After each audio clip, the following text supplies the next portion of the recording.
Welcome back to Vegas Fantasy Poker. It was fun last year. Last year, do you remember the pink tutu? I turned up on Just the pull day. up the picture of the pink tutu. The difference this year, last year, PK said we're doing our picks in 15 minutes. Yeah. And I just done them off the cuff there. I've been in the lab the last week, having a look at all the people that go for Player of the Year. She got no chance this year, so I'm just going to throw it out there. And I've also got first pick this year, as you had first pick, because you had first pick last year. Because I kindly thought that I'd just give you first pick out the goodness of my own heart. Yeah. And then you just said, well, I know exactly what I'm picking first. Yeah. So, fantasy. As it is, well, I'll tell you what, next year, what we'll do, as one of your, as the forfeit this year, what we can do as a forfeit, the person that loses picks second next year. Is there a forfeit this year? Yeah, the person that loses picks second next year. Right, I'll go first. I'll kick us off. So, the rules. Do you want to tell everybody what we're doing? Yeah, rules are simple as this. So we're going to get points per player per cash, 6 players for each of us. We had 5 this year, adding 1 more amongst it, and it's Brits only. So you can't step outside of the UK. We're using the NPL calculator, the NPL exactly calculator. how it does. So as if they're playing a GUKPT, obviously on a bigger scale. So, I've given you first pick. Yeah, and I think you know who I'm going for. I think I might as well leave now. But go on. So for my first pick, I would like to take Benny Glaser. Always up there for Player of the Year. Any reason why? Always top of the Brits, plays all the bracelet events, plays mixed games, just run like God as he's called online. He's one of the best. So Benny Glaser for me, first pick. And very easy for me, my first pick, who actually came into my team 5th last year. Oh, I remember. I know who you're going to pick. 5th last year, and Jay put his head in his hands and went, how have we even forgot this guy? Yep. Patrick Leonard is as consistent as Benny Glaser. I think they were the 2 that got me my most points last year, and obviously they were both on my team, so that's going to be even. So Patrick Leonard, number 1 for me. That evens it up. That's a good start. Second pick for me, someone neither of us picked last year, but someone that goes a bit under the radar but plays a lot of the bracelet events. I see him up there in some of the bigger stuff as well. I am going to go for Scott Marigesson as my second pick. Is he English? Yeah, he's English. Down as British flag on the Hendon mob. Where's he from? I don't know. He's down as a British flag on the Hendon mob. Minute. Let me just check this. Hang on a minute. He's definitely down. Don't tell me he's Californian and he's down as British. I'm sure he's down. Where was he born? Resides in Chesterfield. There you go. Resides in Chesterfield. I've even got the. Where was he born? It doesn't matter. Resides in Chesterfield. English flag on Hendon mob. Scott Marigesson, my second pick. Over to you, Tower. You're bending the rules already. I'm not bending the rules. You can't have. He's not even British. Yeah, he is. He's down as a British flag. Go on then. Go on. Who are you having number 2? I don't know. I actually don't know, because I said I forgot my list. Okay. But I've got it here. Oh, of course you have. Oh my days. Second. It's a tough one for me because all mine are basically people who play the £10 rebate at the castle. So I'm going to go for my second pick. That's thrown me, that, because I'd never even, to be fair, it wouldn't have been in my top 500 because I needed to do some research for that. Oh, that's what I've done this year. So sorry about that. So I'm going to go for the man that's changed his life. The man that's changed his life around. You're happy. I was going him next. Really? I was going Charlton next. For the man that gives me a lot of entertainment value on his vlogs, and he loves to tell a story, and I'm going for Dan Charlton. So Dan Charlton is number 2 for me. I'm just wiping out Benny Glaser because he's gone, and Pat Leonard. Yeah, same. Look at my first 4. Look, my first 4. Go on then. Pick number 3. My first 4 on my list are gone. So number 3 for me is going to be number 5 on my list. The man that went last year and nearly saved me with a late final table, and fellow Yid, Adam Owen. Oh no, he's on my list. He's on your list. He's on my list. He's here. Oh, look at my look at that. And I've heard he's made a day 2 already. Get away! Who's on my list? Adam Owen. Adam Owen, he's Adam on my Owen. list. He's gone now. Third pick for me, Adam Owen, fellow Spurs fan, unbelievable mixed You were game never player. picking him because you're a Spurs fan. I'm picking him because he's a Spurs fan and he's very good at poker. Adam Owen for me as my third pick. Tower, what you got? Third pick. I'm absolutely devastated I didn't pick him last year. So I'm picking him as number 3 this year. A guy that has guaranteed me that when he wins his 3rd bracelet, he is taking me out for the biggest steak in the history of Las Vegas. Is it Cowan? It is Robert Cowan. The Welsh wizard himself, Mr. Rob Cowan, who plays all the mixed games. He's got 2 bracelets. I've asked Ginge to come back and deal for him. Because you know the story of the same dealer with the 2 bracelet. Rob, you're in. So pick number 4. Rob wasn't actually on my list, so Was he not? I could have had him in 6. I just dropped down to the next one that I have there, and next person. This is a bit of a gamble. I could have had him in 6. Because I'm not sure if he's going out there for how long, the whole series, but he usually is out there for a long time because I see him out there a lot. Yeah. And he made a WSOP final table. Are you picking yourself again? Made a WSOP main event final table. Oh, here we go. And that someone is Nick Marchington. Oh, good shout. Good shout. I like that one. That's a great shout. I like that. And he seems to always go deep in these big finals. Every time I walk into the main arena of the Horseshoe, Nick's there in final 2 tables.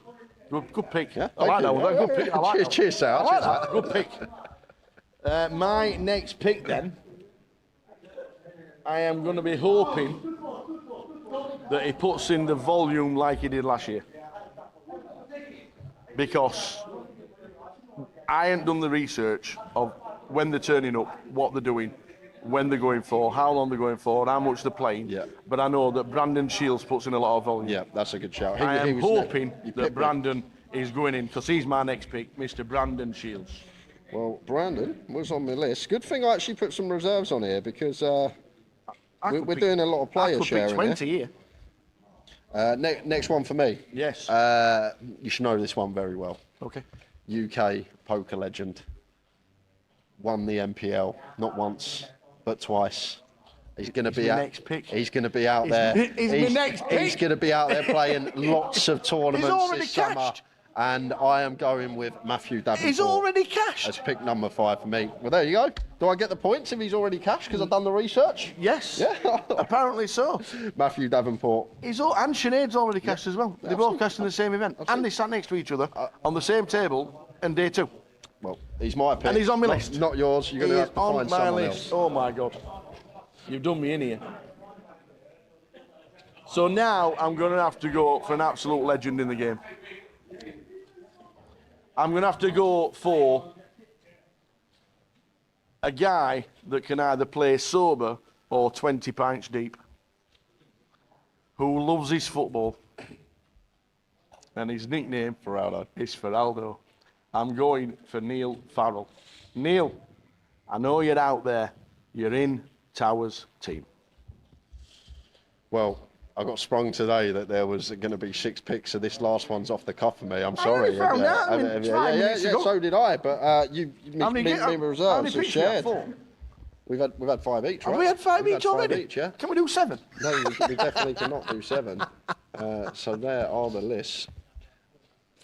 Right, I've got one more, and I actually know he's going out there because I actually just got some information from someone that he is going to be. Hang on a minute. You've done some right research. Yeah, I have. And my pick number 6 wasn't on my list, but just come to me now and already asked that he's going out to Vegas. You're not checking this out, because I bet he's on here. And he's also another Scotsman that you along those lines. Oh. I am going. As Mikey's in the background there, I am going with Rubby Ball. Come on, the Rubby Ball. How many people do you know called Robbie? You going for Robbie Bull? I'm going for Rubby Ball, yep. Right, I'm going to show you my last 6 players. Okay. Well, you were prepared. I was prepared. Yeah. All right, I'm going to show you my last 6. They're my last 6. They're Can I have another team? yeah, that is a good. Minnie just won something online as well, to be fair. to him. 750,000. Yeah, Jack O'Neill's been going along well. Leo's nothing to be said about Leo. He just seems to do it everywhere. So yeah, you got Dean Hutchinson, minute at WSOP, mate.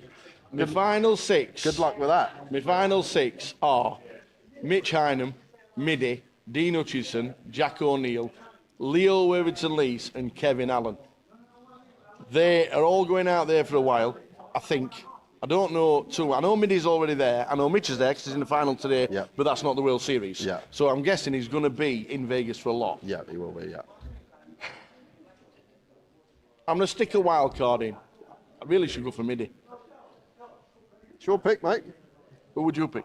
Out of this lot, I'd go. If you want my honest opinion, No. I'll tell you what I Tell go me in for a after. minute. I'll tell you what I go for after.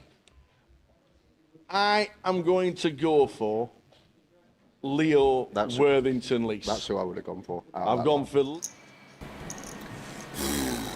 What a team I've got! What a team! If you've just been watching that, they're the World Series picks for 2025, and fingers crossed for the rest of the summer. We'll try and catch up with a couple more before we leave for Vegas. But good afternoon and welcome to Portsmouth. Rest well, young man. Yeah, felt a bit rough yesterday, didn't I? Good night's sleep after that. Watched a little bit of the 100k overnight going on outside in Vegas. Okay. That was a good watch, but absolutely ready to go for today. Should be a cracker. Looking forward to it. Yeah, but a little bit short-handed at the minute to start with. We know 12 o'clock starts don't appeal to a lot of people, which is why Late Reg is open for 12 levels, and we'll get you the chip counts from the other flights on the screen very shortly. But good afternoon to the early chatters, Patrick and Crocante. We are ready for another day in Portsmouth. It's the Summerfest, the first ever Summerfest, and we'll just see how we go here, because it's a little bit steady to start. 100k guarantee. I don't think it's in danger with the flight coming on later as well, but early stages of the day are always pretty quiet, which is why we're a little bit short-handed. And I see Chris Cooper. It is Chris Cooper, isn't it? Yeah, Chris Cooper. Yeah, I see Chris Cooper. Dale Wilson to his right as well, NPL leader. Aye, Yeah. Mr. Dale Wilson, aye, coming in, sitting straight down, so good luck to everybody. Wrong seat, try number 1. So we are just about set for a full day, 15 levels of poker live streamed. We've got Sam Hall-Edge, we've got the tower, we are ready to rock and roll, and we've got plenty of giveaways as well. We've got 8 more spots to get on the wheel. Good morning, everybody, and welcome to another day in sunny Portsmouth. Hey, beautiful outside. Yeah, it's cracking. It's actually, I think it's actually nicer today than yesterday. Got that breeze coming in off the coast as well. Breeze coming in, Yeah. not being funny. You some nutters down here. Barn pots. Not with him. Abseiling down the Spinnaker. Yes. What's that about? Well, they love it, mate. Apparently this 560-foot architectural building they've got in the outside the Spinnaker, been shopping. They abseil down it on a weekend Yeah. for fun.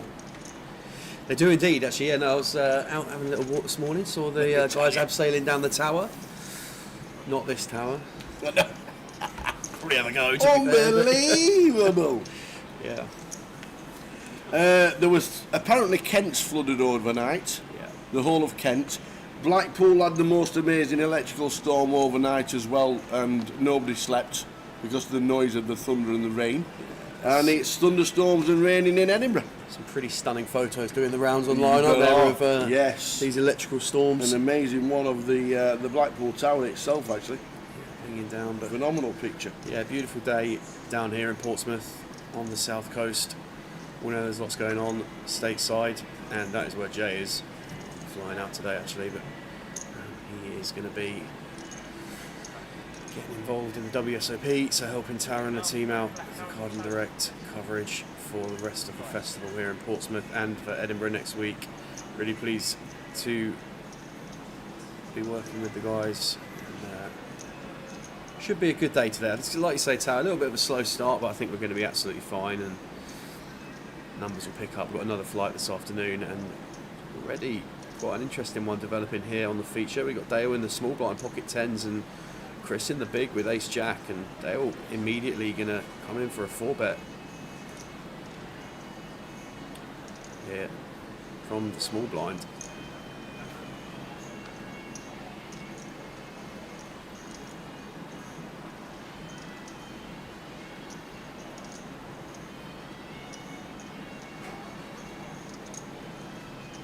Is that 5-bet from Chris? Chris Cooper coming along. 5-bet with the ace jack off from Oi, Chris oi. in the big blind. Who's to say that? A 3-bet, a Not 4-bet, and a about clicking 5-bet. buttons. Do we just see a flop? I mean, Dale's looking around as if saying, "What you got here, I pal?" don't know the last time Dale was 5-bet from the big blind. I think that's probably ringing through his ears at the moment, but there's a lot of sub-dynamics at play here. Dale will know that everybody knows he is top of the tree at the moment and might be trying to set the tone early. Particularly Chris, veteran of the scene, been around for a number of years, but I just don't know. gotta be- it's how just many got- times we ever get 5-bet with Just got worse to be here a call, hasn't it? than Dale. I think we're just happy to get to a flop and evaluate afterwards.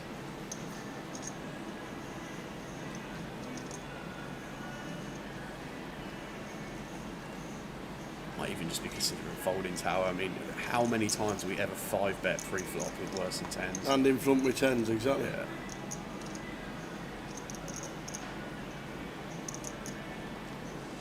All of it. All of it. 6-bet shove. Well, Here we this should go. work absolutely ludicrous. Ace Jack against 10s? All right, just in the How same is that not narrative. kings against aces? In the same narrative that we are never 5-bet with worse than 10s, we are never in a month of Sunday 6-bet with worse than ace jack off. I Wow. think in this situation, and just like that, Wow. all the blinds are in the middle straight away. Oh, well, this is setting the tone. Well, how do you like your top set, Dale Wilson? Get out of this one, Chris.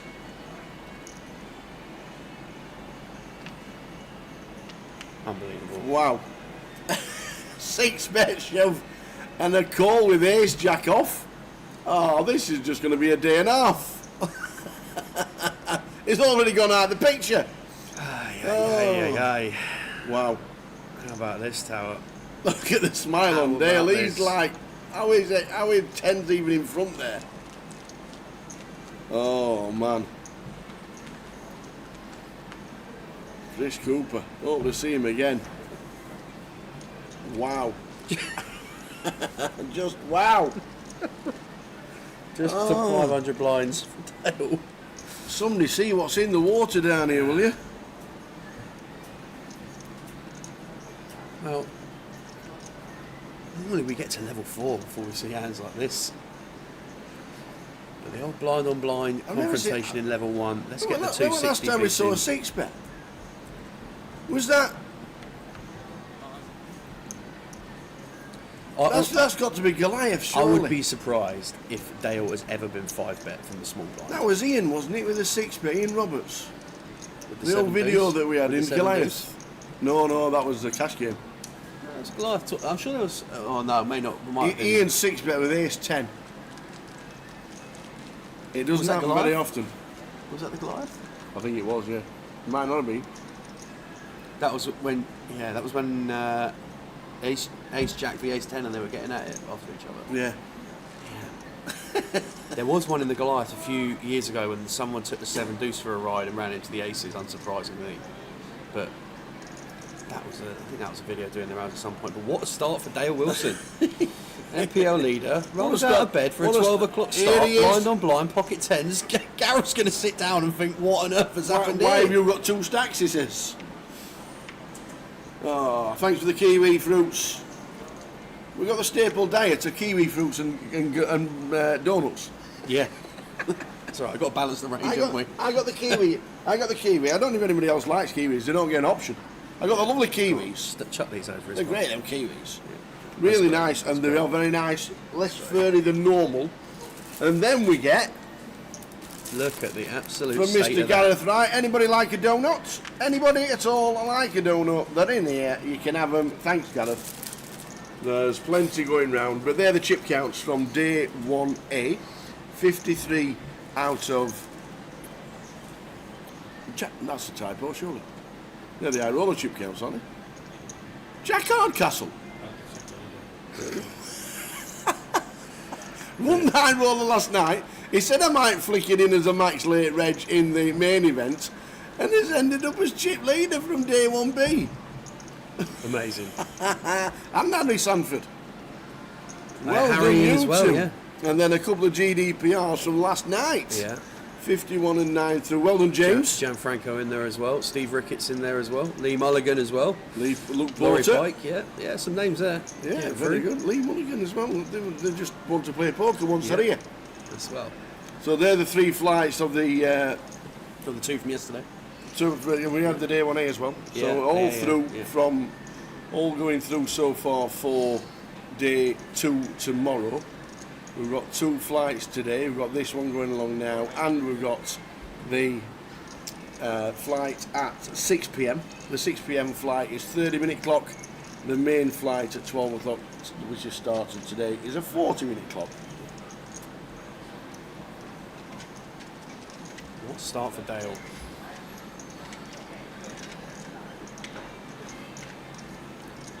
Start for there. Well, at the end of the day, we usually get a message from PK saying, any hands from the day, boys. Didn't expect to see hand number 3 make cut. Kiwi got 400,000 from day 1A. We can't play again.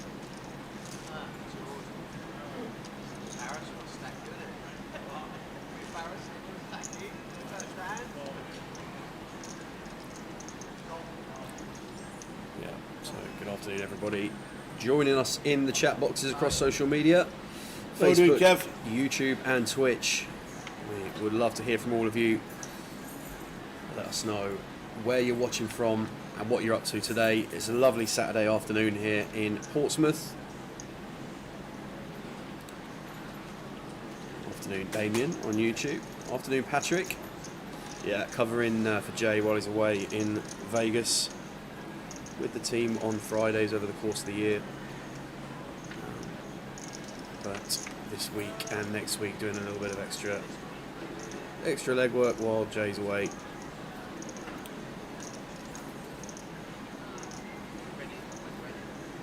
Afternoon Richie Pierce on Facebook. Made the FT yesterday of the high roller, Richard. Congratulations on a good run there, sir. I bet you'll be pleased to never see pocket jacks again, mate. A couple of brutal spots yesterday with the jacks.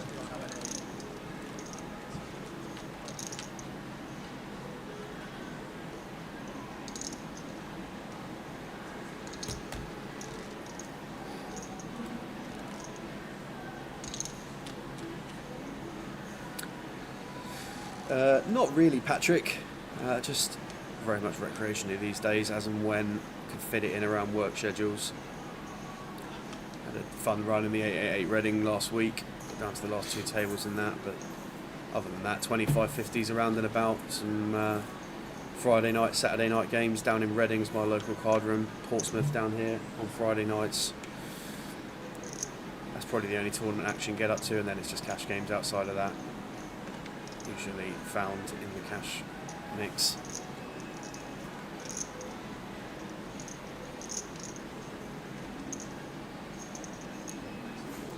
Hoping to be able to get a little bit more involved over the course of the next year. Obviously going round to the stops with the team opens up a few more avenues to get involved with some of the early stage of the week comps at these festivals. So looking forward to being back around the felt a little bit more over the next year. It's been a really cool experience getting up and down the country with the guys so far this year.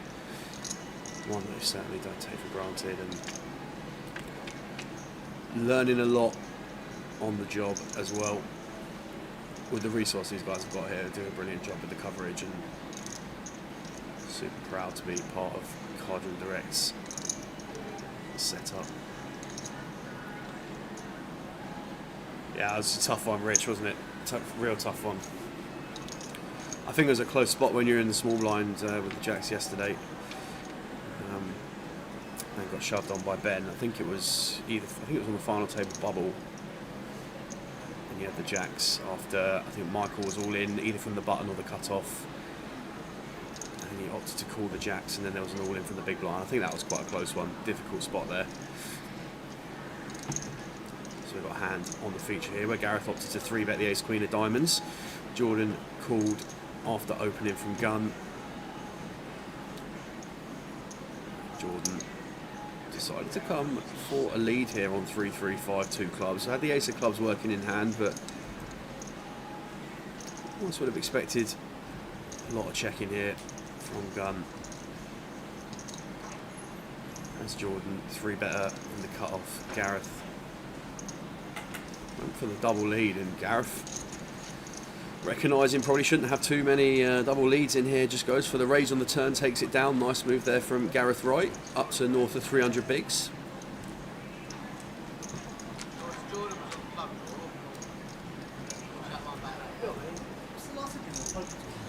The last.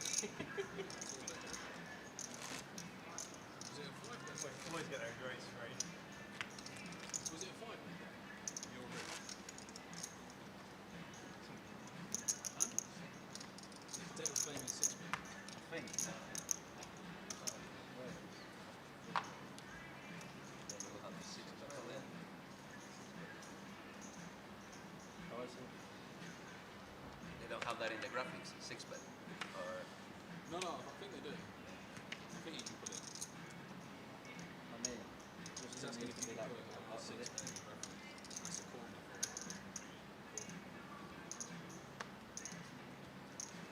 It's overlaid He says he's never seen the graphics. It's overlaid. Yeah, I think that's probably about right, Rich. And I don't, I certainly learned a lot just being in the booth here. But my gut reaction yesterday, watching it live, was that ISO was probably the play. And at the end of the day, if you're ISOing from the small blind, I think there's still gives yourself some manoeuvrability to pass. You don't have to ISO particularly big. I don't think we need to rip it. I think you're playing 30 effective or something like that. So you can still just 3-bet, all in. That would be my read on the situation, but can understand why we went for the flat.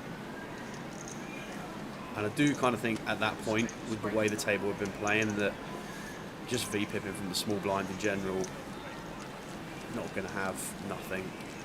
And I think based on that logic, Ben Miller in the big blind probably isn't going to be too light either. So it was an interesting one to get to grips with. But hopefully you enjoyed the run either way. Good to see you back at the felt and getting involved.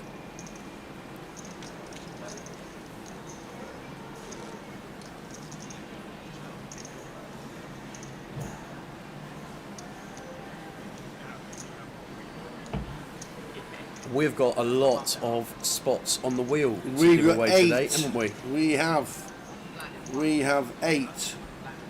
So if you're wondering what we're on about wheel perspective-wise, Wheel. Get on the wheel. we are going to be sending someone to the Goliath. Yes. Courtesy of the live stream. We've got a ticket to give away, haven't we? 10 questions over the course of, 8 more today. Well, maybe do 6 and then 2 tomorrow. We've got a Goliath seat up for grabs. What we're going to do is get 10 people. We're going to do some salmon tower things all day long.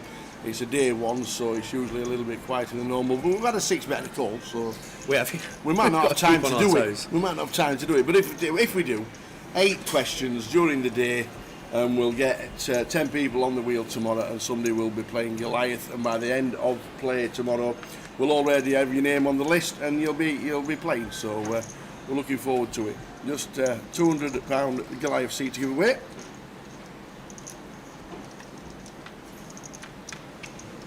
Just the £200 Goliath seat. Still some seat. Last year, £200 opportunity to spin yourself into $250,000 first place prize was the original breakdown. We know the guys looked at the numbers at the final table, but incredible opportunity to turn a free roll ticket from the live stream into some life-changing money for someone. So keep your eyes and your ears and your eyes peeled to the live stream over the course of the day for the Tower and Sam Thinks questions. And based on our attempts so far over the course of the year. As long as you're in the live stream, you've got a chance.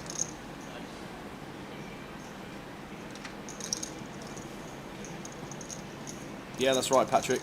He's gone away to Las Vegas for the World Series. So he's taking a short break. Brilliant job that Jay and Tower do in the booth over the course of the year. Balance is so good. Iconic UK poker duo on the mic. The hand breakdowns we get from Jay are just brilliant. Fantastic learning tool. And if you want your entertainment value, you cannot beat our man. He's getting ready for his Vegas adventure himself, aren't you, buddy? We are indeed. 24th we go. I think JD comes to the last party, and yeah, he did. I wasn't there. I was at a family wedding, but Cardroom Direct did do the pictures and the streaming from party down in London. They're not in Manchester because we are in Edinburgh, and you never know. Keep your eyes peeled because Glasgow's on its way in August, but we'll have to see. But yeah, the team were down there: PK, Mikey, Andy, plus Jay and guest comms.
Mine with the ace jack. There you go with the ace deuce on a king 6-8 flop. Yeah, just the difference of a couple of hands. We're in the same level. Ace jack got taken for a 6-bet call earlier in the big blind, where we saw a outrageously big flip in level 1. Dale Wilson came out on the right end of it with the pocket tens in the small blind.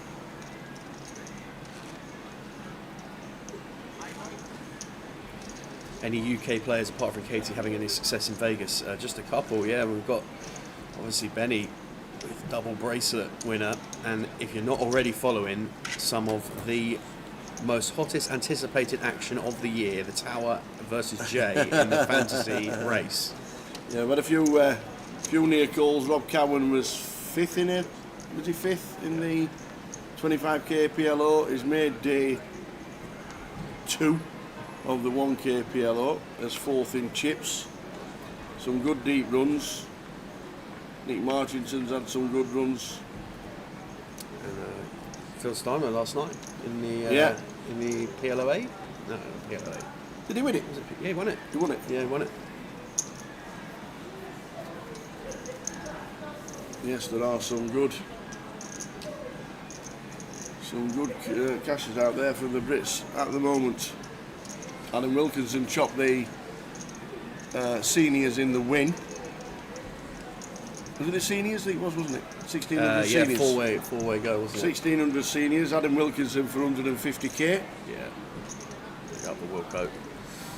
Got a four-way cooler on the level 1, things you generally see in the first couple of levels of these day 1 fields. Dale opening up the King 10 for +1. Called behind by Jordan in the 9 seat with the Ace Jack, Rob in the cut off the pocket 5s, and Gareth on the button with King Queen of Spades. Happy to take a flop, and flopping 2 overs and a spade draw here. Imagine we'll be pretty content with this one. Robert coming for a bet here of 5k. Gareth just going to make the call. Dale and Jordan will get out of the way. Ace of Spades in the muck. We can see that obviously Gareth doesn't know that. 12 immediate outs. Jack of clubs not one of them. Robert checking here, and Gareth happy to take a river in position. 4 of diamonds on the river. You can see Rob check again here. Rob goes for block sizing, 600 into 3,500, and Gareth's just going to get out of the way.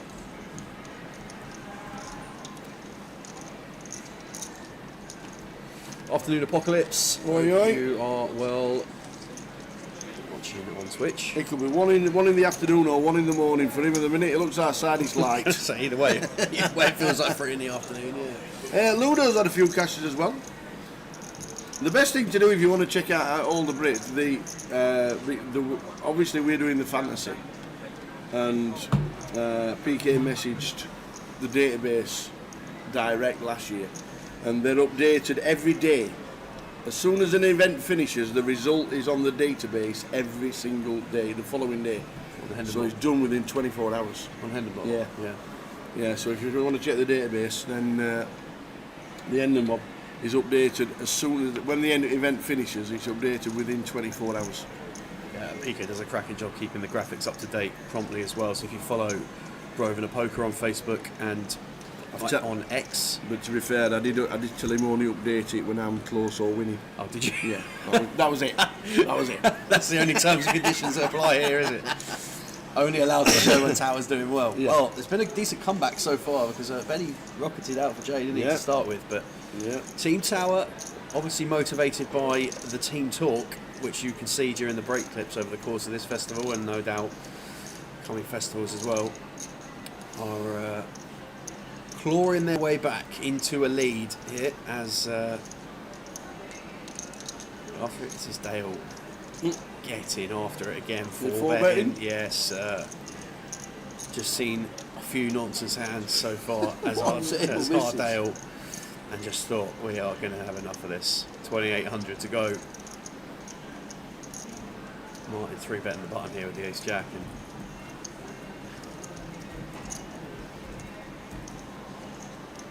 it's going to be to pass here as Martin.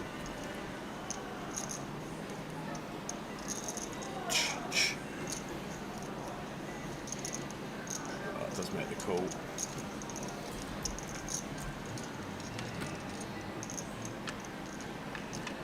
Interesting, Martin was one of the players who was at the table earlier when we saw that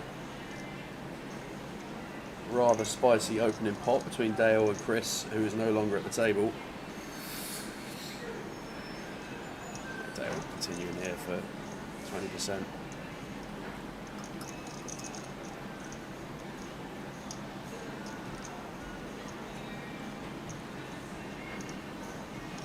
Martin got intentions here. Clicking it up straight away back at the button. 3,600. Six jet as Martin. Dale out of the way, so nice hand there for Martin. Turns the Ace Jack into a bluff on the button and gets it through. Tell you what, some table this for the first session. Yeah. I was thinking we're just going to have a nice calm level 1 tower. We have seen some stacks flying around in the first level. Dealer change on the feature imminent.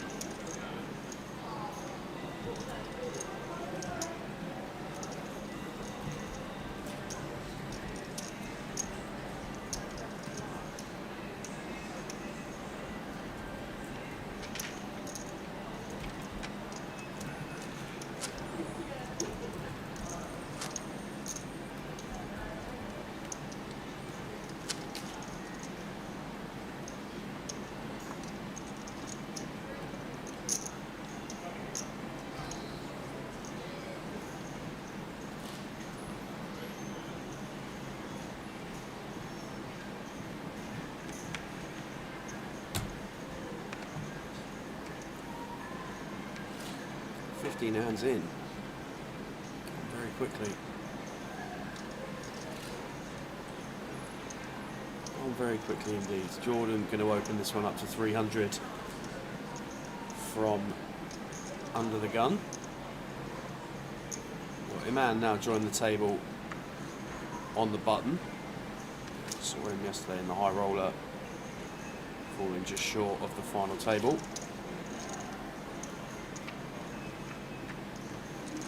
Makes it 1200 to go. And Jordan makes the call.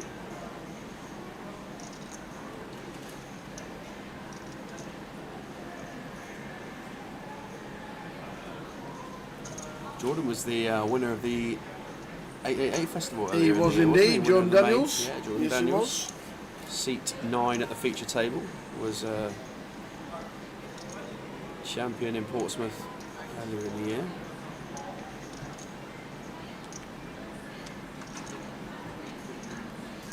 Afternoon, the Preston Pixie. It's got to be gig night tonight, isn't it? Saturday night's gig night. Saturday night is gig night. What's it going to be? What's it going to be? Have a stab. The Psychedelic Snake Eaters. Psychedelic Snake. How's that?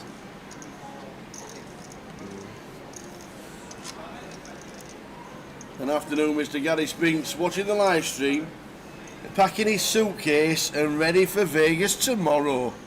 You beauty. Go on, Spinksy. Hope to see you out there, Gary. I'm there in 10 days' time. 24th I fly. We'll be there late evening on the 24th. Looking forward to it. Yeah, have a fantastic time, Gary. Best of luck. Yep, good luck with the boys. Get some run good going on. I love hearing all the success stories about Vegas. It's one of the best things, right? If you can't get out there yourself, just hearing how well the Brits Always are doing. thought he was the best rail guy, old Gary Spinks, and then all of a sudden starts getting some nice little results himself. How rude.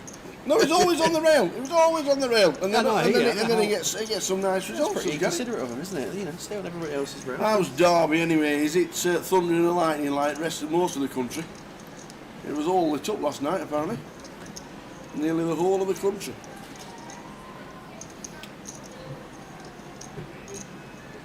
Yeah, we've got Rob, who came in with a limp here with the ace-3 of clubs.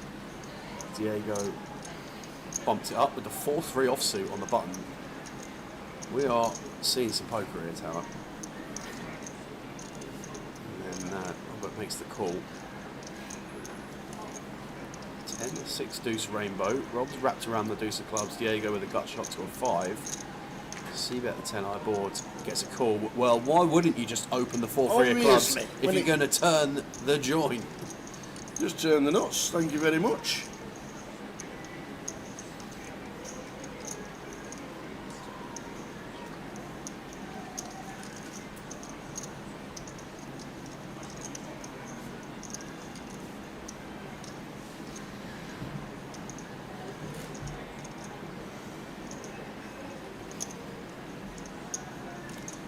Five of diamonds turn and Rob checked. Yeah, sizing up now. This is going to have to be a real non-believing situation for us to continue here, but Diego turning a straight, getting the W.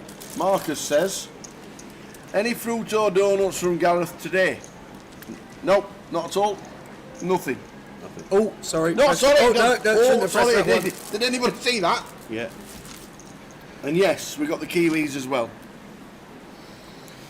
Hi, Carl, watching on YouTube. Thanks for your message yesterday, mate. Appreciate that. So I think I did see it come through and meant to respond, but I think there was just something going on at the table at the time that slipped my mind. But appreciate the congratulations and return your way as well. I know you're expecting as well, so congratulations on that one, buddy.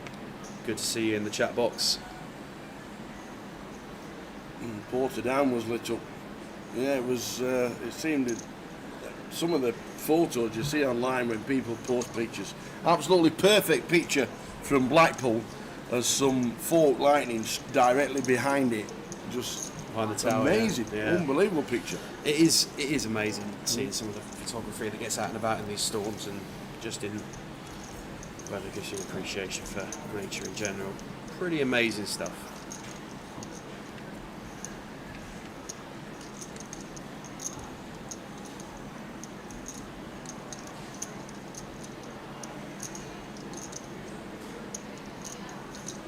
Gareth raised this one up with the ace queen of spades from gun. Jordan opted to call ace 10 from the small blind, and looks like Gareth happy to just check this one down. I expect we're going to see a flick in here. It does pay to see, and time to carve it up for the grand prize of 100 chips, one to each contestant. Chip counts on the screen. Those of you who are just joining us late and want to wind back the stream, if you're watching on YouTube, I would encourage you to find hand number 3, where Dale Wilson and Chris Cooper got it on blind v blind.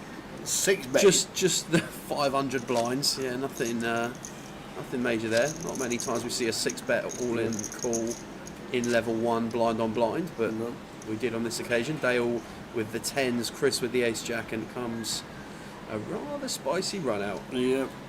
Apocalypse, we are streaming for the full day today. He's off to work for the day. We will be back later tonight. We'll be on for about 11 and a half hours today. So around about 11:30, I think the live stream will finish. Maybe slightly after. Should be a good day. Looking forward to it for the rest of the day. Hey up, Lids, how we doing? How are you? Lydia Kaguda in the building. If Dom's playing. So like a man opened this one for +1. Diego flattened the deuces in the hijack, and it's all right for Mr. Right at the moment, flopping bottom set here. Check this one over. You might see Gareth coming for a race here straight away, 3-way. Diego out of the way. Well, maybe Diego getting out. Maybe we're just calling as Gareth, but unblocking the top 2 cards very much in our opponent's range. Might opt to just call. Keep the bluffs in. Keep everything in. 2 clubs on the turn. I mean, with exact holdings, I think we're going to see this go check a lot of the time, but 10 would be a rather unfortunate river for Gareth. Well, it's next door. Good bet. Here is Gareth, and he's probably just going to check enough of the time. Gareth certainly got the best hand. Yes. Nice pot for Gareth. Afternoon, Valerie. Hello again. Hello again. Hello. How you doing, Val? Hope you're I well. hope things are well. Miles, there you're right. I hope things are good. Apparently Mr. not McMurdy. the weather's not being too kind. It was nice this morning down at the Spinnaker, where some nut jobs were all. They were just like abseiling down the Spinnaker. I know. Whoever thought of that was a good idea? There's a lot of charitable causes that people do it for. Well, good. Saturday morning tends to be a bit of a get the ropes out and have a climb down the Spinnaker kind of morning down here, I think. Hi, Aaron. How are you, buddy? Hope you're doing well. I've seen a few bits and pieces going around on your stories on social, but I hope you get in there, mate.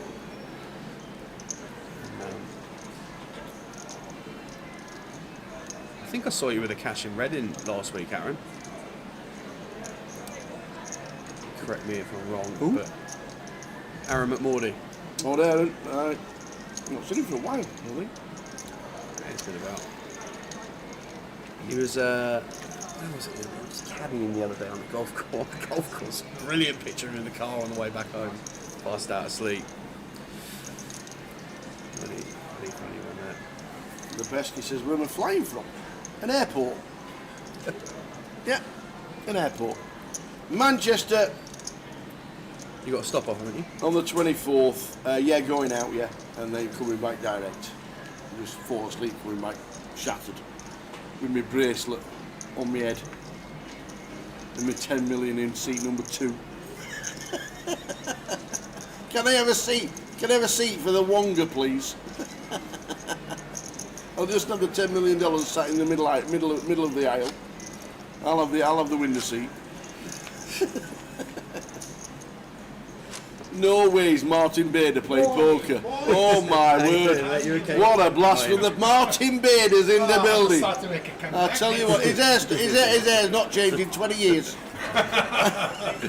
Boy, good luck. Martin Bader's come to play in Portsmouth. Is it Reading? Mine? Yeah. Reading, wasn't he? I didn't see him. Did I see I him? think he was on the feet. He was on my left for most of the day. Was he? Yeah, he was on my left for most of the day. Oh yes, he was. Yeah. Yes. Got it stuck in his eye by the 9-4 off suit, and then the 3-bet pot on the feature. Good but old you know Martin. how it is. Thank you. Won a GUKPT in the past. With Martin Bader down in London. He's a caddy. Well, we've got a fun one here, Tower. Oh, Fun one here. Jordan gets in there with the 4-deuce suited and just flops a wheel. Thank you very much. Robert with king high flush draw. Martin with second pair gut shot as well. Jack of spades, instant service for Rob in the 1 seat. Martin checks, Iman's going to check as well. Jordan done checking now. We're going to start trying to get some value from our straight. Little do we know, there's a monster lurking behind in Rob's king high flush.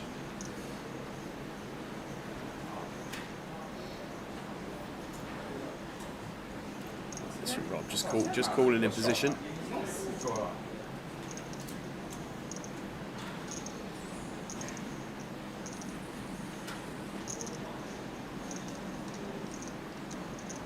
Martin folds, Iman folds as well. So heads up to a river. Jordan drawing dead. 6 of diamonds shouldn't really change anything.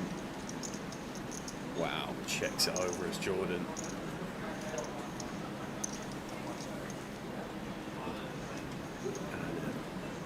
If Jordan's just going to play this as check call and lose the minimum here, kudos to him. Wow. Lost the absolute minimum as Jordan. Lost the minimum in this one. Robert gonna scoop the pot in with the king 8 of spades and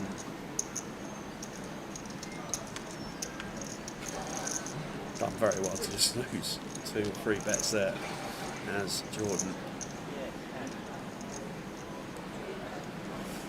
Getting there, saving yourself for the Goliath. Looking forward to seeing it up there, Aaron. Which day one are you targeting playing, mate? What, are you going to have a go at most of the festival, or just see how you go over the course of the week?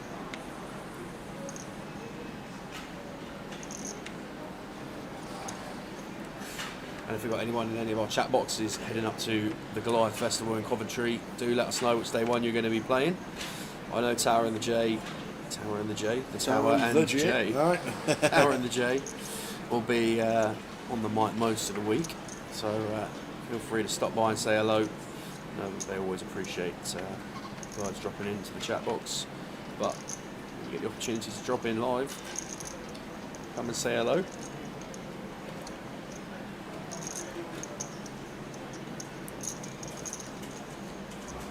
Dale with the second pair here after opening Diego, defending the big blind 5-deuce offsuit. I guess we're defending 100% then.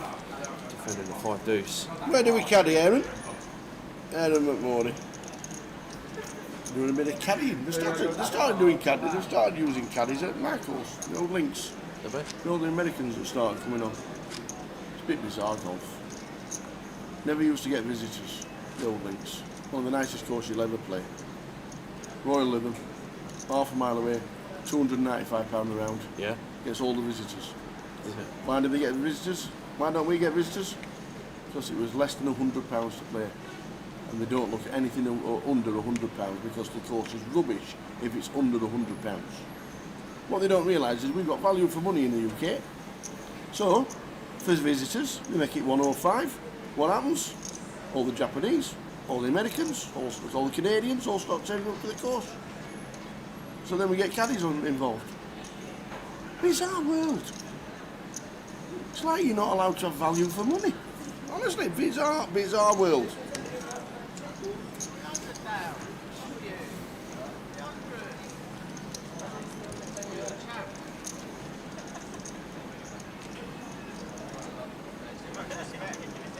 Doing it for a bit of fitness.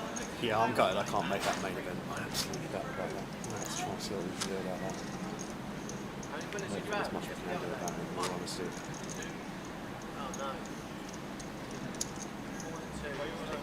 Well, however long you're up there for, Aaron, look forward to hopefully having a beer at some point and catching up. Great to see you back out and hopefully continue to recover well, mate. Well done, Pesky. Won his seat to Goliath on Stars for $16. Playing Sunday 1B. Excellent. Well news. done, sir. Yeah, excellent. Damien on YouTube's going up as well. Very nice. You booked in a flight, Damien, yet? And Neil Gilks is playing the win. It's only $800 a round. Just 800. $800 a round of Oh, golf. it's going to be a course, isn't it? It's going to be. Apparently you can only play it by. I thought you could only play it by invite. I thought. There are plenty of. Oh, what's my daily memory? Your daily memory. My daily memory on social. It's bound to be Vegas related. Let's have a quick look. 5 years ago today, we were streaming the online MIDI with Jamie Nixon. That's because of lockdown. Wow. When we were doing the. I remember watching that stream. Yeah. That's 5 years ago. 5 years ago. There we go. Oh, wow. Streaming on that. We did that one. That's 5 years ago today. 12 years ago today, I was in Vegas, believe it or not. Good luck to everybody. Da-da-da-da. What a shirt. What are you laughing at? What a shirt. He got the cap combo as well. Well, exactly. Love it. Exactly. Love it. Nothing wrong with that shirt. So we got him, man, getting after it here on the feature just with the Queen 10 of spades. Golf picture. What how it goes back through the archives. Playing Bears best, that's what it was. Gareth coming in, Jordan finding the queens, and Rob finding the ace king. There is something in the water in Portsmouth today, guys. Jeez. Hand after hand. You can see Chris is back in on the outer table there, just to the left of the ace king on the graphic. See Chris in seat 1 on the outer. He's managed to get himself back in. I can see Rob just ripping this. Oh no. Is he calling out a call? That looks like a call, yeah. Yeah, calls out a call for 6.5. Thought it might have been a 5 bet. Gaz right does the right thing and gets out with the ace jack. Well, your man getting it. Is he getting a price now? Yeah, 4-1, yeah. I mean, I don't even know against 4 betting a call here from these two if we've really ever got 25% equity ourselves as in man, but decide to take it, and what a flop Oh we have got my here. word. Top 2 pair for Iman, top set for Jordan. The case queen Gut shot for Rob. has caused carnage. Absolute carnage it's called. We've got Mikey the Alkin tracker trying to listen to it raise through the headset, wondering what is going on. Oh, this is just a brutal one. There's no way as the man here we don't go bust. If the money goes in now, Wow. money has to go in now. 4.5. Yeah, got From Iman. got to send it. Jordan, Yeah, it's Jordan sends a lot. Yeah, lovely Ace King's stuff. going to get saved. Oh, he so wants to play, doesn't he? Does Just Rob? gotta fold. So Bobby boy has to fold. Has to fold.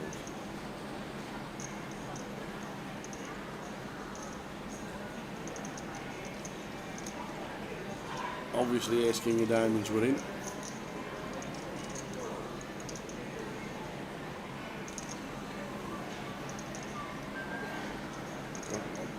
Gonna drop this one off, surely.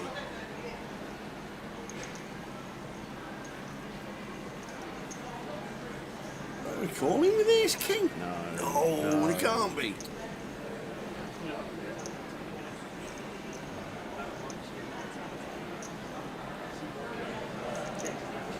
There is just not a world where following this action line, we've got a decent amount of equity here. It's Robert. Sling them in the bin, Bob.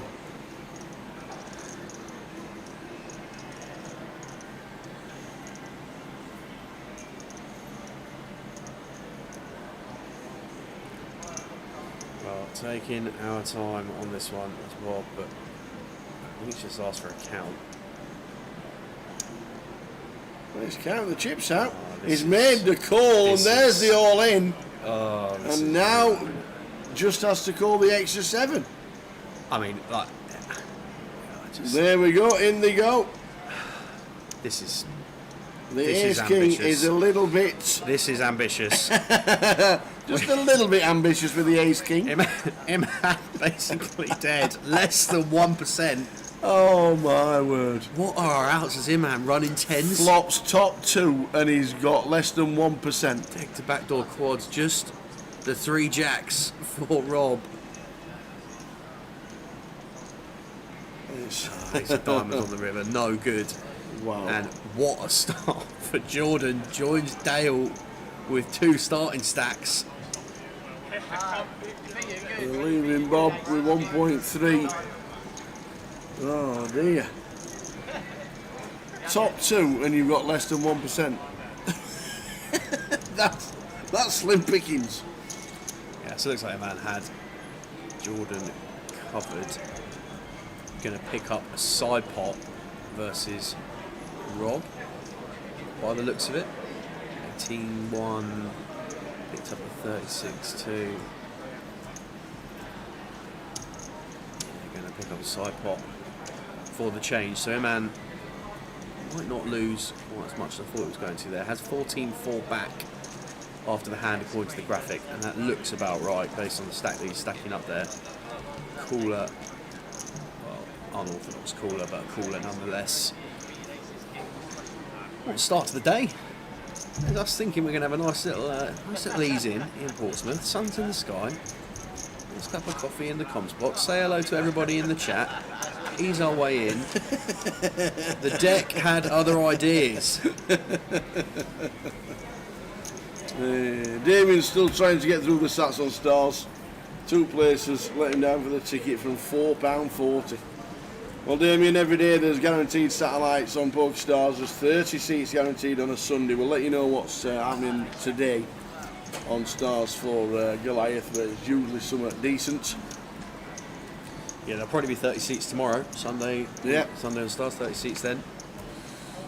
There will no doubt be something on there today. Oh, with a Tiffany. I think we're alone now. Don't seem to be anyone around.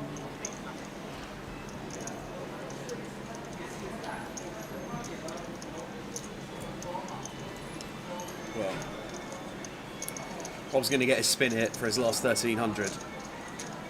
6.5 blinds in with the King 8 of clubs. Dale calling in the cut-off with Queen 10, Jordan Jack 9, and Rob still with the best of it here. Ace 6, 5, 2 spades, 1 club. Some cards to dodge for sure, but we keep them low. Just like that.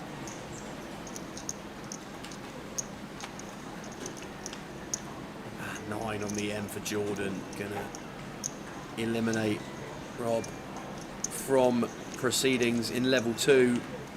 Opportunity to jump back in, sir. Stacks are flying.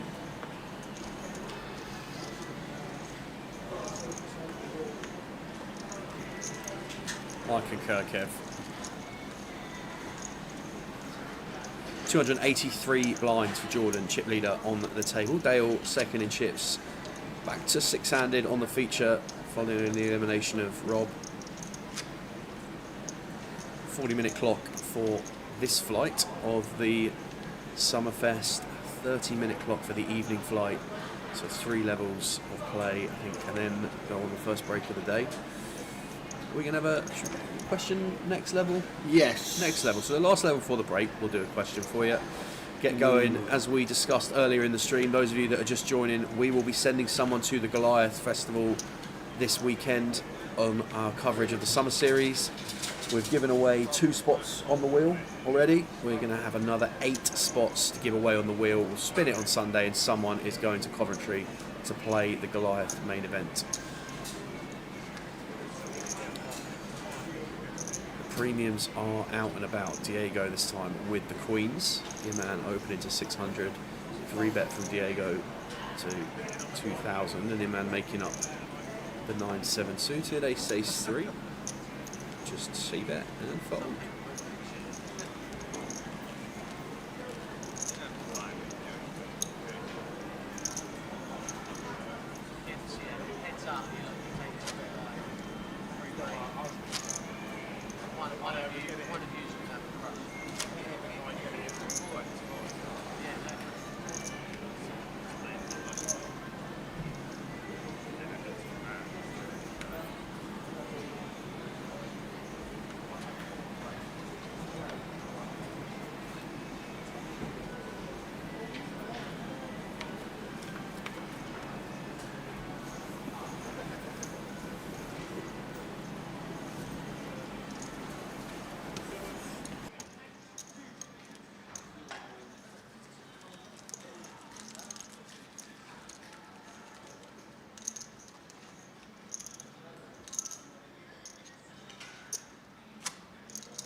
Some more 3-betting going on. This time Jordan's 1400. Guangdong comes to the table, sighting C number 3. It's out of the way. Guangdong played with quite a bit in Reading. Tough opponent for sure. Jordan electing to get Arthur Dale from +1 with a 3-bet. Interesting decision.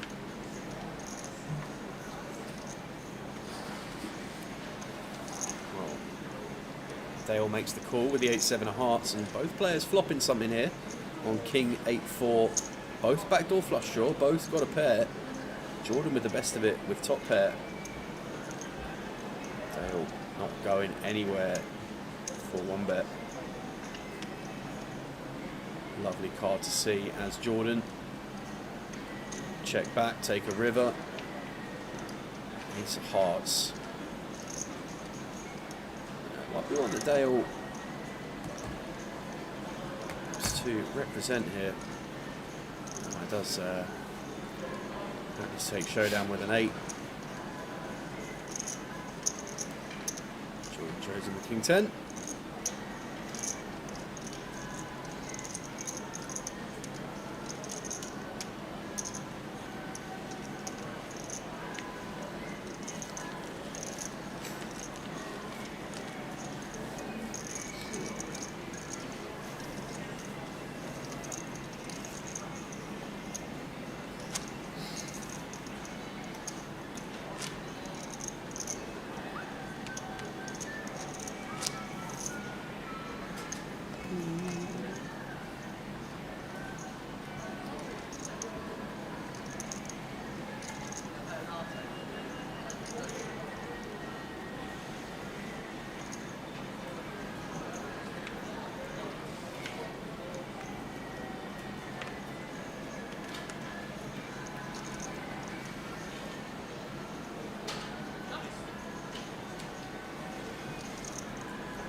Pocket 8s for Guangdong. In the hijack, going to open up hand number 29 of proceedings here in Portsmouth. Diego. It's been an interesting opening. Diego straight off to the 3-bet here with the 4s. Diego not messing around today, Tower. We had the 3-bet on the button earlier with the 4-3 offsuit. The 3-bet in the small blind here with pocket 4s. Guangdong just going to call. 5k in this one already.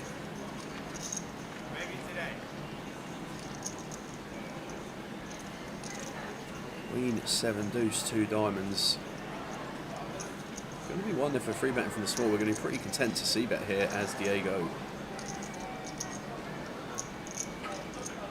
Looks like 1100. Long electing just to call at this junction. 10 of spades turn. And if Diego is going to slow down now. Well, a man who appears to have an accelerator only. No slowing down here. Goes 6k into 7.6. Let's see how we can continue here as Guangdong now facing this level of aggression with the pocket 8s. Flick of the eyebrows. But we just have to give him credit on this occasion for hand. Well, makes the call. Less than 1 on the river. King of spades on the river. King of spades, river. Are we really just going to blast this off now? Gives up. If you did, it'd probably work. Well, this sugar check. Well, it's just an interesting one because Guangdong. Yeah, he now probably thinks the same. I have to bet to win this. This looks like jacks or a queen. I don't even know if jacks would barrel twice here, as Guangdong recognising. Maybe we do, but just taking that sizing on the turn, I don't really see why that would be. I think that Guangdong might feel we need to bluff here to win. But what hands do we end up here? King eye flush draws, ace jack. of diamonds, probably a thing. Ace 10 of diamonds, ace king of diamonds, 4 bets pre. Does opts to bet 8,500, leaving himself just 7,000 behind, and Diego does let it go. Skill hand. And he might have thought he'd just got away with one there, didn't run wrong, but he had the best of it. Ryan Fronder coming to the feature table. Here we go. He's been out for a jog. And the backward cap.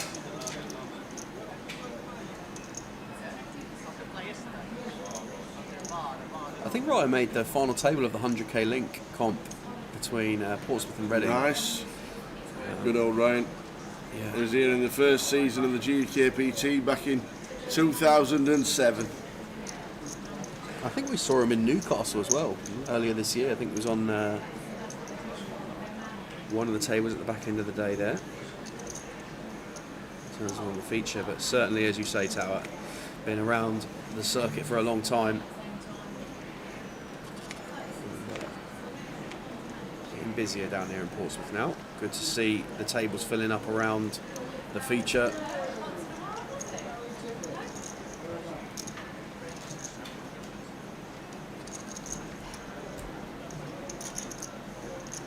Wonder how the event got on in Luton, or is going on. We had a 25k guaranteed £70 buy-in in Luton over the course of the weekend that was spoken about quite a bit yesterday in the chat box.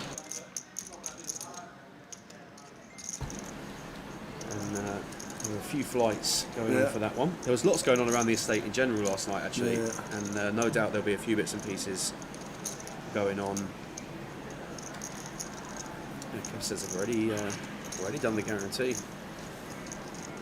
Already done the guarantee, so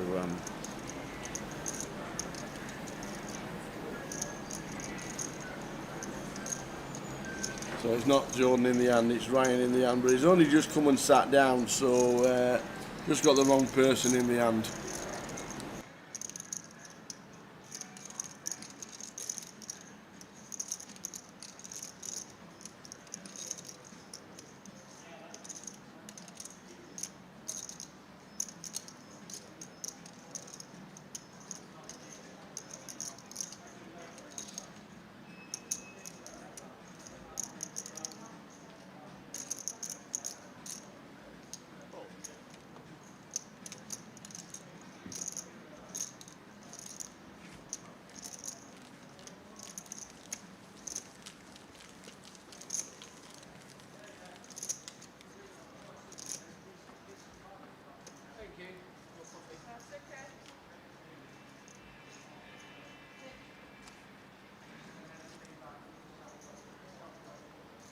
lines for him. Ryan Fronder at the table now. Quick adjustment of the cap. I wonder if that's like the activate Well, game mode. To be fair, it's years since I've seen him wear the cap the correct way. He's always got it on backwards. Yeah.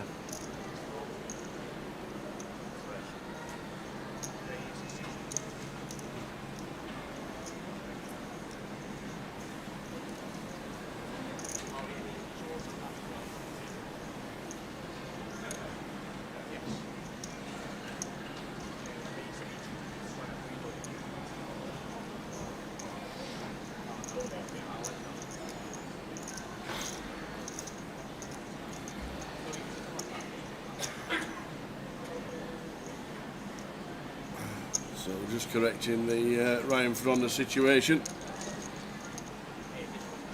Actually going to fold round to Martin, middle position, King Jack offsuit. Going to open proceedings.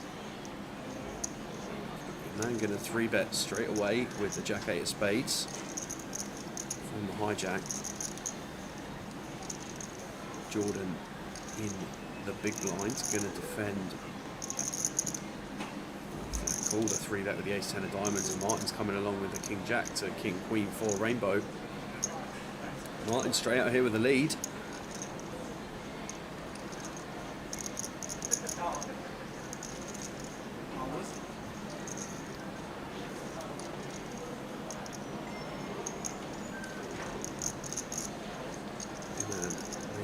fold. Jordan with gut shot, going to make the call. So we know 2 jacks are accounted for already. Picks up 3rd pair in the form of the 10 of hearts on the turn. Martin further adding to his arsenal with an up and down straight draw. Jack of hearts seems a good card to have as well.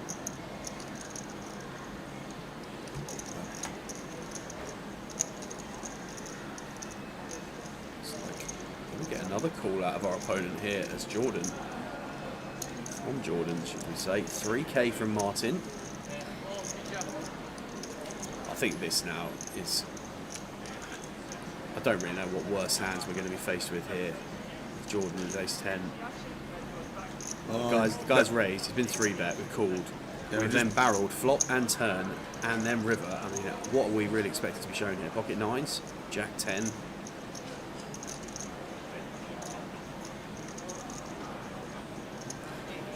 Martin bet out of turn.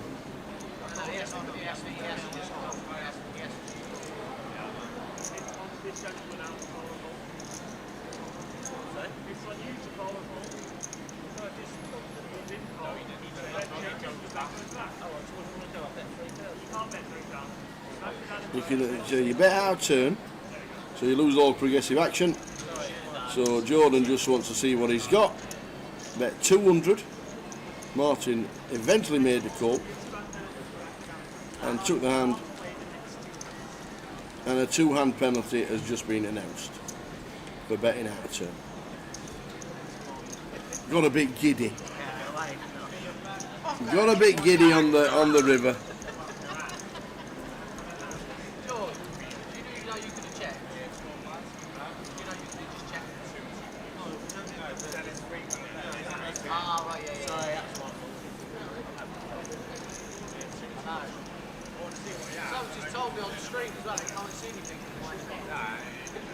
Going to take that penalty outside of the table by the looks of it.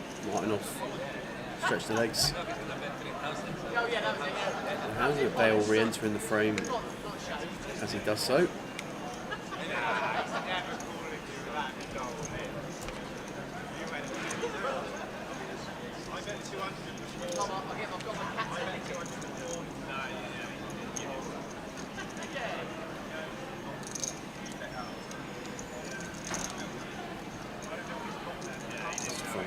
On the button, S4 of spades.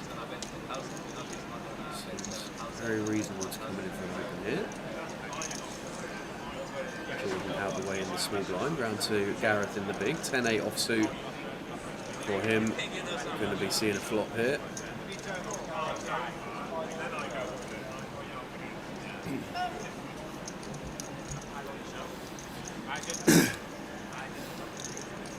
$63,000 collected, 100k guarantee.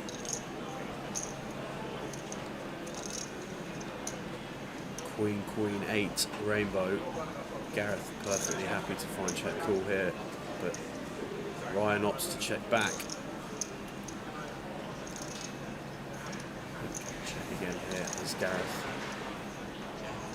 does send it back to Ryan. Goes for a delayed c-bet of 500.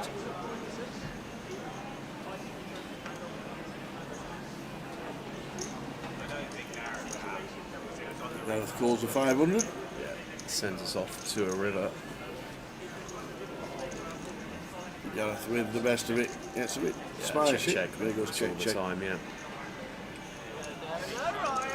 Pick up there for Gareth, up to 31,000 chips, good for 155 blinds. Early stages of Flight 1D here in the Portsmouth Summerfest main event has a 100k guarantee for just a £340 entry. Entries available up until level 12 of this flight. There is another flight this evening in club, kicking off at 6 o'clock. That's on a half-an-hour clock. And the card room is getting nice and busy. This is the staged area just round to the left of the card room itself, so there is plenty of space for the inevitable rapid expansion of these flights over the course of the day. Saturday evening always a busy one in Portsmouth. 1D ticking along in the early stages. Hand number 33 of coverage so far.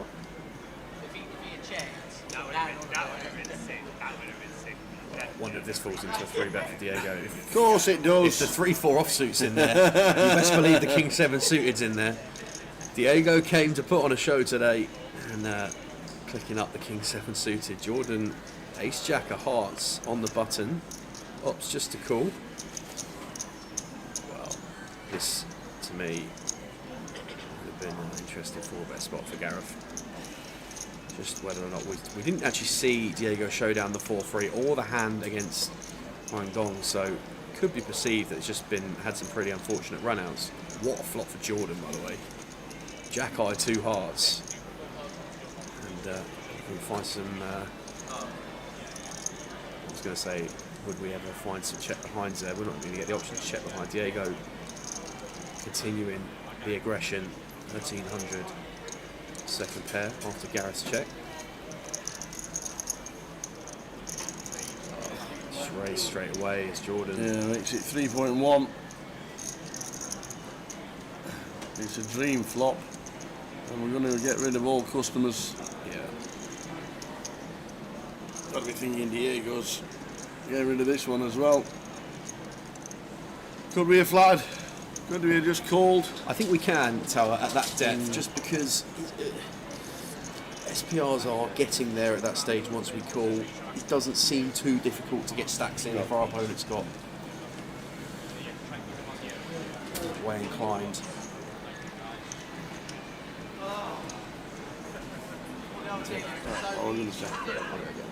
I'll go get up beverage. Are you going to get beverages? I'll think of a question. Go on then, that seems like a fair... I'll think of a question. exchange We'll get of somebody roles. on the wheel in the next 20 minutes.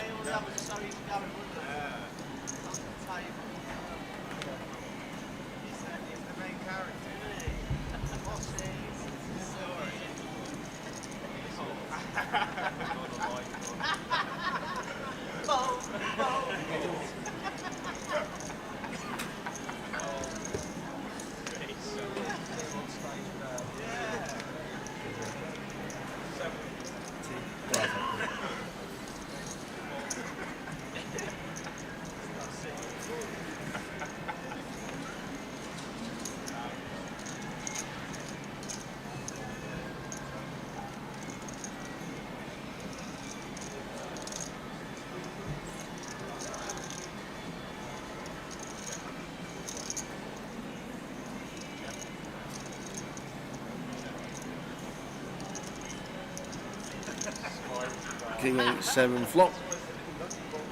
9 on the turn as it's checked round. Martin turns 2 pair.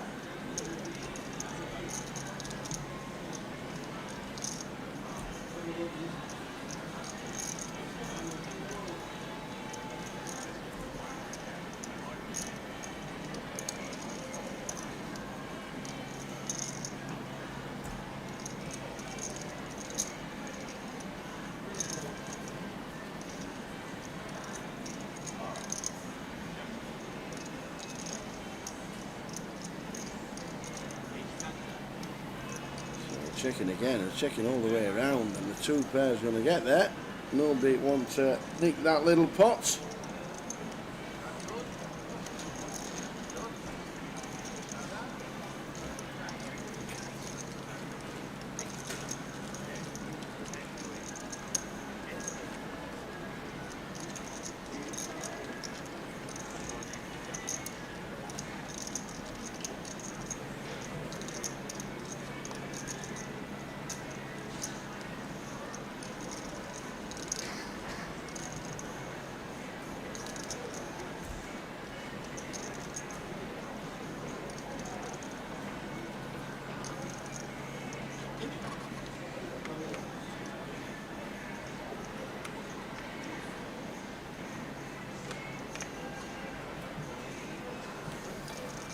Get me on the wheel.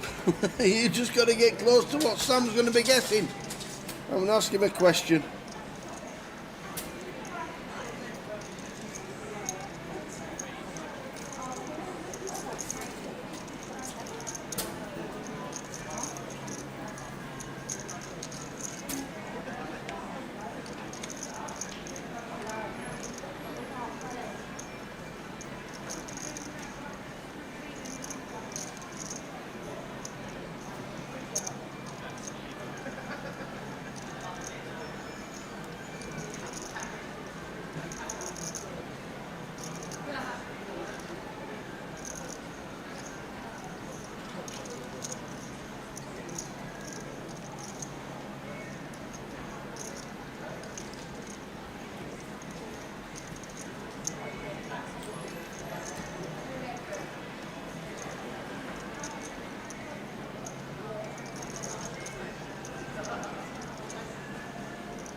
5, 8.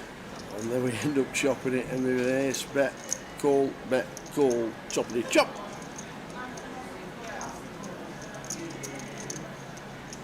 The Coda says, got the high-end quad 10s last night at Walsall cash game, so hopefully get a ticket for that one. What's the Bad Beat jackpot running at the minute? Be loads, won't it? Not seen any winners in the last last few weeks.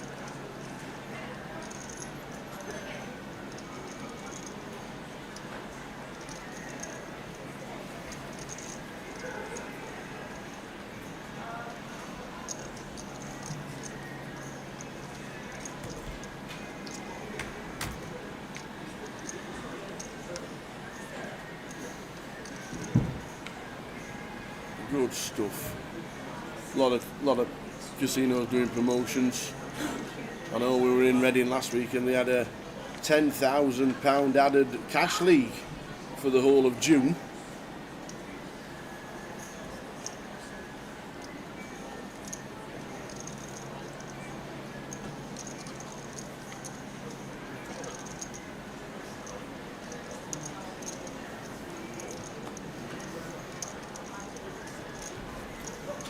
Quad 2s. It's at the max. That's a long way down there. So 49,500 to the winner if you lose with quad 2s. There we go.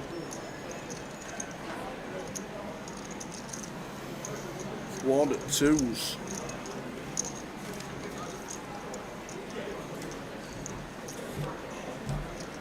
Good luck if you're playing the cash and you get the Bad Beat jackpot. Losing with quad 2s is as low as it goes. It's been a while.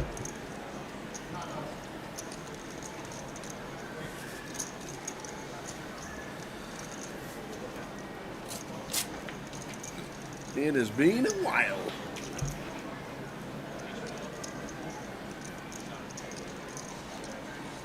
Yeah, you'd think it has to, don't you? Obviously now the Vic's back up and running with about 14 cash tables as well.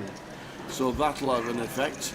All depends what time it goes to, depends how many people actually get a slice of the cake. Ooh, cake. What? Nothing. Nothing at all.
So just into level number 3 of the day, around about 20 past is end of this level, is the first break in play.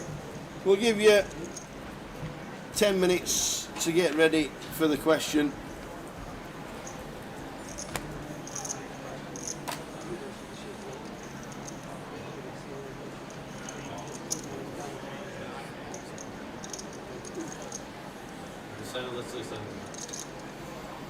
Down for the Ace King, raising to 900. I know that the next time we're going to ask.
Diego with the king 3, thought about it, decided against it. Dale with the pocket 4s comes along for the ride.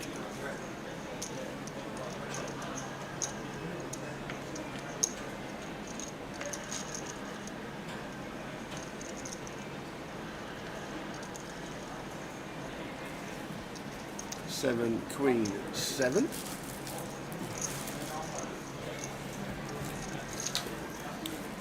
Jordan's just Flop for continuing Jordan. to smash these flops this morning. Well, this afternoon, but feels like the morning. Nobody has a queen. Checked all the way around. Yeah, this is a card for Ryan as well. Equity jumps further. And also Gareth open-ended. Yeah, and Jun the second pair. So 10 of diamonds, actually a lively one on the turn. A lot of that life will be likely between the blinds in this hand after we go bet raise immediately in front of us. Don't think Jun's going to fancy his ace 10 at this point.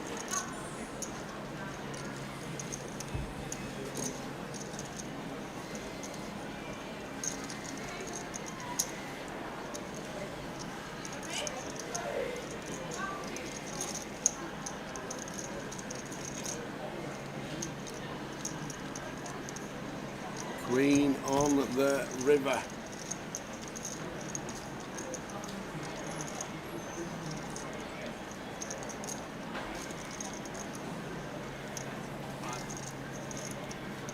So just 500, yes, super small.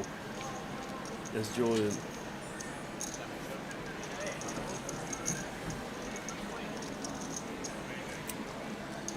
After the next hand, you got a question? After the next stand, is that what you're doing? Is that what we're doing it? Go on then. Just seems After reasonable, the you know. next stand, Seems we'll a do reasonable the first giveaway. The first giveaway. That's what we'll do. Get your name on the wheel. Chances. First session. Why not? We'll do half a dozen today, something like that during the day. Whatever you're doing this Saturday afternoon.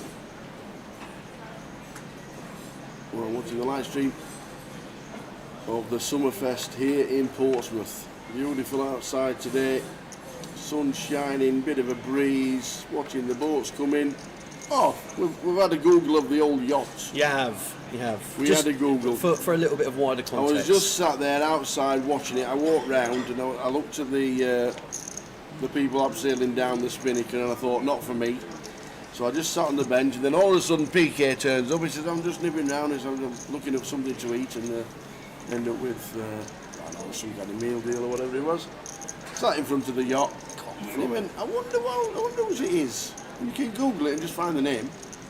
And the yacht's worth 70 mil. 70. 70. $70 million is that yacht in Portsmouth Harbour. What's it called? The special one. The special one. And obviously we thought it'd be Jose Mourinho, but The it's SS not. Even he's Mourinho. not got 70 million. Yeah. It's some prince, an Arab prince. Who's decided to come down and play the 340 Summerfest. I would love He's in the, it if he's he in was the in evening it. flight. He's in the evening flight. Don't worry, the guarantee's safe, guys. Imagine if it turned up to play. Well, some bullets on this flop. 3 of them to be precise. Accompanied by a deuce of hearts on the turn. Diego once again opening wider than considered normal in the hijack 7-4 of clubs. Jun made the call in the big blind with the king 5. Check called the flop. Check called the turn. And if there is a size here, it is. This goes. Is that over pot? 5k. Too Oh, no, small. 2200. No king high calls on the river, so Diego gets a bit more ammunition to continue entertaining us with. Come on then. First chance to get on the wheel. got the big We've got a pen. cup of tea in hand. We might have a donut because there's a dozen just arrived. Got the big pen. Have I got the big pen? You've probably got it. I don't know these things. I'm pretty sure you had it last. Oh, I didn't. actually. Somebody's nicked it. Someone's chawed the big pen. Lovely stuff. Well, we'll have to go with the little pen. Oh, somebody nicked it. Well, hang on fire. No, we're having a steward's inquiry. Right, here. stewards I on the found pen. it. I found it. Oh, I hang on a found it. minute. Sorry, who's got it? It's under the second box of donuts. Wait a minute. Here it is.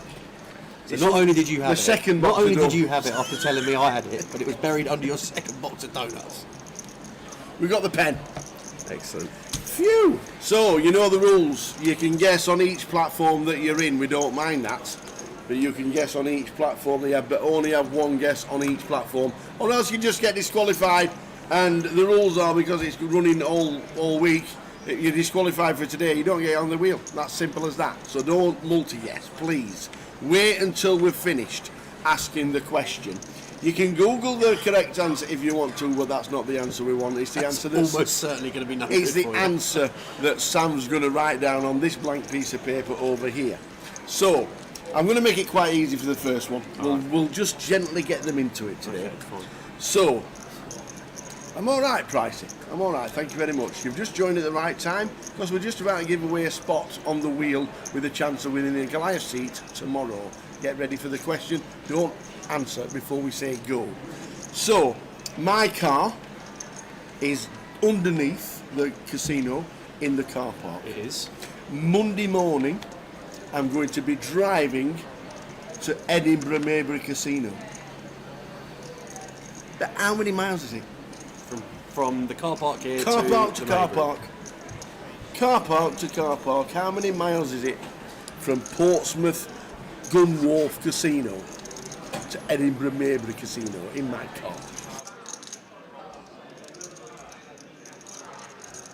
Have you done it? Done. He has done it. He's already written it down, so you can now guess away. Don't forget, don't multi-guess on the same platform. You'll get disqualified and no chance of winning your life. How far is it from Portsmouth, where Micah's car is in the casino car park, to the Maybury Casino in Edinburgh, which is the next leg for us next week? Away you go. There we go. How far is it? My car is parked and raring to go. I just need to stop for petrol. So there we go. I'll check the chat box. You keep doing the chat? I'll do the chat. You keep hold of the action. We've got 8s and 8s on a 9, 10, 10 flop. That's interesting.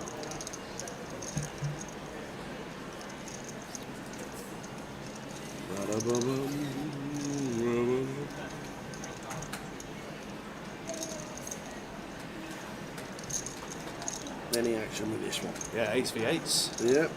8s. All accounted for. Hope so. Red or black? Take your pick.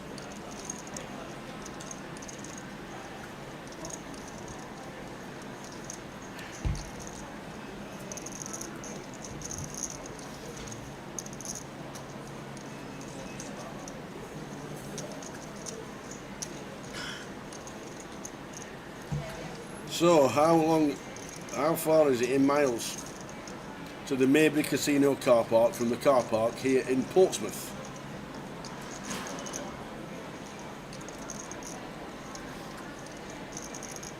One yes per account. If you're on YouTube and Twitch, you can flick accounts and have a little yes. We don't mind that at all. You could have different names on the different platforms.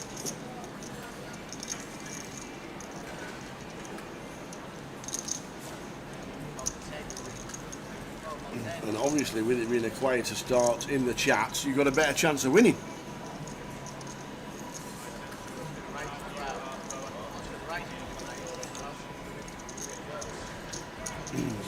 What city is that casino in? Which one? The Edinburgh Maybury Casino? We're in Edinburgh next week. No, we are in Edinburgh. Portsmouth to Edinburgh. The Maybury Casino in Edinburgh. How far is it from the car park where my car is parked all the way up to the car park at the Maybury Casino in Edinburgh?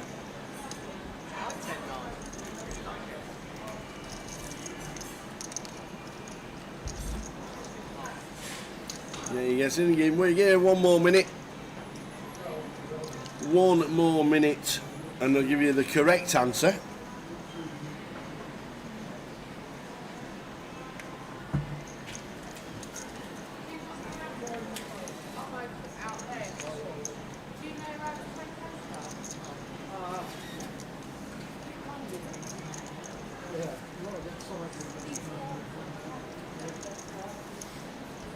Nothing happening on the tables. Just keep an eye on the chat box as well.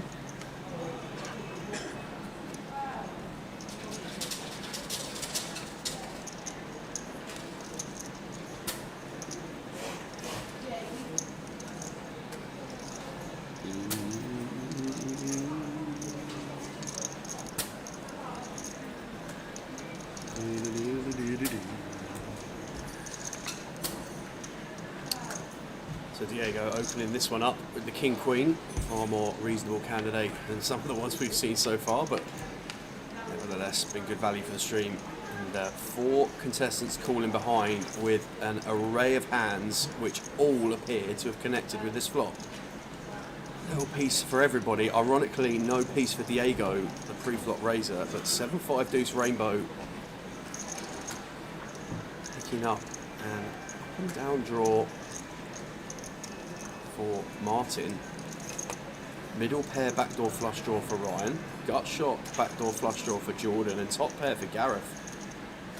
And it is Ryan that opts to seize the initiative with a bet of 2.5k.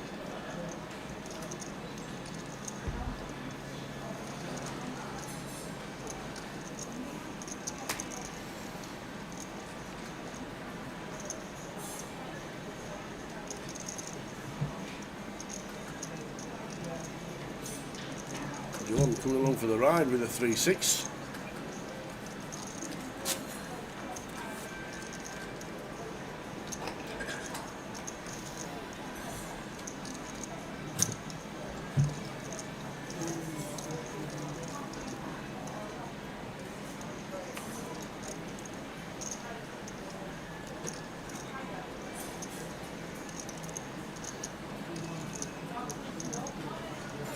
Gareth calls as well. So 4-way to the turn.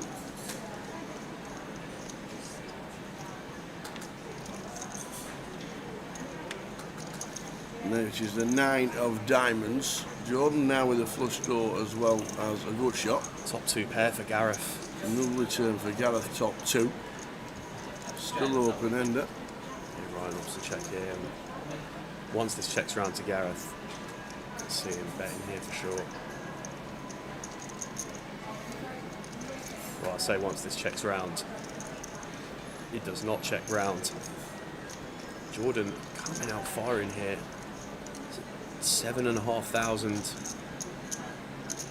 into 13. Half pot size near on the turn. Just over half pot. Gareth with a decision point in this hand already. We can't be doing folding now. We've made 2 pair. This is just some of the slightly unorthodox decisions that we end up with. Looks like he's going to go for the lot. Yeah, sending in the lots. Don't want to be on a draw on top 2, sorry. Morton with the draw out of the way. Now back round to Jordan. 15k to call. 3-1. 9 ounce once. If they're all live, it's 14 ounce once. Well, Gareth will be pretty content now that we've managed to avoid the snap call.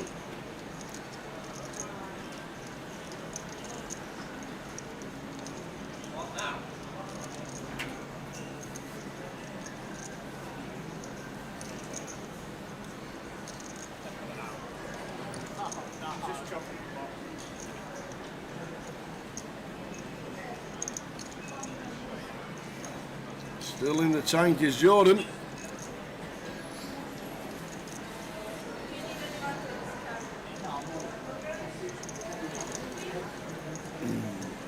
Ounce once. We can see that 5 cards aren't in. But we do have the draw. Well, he has made the call. He has made the call. Whether he can or can't, he has.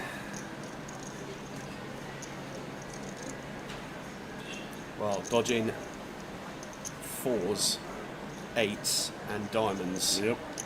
Gareth is about to win a big one. Is he happy?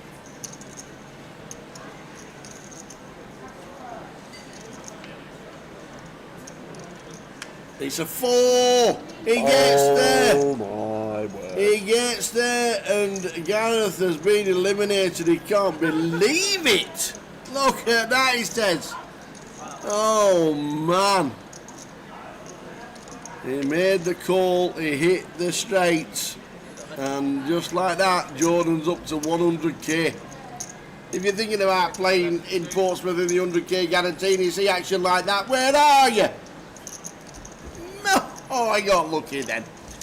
So, this is wild prices. Stay with us. Right, no, Miles. So, no life. my car is parked in the car park underground at this moment in time. On Monday, I'm driving up to Edinburgh for the next 888 events. And all I wanted to know was how far it was in miles from car park to car park. And the correct answer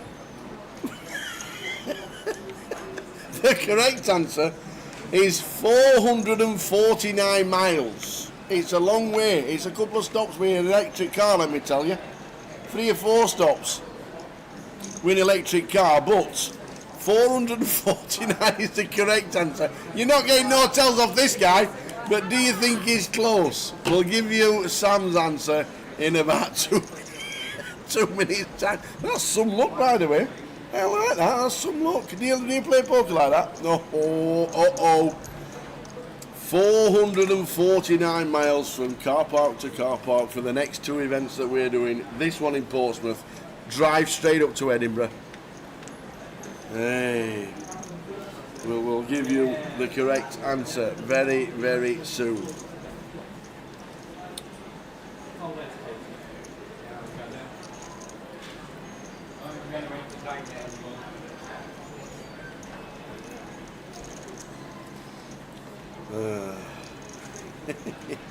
Imagine meeting him on a poker table looking like that, sat across. I don't think. Do you know, actually, Reading was the first time I think I ever wore shades in a poker table, and that was only because I had a headache the day after. And I just thought, oh, I'm going to have to get the shades on. And, you know, ran deep, so who knows, might be a thing now. I don't think I've ever played a poker table with the hood up, though. That's it's not in the MO. So, Jun raised here 7s. Iman defended the big blind with 8-6 of spades. Iman calling the flop. We're off to a turn. 6 immediate outs.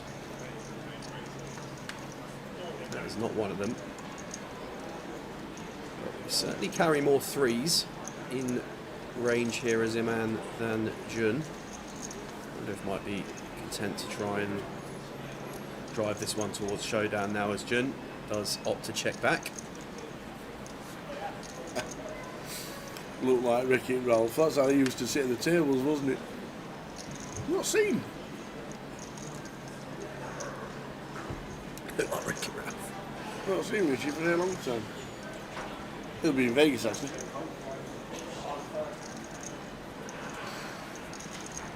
So final guesses in the comp. We'll close the comp as we are 15 minutes away from the end of this session,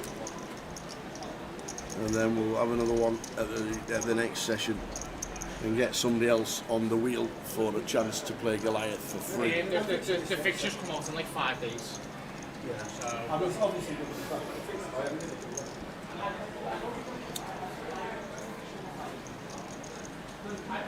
Yeah, and Iman all in here on the river. Queen of clubs. Decision back with Jun. And gets out of the way, so gets it through. Nicely done, Iman. So final 30 seconds to get your name and guesses in if you haven't had a guess. How far is it from the Portsmouth Casino where my car is to the Maybury Casino in Edinburgh as we're travelling up there for the next event? How far in miles would it be? The correct answer is 449 miles. But it's the answer that Sam's written down is what you need. And you've got 10 seconds before the competition is closed, and we'll give you the winner very straight after that, and we'll get Sam's explanation onto how he came up with his answer.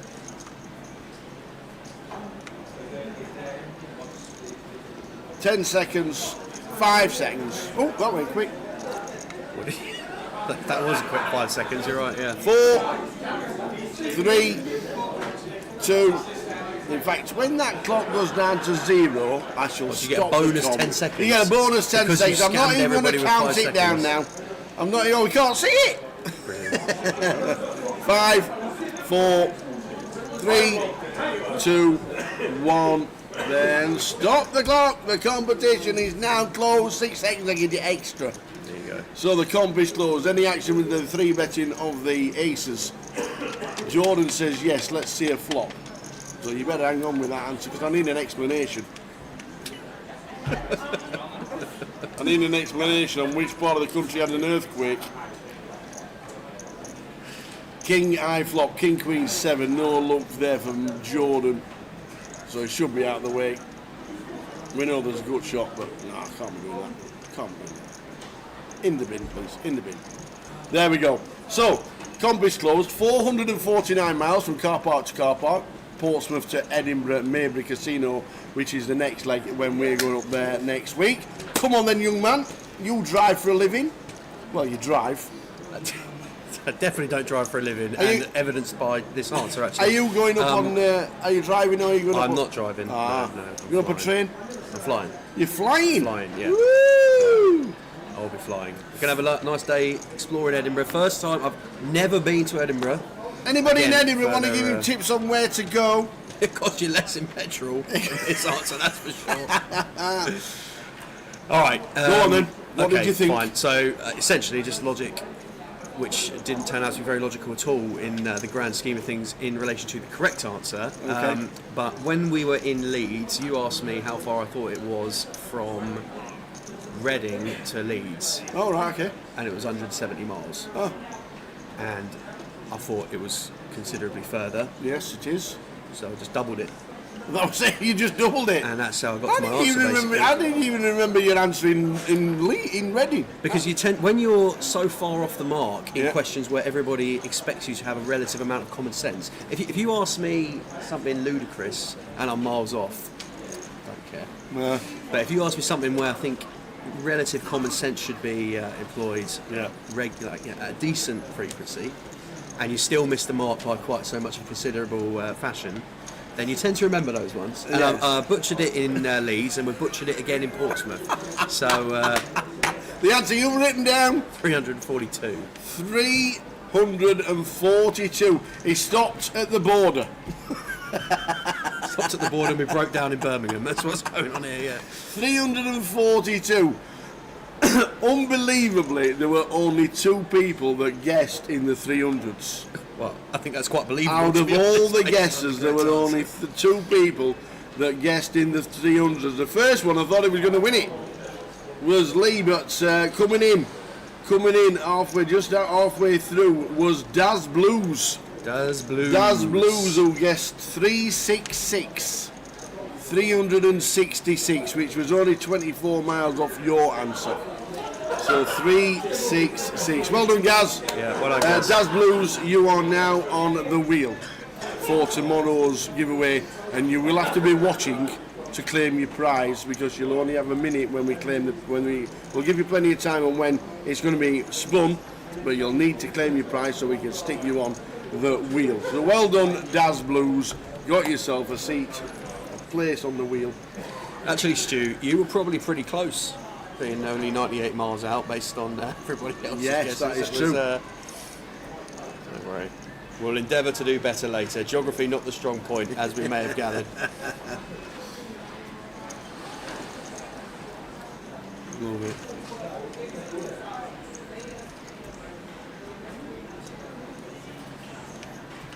So well done, Daz Blues. Your name is on the list. I was actually quite pleased only to be 100 miles out from the correct answer, which is just 25% away. 449, the correct answer.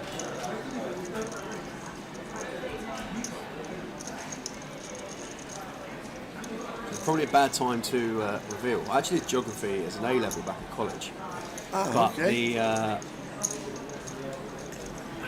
something went terribly wrong in the exam, What, you didn't turn up? Well, no, I did turn up, and that was probably the first thing that went wrong. It was a set up in an exam structure where you had 4 questions. Yeah. They were all sort of like essay concept questions, where it would be discuss or evaluate this in this, whatever. You had 4 questions, questions A and B, and C and D. And the instruction was pretty simple. You must answer one of A and B, and one of C and D. Yeah, that's so all you right. had 2 essays to do in this exam. You must have had about 3 hours, whatever. And the overall score was out of 100, and you got your mark back at the end of it. And I did quite like my geography, more so the sort of physical side of geography, and mountains and the rivers and all those bits and pieces. And I managed to score a total of 44 out of 50 on question A, and then a total of 0 on questions C and D, because I answered question B as well as question A. Whoops! In school, geography was one of the Did the teacher give you a good mark for the one that didn't count? The teacher called my parents and said, Did your son ever take up reading? this is quite the situation here, because I think there was an expectation he was going to do quite well. So when the results came through and he got an E or something stupid, right, we need him to resit next year. And after that, pretty much dropped college straight away and went off into work immediately. So that was... Hopefully not reading for a living. that was the one, yeah. It happens. Attention, all ladies and players, please start rethinking your seats. You have just over 3 minutes remaining on your break. That's all ladies and players, please start retaking your seats. Thank you.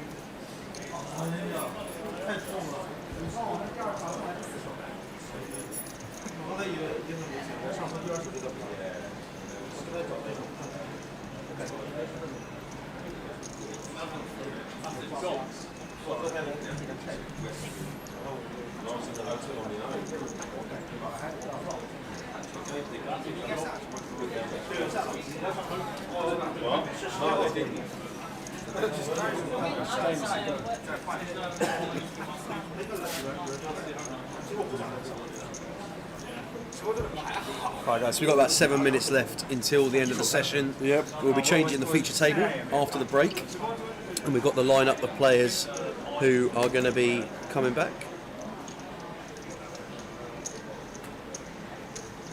which we will give to you after this hand.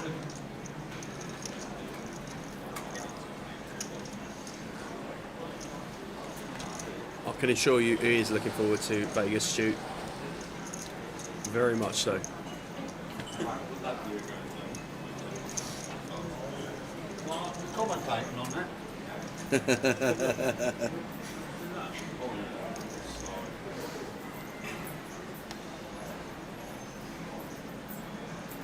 So, Jun going to get out of the way under the gun. Guangdong going to pass from +1. Martin going to get out of the way as well. Action folded all the way round to Dale on the button, who we've barely seen involved in a pot, to be honest, since the early exchanges. Not that there was a need to after hand number 3, where we got a full double blind on blind, but Ryan A7 of diamonds in the small blind going to call Dale's open on the button, and Jordan going to complete the big blind.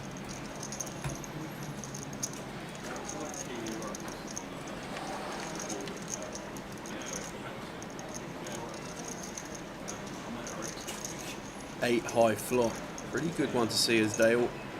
Imagine I might want to protect the range here and check back, and does decide to fall into that category. Attention, final bell for all ladies 9 and of clubs players. on the Final turn. score is just under 1 minute remaining on your break. Viewers, if you have 3 or more players, please start preparing your deck now.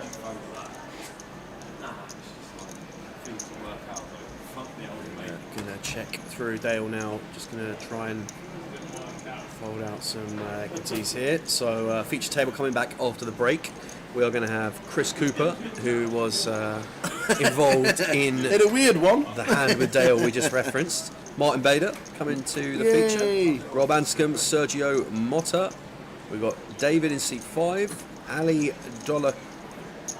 Yeah, keep going. Yeah, go on. Peter. Yeah. Ali, yeah. Veal. Yeah, we'll take Ali. Yeah, I Ali's wonder cool. if that's Ali from the Mystery Bounty FT. Who knows? Peter Veal in 7 and Gareth Wright back in after his elimination from the feature now, coming back into seat number 9. So that's going to be your feature table lineup after the break.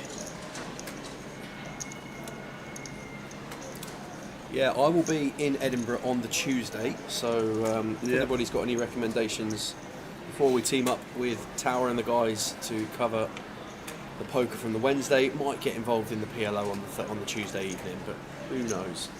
Walking up to top of Arthur's seat's nice, but taking a taxi is a lot easier. I'd probably fall into the taxi, yeah. It's a lot easier. There's some view, let me tell you. Yeah? Oh, yeah. Okay. Yeah, looking forward to it. First time I've ever been to Edinburgh. And, If you like an all-you-can-eat steakhouse, Fazenda's very good. okay. Is that like Brazilian? Yeah. Yeah. Yeah. Is that one of those where you like, hold up, you get the paddle and they switch it green when you want more and red? Yeah, forget that. Red. What's one of them? They didn't have red on mine. Here, you. Come here. There's a steak place in London as well, where it's got a queue out the door. That's just. There's one in Bayswater.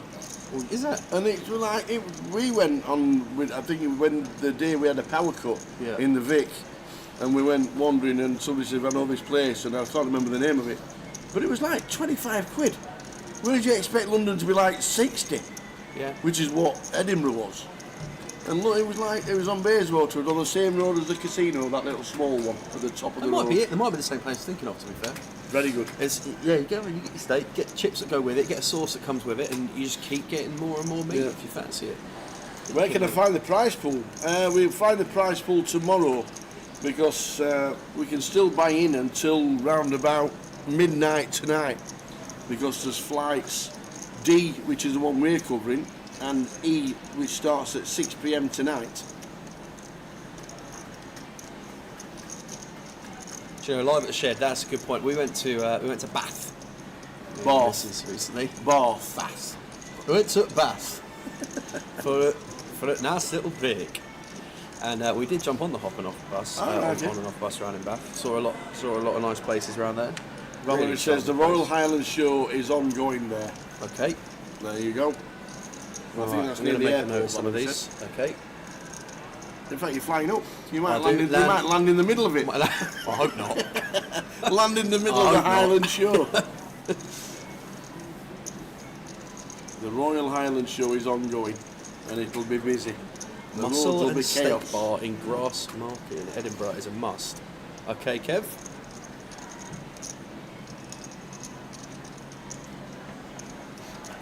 Look forward to reporting back on the stream on Wednesday.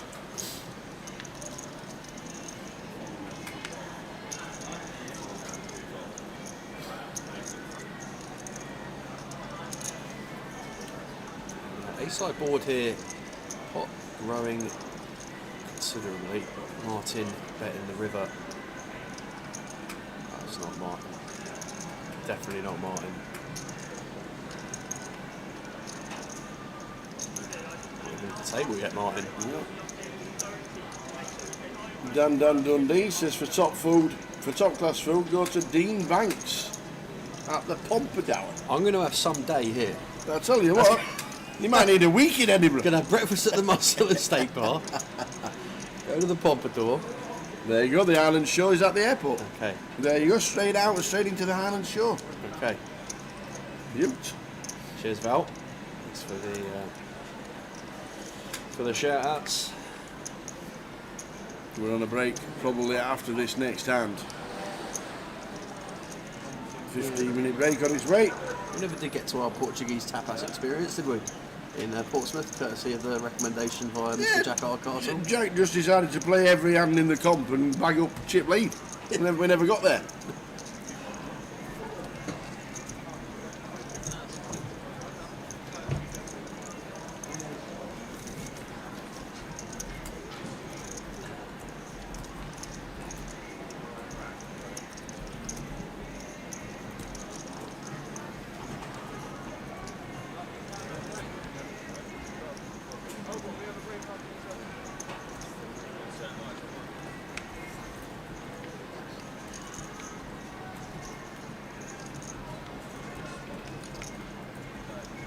So last time of the session, here we go. We will be off in 15 minutes straight after this hand. Diego's out of the way. No, he's not. He's got pocket fours. He's out of the way. Out of the way, Tower. Come on, this is our man Diego. They got free bet from the small blind earlier. We're not folding in +2 for an opportunity to open. Ryan's going to win. Has he raised it up? Yeah. Yes. Nice one, Ryan. Jordan out of the way. Last hand of the session. Back round 2. Diego's going to see a flop with pocket fours. Small 3 bet.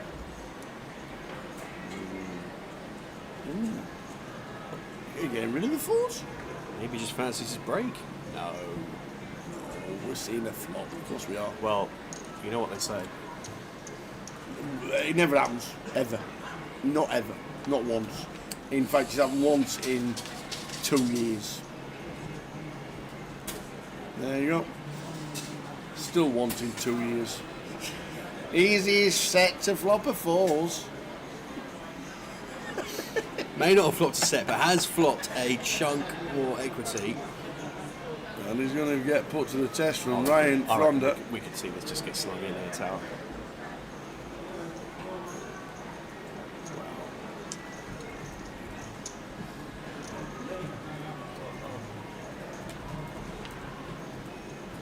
Anything low was low. This will just be check, bet, fold. Check, I mean. No, Ryan's going to continue. I can feel it. I told you. Check. On the time. There it is! Woo! There it is, the 4 on the river. The pair that always makes a set. Julie delivers for the second time in 2 years, and Diego now And the hand. for it. Yeah. See you after the break. More action from Portsmouth on its way because Ryan is putting them straight in the bin. Honestly. Ryan, we need a break. Ryan, we need a break. Ryan, I want a cup of tea. I want donuts to eat. In the bin, they went delayed. See you back after the break.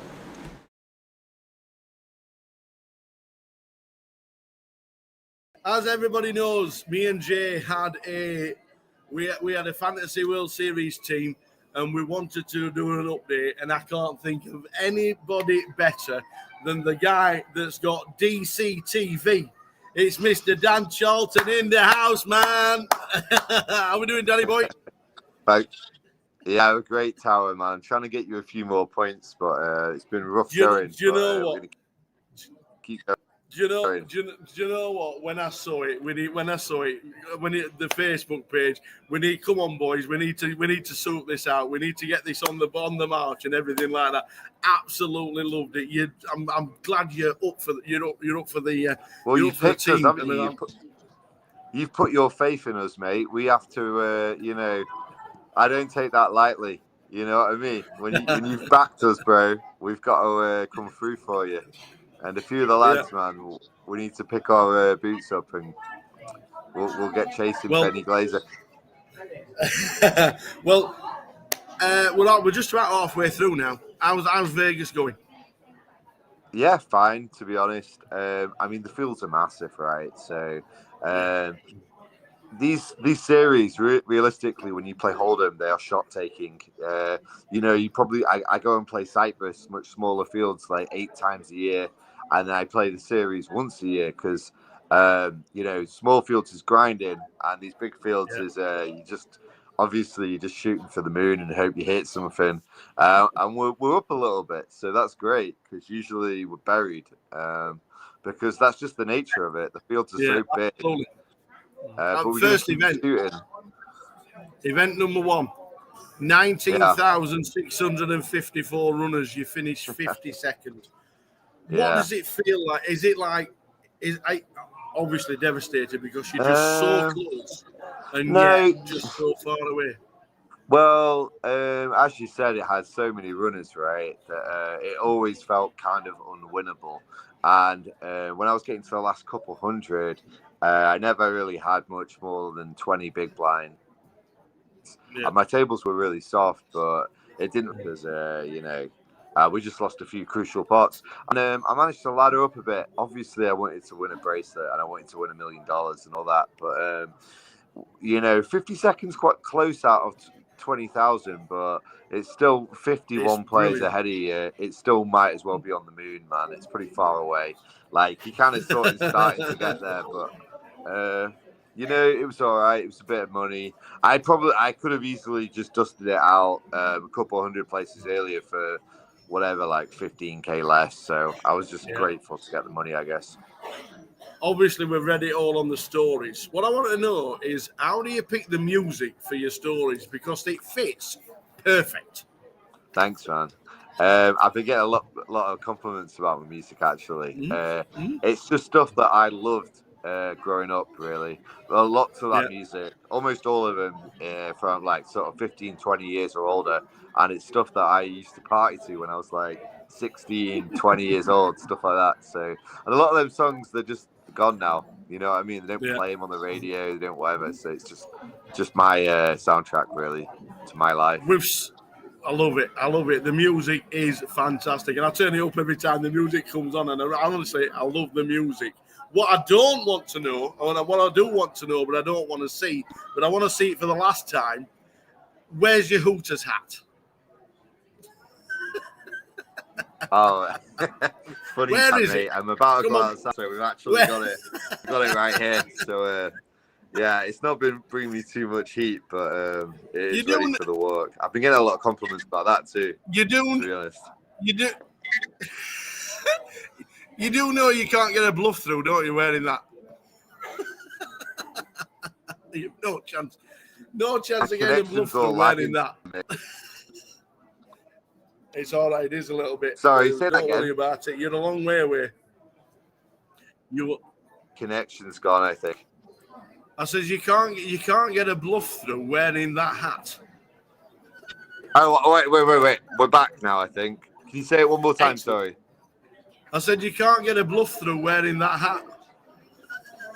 Oh, yeah. No one folds to me anyway, honestly. It's ridiculous.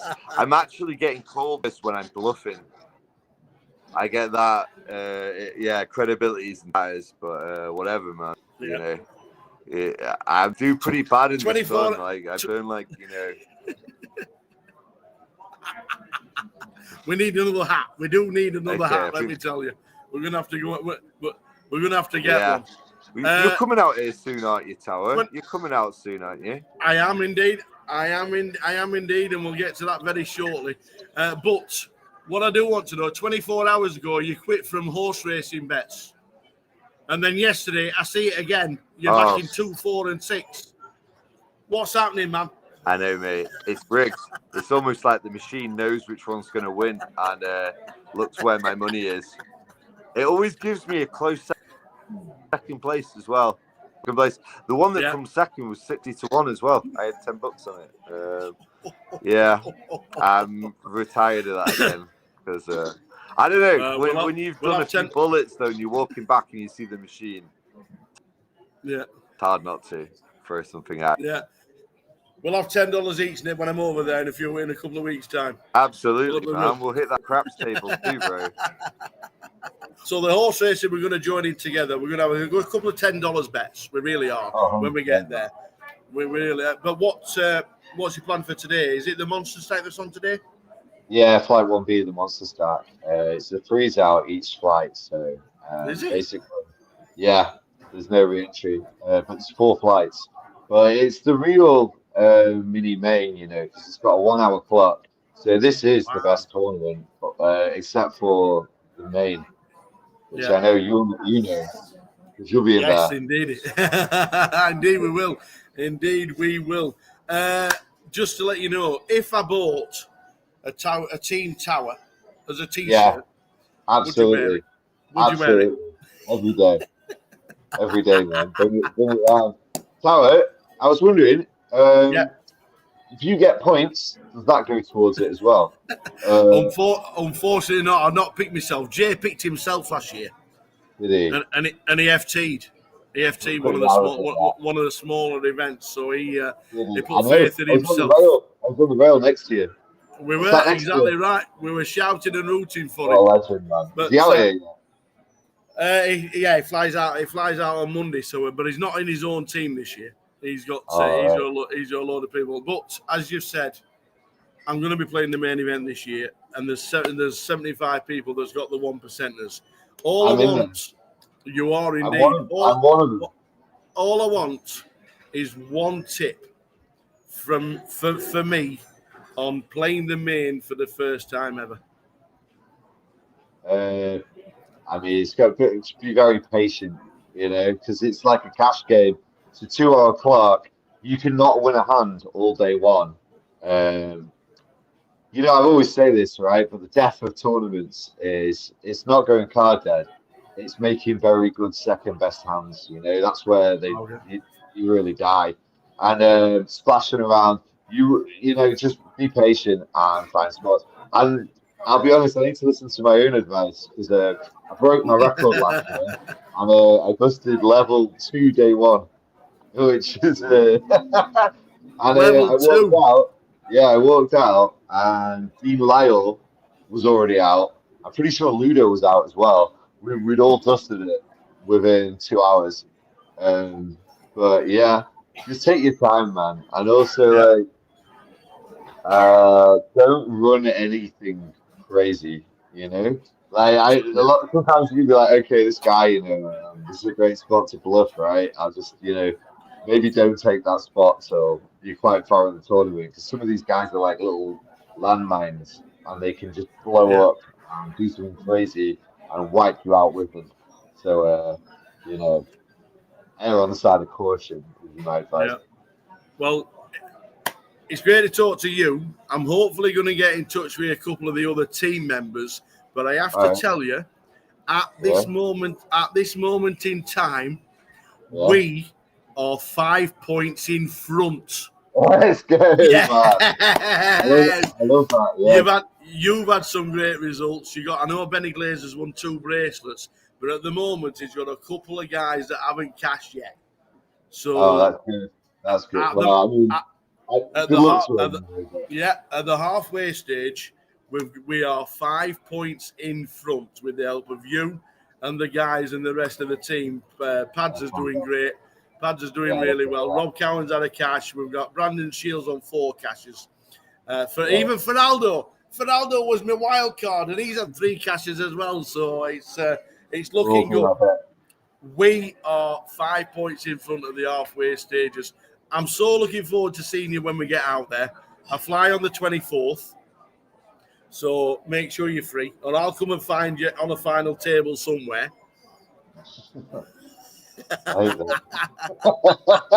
You'll find me there. You might find me on the blackjack table. We'll have a session on the craps. We'll have a session on the horse racing, and hopefully we're going to rail you on the FT somewhere. But thanks for being part of the team, and thanks for embracing it. Thanks for picking me, and likewise, can't wait to see you, mate. Let me know when you're in town. Absolutely. Just one last time. Show me the Hooters hat, then it's going in the bin. It's literally going in now. I'm about to walk over to host you now. Dan, you're a top man. I'll see you out in Vegas. Mate. All right, catch you, bro. Bye. Top man. See you later.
So let's do it again.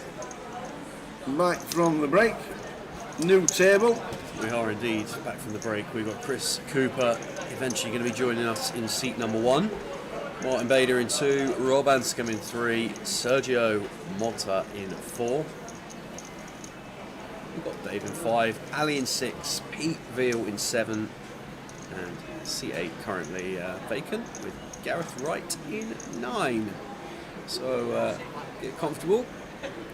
Another 2 hours worth of coverage on the way from the team in Portsmouth. We are covering the main event of the Summerfest. £340 entry for a 100k guarantee down here in Portsmouth.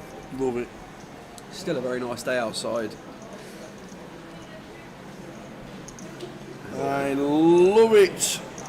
All sorts of shenanigans underway in the casino today. We saw Gareth in session number 1 getting eliminated in rather unfortunate style. Yes. With the top 2 pair versus gut shot and flush draw. Oh no, here we go. Chris already got the ace king. He'll be raising up. Oh no! Straight away. What is it about Chris Cooper on this feature today? Yeah.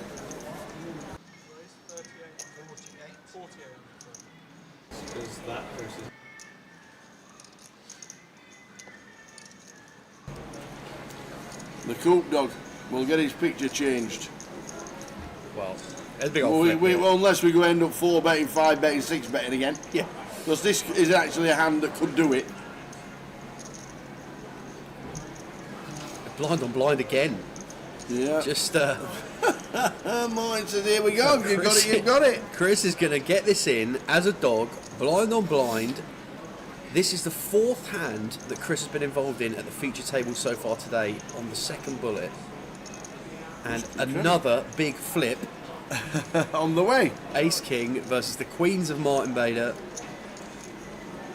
Chris going to need to find an ace or a king, or it's exactly as you were before. Unbelievable. 3-2 favourite Martin based on a couple of folded cards, but we're going to see 5. We'll start with 3.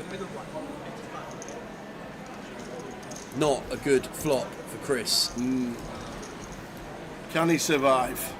Backdoor diamonds working as well, but there is backdoor diamonds realised. Backdoor diamonds. Outs treble. 9 outs once. Ace King Diamond. There is not. The 3 of spades again. Chris. Ace Jack first time, Ace King second time. Shakes his head. Leaves the table. We can shake his head a bit of dignity this time. It's Don't mind slightly that. more orthodox flip this time, isn't it? Yes.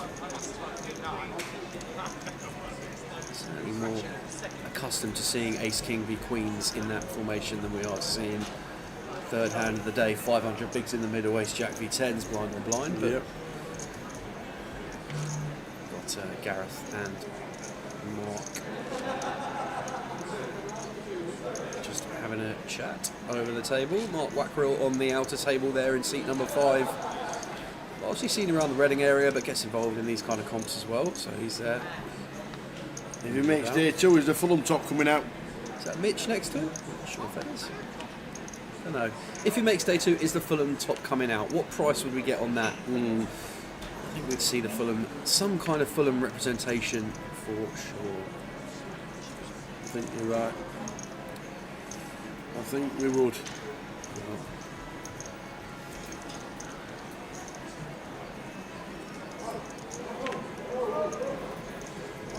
Speaker folds Gareth in the cut-off Jack 5 offsuit. This belongs in the bin. But on this occasion, Gareth's going to bring it to the table. 1200 to go. Martin out the way in the small blind. Rob in the big blind. Going to fold the Queen Deuce. Afternoon Bluey on Twitch. How are we doing, Kev? Hope you're well. And to those of you across all our social media platforms who are joining us back from the first session. Welcome back in. Good to have you with us again, watching on Twitch, YouTube and Facebook. And for those of you who are joining us for the first time, welcome in to the coverage. Yes. Tower and I will be here until, we reckon, somewhere between 11:30 midnight this evening, when day one will naturally draw to a conclusion. We're running golden, boys, aren't we? Unbelievable, Chris. I can't believe it, man. It's the first time we see you. Get it with ace, Jack, get it with ace, king. Just don't play him. Golden, yeah. Oh. I'm at the final table now, and I re-enter and fucking win every hand. Are you jumping back in? Oh, yeah, of course. Yeah? Yeah. Nice one. I'm here to spin, I'm not here to fucking... Oh. Yeah, good lad. Good lad. Good on you. Good lad. I feel like the England team. How are we doing, Kev? We'll have... No, we've got Edinburgh next week. We are in Edinburgh next week for the 888, and then we're off to Vegas. Well, this is the dynamic shift from the first session. If we'd have seen these hands in the first session, we would have had 3-bet, 4-bet, and the rest. But as it is, we've got gun open from David with the ace-queen, called on the button by Martin with the ace-10 of hearts, and in the small blind by Rob with the king-queen of diamonds. And David stretching out to an equity favourite on 9-9-3-2 clubs, ace of clubs in hand and working 2. Check from Rob in the small blind. See that from David and Martin. Going to take one off here. Ace 10 of hearts, backdoor hearts, and 2 overs.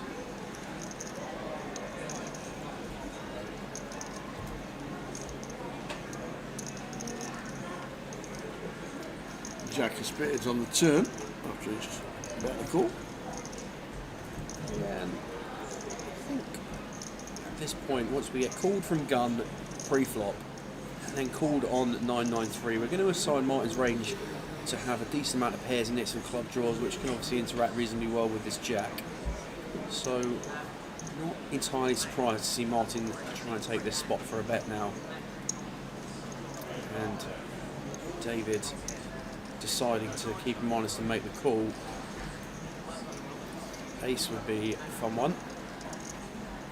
Well, there it is. An ace is a fun one. Someone checks it over, and Martin might feel now that we can go for 2 streets here. I don't think we're going to assume that a better ace is going to be checking over to us on the river. We almost discredit all 9x.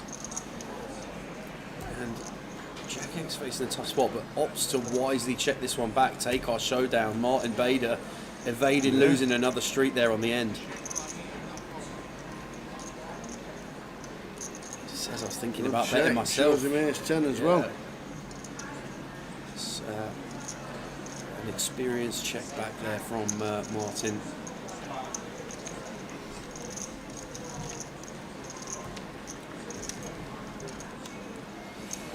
And to those of you that were privy to the slightly off guess in the first session for the samplings question, It was all right. you'll get your opportunity to get your name on the wheel in this session. We'll have another giveaway for you, another opportunity to get your name on the wheel. As we said in the first session and yesterday, we will be sending someone to the Goliath Festival, and we'll have a look at the schedule for the Goliath in this session as well. We will. Look at what's going on over the fortnight that we're going to be up in Coventry. Always plenty going on. One of the most signature events around, if not the signature event of the UK poker scene in August. And in terms of Pompey for the rest of the week, we'll have a look at what's coming up here over the weekend. After this hand, we'll have a look at that. If you fancy getting involved, 100k guarantee, not got you there yet.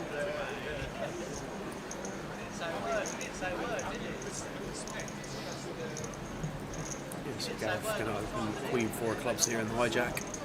Martin in the cut-off with the pocket 5s. Going to make the call. That brings Rob in on the button with the 10-9 of clubs. Nice one to take to a flop if we can. Sergio in the small blind here with King 9. Going to make the call as well. And not anything respective of the players that we saw on the first table by any means, but this is the kind of action that we would have expected to see in the early stages of this comp. But we're going to go 4-way here. 4-way. 5's being the best of it, but not anymore. Ace 10 queen flop.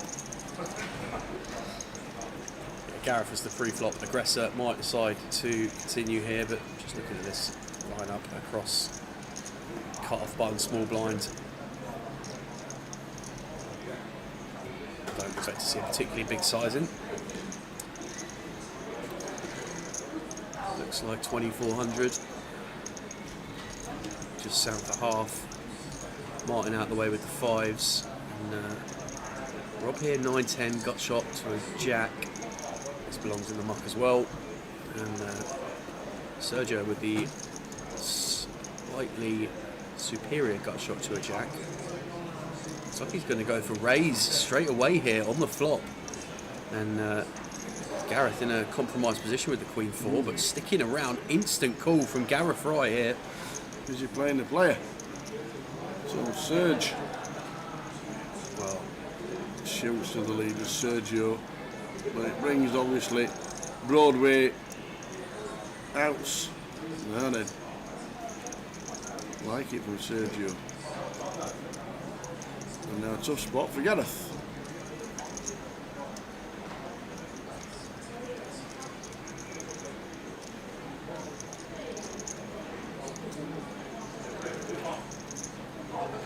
Gareth bet calling the flop, going to take the top end out of the range. I would have thought just calling Sergio's raise on the flop, and awkward spot now for Gareth with just third pair. Don't really see how we can continue here. There's just too much Jack X in there. There's too many 2-pair combos in there. Calling out the small blind. I don't think there's too much of a decision here as Gareth.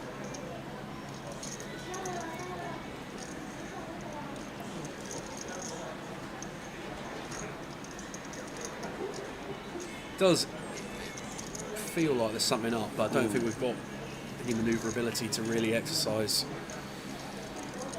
As Gareth gets out the way.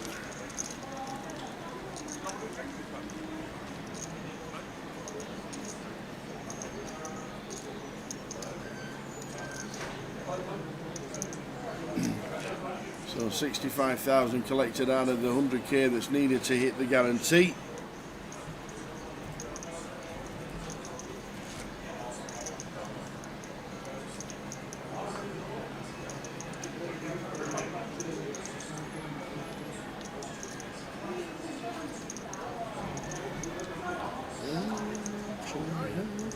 Coverage continues. Rich, tune in the background, bit of transvision vamp. I want your love, I want your love. Well, Peter going to get his opportunity to join the mix at the feature here. Ace King of Hearts under the gun. And Rob with the other 40% of a royal here. Just going to come in for a raise. Sure about this, if that is a raise, just goes for a call, fair enough. He's going to bring Sergio in on the button as well. Evidently wants to play some pots here, Sergio. Brings the 8-9 in for a call on the button. 80% of a royal. Yeah, and Ali, going to see a flop. Ali gets out the way in the big blind with the 7-3 of diamonds. Yeah. Well, 9 of hearts accounted for, but hearts would be quite the flop.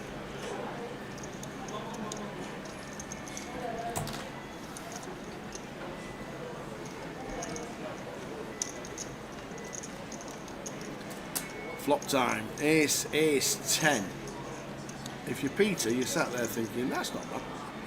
That's one for Peter, obviously absolutely crushing this board, but I thought we wanted to continue there with range ups to check. Oh, where is that? Just an open pass from Rob.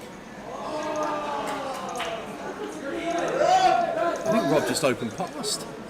I don't want to get involved, he says. Well, it's going to look like genius move if the king pops up on the river. Check again from Peter. We're going to be getting some value from our hands. Just We're like going to be getting value here as Peter. I can't believe we've gone for 2 checks here. Very surprising to see 2 checks from Pete. Arguably, I don't know, well, right up there with the level of surprise at the open pass from Rob, but what do we do now? Just call, I guess. Crazy. Right, all in, and there's just absolutely tons of value. Sergio quickly exits the hand. And for those of you that can hear some background noise, as we brought to your attention yesterday evening, we are placed quite literally on the casino floor here in Pompey. So any background noise is from the roulette tables. It's one of them. And the blackjack hands. Actually, it's a blackjack table. At about our 12 o'clock, there is quite the party going on at that table. There is actually.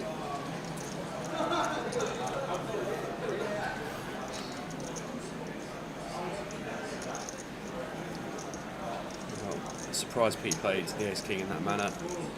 If we're going to check flop, we've got to bet turn. And if we bet turn, we just get opportunity to get called by the 8.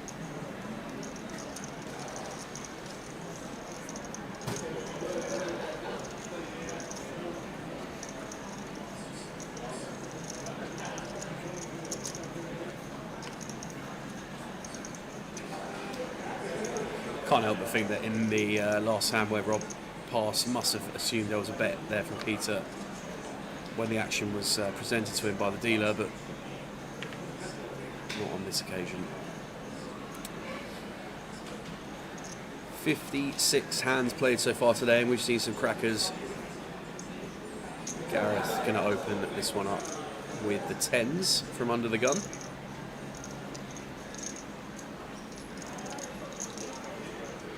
Run to Rob, who's got ace jack here in the hijack, just south of 10k.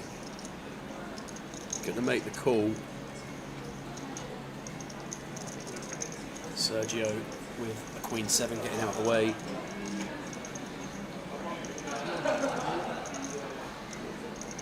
David going to fold, Ali out of the way, and Peter going to fold the big blind. So Gareth probably 3-2 favourite here from the numbers.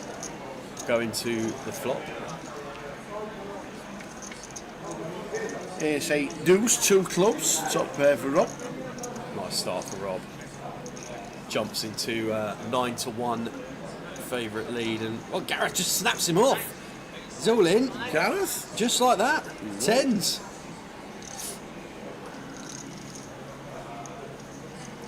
Well, Rob will be delighted when these get on their backs to see he's a 9-1 favourite here.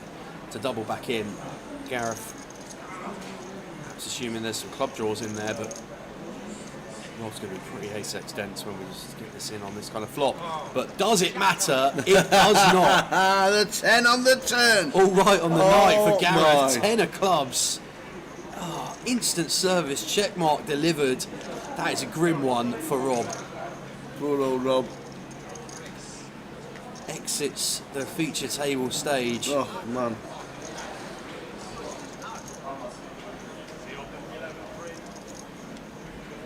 Gareth chips up to 37k at the detriment of Rob.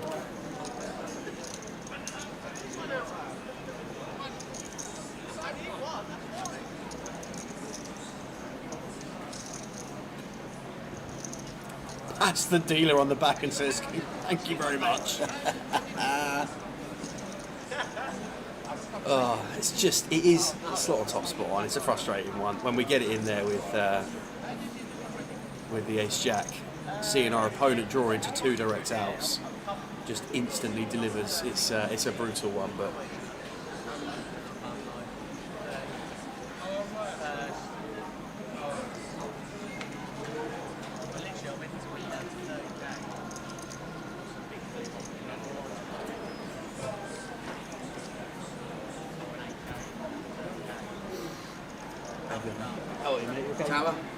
How are you, man? He's in. He's in.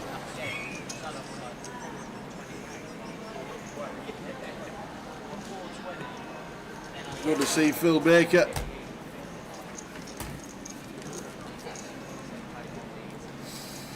Phil Baker just jumping into the main event. Oh, we could have offered him a donut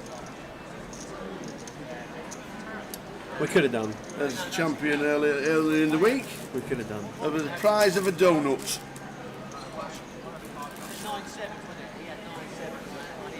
We could have done. We could have done. You are thinking of playing any poker and you can't get yourself to Portsmouth this weekend, already started. Birmingham, Liverpool, Sheffield and Stockton on the 25-50 stage if you can't make it. And then there's a bit of a break of 2 months for the 25-50s because we've got Vegas, we've got Goliath, we've got the Vic with a 10-day festival. That's in July as well. So a bit of a break for the 25-50s. Birmingham, Liverpool, Sheffield and Stockton this week. If you can get involved, if not, get involved here in Portsmouth. Plenty going on. Plenty going on, and David's got to go in this hand. Ace 9 of hearts. Gareth immediately queues up another pair with the jacks.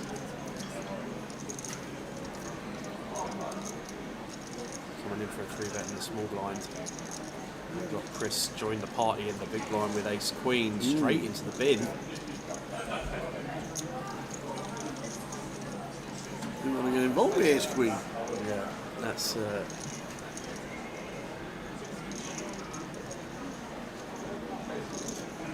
snug pass there from Chris in the big, but I don't know how many chips he's dealing with there. Oh, he's got reds in his left hand as well, so it has some depth there to see one as Chris, but just decides against it. It's David who actually decides to complete the 3-bet value and take us to a flop. So 8-8-7, 2 spades. Expecting to see Gareth continue here. And that will serve as a bit of protection, get some value, goes full pot, and then just flushes out everything really. Love it.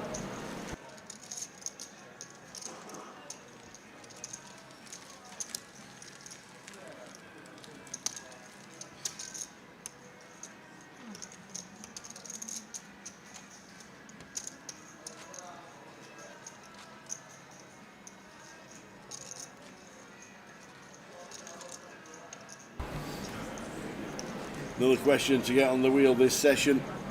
We'll span them out during the day. We've got 6 for today. We'll probably do a couple tomorrow, and then they'll spin the wheel probably about 6 o'clock tomorrow. That's what we reckon.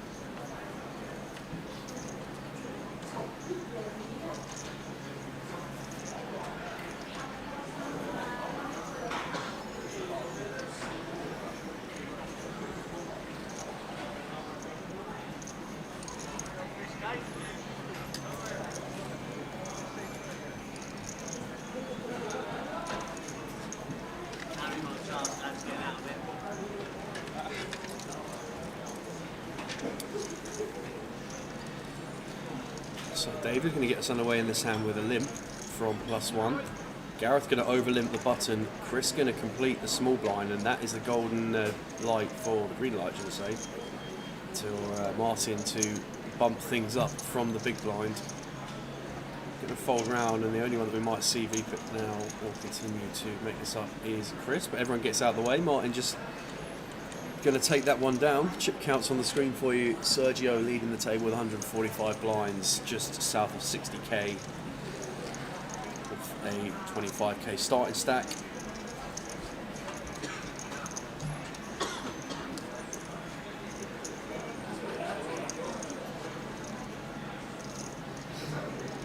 And for those of you who are continuing to watch the stream after this hand, we will show you what we've got coming up over the weekend.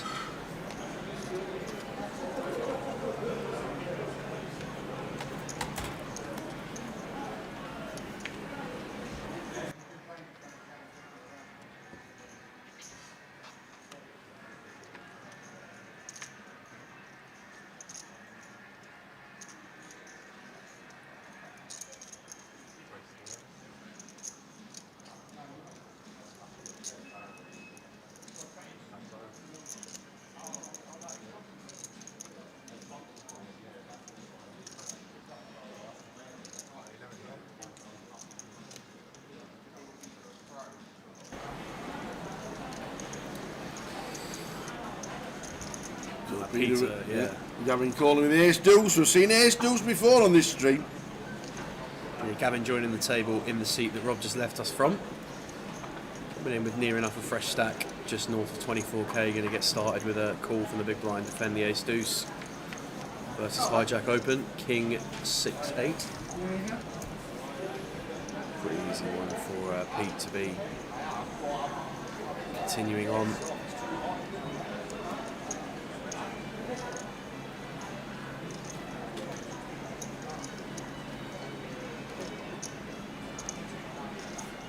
Imagine Gavin just going to get out of the way.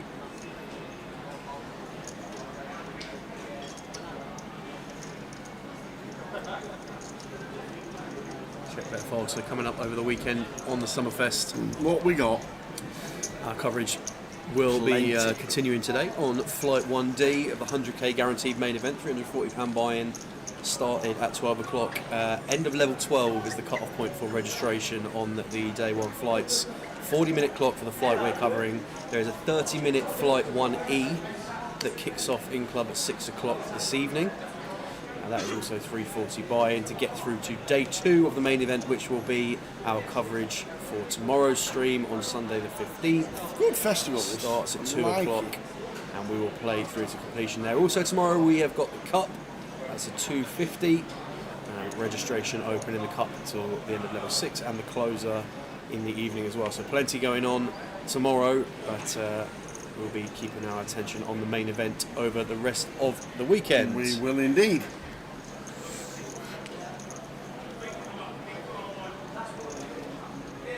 Can't see him, but I can hear Manchester Les. The shiny napper is back in town. How do you get it that? Did we find out what solution he puts on it? Is it baby oil?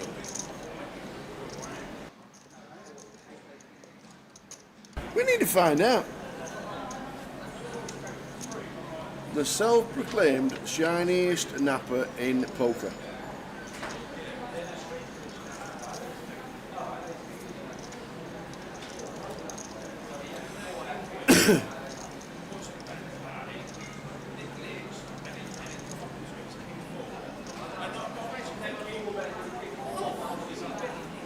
Chris in one.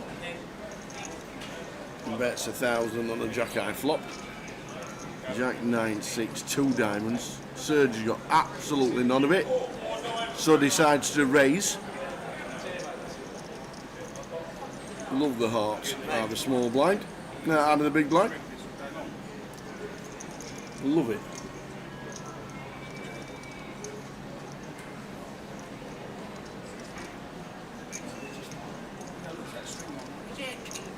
Chris just calls. Turns the deuce, double flushing board now.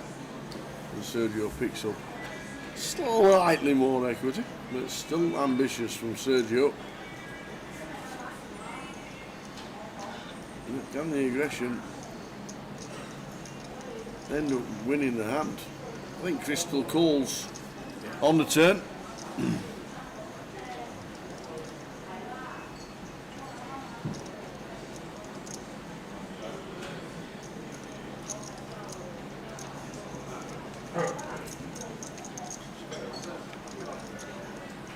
And the 6, 2 pair for Chris. So how does Sergio continue on the river? Here we go. It's going to need to be big tower. Well, it looks like it is. 6.5, 8, 7.5 maybe? 6.5. Just gets called, too small. Too small. Nothing. I got the deuce. Chris with a 9 calling it and sneaking it out up to 37,000.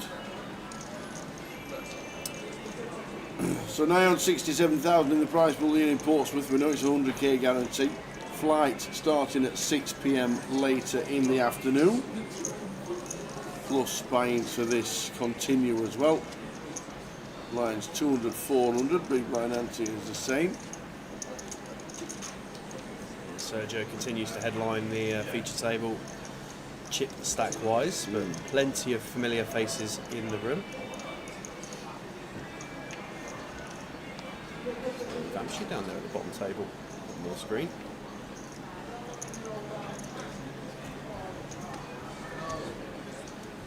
And to anyone who's joining us recently on the live stream across Twitch, YouTube and Facebook, welcome in. We will have a giveaway question for you probably in the next level, probably back end of level 5. So about 40 minutes or so from now we'll be getting a 4th name on the wheel.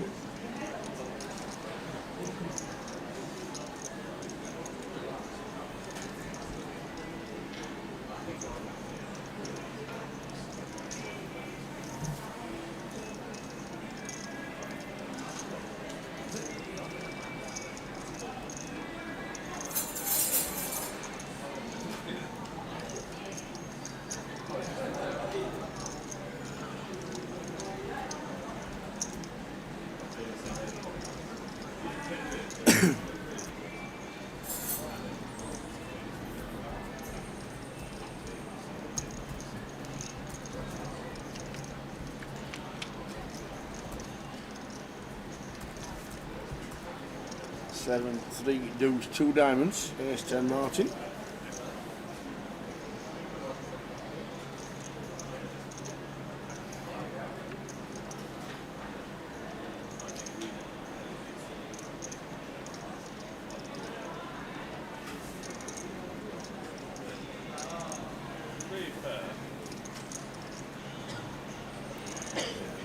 Sergio going to come out firing here, after turning the best of it.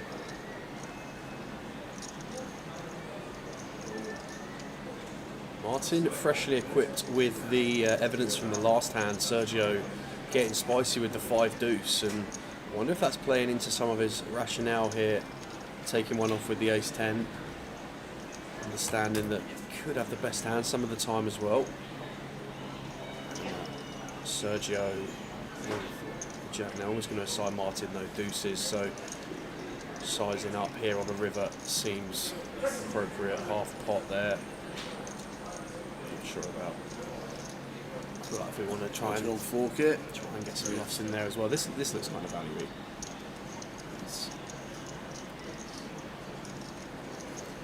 From mixing in there, probably like to see a bigger size in here from Sergio on the end.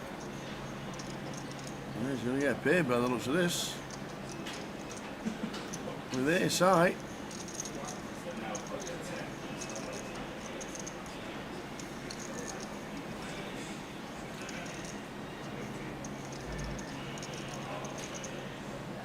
Yeah, he flicks it in to get the value from Martin Bader. Non-believer.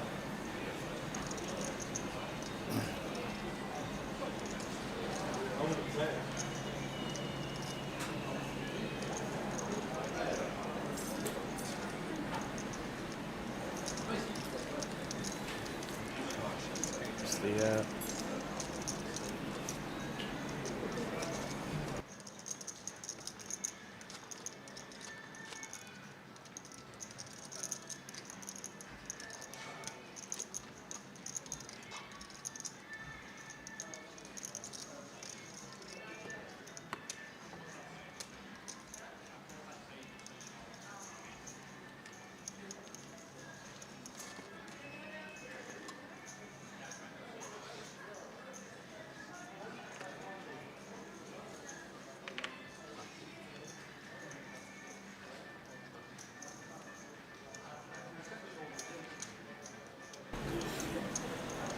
Queen 10 for Chris.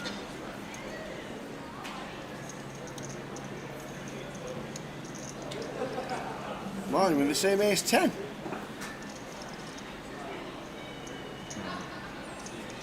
This time got raised by Queen 10, not Jack 10. Bizarre. Exactly the same suits and all, I think. Definitely the ace of diamonds in the last hand.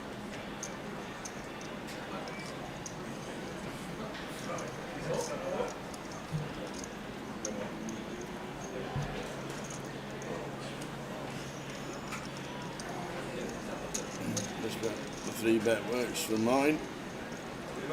Sergio chip lead at the table at the minute. First level of the session nearly over. 53,000 for Serge.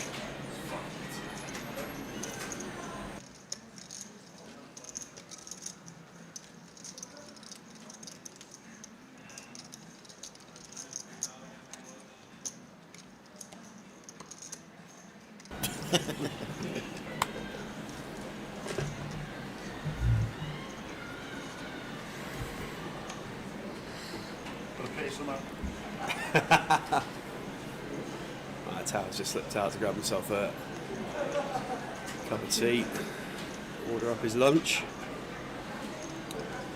3:10 in the afternoon here in Portsmouth. Things ticking over nicely in Flight 1D of the main event. Sergio in the cut-off Jack 10 off suit. Comes in for a raise. David King Deuce on the button. Gets out of the way. Ali gets out of the way as well. Peter Queen 8 in the big. Expect this to get defended. Seen a generally risk-averse strategy from Peter so far. Let's see if he can get back on track in this one. Ace, Deuce, 3, Rainbow.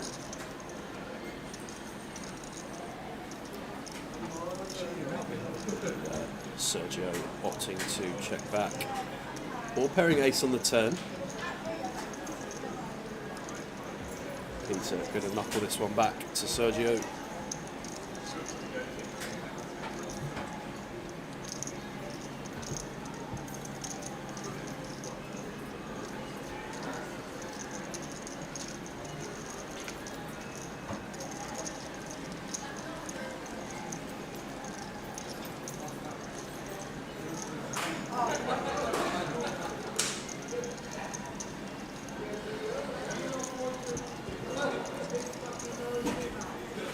We have satellites running to a little festival called the Goliath on PokerStars, as per the big graphic behind the feature table.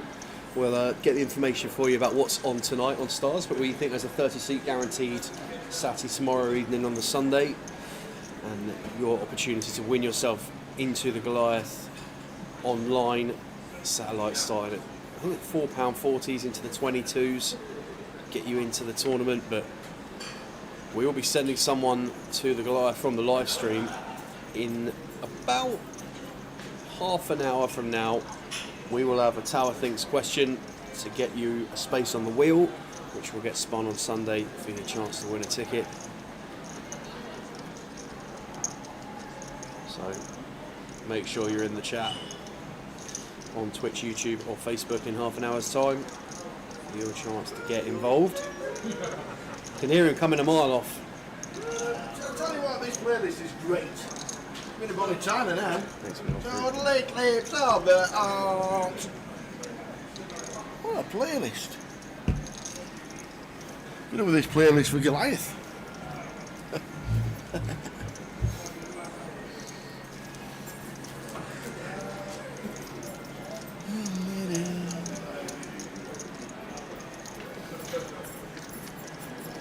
Flight 1E starts at 6 PM. It's a 30-minute clock tonight, 40-minute clock in the afternoon sessions.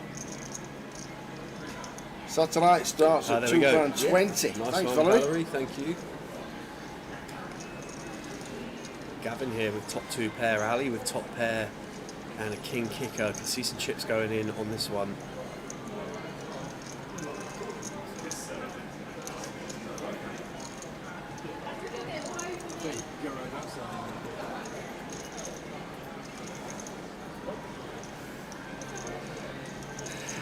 Jadar in the big blind gets out the way.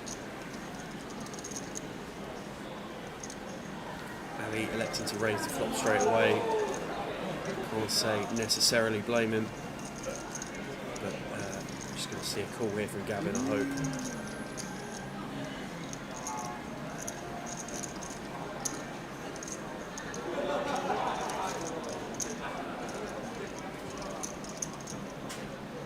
Five of clubs turn. That's cool. Would have been the best card of the day for Bojidar in the big blind, but on this occasion, lift, I think, is probably what are we dealing with here. SBR still at 2, so we've got some way to go to get this. Feels like a natural route to go check bet call to get the chips in here on a low river. But Gavin elects to Go for the check raise there. Just get him in now. Here we go. Yeah, another 50k pot. Straight up. Ali gets the bad news. King Jack in bad shape against Gavin's Jack 10. Can he get there on the river, or is it a big one for Gavin?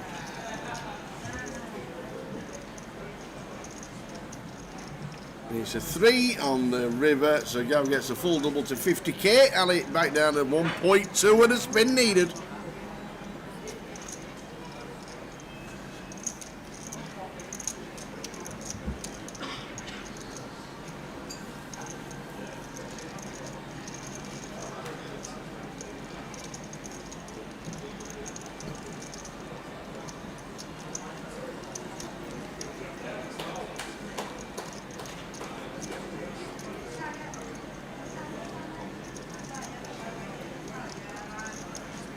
Ali after that, absolutely crippled, down to just a handful of blinds to try and spin back in with.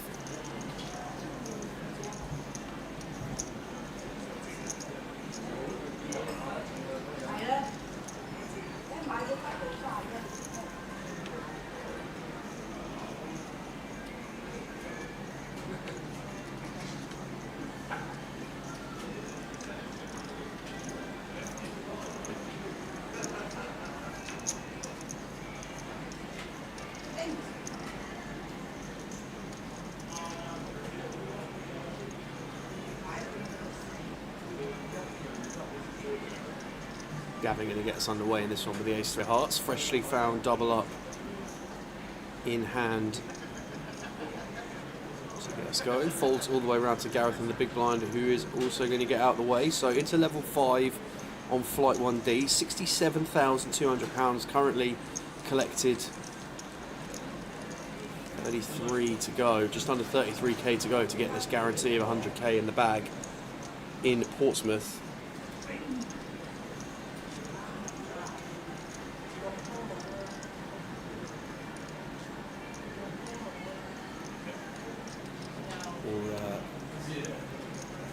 Events from the Portsmouth Summer Fest going towards the MPL leaderboard. The top 5 you can see on your screen behind you. We had Dale Wilson, leader of the MPL, in show earlier on the feature. He was on the first session's table. Got involved in that big hand with Chris, blind on blind, just 3 hands in for the full double.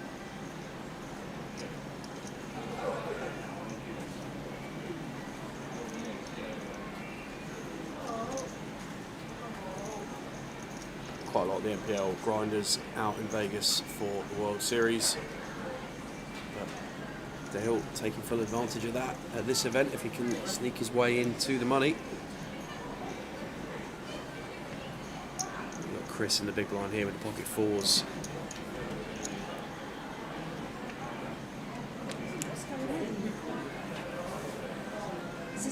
King 5-3 all spades on the flop.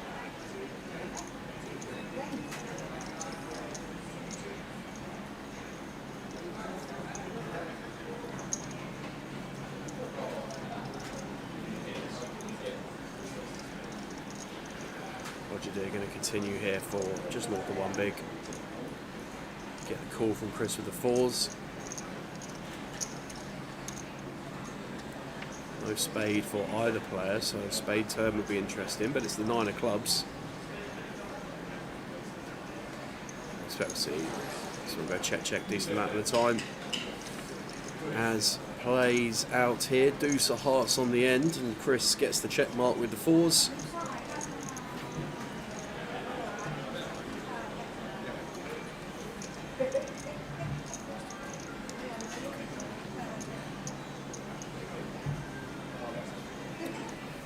Goes check on the end. Chris going to pick this one up. Big Johnny on YouTube. Tournament at Luton looks tasty. Might do the turbo in the morning. Well, good luck if you go down. We know there's a 25k guarantee comp down in Luton for just a £70 entry.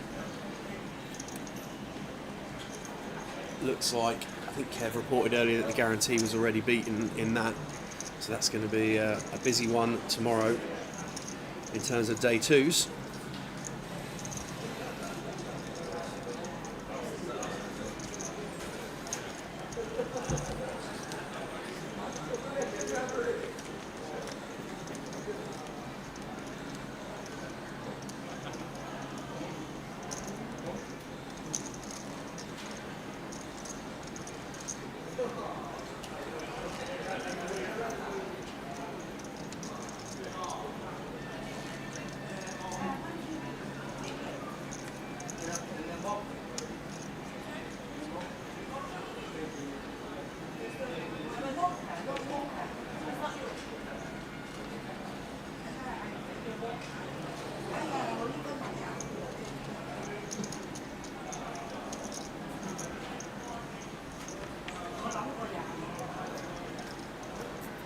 Gavin out of the way from gun with the 5 deuce.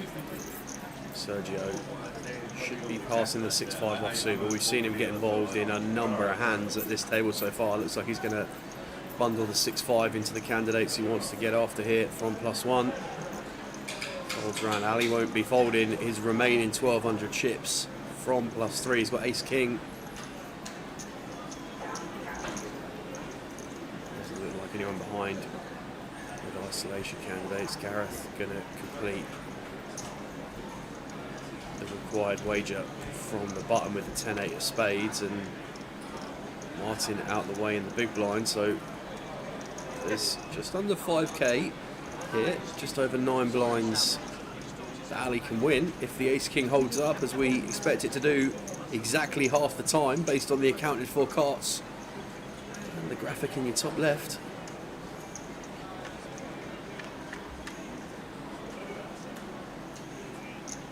Wow, spicy one.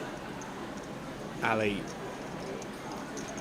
goes from 50% equity to not being too thrilled about this, and when Gareth commits chips here on the flop, Ali is not going to be feeling good about this one. Needs a non-spade ace or king. Well, there's an 8, and that is going to see Gareth take the ascendancy in this hand. 70% of the equity for him now on the turn. Continued aggression from Sergio, but Gareth not going to be going anywhere now that we turn top pair to accompany our flush draw.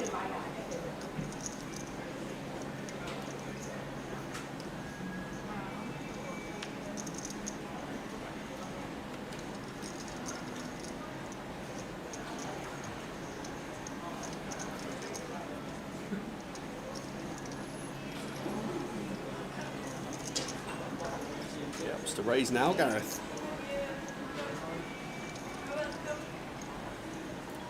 Sergio with the snap call. He's here to play, Sergio. The diamonds on the river, and expect he's just going to go check. Gareth's going to take a showdown and win the pot here.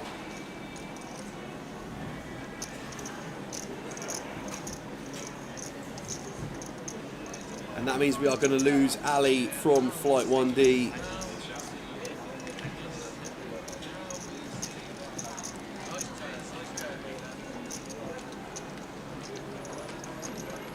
Scene open 11-6.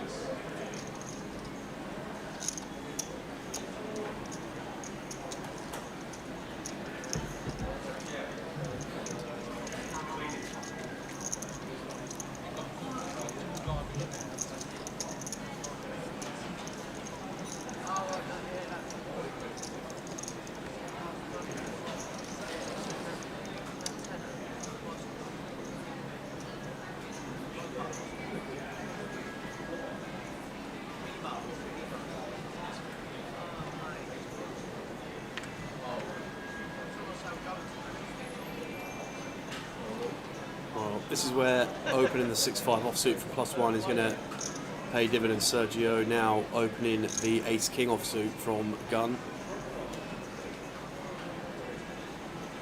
Here with Jack-10 of hearts from +2. Just decides to fold. Playing a stack of 14k. 28 bigs, Jack-10 of hearts. Didn't want to take a flop. Chris with king-queen on the button just folds as well. Gavin with ace-king in the big blind. Just going to complete. So, single raise pot, ace-king v ace-king at the feature.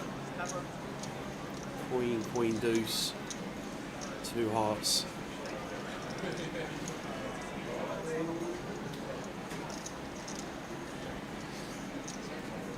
I'm really surprised Gavin hasn't free bet this hand after seeing Sergio's open in the last hand from the 5-6 offsuit for +1. Would expect to see Gavin find some free bets here, but does opt to just call. Flop goes check.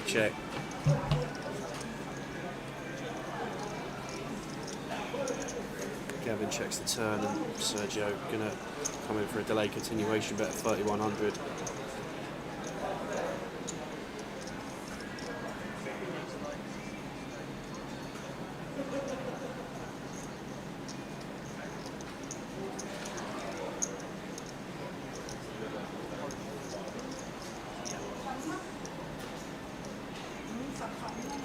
Gavin just gets out of the way. One blind done there, ace king. Yeah, Gavin gives him the nod. I think he just said he had the same hand.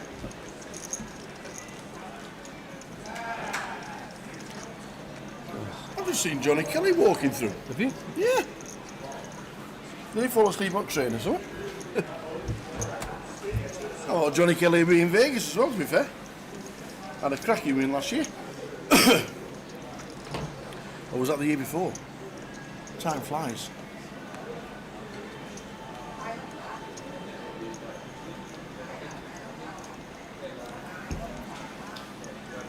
Incoming Johnny Kelly.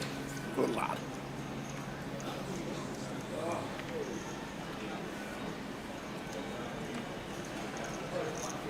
Well, about 20 minutes time, we'll have a Tower Things question for you. All right then. I'll get thinking on my question. After we've seen Ojadar try and build one here with the aces. Gavin in the small blind. Action folded round to him.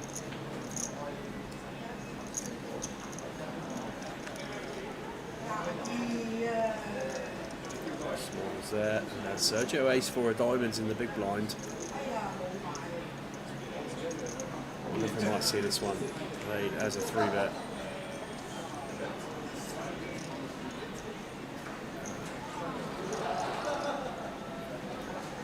It's just beautiful. We open the aces, we get 3-bet. It's a great feeling. It certainly is. So, 4-bet incoming. Just size independent.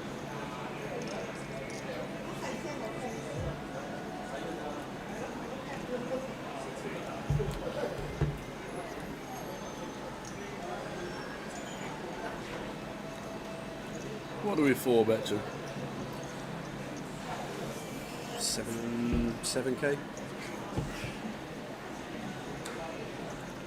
7.5k? This might be even smaller. 4.2 or 5.2? 52. That is small.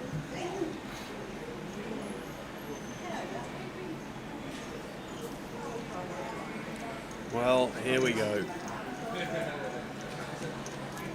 Having seen some of the hands that we've seen Sergio involved in now, I think that's just why I like bumping it up now, Tower. Just a little couple of extra K in. We just basically set ourselves perfectly to pop behind in later streets. Queen 7, 2 clubs. Ace of clubs in hand, a nice one for us to have as Ojadar here, but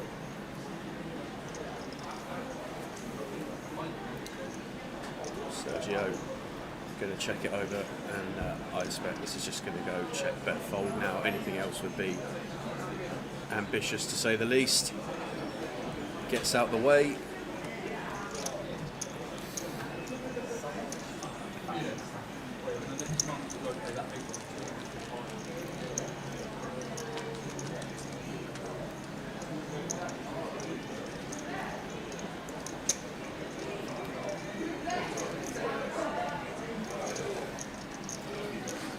Is that Vamshi, former Goliath winner? Yeah, I think so. So Vamshi Van Danapoo. Former Goliath winner. Should we have a look at the Goliath schedule? Quick look and see what's going on. I don't see why not. There's the mains. And don't forget, if you are winning seats on Pugstars, you can choose your day you want to buy into. Stick it in and they will do the rest. It won't be instantly done, so you see your name, but it will be done prior to the event, so you don't need to worry. They're the Goliath flights for the main event starting on Saturday, July the 26th. 12 o'clock, there's some 11 o'clock starts in there. 11 a.m. There they are. And this is the biggie that starts on Thursday the 24th. It's $1 million guarantee on the GUKPT itself, 12.50 buy-in. $1 million guarantee. Amazing from the team to put on an event like that to start proceedings at Goliath. Plenty of side events going on as well. Don't forget Jokers Wild is there. We've got the Jokers on as well. And they're in it to for the Carers Trust plus others. There's still plenty going on all the side events, and you can just get yourself into all kinds of things. That's the events that are on day by day, and everywhere. Just a bit of poker then. Plenty going on. Really looking forward to it. We've got the Poker News Cup as well. That is on as well. But plenty to get your teeth into, Goliath. And satellites running every night on PokerStars, guaranteed. There were 12 last night.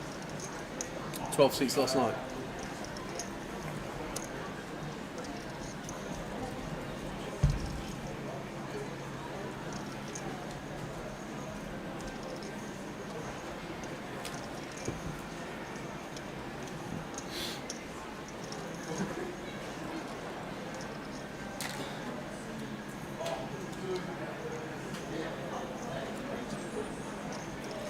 Ace King for Martin this time. He's upgraded from his Ace 10.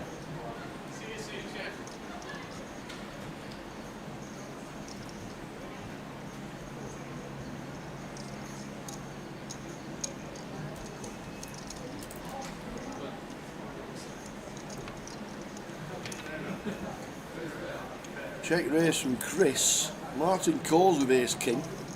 Flush draw now for Chris in C1.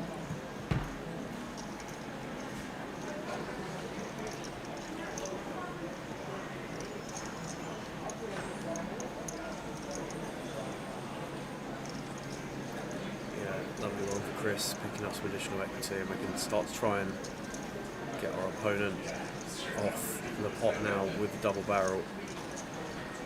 7k is the wager into 21, so still just going for about a third.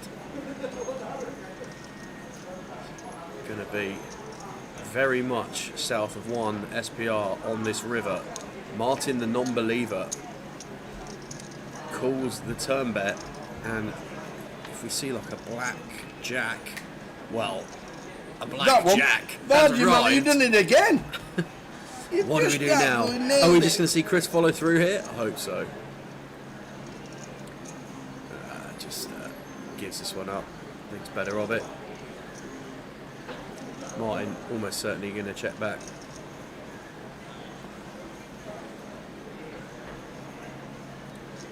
Get shown the Ace King and give that one up.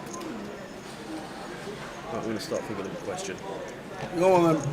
You think of a question. We got no paper or anything like that. Don't you worry, mate. I've got you. No preparation, us.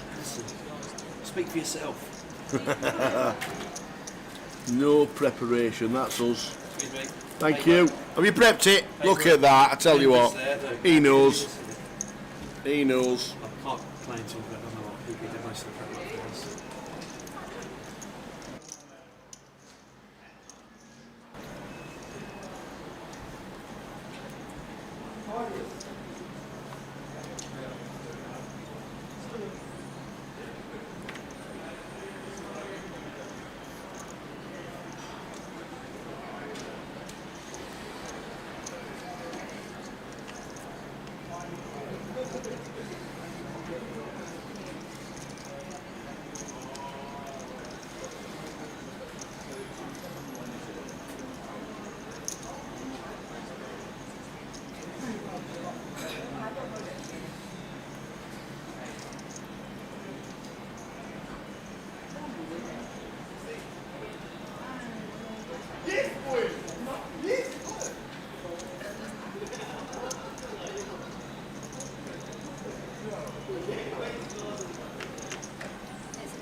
So Ace 3, 8 checked.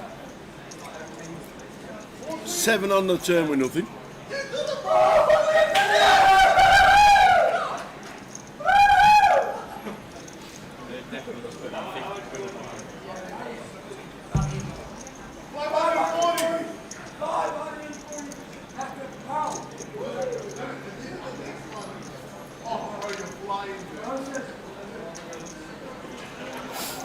Somebody's won on the roulette.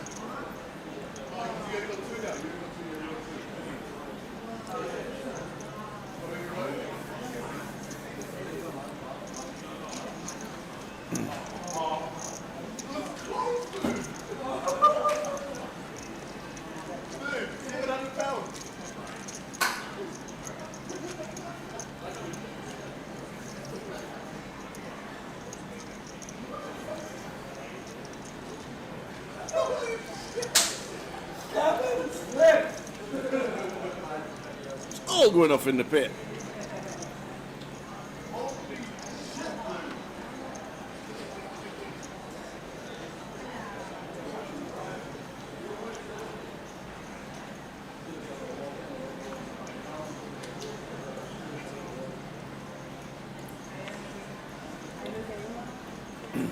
All folding around to Gareth. Martin in 2. Won't be doing anything with the 9-5.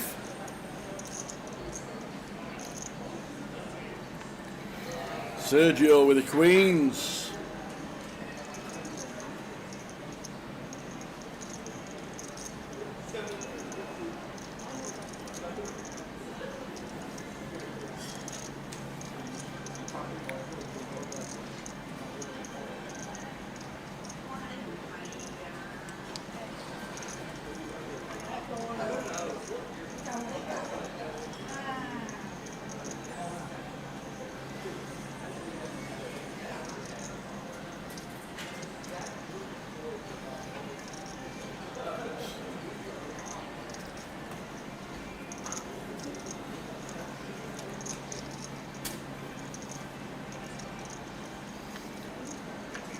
So Queen's raising Bodge with the Jack Deuce right the big, coming along for the ride.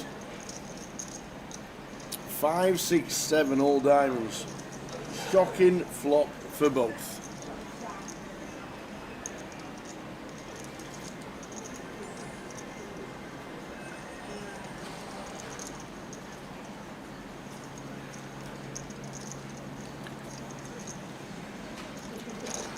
And optimistically from Bodge, he gets out of the way, little Bodgy door. Back to starting stack.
So 15 minutes left at 2-5.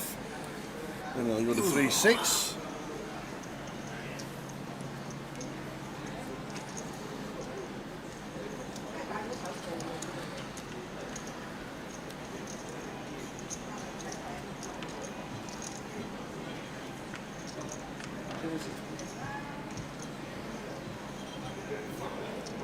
King 5 flop. Flopping Chris, the absolute world.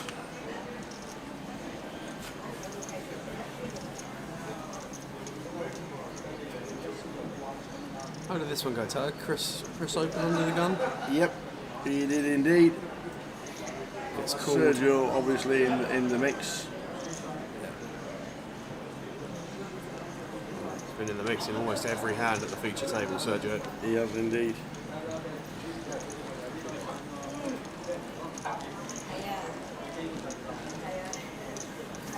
69k on the ticker in the top right hand corner of the screen, approaching the 70k mark. Awesome. Collected. Still needing over 100 runners to hit the guarantee. Yeah. With the flight tonight and the remainder of this one.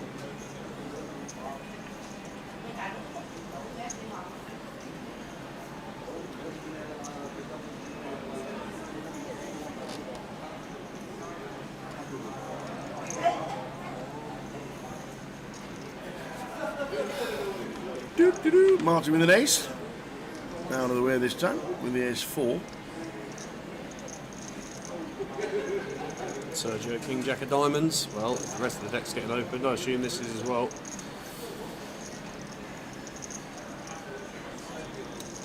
It's it, 2,000 to go. 9-7. It's going to be folded.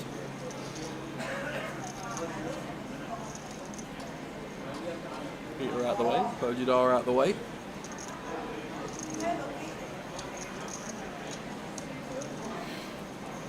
Queen 10 for Gareth in the small blind, going to make the call.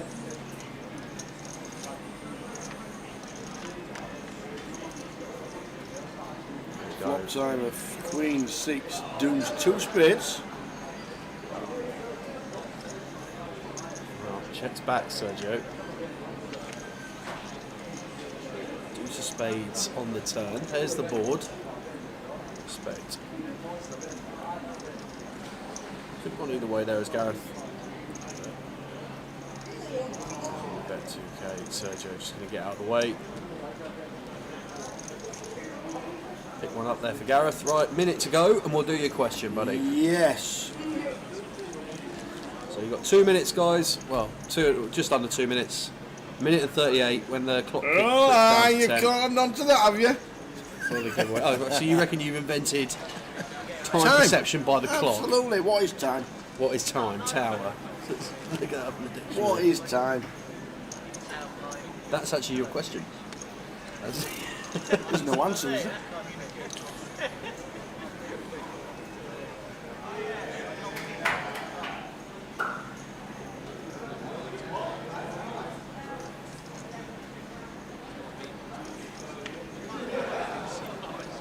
Old Manchester Les in the background.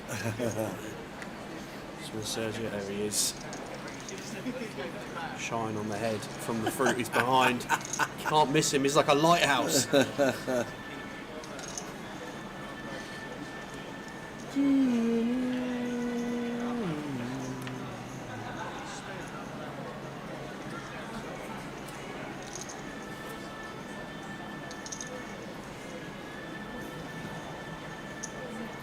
So, Bojidar raising up to 1.2. He got involved with the Jack Deuce earlier. Calling a 3-bet. Yeah, Gareth just going to flat the 10s here on the button. That's interesting. Versus cut off.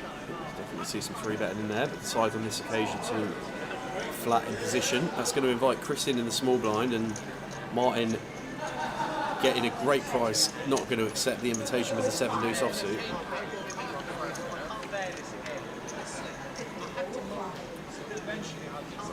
King Jack 8 flop, all hearts. Top pair against the flush draw now. Yeah, we check through. Red 10s for Gareth, the only player whose hand contains a heart. A piece of it for the other guys. The best piece of it for Bojidar.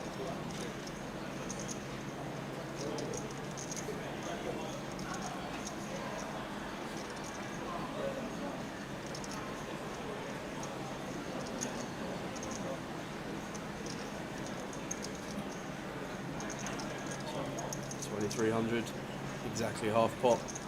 Don't think we're going to see. Oh, 1400. That's, yeah, small. Just delayed c-bet. I think we're going to see Gareth fold to 1-bet. 10 of hearts in hand as well.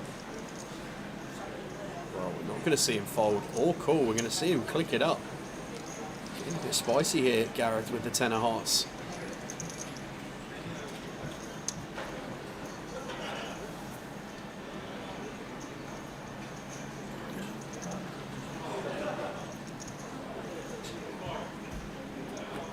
Back on Bojidar, and I don't think Gareth's going to range him too heavily towards King X after we check back the flop. Certainly can have some C-bets, just blind on that kind of texture. Once check 2 on the flop, feels like it's a reasonable spot to get aggressive in this turn. Roger does make the call. Yeah, he's made the call, and it's a black 5, so interesting to see if there's anything other than check here, and if Gareth decides to shut it down, does decide to give it up, taps the table and says GG. Let's do it. Let's get someone else on the wheel. What's happening? We're going to get someone else on the wheel with a game of Tower Thinks. The rules are nice and simple. I'm going to ask Tower a question, and he's going to write down an answer on this piece of paper, and you are going to have a few minutes in the chat box to guess Tower's answer. Doesn't have to be the correct answer. Has to be what you think Tower guesses the answer to the question will be. If you are closest to Tower's answer, you will get your name on the wheel to get to the Goliath Festival in August. Go on then. No double guessing in the chat. Yes. You can have one guess per account, so on different social media accounts you can have one guess on there, that's fine. But no double guessing on the same account or you will be banned for the rest of the weekend from entering the competitions. Yeah, listen to that. I think that's it. I think that's it, well done. Right. Gareth, in seat 9, has been very generous to us over the last couple of days. He has! And provided us with kiwis and donuts. Yes, indeedy. There's So- still donuts left if anybody wants one. I would like you to pick a kiwi or a donut. Pick a kiwi or a donut. Kiwi. Kiwi. Okay, your question, Tower, is in a medium-sized kiwi fruit, how many calories are there? Oh, none! None! That's why I eat them. In a medium-sized kiwi fruit. No guesses in the chat just yet till Tower's written his answer down. You're going to have 10 seconds to get your answer down, sir.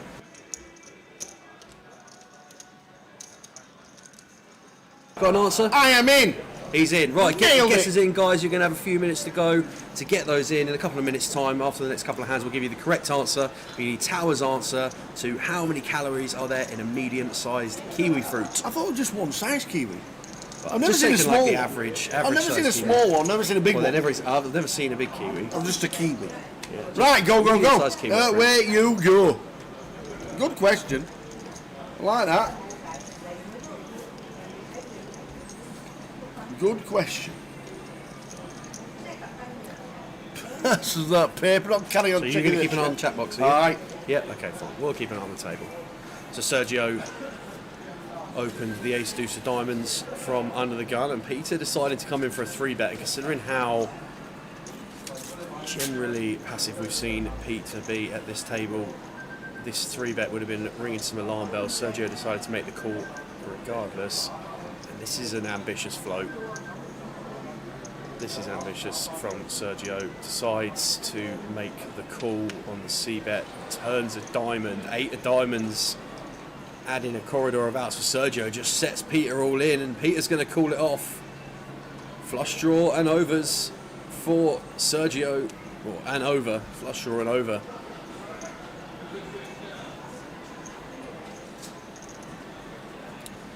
But Peter, 4-1 favourite here. Just got to dodge the one remaining ace and diamond on the river. Diamond on the river. Oh, it's just grim. Ouch.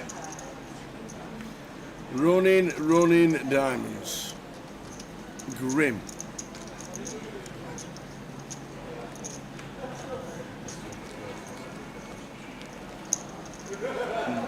Grim. So how many calories are in a kiwi fruit? Yeah, medium-sized kiwi. Like it. Get you the correct answer very soon. Yeah, question sponsored by Mr. Gareth Wright, who was very generously over the last 2 days he's been in the building, provided the comms team with kiwis and donuts. Yeah. I wonder which one of those 2 suppliers has gone down quicker. I wonder which one of those two's got more calories in it. Yeah, your donut question wasn't calorie related. That would have been a slightly different question there, but sponsored by our man in seat 9. Always very kind, the man Gareth.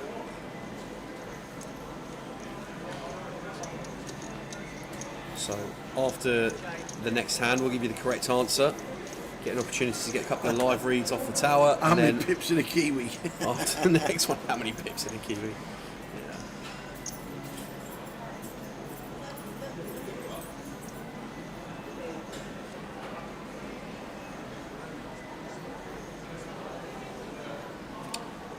I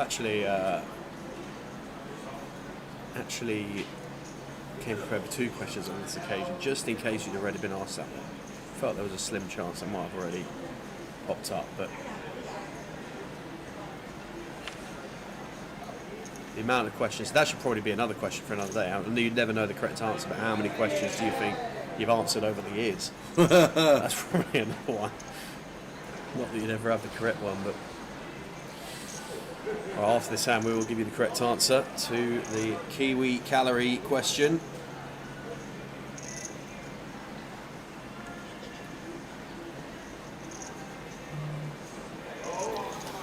Are we eating the skin? Yes, I always eat the skin on a kiwi fruit. And these ones... Oh, another number on roulette down there. Someone's won a tenner. The Zespri Sun Gold Kiwi don't have any fur on them. They don't have they have a little bit, but not a lot. So a quick wash and then down in one. Live at the Shed says, is it deep fried? That's something I've not tried. Definitely not seen that one before, the deep fried kiwi. Right, correct answer time. Go on then. So we asked Tower, Yep. how many calories thought there was in a kiwi fruit for a place on the wheel to be spun on Sunday to get you into the Goliath Festival. The correct answer, Nail this. for a medium-sized Nail this. kiwi fruit is 44 calories. 44 calories on your medium kiwi. So any opportunity to catch a couple of tells from our man here? You will have another 44? minute or so. It'll be at the level change. You've got a minute and 12 seconds, which will probably be the end of the next stand, to get your guesses in for how many calories does Tower think there is in a medium-sized kiwi fruit. Courtesy of our man Gareth, right in seat 9, bringing him in this morning for the team.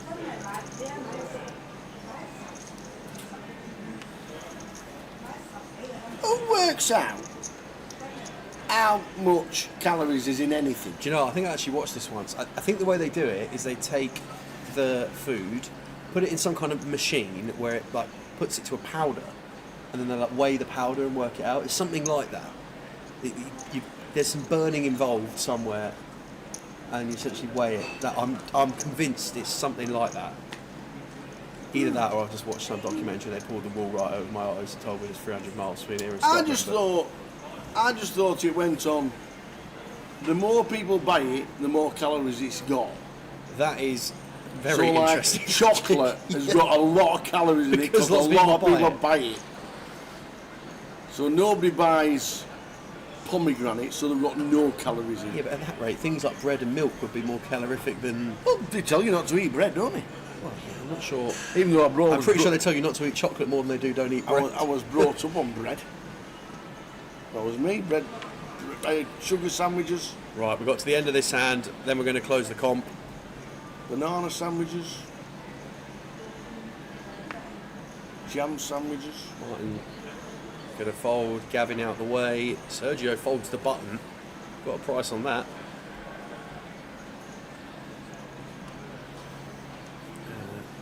David, small blind here, not going to be passing the Queen Jack, going to at least be completing.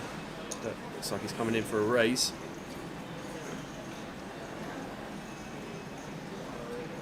$1,200 down an elbow. Jadar here, blind on blind, ace 10. This one might well fall into a 3-bet.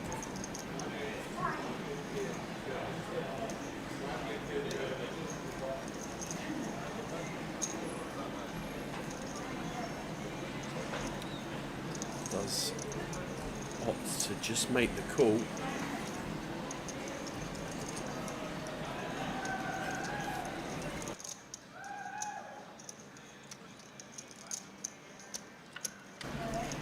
going heads up to flop. Ace, 10, 7, all hearts, top 2 pair for Odegaard. David just going to check his cards and then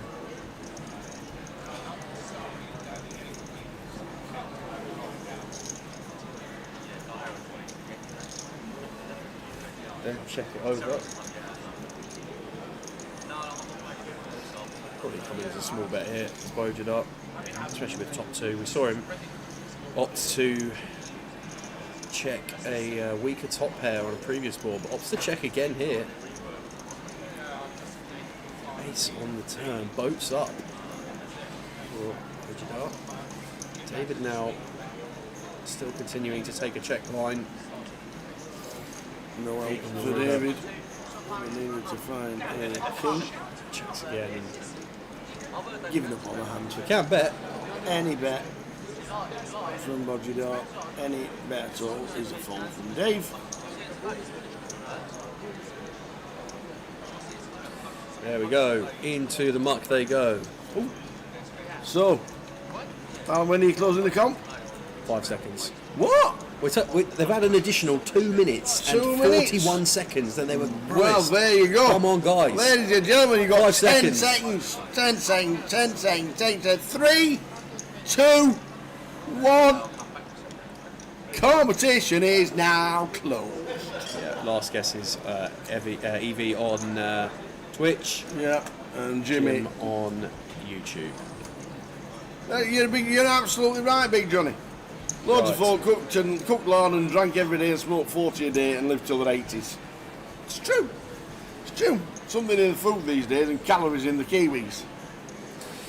Well, yes. Your question, Tower, was how many calories are there in a regular medium-sized kiwi fruit? Yeah. You gave us an answer that you've written down on your paper. The correct answer was 44. Yeah.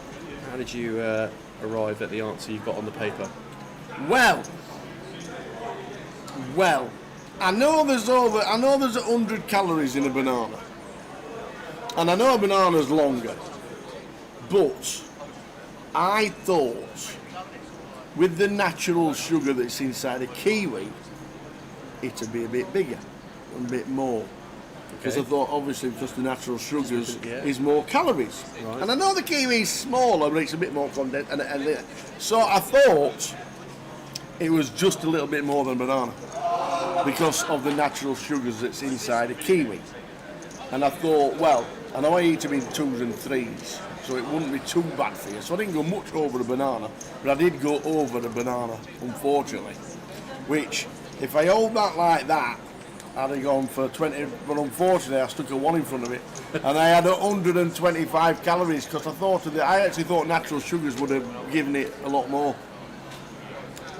Anyway, 125 is the guess that I put down. Sorry about that, folks, but there is somebody that is going on the wheel because they guessed at 121.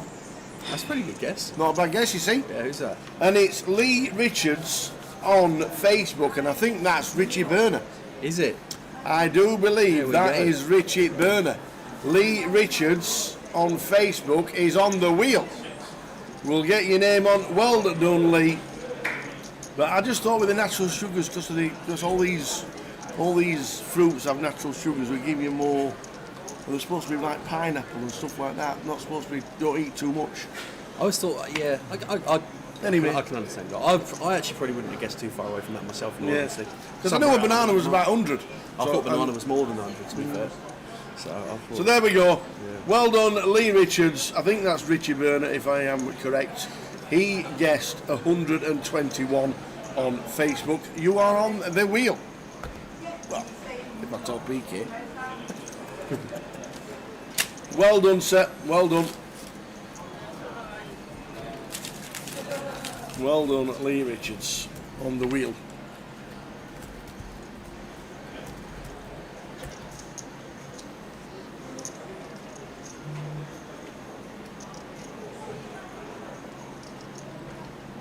There you go, confirmation. It is Richie Burner.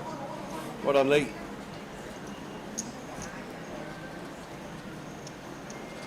Good stuff.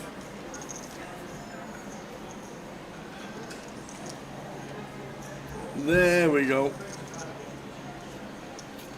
Level number 6 of the day. End of this level, there is a 15-minute break.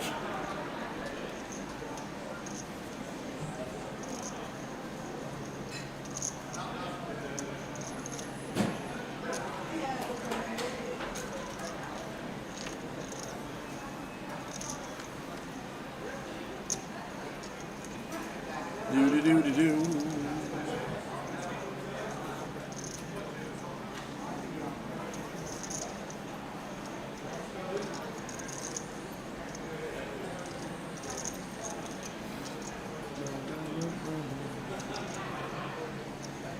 3 9 flop, Queen 10-7. Second pair Gav, bottom pair for Chris.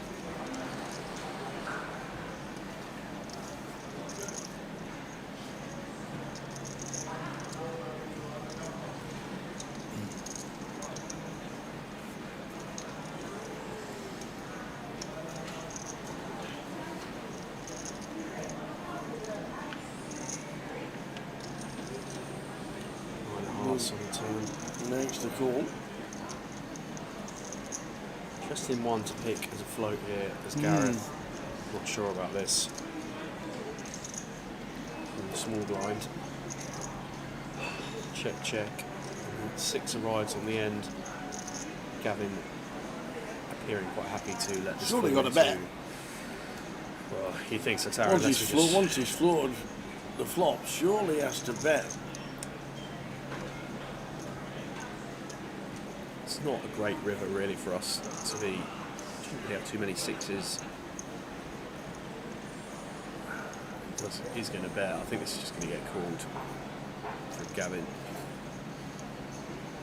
Well, just lets it go. But if you're going to get your man to fold second pair like that, as Gareth, there's probably some reason behind the float on the flop. Decides he's going to get crafty on a later street and finds a way to win that one. Chips himself up to 55k. Indeed. We are going to spin the wheel at 5 p.m. tomorrow. I know on Sunday, because I know it's Father's Day and people will be out, but you will need to be watching. Good shout, Mr. Lee Richards. So we'll spin the wheel at 5 p.m. We will spin the wheel at 5, give you a chance to get out in a Sunday lunch with the family and all that malarkey if you're going out.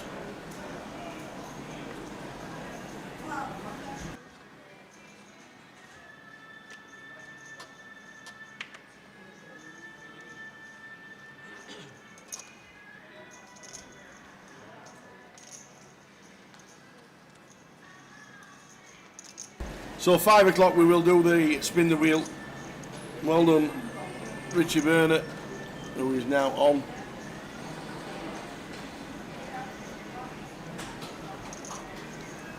Is that 4, isn't it? 6 more to go on the wheel. Yeah. Do 2 tomorrow before 5? Yeah. We will do 2 tomorrow. 4 more today. We'll do another 4 today. We'll do 2 tomorrow and then spin the wheel at 5 p.m. Half an hour to go of this session. With the lines at 3-6. We'll have another giveaway for you in the next session, guys, so make sure you come back for your opportunity to join the wheel with the 4 guys who are already on there. Well, John filling up here with the A6. I think Martin has anything to proceed with, but a wry smile from John. He just had the absolute world on that board. I know we've said Sergio's been involved in a lot of hands, and he has been involved in a lot of hands, but he has pretty much been at the chip lead for the entirety of this table, so, well, there it is.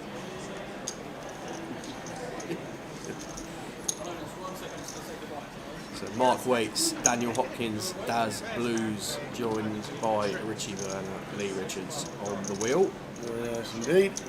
Oh, there it is. What, spin it? Okay, go on then. Here we go. This is Here we go. You're not winning. Oh, Oh, he's cut it off just shy. You're going to be on it tomorrow. 4 already.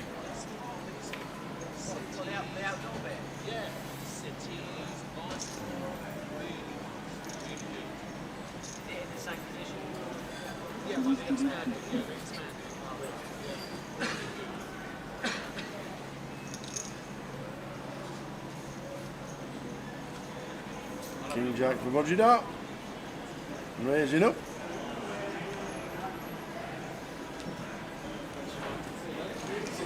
Spin it now 4-1. You wouldn't have won this one, Richie. So wait for tomorrow, buddy.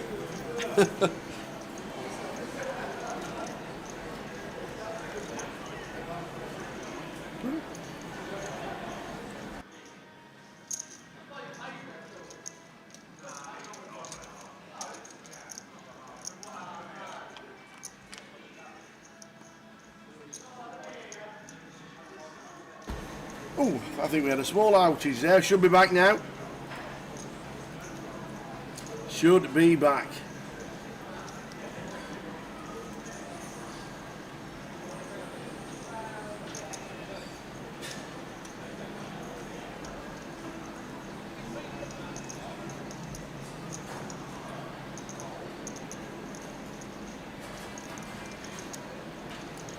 Something for both players on this flop. Bojidar raising the King Jack, flopping top pair on King 8-7.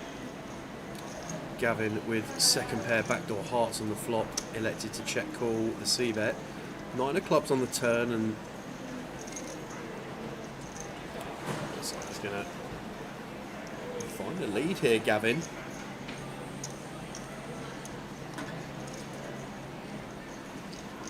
Don't expect Bojidar to be doing any folding just yet.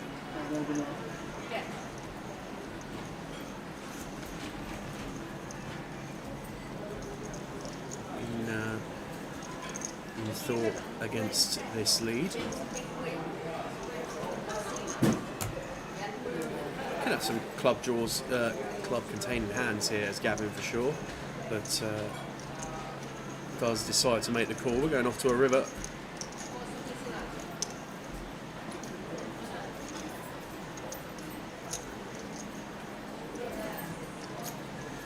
Just the 4 of spades, so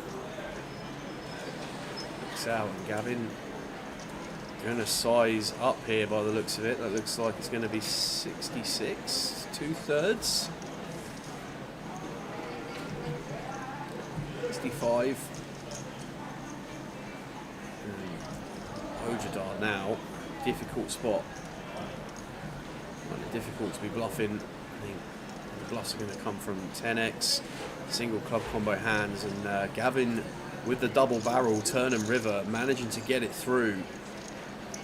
Chips up himself to almost 50k. Like it a lot. Yeah, £200 the Goliath ticket. £200 is the main estimated prize pool of around 2 million. There's $1 million guaranteed on the main GUKPT that starts on Thursday the 24th.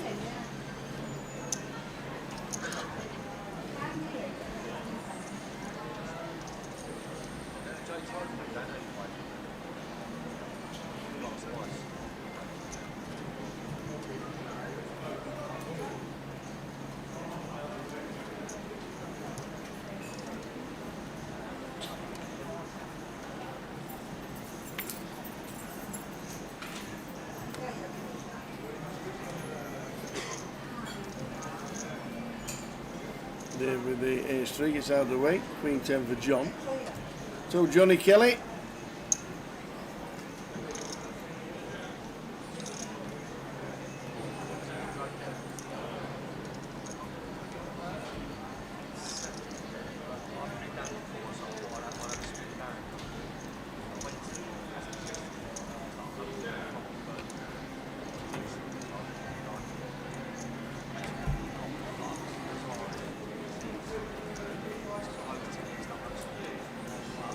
Yes, we're giving away a Goliath ticket. The main event is $12.50. But the Goliath itself, the Goliath main event is a £200 ticket, which is what it's for. So the Goliath GUKPT is $12.50 with $1 million guarantee.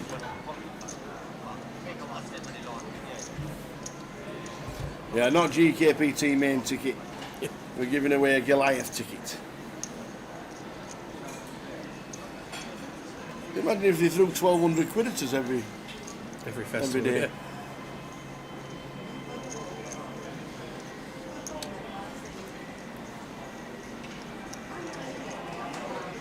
Oh, yeah, plenty of other times, Kev. Plenty of other times. Got another 4 today.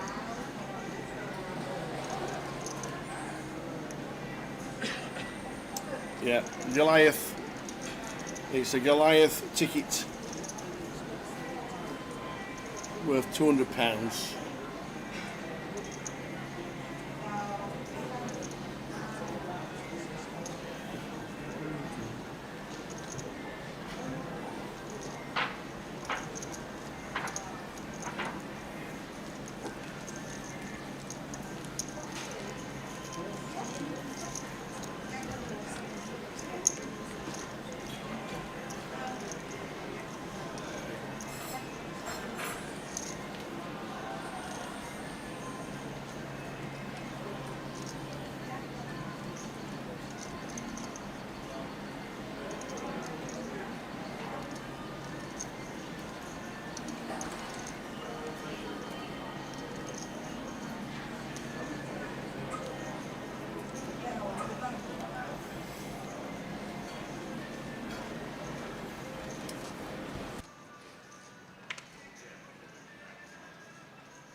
Good to see Johnny Kelly at the tables. Wonder what his Vegas plans are.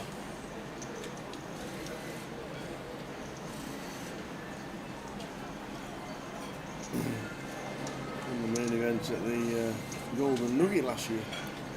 Either last year or the year before, I can't actually remember. Must have been last year. Must have been.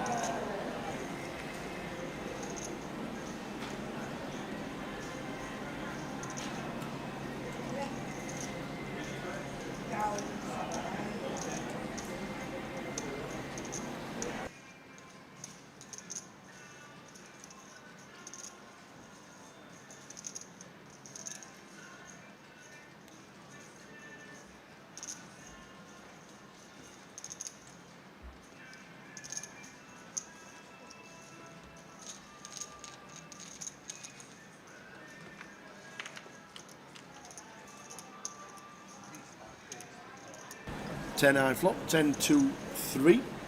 Scores 4. Top pair Gareth, 53,000.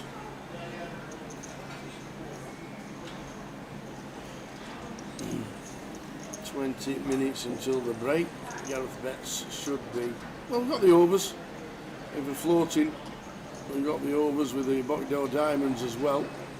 Could see a turn card, but his stack size probably says he doesn't.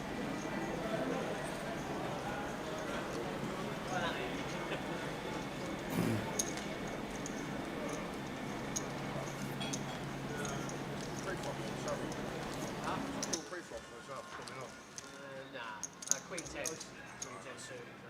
I know. Yeah, well, it's straight between us. Probably both will show.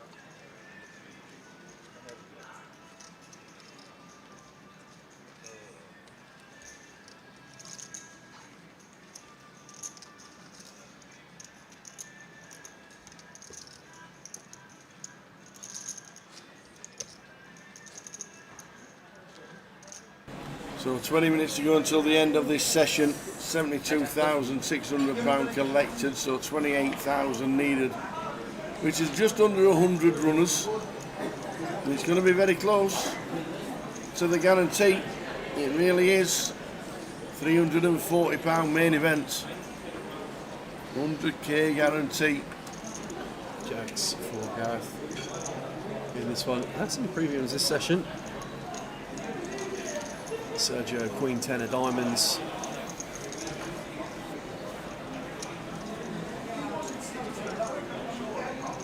Takes the call. David won't be putting any more in with the 9-4. Johnny Queen 4 in the big, that won't be topped up either, so heads up to a flop here. Gareth and Sergio. Seen this a couple of times. What a flop for Sergio. And he flops around. Just the nuts. Yeah, Gareth wisely elected to check. We've got a royal out between them. Check.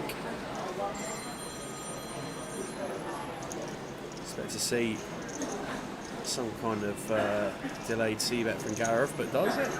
To check this one.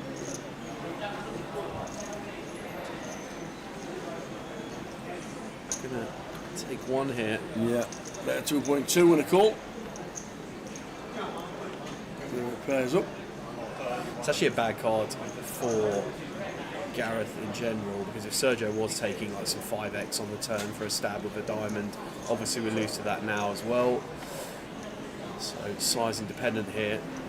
Sergio goes small, we might see him pay it off, but Half pottish. yeah, Snap call. Snap with call. the jacks. To see the bad news that he'd absolutely flopped the nuts. I don't blame Gareth for calling generally. I mean, Sergio has been opening a lot of hands, as we've seen so far. But a snap call. We flop the nuts. We'll let him have that one. just the 83 blinds to crack on through the day with for Gareth. Yes. I'm sure he'll just about be okay. Sergio Well, picks Johnny that one up. Kelly's in the building. How are you? When are you off to Vegas? 24. Oh, snap. See you there. Yeah. I've got 1% of you. Plot twist if he wasn't there. Probably 1C, I think. Yeah, I think so. I think 1D's going to be too busy. Either C or D. We'll see how we go. So my advice to you, Yes. first main event, Yes. and bottom of the first couple of levels. You're not going to play much the first couple of levels anyway, you only have too many big lines. Yeah. I would say just sit out for only reds, reds to level 3. Thank you very much. Have that level, have your dinner break, have another level, by then you want to relax and stuff like that. You will have too many big lines in your first main event to sit down. Be there for the speech if you want to hear the speech, Yeah, and yeah. balls and stuff like that, but can't reds after the level. Thank you very much. There you go. We'll have a Nice chat, advice from Johnny. and I'll see you there. All right, mate. Nice one, Johnny. Good to see you at the tables. First time here, at Portsmouth. First time ever. Lovely, isn't it? Oh, I'll let you know. Beautiful. First time for Johnny Kelly ever in Portsmouth. Love it. Obviously working on that 20-minute delay. The guys are on their break now. So a bit of a spoiler. I'm guessing Johnny Kelly doesn't bust out in the next 15 either that minutes. or he's the most positive post-bust out man you've ever seen.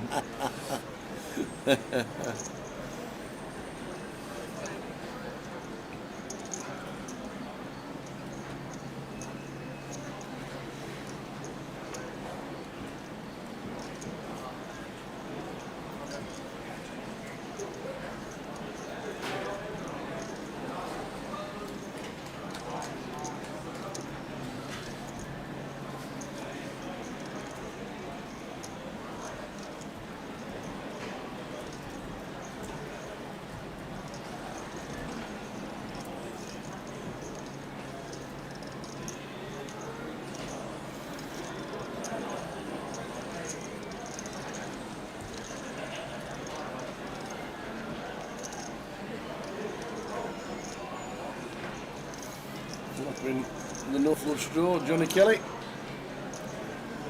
Seems a decent one to continue on. Range advantage to us. And Sergio, ambitious peel there, 8-4 offsuit. Seems determined to play every hand, Sergio. Worked out okay so far, chip leading the table, but he wants to take every flop he can in position for cheap.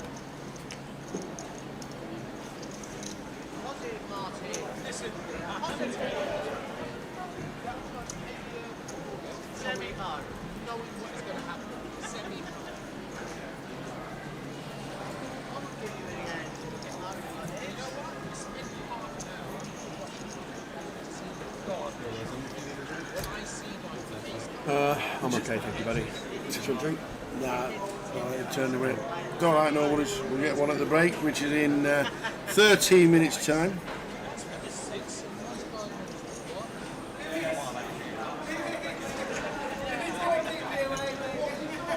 Gavin will be ace queen.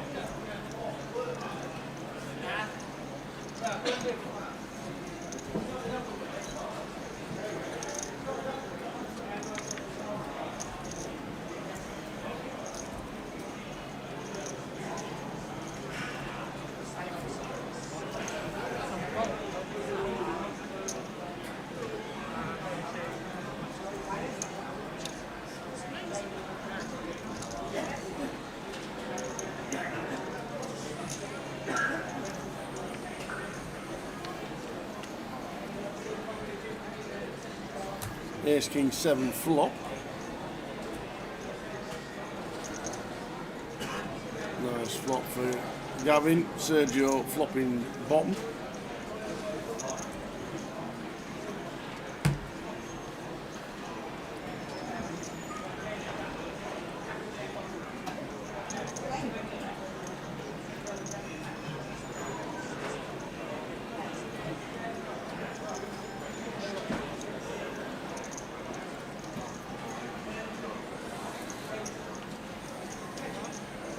Queen of spades on the turn. Gavin upgrades to 2-pair.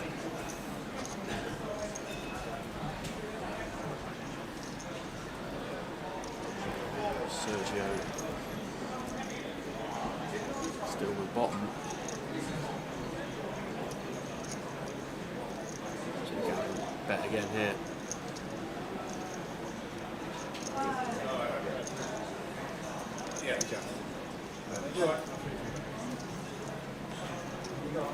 Gets out of the way, shows the 7 and folds. Morris is in Bolton for the tournament starting at 5. Nice one. Rocked up for a bit of grub. There's something in Bolton. What's happening in Bolton? This Bolton 6k guarantee with two £250 seats included in the prize pool out of the 6k guarantee. Starts at half 5. What are you doing? You're going to set up the tables and the chips? I see he's gone for a bit of food. An hour earlier, look it. I like it, Morris. Good luck. 6,000 guarantee for 60 quid. 30-minute clock. 25,000 starting stack. Flipping heck. That's some, I tell you what, that's a good comp. What's the starting stack? 30k? 25. And then after the buying period, it's 20 minutes after. That's a good comp, that is. Good comp. There's a 10k guarantee in Blackpool that's going on. Very New Road's got a 6k guarantee as well. They're all at it. Northwest is bashing it.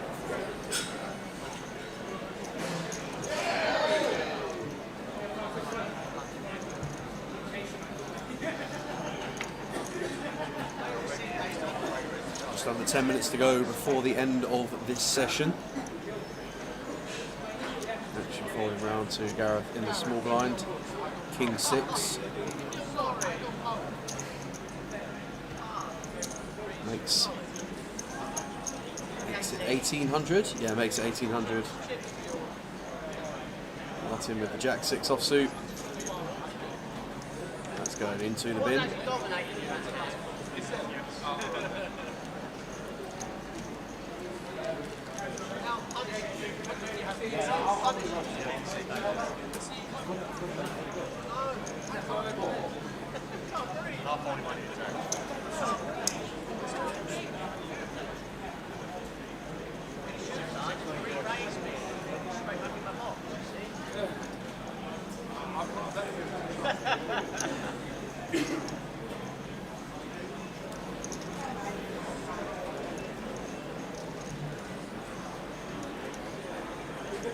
Attention, the whole main event players, please start retaking your seats. You have just over 3 minutes remaining on your break.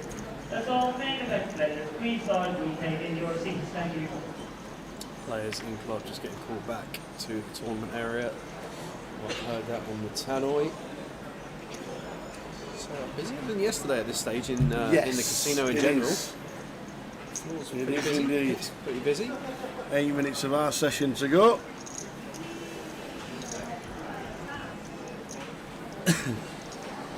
Ask for you on the live stream because I don't want to watch live netball. Being told there's no YouTube in the casino. Phone in on with golf on the TV. Well, they put the stream on in the card room down here. Whenever there's a live stream on, Yeah. and we come down on a Friday or a Saturday for the game, it's always on the big screen in Portsmouth when the players register. How do they do it?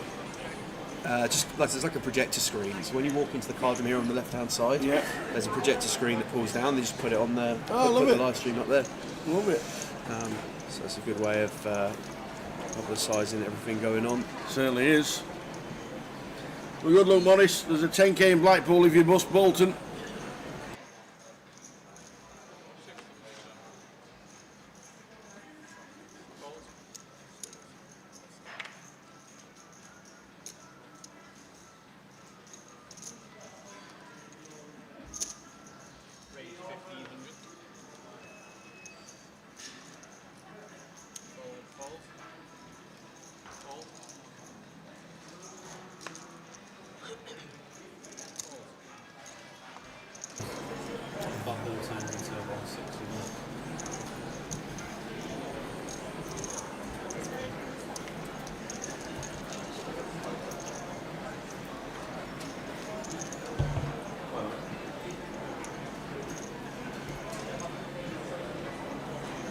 Ten, 7-4. 2 diamonds for Johnny of the 7 and the 4 variety. Hopefully flop for him. Sergio decided not to put up too much resistance on this occasion. We've had a delayed guess for the calories in a kiwi. Put yourself on live. See, I thought you meant 3 kiwis. In which case, that would have been a stellar guess. Thank you. Hi. Hi. Hi, what would you like Hello, today? Jane. Jam donut. Our shop's getting bigger and bigger. Jam donut. There's a chocolate donut, Jam there is donut. a pinky ice cream donut, or there is a cherry bakewell. What would you like?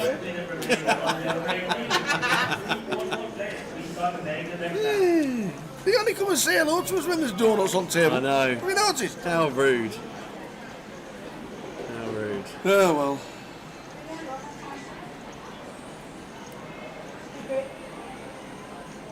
Good luck when you're playing, Morris.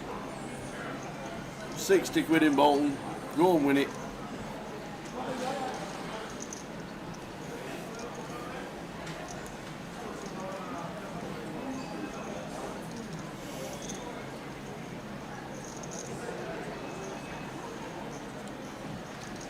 Johnny Kelly under the gun here, ace deuce of diamonds.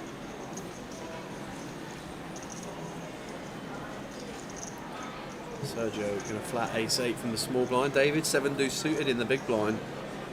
Yeah, just get out of the way. I think he's saying, what do you want me to do? There's nothing much I can do. That looks fresh. Yes, I was thinking the same thing, yeah. 9-9 flop, 9-4-3.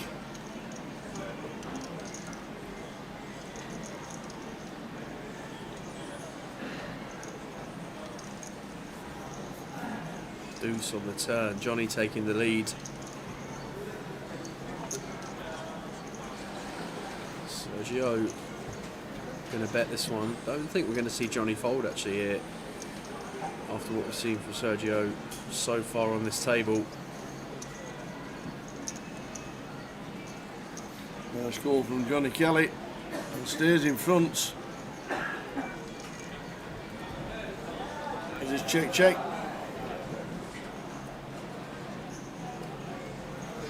For the deuce, we'll play.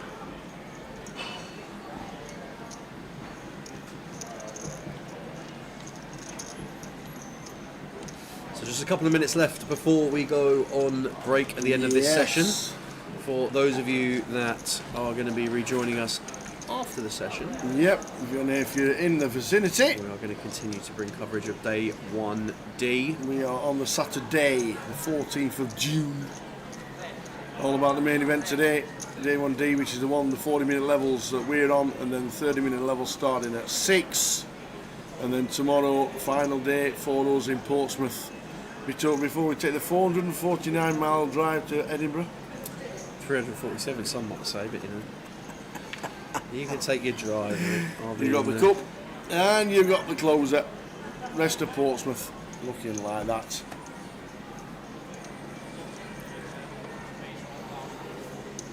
I wonder where 347 would put you. You said 342. All right. Just saying. Well, 347 would put you a bit closer then, wouldn't it? But let's see where 347 miles south of Edinburgh would put you. So let's try from...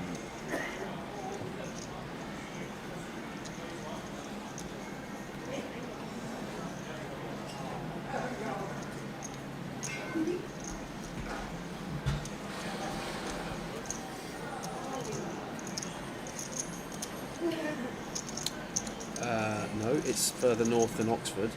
Oxford, I think you'd probably get to 342. I think you'd get to the border. Oh, I'm starting in Edinburgh, seeing how far. They're going the other way. What? You can't start in Edinburgh. Just like you can't tell me how far you're going to get to, can you? Tower, all right, buddy. You can't say I'm going to get to Oxford. Yeah, good point. See ya, these kids these days. I reckon it's more. I reckon 342 miles from here, I reckon you get up to Carlisle plus. I was just going to do Carlisle. I reckon you get past it. I reckon you're just on the border. 351 is Carlisle. Is it? Well, there you go then. So you wouldn't even get to Carlisle. You're in Cumbria. You're just shy of Cumbria. In fact, you'll probably be at the T-Bay service stations, which are fantastic. You've got a proper good farm shop. How are we doing, Chris? Chris Harvey said he was coming to come in and say hello. He did, didn't he? He did? He did. Are you turning up this weekend, Chris, to say hello? Right, so you're going to get further than Penrith. Good. And you're going to get to...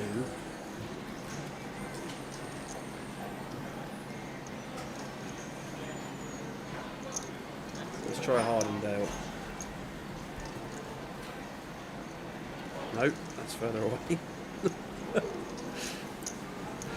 Oh dear. I don't know. After the break, we will let you know the answer.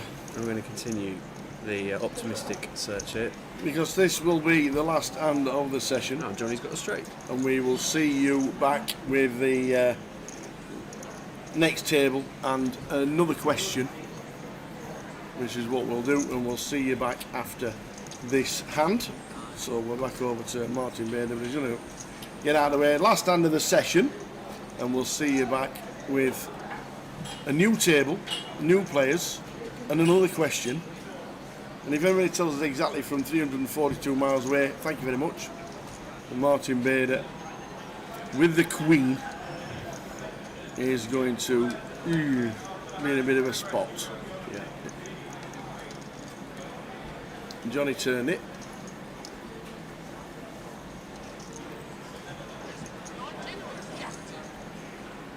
Yeah.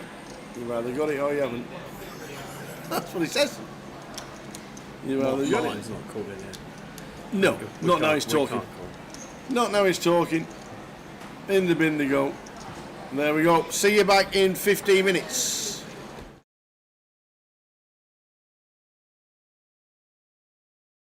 So, an update from Towers' team, and this time we've got the most prolific casher for Scotland ever. Oh, wow. And What it's an intro. Mr. Neil Farrell. How are we doing, buddy? Yeah, good, mate. Good. How are you? Are you in a house? I am, yes. I slept in today, so I'm going in to play the Monster Stack in about 5 minutes. All right. We talked about the Monster Stack with a couple of lads. We've had Dan, we've had Leo and stuff like this. This Monster Stack, it's got to be the best side event ever, isn't it? Yeah, I mean, it takes about 8 days, but I mean, if you're gonna concentrate and do well, it's good. Yeah, there's going to be a massive field, and the level of play, you know, it's going to be about 1,000 times softer than a GU KPT anyway. So. An hour clock. What's that like in Vegas apart from the main event? Oh, Christ, yeah. I mean, long, feels very long. You meet some characters, so it can either fly in or it can drag in. Yeah. I'm loving the shirt, by the way. That looks like a shirt that needs an FT. Oh, it's a belter, this one. You can tell I'm getting to the end of the old washing cycle here. Washing needs to be done in 2 days. There's the wash day coming up on Tuesday, is that what it is? Oh, yes, yeah, that's it. You know, when these bad boys get brought out for, like, random events, you know, it's, you know, we're running a bit low. I love it. Right. Vegas so far. How's it been? Not amazing yet. I've been quite, I think I've cashed 4 events, but I've not really had a deep run in anything. I think like 50th in the 5K was my best. But unfortunately, I'm quite good at convincing people that are better than me to swap. So I'm up a wee bit. I had a nice little swap with Moorman, and he got second in the 25K 6 max. So that was nice. And also I had a swap with my housemate Daniel, who got third in the 1K mystery for like 450K. So I'm up a bit. But not through any work of my own, of course. You know, I'm trying to bring the money down, and the other guys are bringing it up. You know, I've got you on my team. Yes, I saw that. Although I was picked like 4th. I mean, do people not remember who the fuck I am, Tower? below Dan Charlton. Are you guys all right over there? DCTV is a new thing, you know. Let me tell you. That's true. Right, the boy puts the hours in. I'll give him that. You're on my team, but the first thing I see is that you're off to the WPT party. Now, we need some discipline. We need some discipline, kid. We need some proper discipline. So by all means, enjoy it, but enjoy it by being disciplined. Yeah. Listen, sometimes some people like to warm up with a bit of meditation, you know, run some sims. I like to get a few beers down me. It's a similar outcome. That's exactly true. Everybody knows who you are. That is exactly the medicine that you need. A couple of scoops, we're all right. We'll be doing fine. At this moment in time, we're actually in front. I know we're not halfway there yet. We're like 40% through the what is it, 100 events these days or whatever it is. We are actually 5 points in front, and Benny Glazer's won 2 bracelets for the opposite team. Yes, I saw. So we're doing all right. Yeah, I know. To be honest, I saw Benny was on the other team, so I kind of just gave up. But I guess I'll start again. Yeah. Everybody on my team has now cashed, which is great. All right, Leo's had 1, Rob's had 1, you've had 3 in the WSOP events. Dan's had a couple. Pads has just, I think he's had 5 or 6 or whatever it is. But it's the rest of Vegas. I know the World Series is not everything. Is the rest of Vegas planned out for you? Do you now know what you're going to play, or is it roughly? So I tend to play a lot more of the bracelet stuff than anything else. There's I know there's a WPT main at the Venetian. There's a 5K, so I'll play that, and there's a 10K at the Win that's really good, so I'll play that. But mostly it'll be WSOP. Mostly it'll be points eligible tournaments. So that'll be good. Yeah, nice one. The rest of the trip, obviously, you're planning out, which is really, really good. If I was to turn up in 2 weeks' time, I'm coming out on the 24th. Okay. I am going to rail one of my team on a final table. Okay, that's fine. I can time it for around then. I'm going to bring a Team Tower T-shirt. Would you wear it? Sure. If not, just because it might line up well with the fucking wash cycle I've got going. If I bring it on a Monday, is that all right? Get me an extra day. Get me an extra day out of the washer.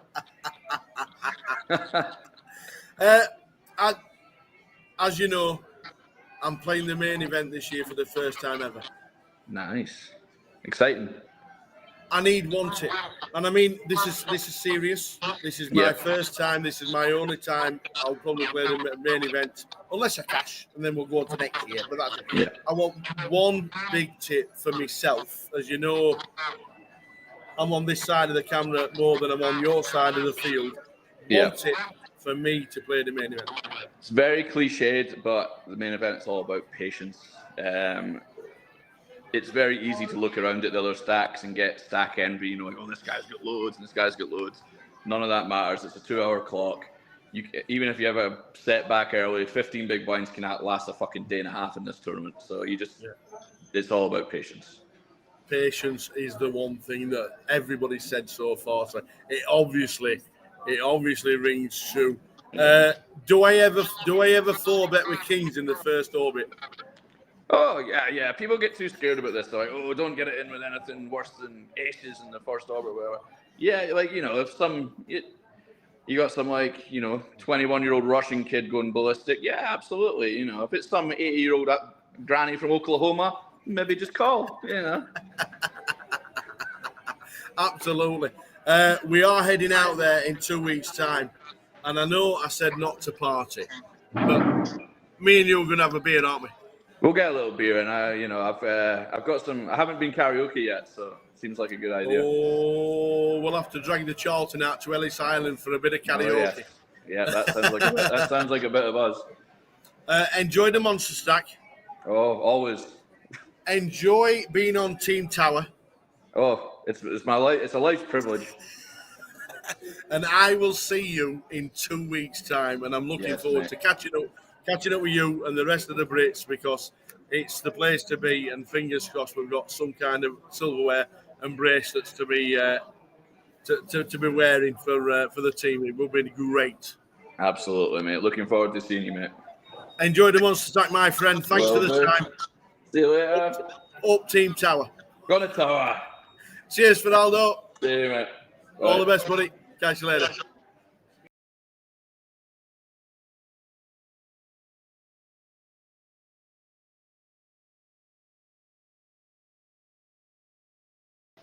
All right. So another member of the team is with us. He's in Vegas. Here he is, Leo Worthington Lees. How you doing, Leo? Hello. I'm doing okay. How are you doing, Tower? We are good. I will be with you in a couple of weeks' time on the rail, hopefully, for some massive run from yourself. I hope so. How's it been so far, pal? It's been fun, but it's been expensive as well. Yeah, not so good so far. I've cashed a couple of tournaments, but they've both been small buy-ins and min cashes basically. So I've lost some very big pots in some good tournaments. But what can you do? I'm back in the streets every day. You turn up, you keep going. The fields are huge. It's not easy out there, is it? No, exactly. With where thousands of players in every single tournament, you can't expect to have runs every day. It's just not how it works. So, but we've got good morale in the house. Everybody's out there every day, motivated, going to work and getting a job done. A few of the lads in the house are having good runs, and I know some of our team has been having good runs as well. So, I'll get some points soon. You have a great bunch around you, and I know you chat a lot about it all. But what's the big story with the hair? The hair. Well, okay, so I had a little bit of a downswing last year, like end of the year, and I was like, I need to mix it up. So what can I do? I'll just shave my hair off. So I shaved my hair off, and then the next tournament I went to play was the Eureka main event in Cyprus, and I won it. So now it seems like it just feels like one of those things. It feels like a lucky charm. So when things get going a bit rough, my new go-to now is just zip the hair off. So if you don't get 50 points for the team, can I shave the hair off at Goliath? Yes, exactly. Yeah. I'm probably going to do it today, to be honest. I'm just literally waiting for somebody to be at home at the same time as me who has clippers. Yeah. It's already reached the point now. We're 25k in the hole. The hair needs to come off. The points need to be added to the board, so when the hair's coming off, I love it. Obviously, you're walking through now. What are you playing? We're just on breaking the monster stack, $1,500 monster stack, day one. Day two will be on Sunday or something. It's a huge tournament. Be probably $1 million for first, so it's a big one. It's unbelievable. It's an hour clock. It's like the next best thing, isn't it? It really is. Yeah, it really is the next best thing to the main event. There's not many, like most of the stuff is like 30 minutes, 40 minutes during the summer, but these ones like this and the Millionaire Maker and that, these are the real like juicy ones. So got to be on A game today. Yeah. If I bought a Team Towers t-shirt, would you wear it? Of course. I love that answer. As you know, I'm playing the main event this year. For the first time Nice. ever. Very exciting. Very exciting. I need one tip. One tip is patience is your best friend. You cannot rush the main event. No matter how many times you feel like you need to make something happen, you just don't. Yeah. It's a game of patience, and if you have good patience in the main event, you're already ahead of 80% of the people who are playing. Most of them do not have the patience to go 7 days, making tough decision after tough decision. So, discipline and patience, Tower. Yeah, well, my plan is either day 1C or day 1D. I think day 1C is the 4th of July. I'm expecting, because that's a bank holiday over in America. Is there a day that you would play or you wouldn't? I probably wouldn't play on the 4th of July because I think a lot of Americans take the day off because it's Independence Day. So I would play, I normally play 1B, 1A or 1B for me. I think 1A is quite good because people are kind of very excited to play the main event and they get a bit overzealous in the first flight. So I often play 1A. Right. Nice one. One last thing. At this moment in time, Team Tower is 5 points ahead of Jay's team. And Benny Glazer Jay has had 2 bracelet wins. He's had 2 bracelet wins in his team already, and he's still 5 points behind. Yeah. So the team is holding goes to up show well. You, doesn't it? Good, very good. Yeah, I'm rooting for obviously Pads has had 5 scores. We've got Brandon with 4. We've got Dan with a couple. You got yourself some points as well, so I'm glad. I'm happy about that. Rob Cowan, everybody in my team scored points. It doesn't matter. Yeah. It doesn't matter because we're in it. So we are in the lead. Diverse team.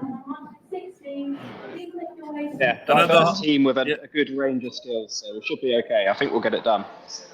Yeah, well, at the halfway stage, we are 5 points in front, which I was a little bit shocked about, but we are. I'm very, very That's pleased. Surprising. I will see you on the 24th. Fingers crossed it's going to be somebody run somewhere for you. Yeah. And we'll get an update. We'll get an update when we're actually having a beer at the bar somewhere. Sounds good. I'm going to win the monster stack anyway, so. Yes, love it. Love it. Thanks. Yeah. Thanks for the updates, and I will see you in 2 weeks' time in Vegas. See you in Vegas, baby. Leo, thank you very much, bud. Ciao. See you later.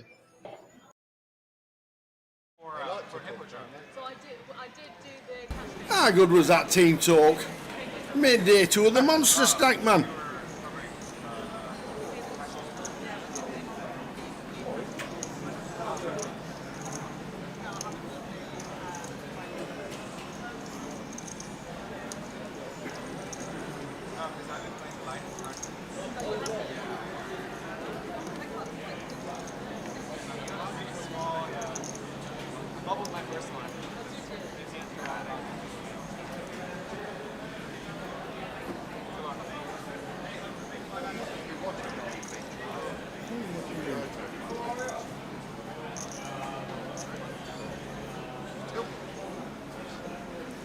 Let's do it again.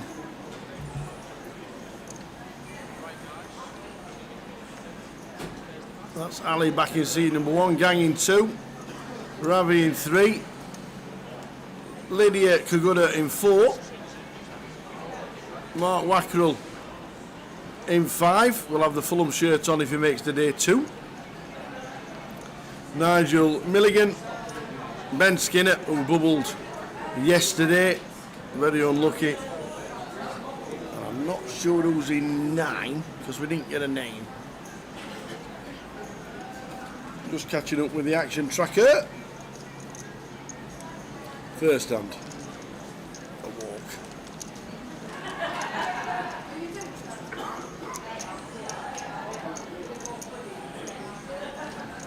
So seat 9. Must be a new player coming to the table. A buy-in at the break. Good luck, Lids. That's what we say as well. Another part of the 1% club. Thanks to Lydia and to Dom.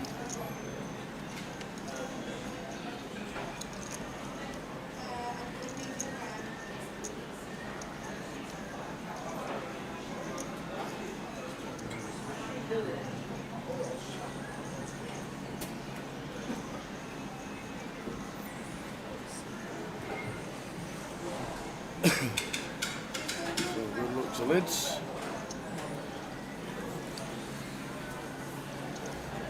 Mr. Wackville. It is indeed.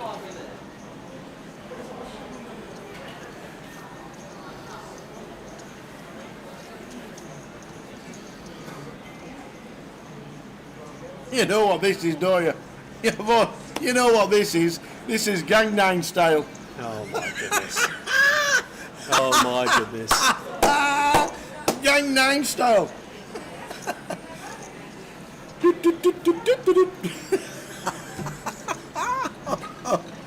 Nailed it. That's painful. Gang going to get the bad news here from Lydia in the form of incoming 3-bet with the aces.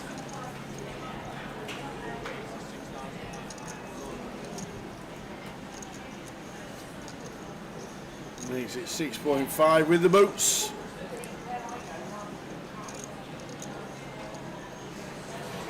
Just decide to call with the 9s on the button, take a flop in position.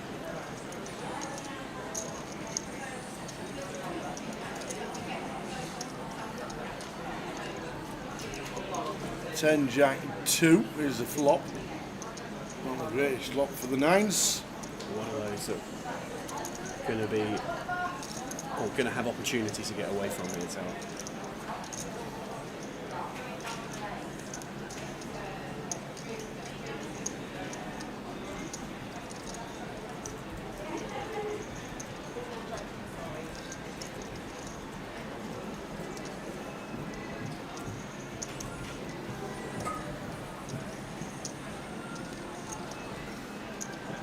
Check bet. Sorry, bet 5.5. 5.5. Yeah, I like it. Nice sizing from Lydia. Tough for the 9s.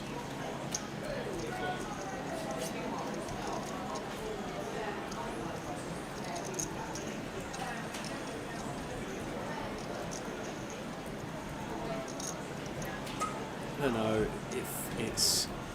I think it seems like a reasonable one we can just get away from now, Tower. In all honesty, it's going to be difficult for us to. It's a smart pass from Gang. It looks like third pair. We should just drop it off. I mean, button versus big blind.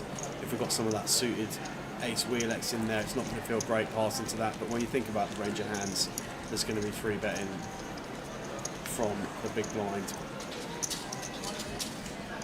Jack 10 going to be interacting with that pretty well, and even if we're just up against like ace 10 or something along those lines, we're already in pretty bad shape as Gang. So nice sized c-bet from Lydia and a smart pass from Gang.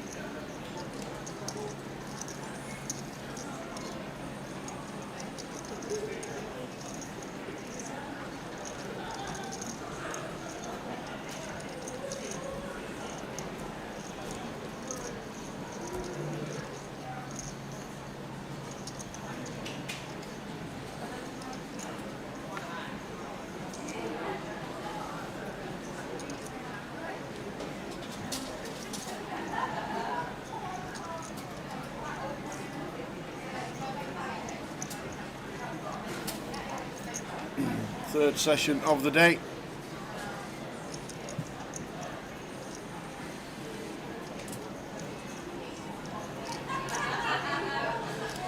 And, this is Ali we saw earlier on the feature. Went off for a session.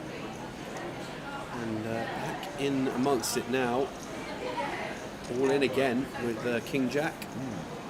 It was down at 1.2, wasn't he? So yeah, he span up a bit and then got eliminated. So this is, right down to this is definitely a new 5.7. bullet. Yeah. Definitely a new bullet.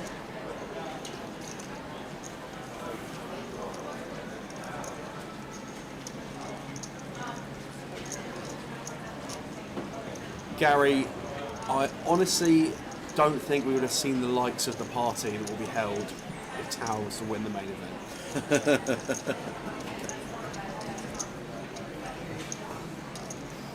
But yes is the answer. Absolutely, 100% week long.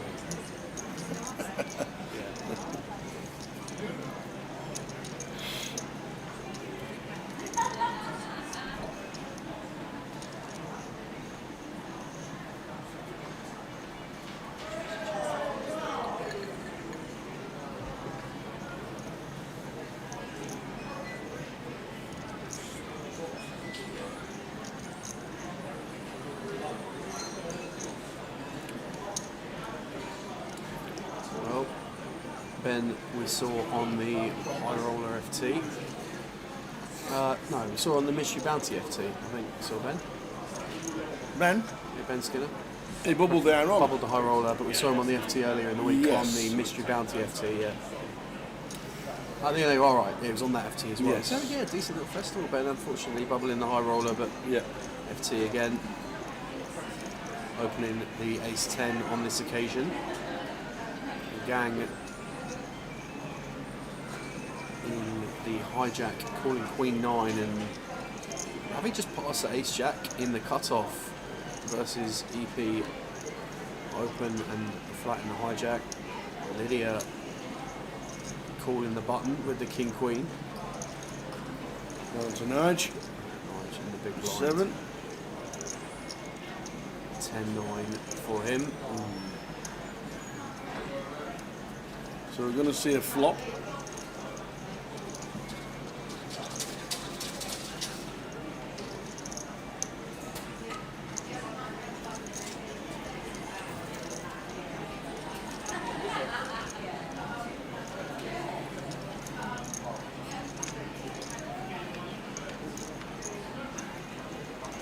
Eight high flop, 8-5 deuce.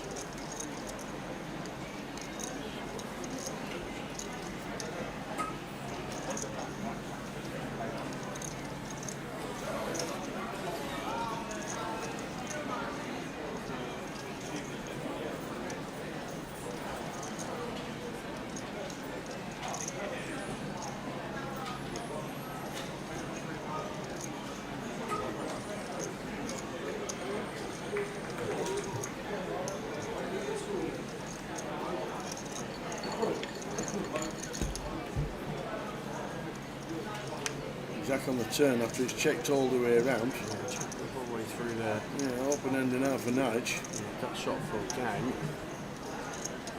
Ben still with the best of it with Ace High, but feels like one of those spots now where if someone takes the initiative here, they're probably just going to win the hand.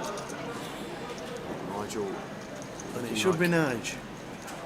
Fancies a go with the 10-9. Yeah. Something like 3,500. Exactly right.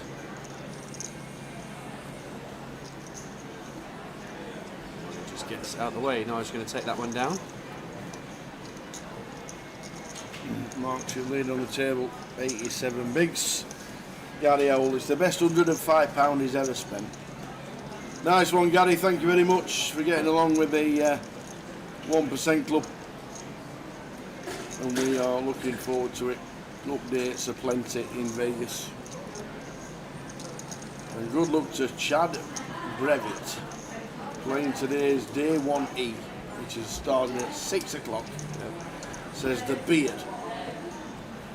The beard. That's a statement name, that is, isn't it? Love it.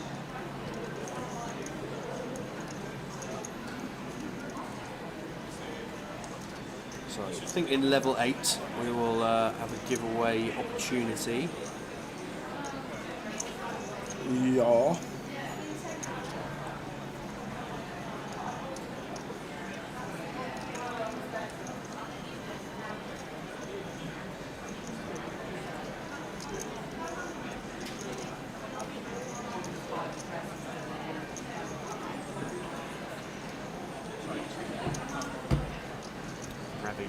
With the King 10 in the hijack. Going for an open.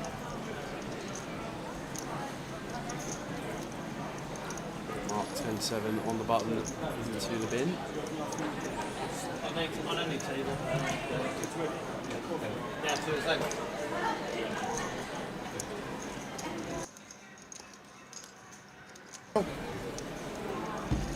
How many levels of late reg is this Saturday's comp in Blackpool? Is it 6? Because it's 6 half an hours and then 20 minutes after level 6. But there's a break at level 4 and level 8.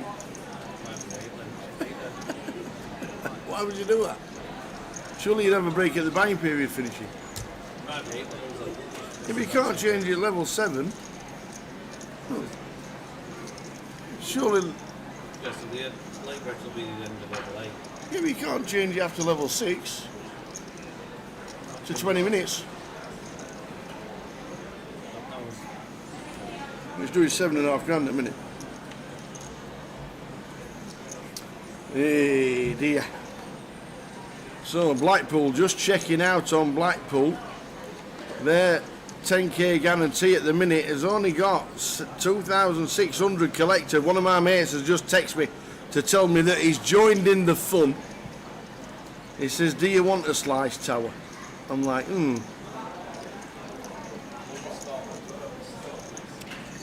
Doing a bit of an overlay at the minute.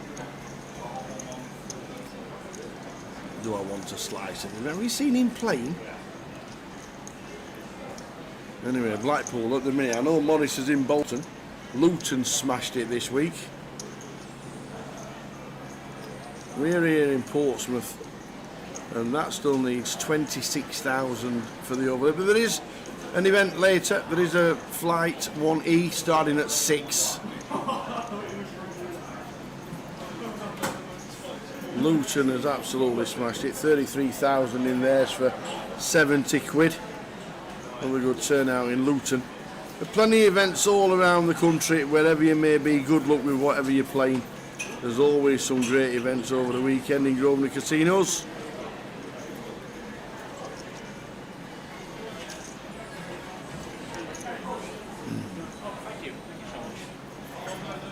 Well, good luck to Morris in Bolton as well. We're sat at the bar.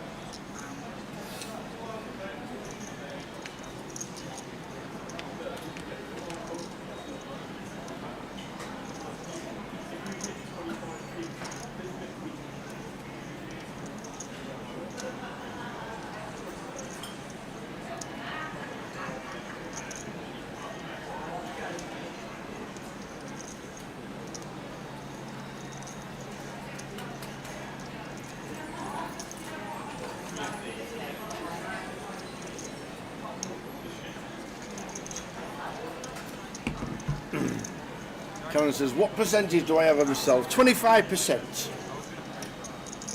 Sold 75. 75 1%ers. We have 25% in the main event in Vegas.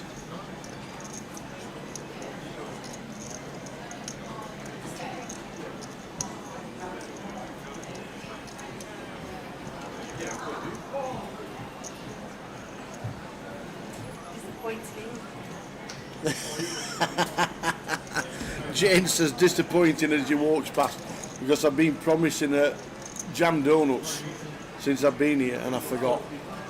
I keep walking. I don't even walk past Tesco's and she says they're in Tesco's.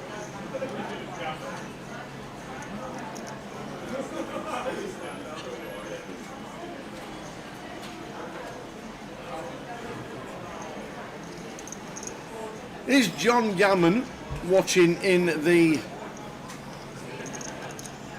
chat box? We've not got in touch with John Gammon, Barry Gallagher and Gary McGaffney.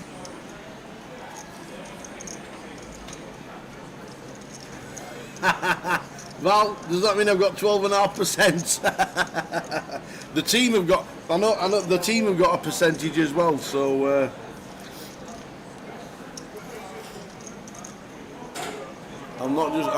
obviously I'm going to be playing the main event and obviously it's an amazing achievement to be able to go and play, but we will be obviously splitting it with the team. And then whatever's left, Val.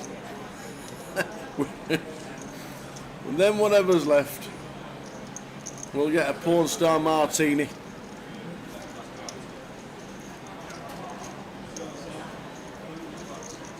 But if John Gammon, Barry Gallagher or Gary McGaffney are watching at this moment in time, give us a shout in the chat box.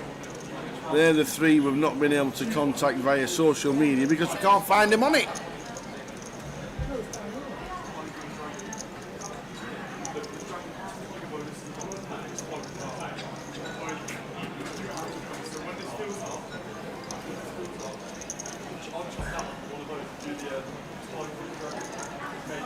Going to have a sofa day, watching the stream after a late night playing in the 50th.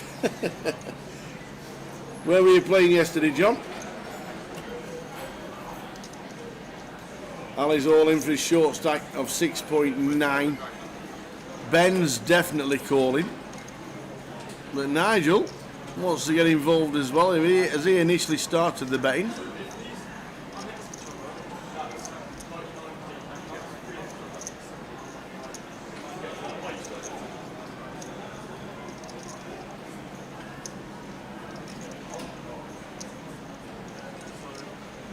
Yes, there is a giveaway coming up in about half an hour's time. It is Sam. My turn to ask Sam a question.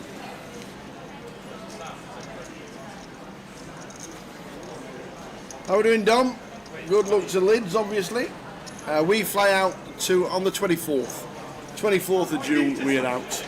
Back over to the table to see Ali as all in with the ace king, Ben with the ace 8. And the 8 flopping, Ali getting unlucky at the minute, needs a king.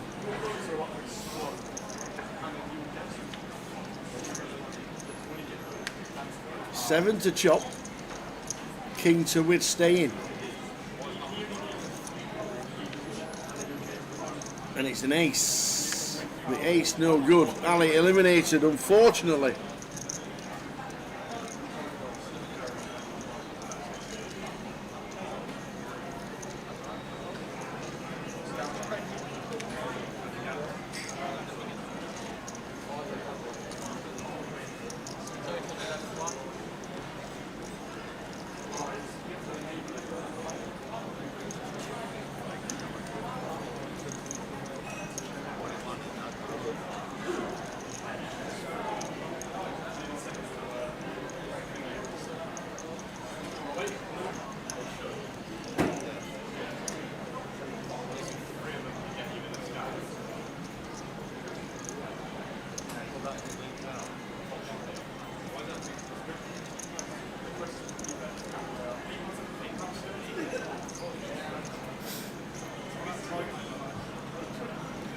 So Dom, flying out. You're there next Thursday and Lids the following Wednesday. Yeah, I'll be the following Tuesday as we get there tea time-ish on the Tuesday the 24th.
Yes, Dom, definitely catch up at some stage for a drink and a team talk, bit of advice.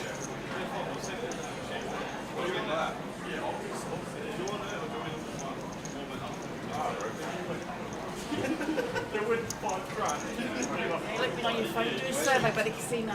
Oh, thank you. Get your friends to do one as well. Oh.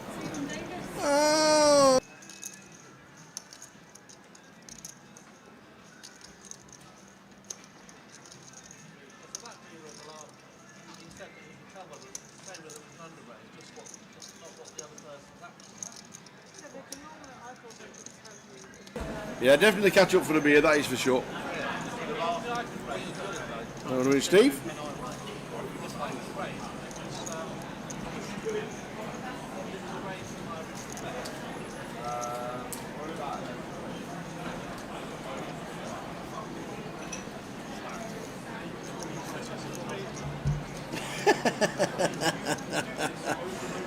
Thanks, Valerie. Tower, I advise you to win. That's the advice from Valerie. Thanks, Val. Hey dear.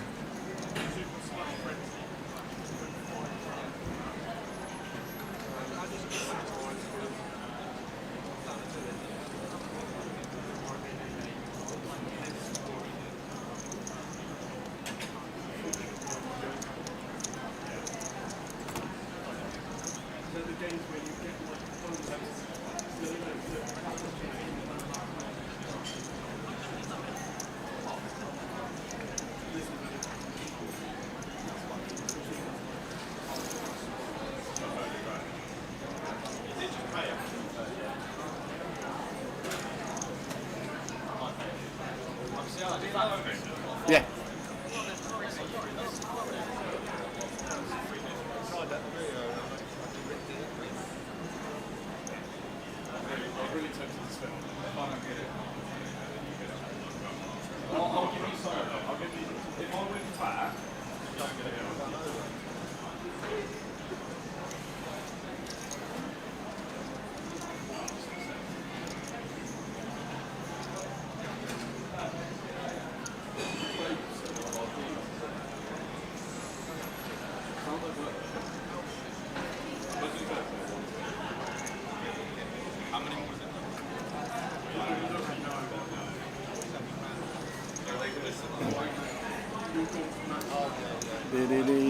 Big Johnny says, it sounds daft, but do you literally walk up to a desk with 10k for the World Series main or do it online? You can do both. You can do it either way. You can walk up with $10,000 if you want to, or you can literally do it via a debit card nowadays, or I think there's cash decks, or there's even cards on the World Series these days. I don't really know too much about buying into the main event online because I've never played it, but I did play the mini 2 years ago and other World Series events, and you just walk up to the cage with cash. Well, I'm guessing not too many people wander around with 10 grand in the back pocket, so it could all be done by wire transfer these days, but we'll be certainly having a go. Do we need to get Jack? How do you do it? How do you do it? Sam's on his way back. He's just had 5 minutes actually. You can come in for an hour if you want to. You can always come in for an hour, you know that. Portsmouth tourist advisor, Mr. Jack Hardcastle, who has a day off today because he won the high roller yesterday afternoon, early evening, jumped in as a max late reg into the main event and bagged up chip lead.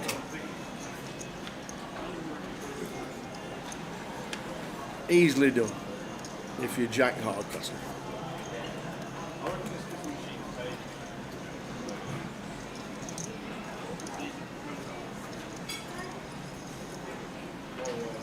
Sam is just having his sandwich and he'll be back with us in 2 minutes.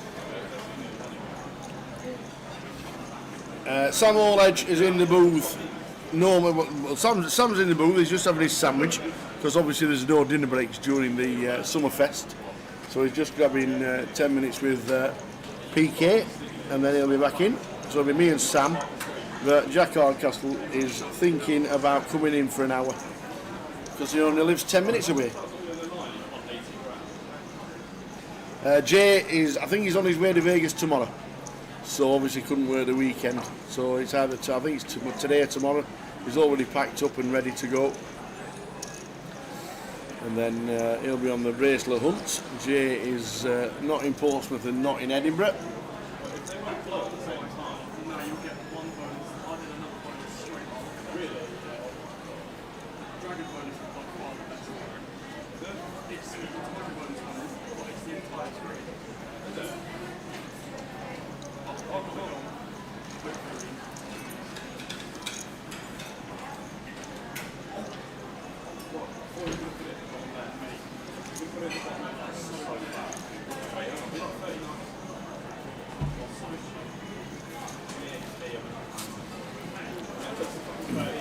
So 75,600 collected. Lydia on 35 bigs, Elliot on 29 and Ravi on 28. Blinds at 4-8, 25,000 starting stack for this one. Right. Was it good? Beautiful. What did you have, by the way? Fish and chips. Oh, lovely. Fish and chips. Not too bad at all. Not too I know bad it's a at silly all. question. Yeah. But do they actually fish down here in this water? Yeah. Do they? Absolutely. Maybe not. I don't think you'll see people casting in the key out there, but yeah, just off the coast. Just down to. Jack's just off for a burger. Oh, Jack, you do make me chuckle. Just off to the side of Portsmouth, Hayden Island. We used to spend a lot of time down there as kids. And you go down the seafront and there of an evening, just fishermen just lined up along the sunny beach, just casting in. Okay. Straight in. Fruity Frank says to us there's a £22,000 overlay at the minute in Stockton for their 2550. That's huge. That's a massive overlay. With the turbo to go tomorrow. Wow. It's almost 90% the price point. Okay, lovely. Some added value in Stockton. 2550. Guess what that means? What's that? A 2550. What do I think a 2550 means? No, yeah. What? 50? 25,000 starting stack. 50k guarantee. 50k guarantee. I was thinking 25. No, we don't go rid of them.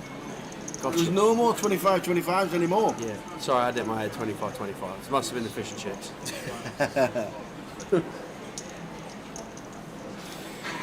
So yes, that is a big overlay at the minute in Stockton.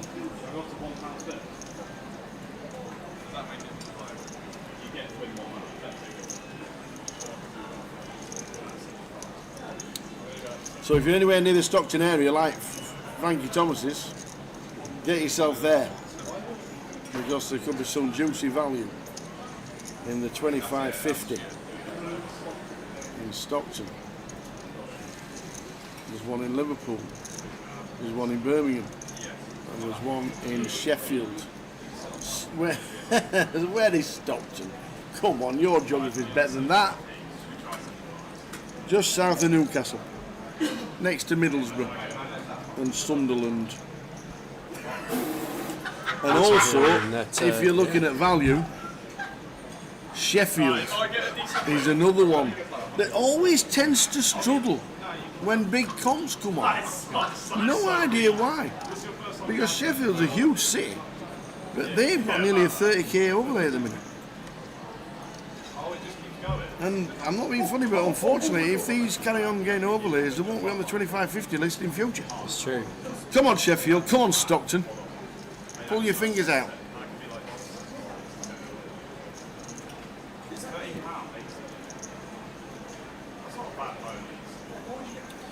Gang opening the ace 4 of spades here from +1. So Mark going to take King Queen offsuit for a 3-bet on the button.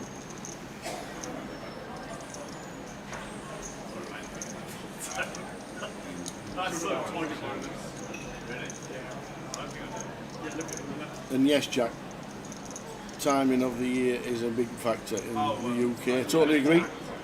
Some places do struggle this time of the year, and unfortunately, at this moment in time, Stockton and Sheffield are the two that are struggling this week. And as we can see here, Portsmouth still needs 25,000 to hit the guarantee. Yeah. Flight to go this evening. There needs to be some flight. Needs a big flight this evening as people start to turn up.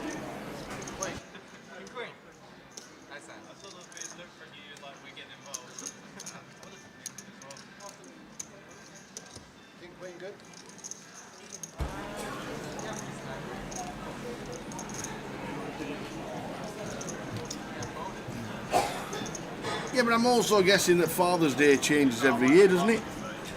It's not the same yeah, I day, don't is think it? it's the same day It's every not the year. same day every year. To be fair, with events being on most weekends, it's going to fall on Father's Day and Mother's Day and what have you, on a regular basis, but it's not the same day every year, that is for sure. Yeah, there's lots in Luton. £70 in Luton, 33,000 is collected.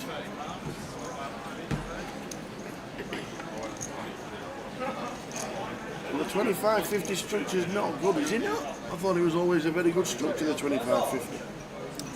I don't think it's a bad structure as far as tournaments go. There's a slight amendment to it when it changed. Right, okay. From 25-25. It's not a bad structure. It's just, I think, as Jack said, there's a lot going on at the moment. That's what a lot of it boils down to.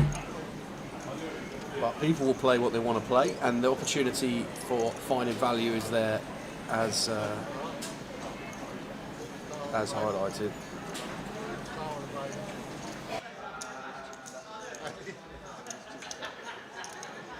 I just want to get you on the stream to see you lose it all.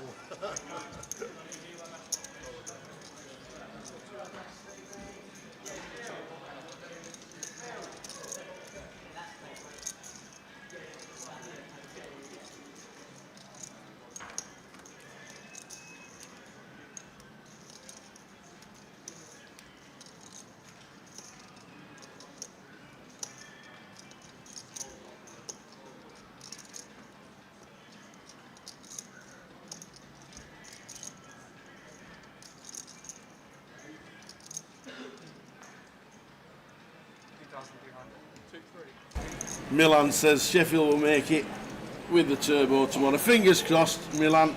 How are you, by the way? Oh, I don't see what's wrong with the structure. I'm just looking at it now. What's wrong with it? Please tell me.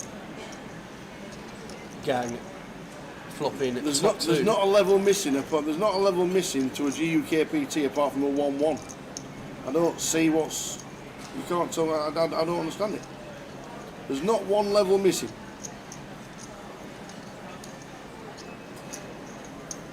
Gang flopping top two on an ace high board here. Lydia making the call with top pair. Going to need to avoid a 10 on the turn. Well, 9 there. Doesn't really change too much, but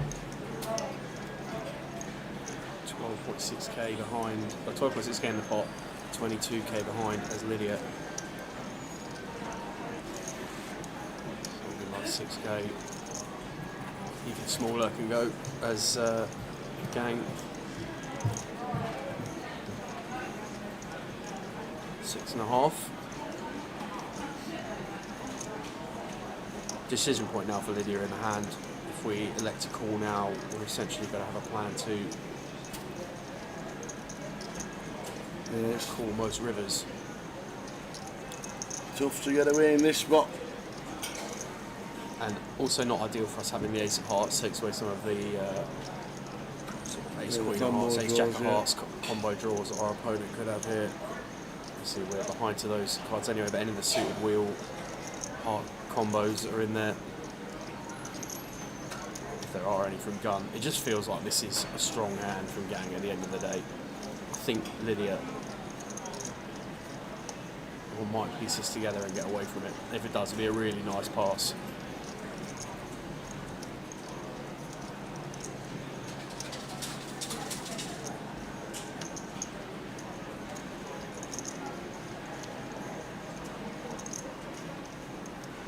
It is tough to get away. I'm not saying that this is like a slam dunk fold by any stretch of the imagination, but I think Lydia, using her experience in this kind of situation, will just identify that if we call here, the plan on river is what? Like, what rivers are we happy to call off, and we just have to call down the majority of rivers, I would have thought, if we call turn.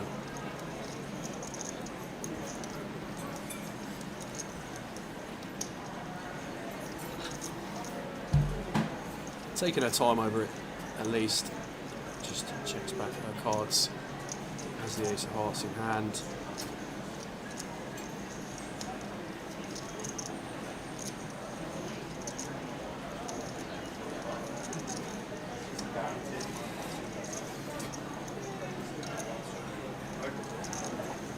Difficult decision for Lydia.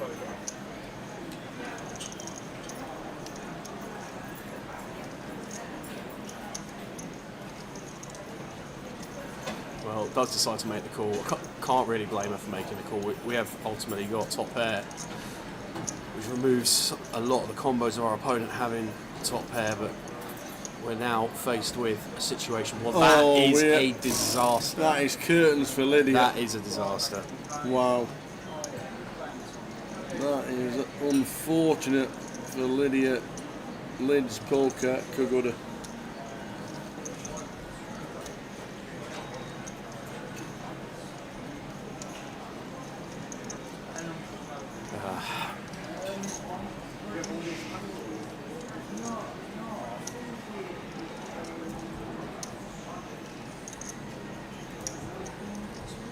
Gang just going to be all in on this river. Putting Lydia all in. So now it's all in himself. Got some pot behind. Lydia dealing with 0.6% SPR. 0.6 SPR. Goes for it, and nice to see Lydia not make the snap call. The issue we got here, Tower, is what value hands did Gang have on the turn that we are now ahead of on the river? And we're losing to, we're ahead of the suited wheel ace combos, but we have the ace of hearts. We're losing on the turn to ace 8 and ace 9. We're losing on the turn to ace jack, ace queen, ace king, pocket kings and pocket ace, and we're still losing to all of these hands. So this was kind of where we were just getting at with the strategy of what do we do on the river where we call on the turn, and I thought we were just going to see her put it in there, just stop the chain of thought. But is it a bit like we're just beating a bluff? But where do the bluffs come from when we've got ace of hearts? It just looks so dry, doesn't it? Purely like jack 10 of hearts, queen 10 of hearts, and queen jack of hearts. Like, they're in there, but do they really triple off here when it just looks so much like we've got an ace? I can understand why we made the call on the turn. It'd be a really impressive fold from Lydia. When you break down the hand in terms of the value combos that our opponent can have, but I just don't think we're really good here. And I think Lydia knows as well. It's just one of those 6 spots where we've just got a strong hand, but can our opponent really have worse? Particularly when we've got the ace of hearts. It's not a good card to have in this spot.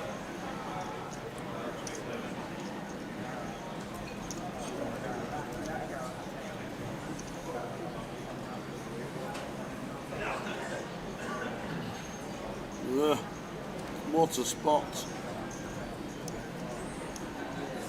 What a ugly spot.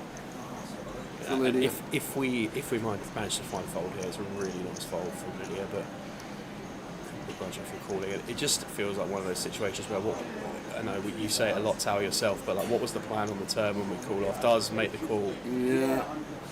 Get shown the bad news. It's a tough one. I think Lydia said she wanted to fold. Like it's a really tough one. It was either all or nothing, and unfortunately, it was all of it. Unlucky Lids. Said it was all or nothing. Chose the wrong one. Very unfortunate for Lydia.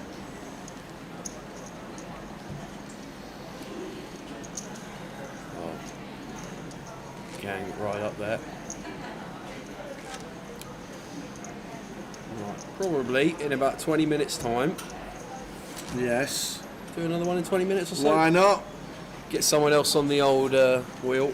Your turn to be answering. Yeah, my turn to be humiliated.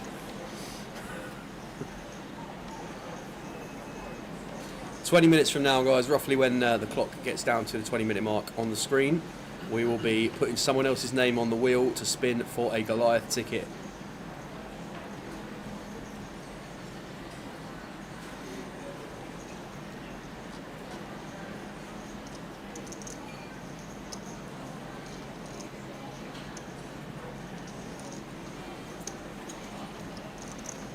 Clean block structured stack there for Mark. Not a chip out of place. Elliot raising the small blind for a value of 2,000. Dale going to make the call from the big blind, playing a 10 big blind stack.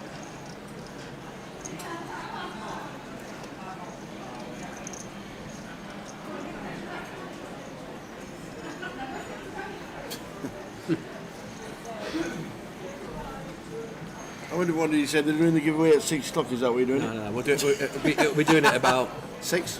It will work out probably. Probably work out about 5:45. Oh, somewhere between you're letting him 5:45 off the and 10 hook. to 6. He missed the last one, didn't he? So What we been given anyway? opinion cards. Your opinion counts. Win a £500 Amazon voucher at Grosvenor Casinos. Your experience and opinion matters. Well, let's just Okay. dial back in here. Dale with 10-6. Flopping middle pair, decided to go for it. Gets it through up to 16 blinds.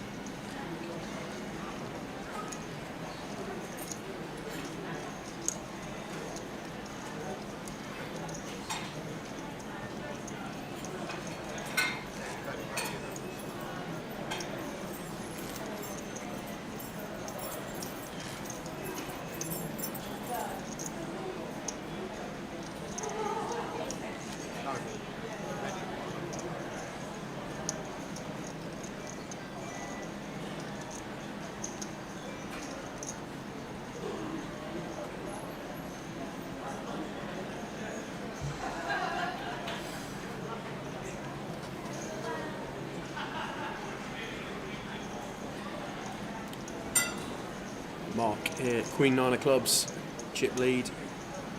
Certainly going to be one we're going to be opening.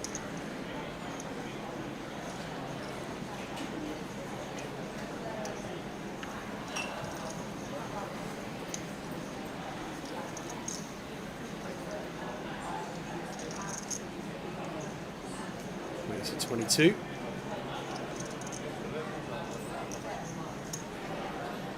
Folding all the way around. I think you forgot what the blinds were for a second there, Mark. Gang King 7 offsuit in the big blind, and newly found riches after eliminating Lydia in that last hand. I think we're going to see him defend here.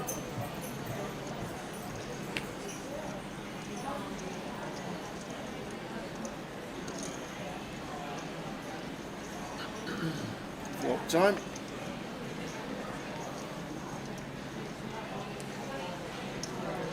Flopping flushes and draws and all sorts. Fun one here. Gang flopping top pair. Mark flopping gut shot and flush draw. Couple of clubs and a single jack accounted for, so 9 clean outs for Mark. And a board that typically we're going to be pretty happy continuing on. For a range bet here, it's like 2,000. No real reason for Gang to do anything other than call at the moment. Which he does do.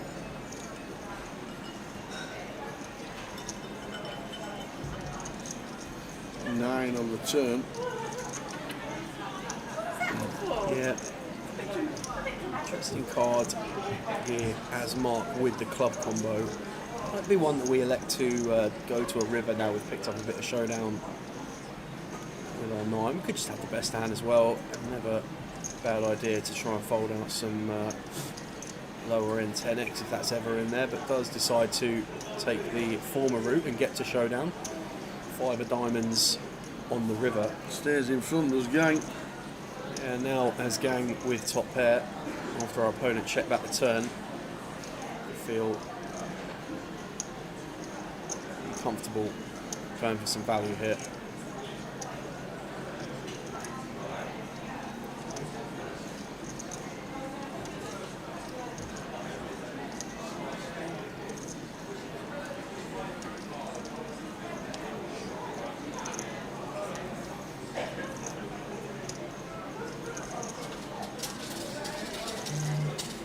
Do we go for value? I think so, Tart.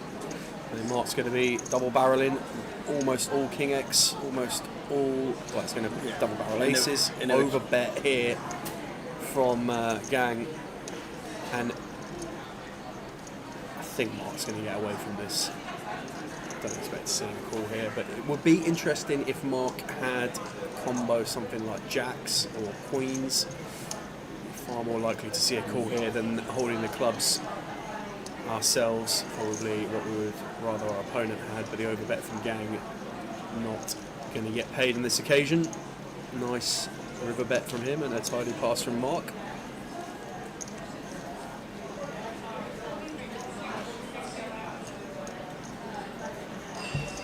$77,000 in the prize pool. We've heard of a few places that are struggling around the estate this week.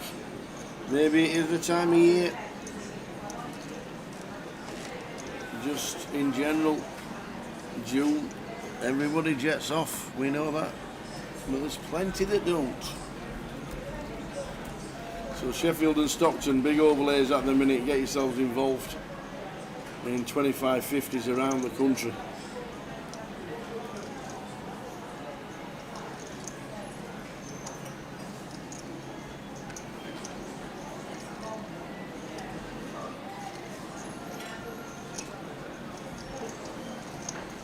Well, Ben with the Kings in hand number 111. Elliot in seat 9, 8-9 of diamonds. Pretty little number. So he's going to make the call. Ravi with ace 10 in the big blind now, getting a good price to come along as well.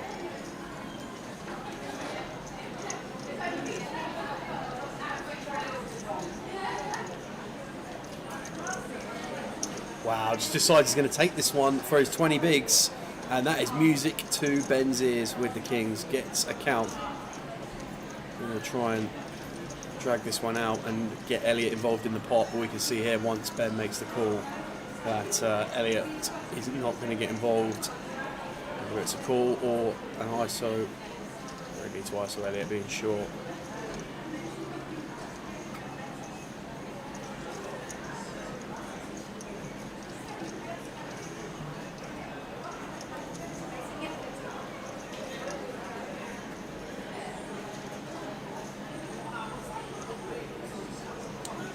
Does for the all-in. Elliot makes the fold. And Ravi's going to get the bad news. Kings for Ben, a significant favourite, going to a flop. Can Ravi survive? Ben in 8, bubbled the high roller yesterday. Going to see 5, and we'll start with 3 Tower. 8, 3, 10. Yeah, 10 high board. More outs. Yeah, a couple more outs for Ravi. Jack on the turn. That would have been a card, by the way, for Elliot with the 8-9 of diamonds. Oh, would have got there. Yeah, would have got there, but ace 10 not going to get there for Ravi. Eliminated, and Ben scoops the pot. Oh, look at Ravi. Rusting out on the feature. Half an hour to go. 4 minutes to go until the next giveaway. question on its way from Sam. No, me asking Sam. Yes. Is there a question planned yet? Or? Oh, didn't it? I've researched it and everything. Question on the way from Sam. I've researched everything. Look forward to seeing you at Goliath Milan. Look forward to that, sir.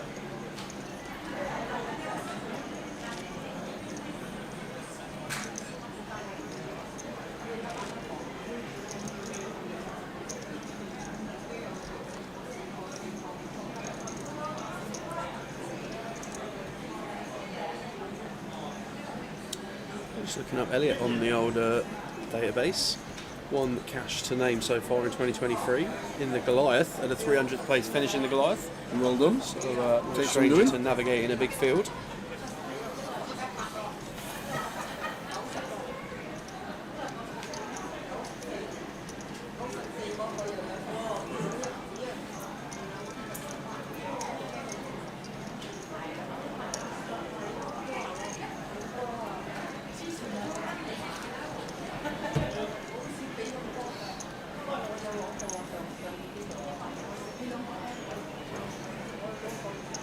We saw Dale earlier on today on one side of a flip with 10s against Ace Jack.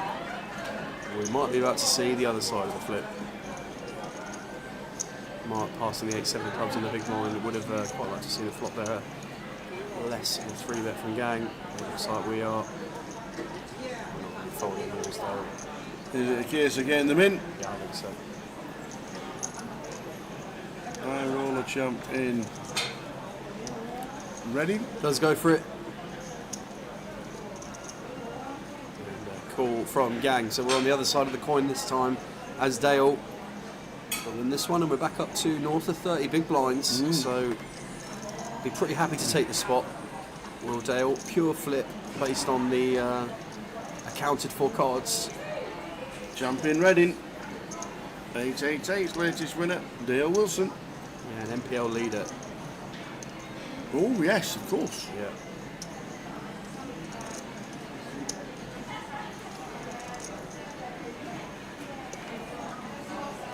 Well, that is a fun one. That is. Second pair for Dale, but up and down for Gang, and although we've hit our overcard as Dale, Gang still queen on the turn. 8s, 10s and kings needing to fade. And he does. How does he get away with all them cards all around it everywhere? Feels like it's not the winner. Oh, it feels like he's not even won the hand, and he has. Dale Wilson doubles God. to 33k. Flipping heck. Come on then, it's quite a 2. Come on then, let's get it in so Kev can get a guess in, shall we? Yes, because Kev's sort of is it what's he having? Some kind of curry at 6 o'clock.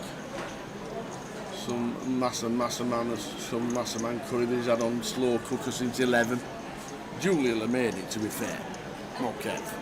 He just spoons it out, whatever he wants. Is that and what that's happens? it. Exactly. So it's got to say, oh yeah, to dish out. Well, he did say dish out, didn't he? He literally just says, I've got to dish it out. So basically, he said, are you ready? Yeah, here's mine.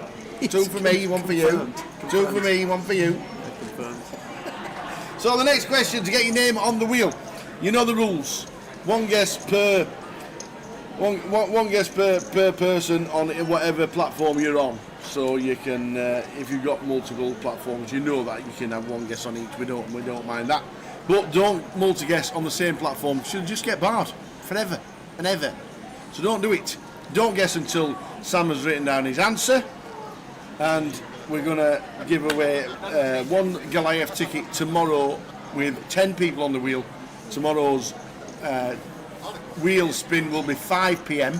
and you will need to claim it within a certain amount of time once you get there. Anyway, so at this moment in time, the US Open Golf's on. It's one of the best golf courses in the world, the Oakmonts. But Thomas Deitre, Perez, don't really matter about the name, but Mr. Perez on Thursday had a hole-in-one in the 197-yard par 3. But all I need to know is, in the history of the US Open, how many hole-in-ones has there been? So Mr. Perez got himself a hole-in-one on Thursday at the US Open. But how many holes-in-one in total have there been in the US Open?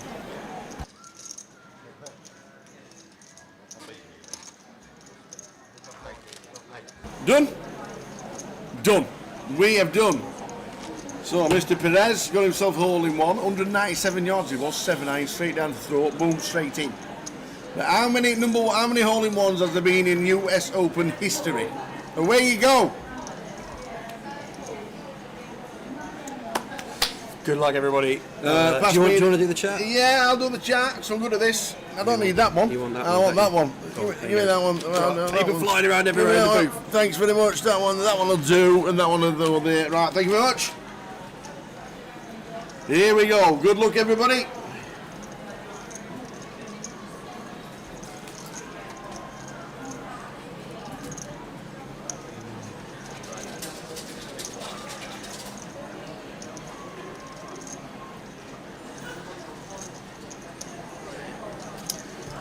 Right. Yes. So, question was, how many hole-in-ones do I think there has been in the history of the US Open? Yes.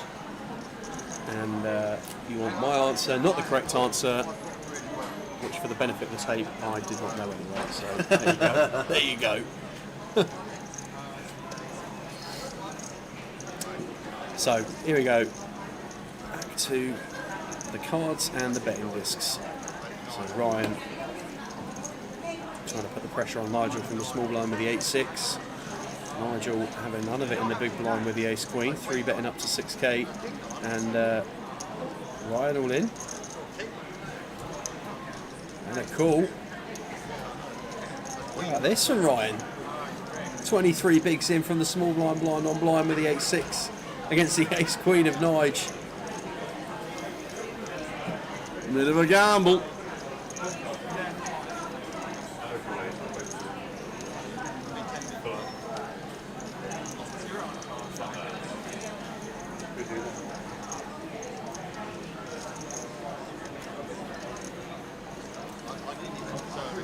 One of the more unorthodox 70-30s you're going to see this weekend, but Ryan with the 8-6, going to have a go. It is Kev, yeah. It is indeed Ryan Fronda. Proper blast from the past, eh, Kev? Well, going to need some very specific help here after ace-7 deuce presents itself on the flop. And that is not going to cut it. So check mark for Nigel. Ryan dead on the turn, and I expect he will probably flick it again.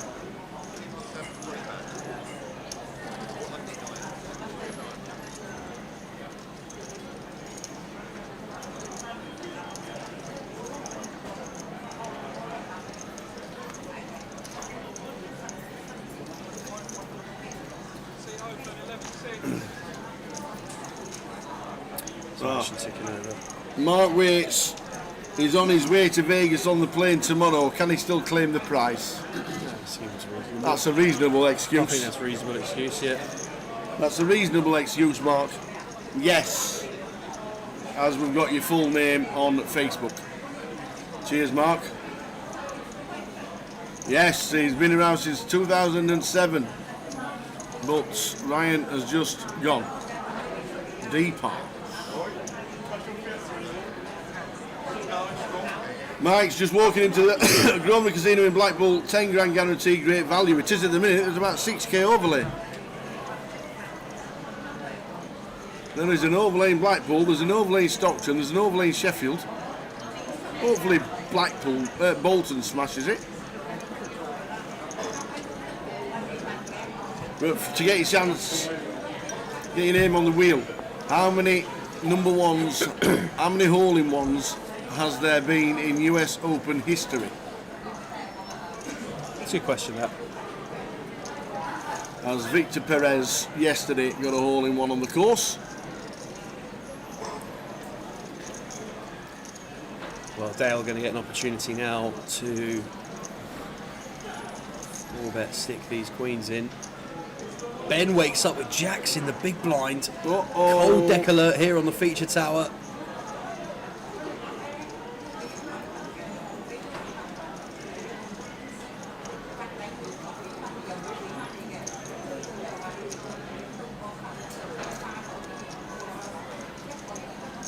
Raised to 2.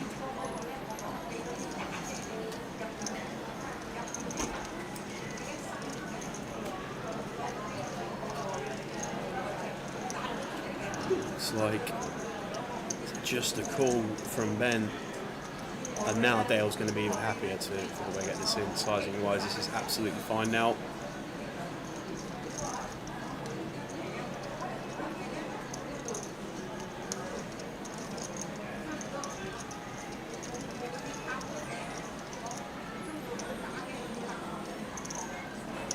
Span to 33 bigs. Dale going to find it now. In they go with the queens. I suspect we're going to see Mark get out of the way after a little bit of decision, and I think we're then going to see Ben make the call. Forecasted outcome here, but decision for Mark made slightly more complicated by Ben's inclusion in this hand from the big blind. Does decide to fold. Right. Don't think we're going to see Ben folding. Dale could just very easily have ace-king here, and we don't want to be folding the jacks to a potential flip spot, and gives it appreciated shot. Mark nonchalantly arm back over the chair. I had 9s. You know what happens usually now, Tower, don't you? Just told everybody I had 9s. 9-9 flop incoming. Yeah. Nice pass from Mark. After this all-in and a call, we'll give you the correct answer to the US Open question. Oh, the 9 on the flop, Mark Wackerell's going to be absolutely fuming. Folded 9s, did you say? He's not one to tell you. He's not one to tell you or express it to get unlucky. That arm has quickly come off the back of the chair in the laid-back fashion. 10 up there, so Dale gonna double to 70 blinds, and that just shows. Woo. Look at this. There we go. Yeah, I had the 9s. Yeah. What are you gonna do? 9s. Can't believe you folded 9s. Me neither, mate. Me neither. I like that. You had to Nice do it. fella. Only Absolutely. having a bit of a laugh with him, but Absolutely. So, we asked Mr. Sam how many. Victor Perez got a hole in one on Thursday. he did. One of an elite club. The write-up is great. One of an elite club of hole-in-ones in US Open history. Do we know how many people have shot one? Yeah, I know exactly how many. Okay, go on then. I can even tell you who, Right, if you want me to. Numbers I'll be here a fine. long time. Numbers fine. I'll be here a long time. Oh, really? It says Victor Perez is now in an elite club of 54 people who've shot an hole-in-one at the US Open in its history. 54. That's an elite club. But we'll give you Sam's answer in 2 minutes. 54. Hang on a minute. Yes. You asked me how many holes in one I thought there'd be, not how many people had shot a hole in one. Right? How many hole in one? Nobody's ever done it twice. All right. Okay. Fine. On that assumption, that's fine. Nobody's ever done it twice. Because I mean, otherwise, I was just going to guess 54. You know? Oh, obviously. Obviously, 54 is the right answer. You'd have nailed it. But as he nailed it, you've got 2 minutes. 54 hole-in-ones. And if you do want to know, the US Open started in 1895. Ooh. 1895? Yeah. Yeah. Missing out 6 years for world wars. So, last couple of minutes, last minute or so to get yourselves a chance of winning a Goliath ticket.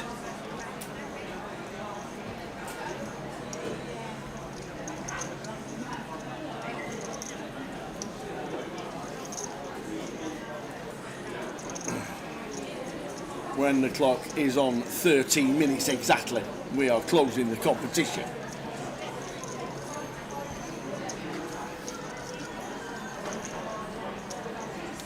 Yeah, Nigel refueled by Ryan's chips from the blind on blind confrontation a few hands back. Going to be continuing with the 8 of clubs in hand here, working on 7-5-4 clubs. Elliot in the big blind, short stack, but king of clubs working in his favour. So a club turn that isn't the 6 would be interesting. Well, the 6 would be pretty wild in itself, but 10 of hearts, best card in the deck on the turn.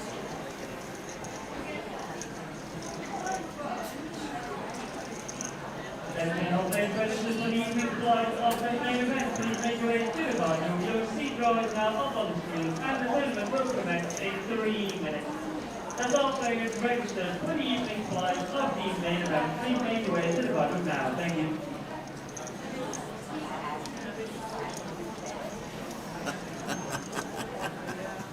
Fruity Franks, going on that expression that Sam's gave. Can I take a couple of digits off my? What was the guess? 245. 245. Get 245 all-in-ones. Almost 3 all-in-ones a year. There's not been 245 all-in-ones in history.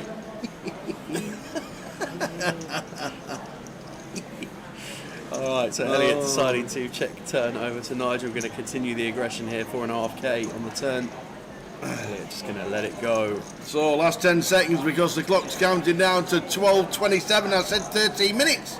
He did. You got last 10 seconds. How many all-in-ones has there been in the US Open history? There was 54. 5 and 4, 54. That was the correct answer. But in 5 seconds, he's going to tell you his answer. 4, 3, 2, 1. Final guess coming in. Competition is now closed. Evie again, last guess on Twitch. Yeah. So, 54 is an elite club apparently. Well, 54 in 140 events apparently. 1895 it started. So there we go. So, 54 it was. How did you come with the answer, young man? Okay, well, overall underlying disclaimer that I think we can all appreciate is it's very hard to make a hole-in-one unless you're playing the Pirate Mini Golf in Woking up Hobridge. Are you part of this exclusive club, are you? Not at the US Open. Right, so let me just break this down very quickly. My logic around this was, I thought the US Open had been going for roughly 100, there've been roughly 100 US Opens. I don't know how many there has been exactly, but now off 1985, I assume there's been about 115, 100, yeah, something like that. I thought there'd been roughly 100 US Opens, seemed a reasonable landmark to pluck at. Yeah. I thought, you don't hear of a hole-in-one every day, maybe roughly 1 in 4, take a couple off just for a little bit of there, and that's how I got to my guess. So my guess of the total number of hole-in-ones at the US Open is 22. 22 hole-in-ones, and unbelievably, we had 2 people guessing it correct. There we go. 2 people. So I need an adjudication. Okay. Are we feeling a little bit fruitful and a little bit lackadaisical and we can put both names on the list, or do we do a red and black? We're doing a red and black. That's it. So, independent Jonathan Whale or Les Fenton, give me a red or a black, please, in the chat box. First one will be the one that it comes with if they both say the same. So Les Fenton and Jonathan Whale, you both guessed 22. Well done to you two. So we just need one of you two to stay red or black into the chat box, please. And then one of you will be going on the wheel, and then we'll still have 5 more chances to get on. So Jonathan Whale, well done with 22, and Les Fenton. Les Fenton says black. Thank you very much, Les. And that means Jonathan Whale is red when we get to the next flop. And you know Les Fenton from history because... Won the second Goliath. Oh, there we yes, go. Go on, kid. Well done. Well done. So there we go. Les Fenton black. Jonathan Whale is red. One of you two on the next flop we see will be going onto the wheel. Yeah, I've seen Les's picture in the hall on the all on the wall. Stretch of winners thinking about it now. So yeah. I wonder if anybody of the winners has stood there and had a picture with it. Because I think it's a cool thing to do. What, a picture of your picture? Yeah. I stood at the side of it. reckon, how many Goliath winners have there been overall? Well, we've had 11. So I reckon at least 4 of the winners have had their picture with their picture. I think they should. I think everybody should. I think it's a great achievement.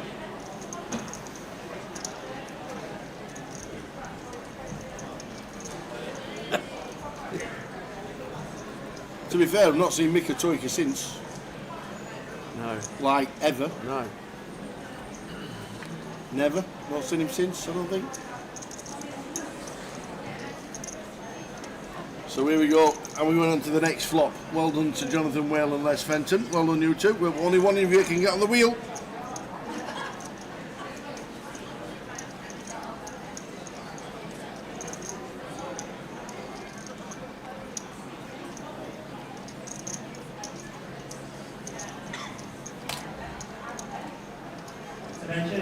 They might play for 4 days. It's still hard to hit a hole in one. Very hard.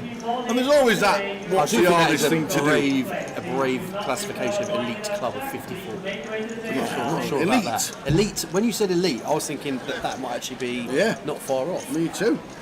But hey ho. I actually thought that was a topped up a little bit, really. Hey ho. So no flop. Oh. Right, we're going on to the next flop then.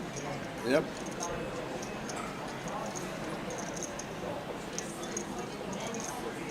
$80,000 collected at this moment in time. £20,000 more need to be collected. So there's another 70 players yet. Might be a slight bit of value here in Portsmouth, like there seems to be around the country.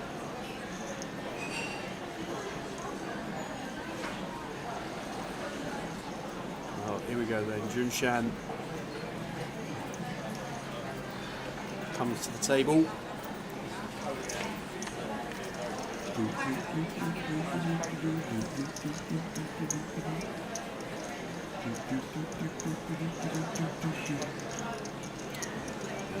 They get straight in with the ace king in the big blind for 30 bigs. 3-bet incoming to 8k, 8.5, 6.5, no 8.5. So I was looking at Junjo's stat, 8.5k total. Too cool. Gets out the way. No flop again. No, did they not realise we're waiting? We've got you down anyway, Les and Jonathan. We know what's happening. Les is on black, Jonathan is on red. First flop we see this side of Christmas. We'll be on it.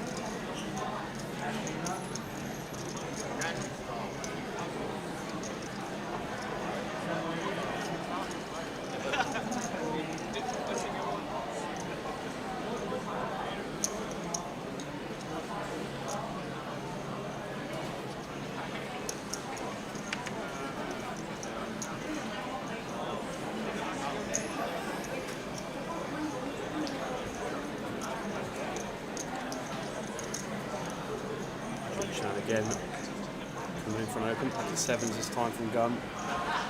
Elliot with the ace-3 and the hijack. Just 5 blinds looking for a spot for his opportunity to spin in. Well, Gang and Junjan almost certainly going to get this in as a flip now.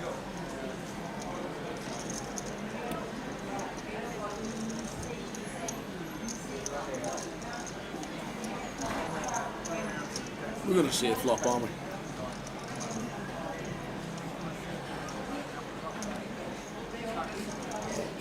Certainly going to see just whether we go three-handed. We're definitely going three-handed. I might have seen a 3-bet there, but yeah, in hindsight from Gun, Junshan probably not. Flop time! Probably not delighted. Here we go. Who's going on the wheel? It is Jonathan Whale. Red. Jonathan Whale, it is red. Stick his name down, PK. Jonathan Whale on the wheel. Yeah, Jonathan Whale on the wheel. Unlucky, Les. Junjan here, middle set. Gun. Mark checks his option with a flop gut shot. Junshan checks as well. And Gang here with ace of hearts. I don't know if we're just going to find, check, take a turn. particularly with Mark in the hand as well. Does check back. Sees the Ace of Hearts in hand. Does check behind, so we're going to the turn. 10 of spades. That's a troublesome one for Mark. He's got the gut shot. He's got the top pair. Nice kicker. I imagine that we're going to see Junshan bet now. Probably see Gang get out of the way, and I don't think we're going to see Mark fold to 1 bet.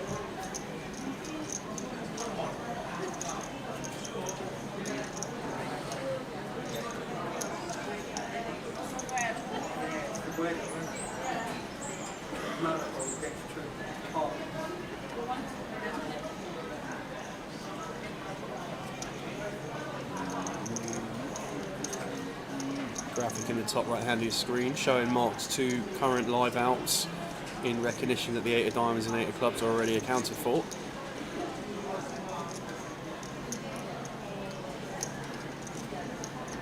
Mark does make the call.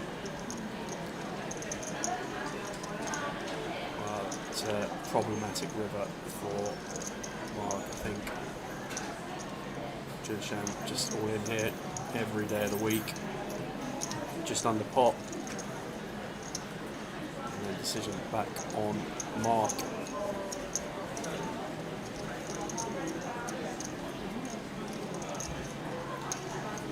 I think the 10 of hearts not completely irrelevant in this hand as Mark, but I just think it still takes some of our overpairs for this line for value as Junshan as well. So tough decision here for Mark. Top pair might elect to make the call here, but does decide to pay it off, gets shown the bad news, nod of recognition that the 7s are the best hand, and Junshan going to double now to 50k. Very nice indeed. Very nice indeed. Last hand of level 8 on its way. I do think that's a tough one to get away from as Mark, to be honest. Yes. So 5 players on the wheel at the minute, 5 more to give away before we spin the wheel at 5 o'clock tomorrow.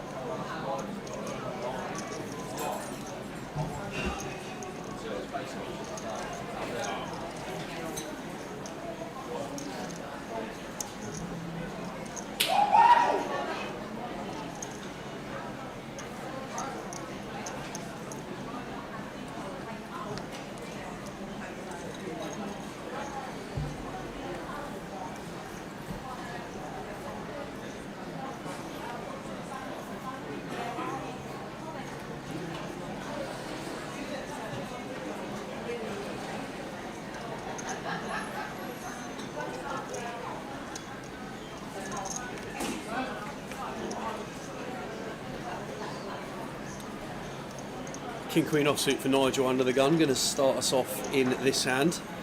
Action's going to fold all the way around to Junshan in the big blind. Going to get out of the way as well. Interesting dynamic at the table now as we enter level 9, which will be the last level of this session, where some of the short stacks have found doubles. Elliot not really been able to find anything to kickstart that 11 bigs for a spin.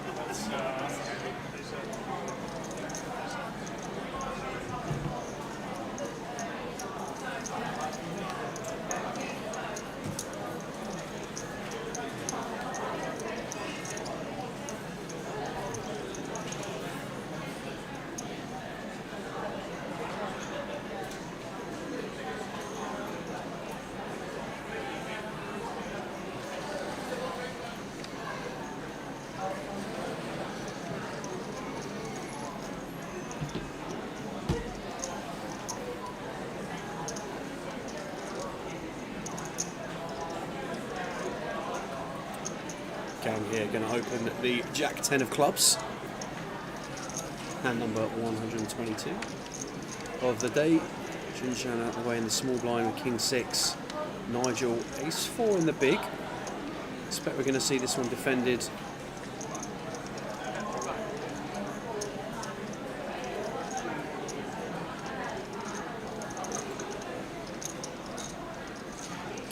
heads up to the flop.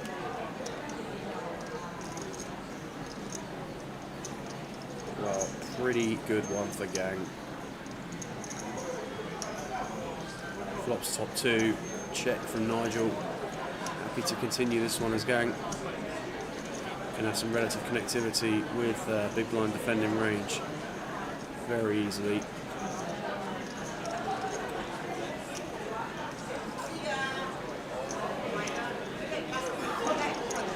$1,700 announced and a fold from Nigel.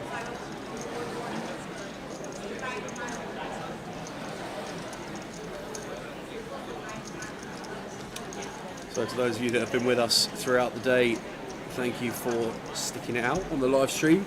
And for those of you just joining us for the last level of this session, welcome to Card and Direct's coverage of the Summerfest here in Portsmouth. We are covering the main event today on the stream. Flight 1D kicked off in the card room at 12 o'clock.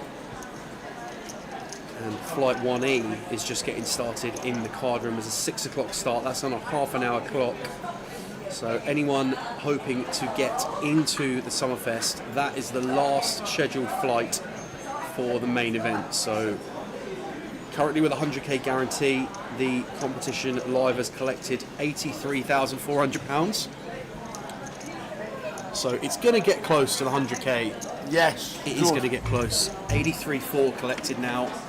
We've got another 3 levels plus breaks of Flight 1D to go in this flight, and then a full another flight with 12 levels of registration to go. Let's see how close it gets. 24 in from the start of 1E.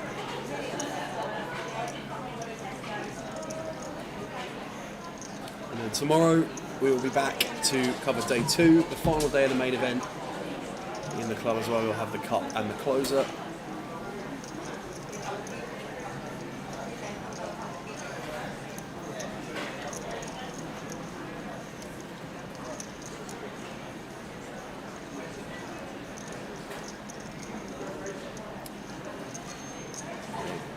Here in the hijack, opted to take the ace-10 for a raise.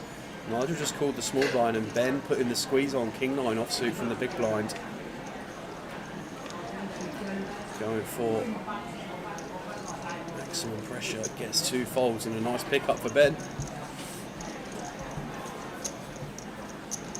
Quick update from around the estate with the overlay alerts going on. Still over 5,000 at the end of level 4 in Blackpool. 43 runners for that one.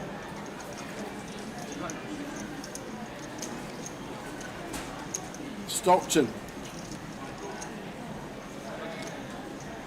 Day 1C running at the minute, £20,000 overlay in Stockton. Just 49 runners today.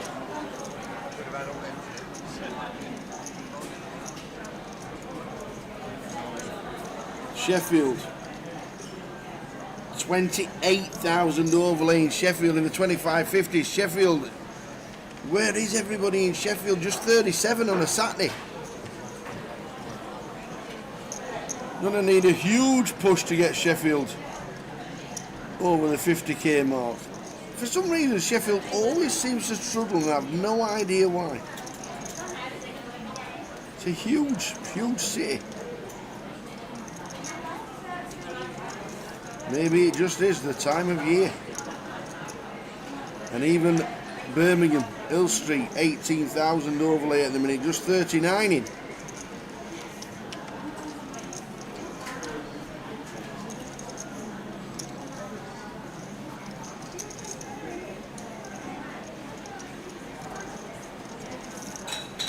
Well, Dale from Gun here with the ace is going to open up, and Elliot finding something to defend the big blind with.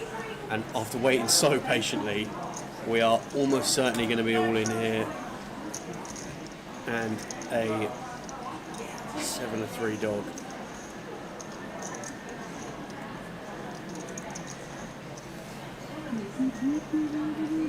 Can go really small here as Dale looks like 1400. I like this 1200, even smaller, just one big.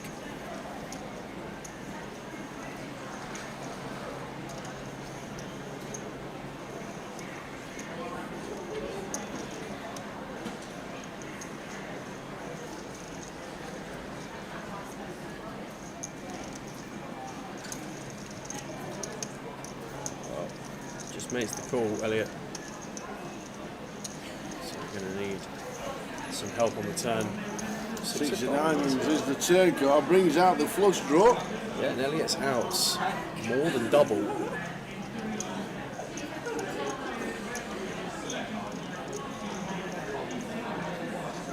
How is Dale recognising that Elliot's not got much behind, just going to set him in on the turn.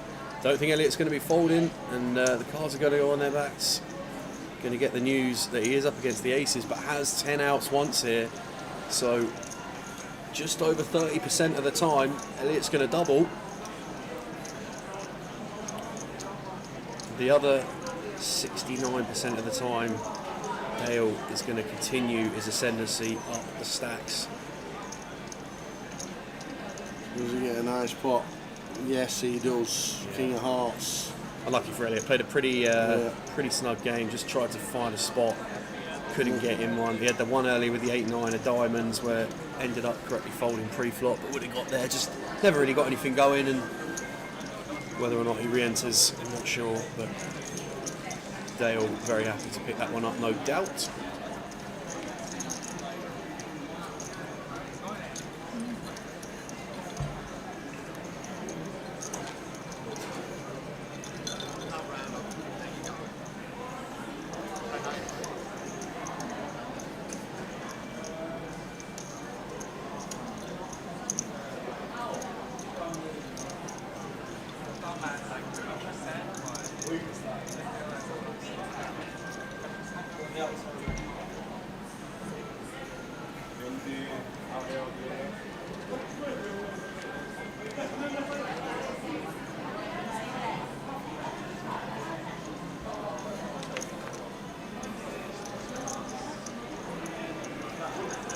Nigel going to be opening this one up from the cut-off with King-Queen.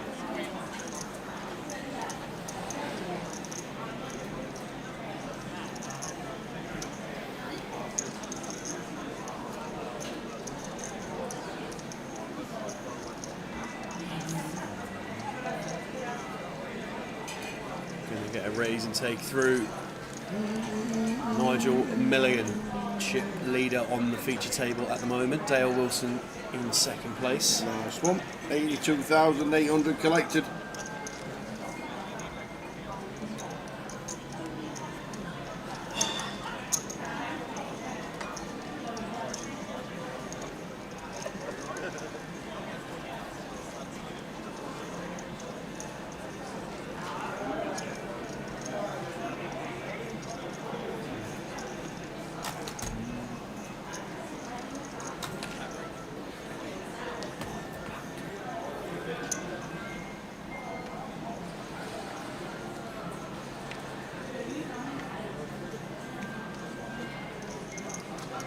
Eve out of the way. Johnny Kelly back in, out and then in. Same place, unless he just went to the toilet. I thought he was, must be, yeah, must be. I thought he was leaving. Had to be knocked out, but no, still in. Johnny Kelly, good to see him. Off to Vegas himself on the 24th.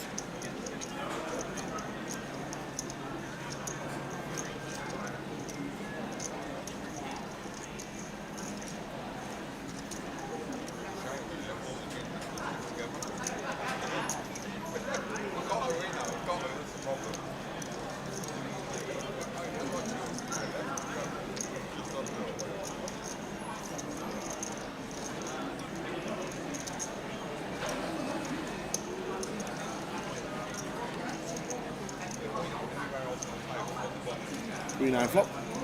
Good one for Gang. Yeah, Gang with the Queen. No action from Dale here. Check back fold. And the hand.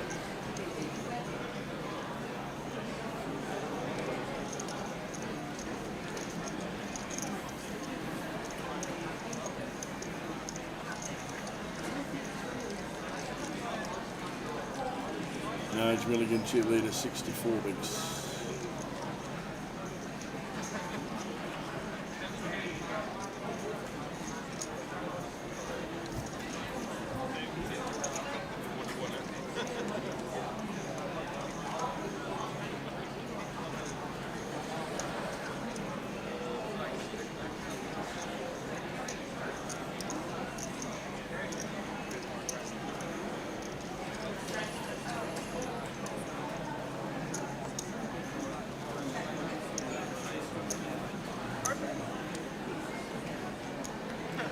Dean at the table as well. Saw him at the high roller everything. Yep. Indeed we did. Part of Scarlett was watching at home with the kids. Yep. Scarlett's playing today.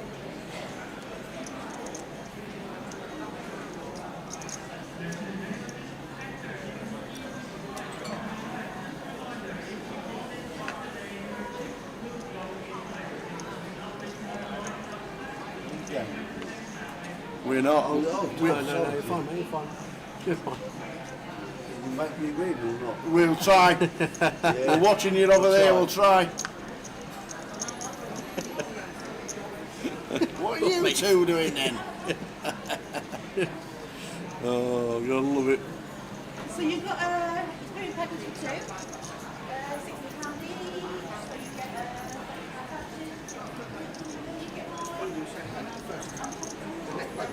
Exactly that. Couldn't even see the ball.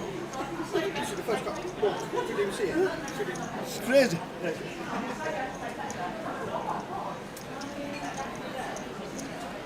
Lost against Aces 3 times, had a pizza, gone back in. And he refueling. Yes. That seems like a reasonable strategy. Yeah, very good. Very I like You're it. not having the rub of the green. Lost with pizza. Get a pizza in it, yeah. There's lost not with a lot that pizza can't help. That is true. That is so true. Lost with Aces 3 times, bust out. I'm having a pizza, I'm watching half an hour of golf, and then I'm going back in. Do you know what I'm actually looking forward to when we get back up to Goliath? Is, I don't know, are the pizza guys back Yes. this summer? They are? Yeah. Excellent. They are. Get the hot shot in. Yeah. Lovely bit of stone baked pizza up at the Goliath. The NY Pizza Company. Yeah, vibe here with Ace Deuce on the river. It's 2,000. Don't think we're going to see Mark pay this.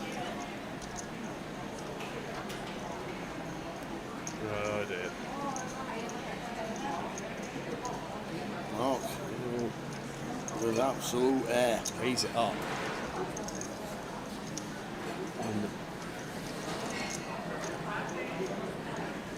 where I feel like if we had a lot of ace-x here as Mark, we'd probably opt to go flop turn for our value normally.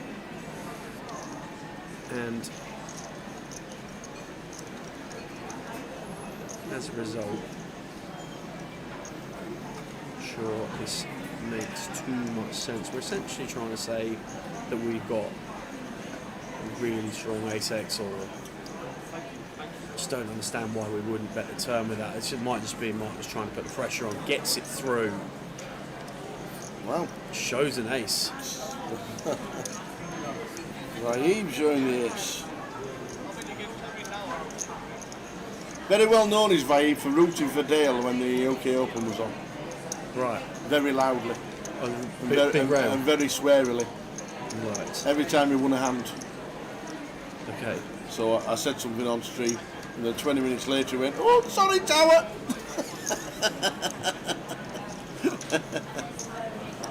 Got you.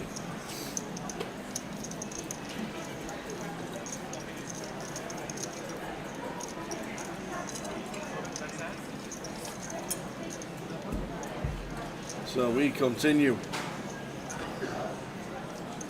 Well done to Mr. Jonathan Whale, winning the last giveaway with his name now on the wheel.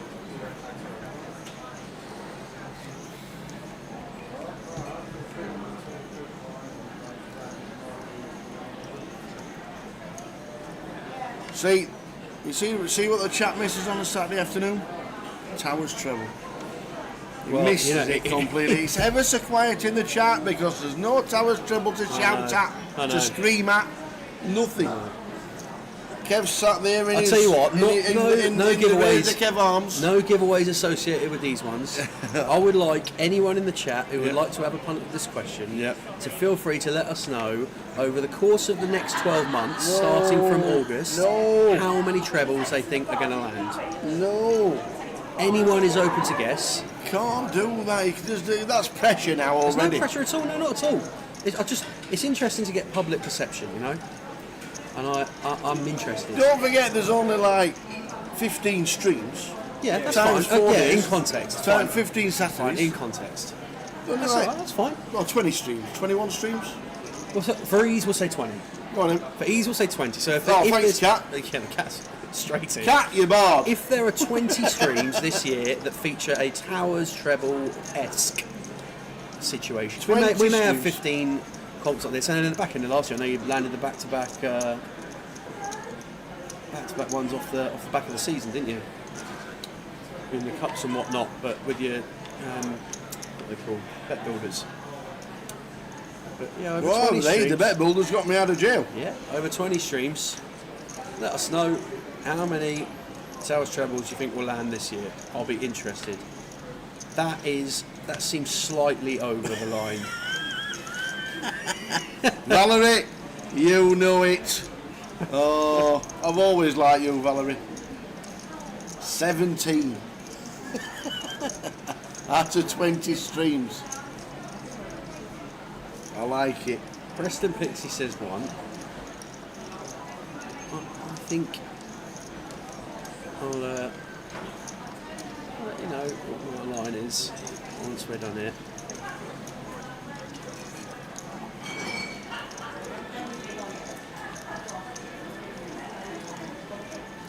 Having been witness many occasions to the study that goes into the selection of the treble, I think it's safe to say that it's not without blood, sweat and tears the selection gets pulled together. Oh, that's true. Yeah, you know, it's so when he's declared he's in the lab, we just have to sort of step away from him for a moment and just let him feel the force of what's going on around him. There's a couple of friendlies when we get to Goliath for Coventry City. Oh, I've got a friendly on when we're there. Yeah, we've got two. Oh, There's on one both against weekends? one against Real Betis. On both weekends at the Yeah. CBS. Yeah. One against Real Betis, I think, and then one against the Premier League team. Kev would say law of averages would say it's 1 in 3, but this isn't the law of average. King Joshy says 0. We got 3 on the trot once. We got 3 out of 5 weeks once. He did. What you doing here tonight? Bingo? No, the not poker. Quite, not quite. The poker. The poker back here. Yes. Bingo. Bingo. Two lovely ladies just come past the comms booth. What are you doing tonight, lads? Bingo. Eyes down, look in. No one, little duck. Whack, whack. Number 2. Well, Dean about to add further evidence to the case that Pocket Fours always flops a set here in a rather unusual 3-bet pot. We had Dale opening the hijack with the Queen 10 of Hearts. Mark folding the best hand from the big blind. So Dale folded. Dale opened. Rave called Queen Jack on the button. Dean called 4s in the small blind. Mark folded the Ace 10 of diamonds, and then Dale was the original opener, got out of the way. So heads up. Queen Jack versus 4s. And 4-4-4 flop. Unfortunately not. King Jack 8 rainbow. And check on this one. Turn card is a 5 of clubs. You didn't mention anything about flop sets, though. Actually, Just saying. Actually, buddy, I did. Oh. So, I was just checking out the bingo I'll callers. keep that one a bit quiet. The bingo callers and the CCTV operators, that's us. Bingo callers. That's pretty accurate. CCTV operators. Ace of clubs on the end. Check from Dean. Check from Raib. Yeah, Dale and Mark going to be surprised to see these two get on their backs. Mark says he folded the best hand. I folded the best hand. Again, he's doing it a lot. What's your pick for the World Club Cup? I have no idea what that is. This is the comp that's about to get underway with all the teams in it, isn't it? All the clubs. What teams? Football in the old soccer. The Real Madrid, your Man City, your Chelsea, your countries from clubs from Saudi Arabia, clubs from the States. It's very much one of those where your reaction there is appropriate. I don't even know how the teams are selected for it, in all honesty, but it's something along the lines of... I have no idea what it is. Clubs from England getting selected based on European pedigree from about 4 years ago or something along those lines. Basically, various clubs from around the world, some of very... Well, you'll know all of the clubs when you look at the list, but some of very recognisable status, others perhaps not of as more recently recognisable status. Some of the clubs from Saudi and whatever are all about to play the Club World Cup. Where? I think it's in the States. Oh, okay. I think it's in the States. So going on that, Frankie, is PSG in it? Yes. They're going to win it. Interesting.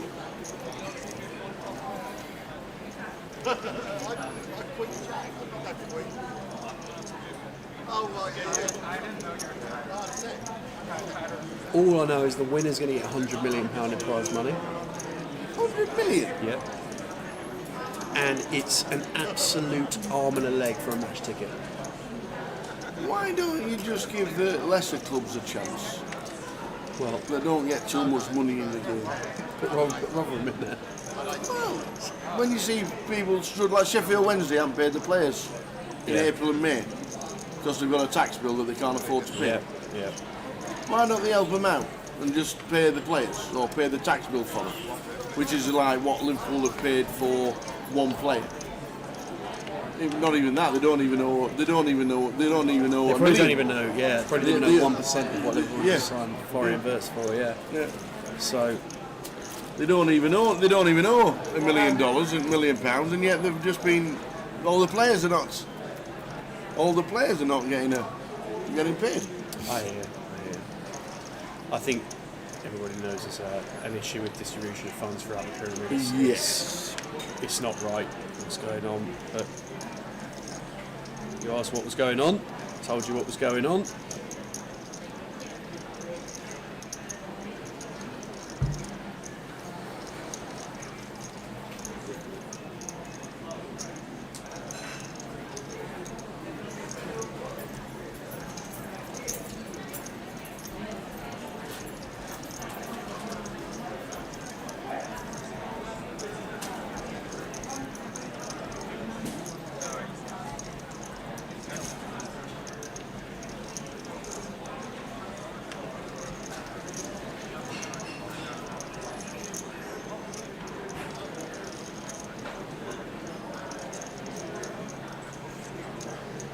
Pride Kings pretty much hit the nail on the head about the Club World Cup.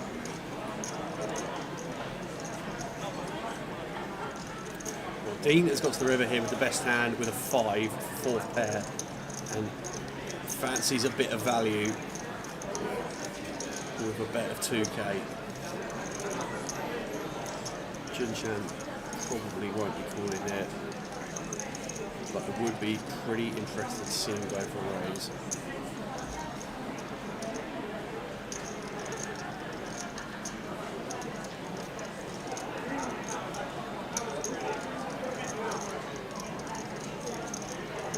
Goes for call. And now Ben with ace king high almost certainly hasn't got the best hand. 5 is good. Just from the manner that I saw Dean bet there, I didn't really feel like he had too much. I thought Junjan might have dialed in on that one and gone for the throat, but on this occasion does not. The deprived king has nailed it on the head completely. Yeah. They can't have their European Super League with what they wanted. They spat the dummy out and they find other ways to make a killing. They introduced the Europa League. They increased the amount of teams that are in the Champions League, and now they've got this stupid World Club Cup. It's just ridiculous. Anyway, PSG, what price are they? Get me on. Got to be at least 20s. You want me to find out for you? Aye. I'll find out for you. There'll be 20s. They'll be shorter than 20s. I actually think it's whichever team can be bothered. I think Real Madrid will be favourites. Now they have signed Trent. They have, and we're led to believe that having only made his decision in March, is possibly the quickest learner of Spanish of all time.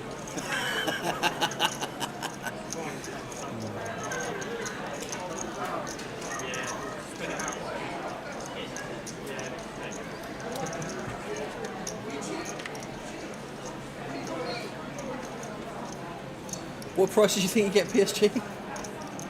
I'd want 20s, but it's probably around about 5 to 2. Fours, yeah. Fours? Fours. Real Madrid are also fours. What? Well, that's why I picked them. 20s, yeah. PSG and Real Madrid both at fours, Man City at 5s, Munich at 7s. Yeah. There has, Val, there's only been one Tower Thinks. We are going to be doing another one in about 2 minutes' time. Are we? We've got a break in a minute, don't we? Do we? 11 minutes. We'll do it when we get back. When we get back? First level when we get back. First level when we get back. Level 10. We'll do one in level 10. We've got another 6 levels of poker, to be fair.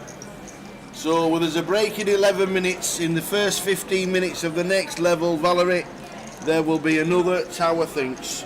How many have we got on the wheel so far? 5? 5. We've got 3 more to give away today. I reckon we do, in the next session, we'll do 1 in the first level. Yeah. We could do 1 in the last level. Yeah. No worries. So there'll be 2 giveaways in the next session. We've got 3 to give away tonight. Official rubber stamped. On the wheel. Get yourself on it. Chance of winning a Goliath ticket. Nigel here with the aces, 3 betting up to 7,200. Ben going to make the call with the Queen 9 of spades having opened from gun. Dean 10-6 of diamonds. Surely we're not going to see this. Put any more chips in.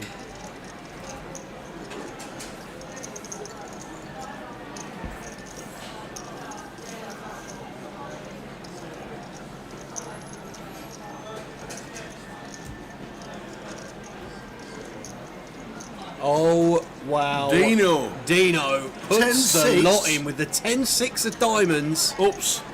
It's all about timing. Every time Jack folds, the arc on the fold just gets higher and higher and higher. Now Nigel. Here comes the Hollywood. Trying to get Ben involved. Just call, Nigel, just call.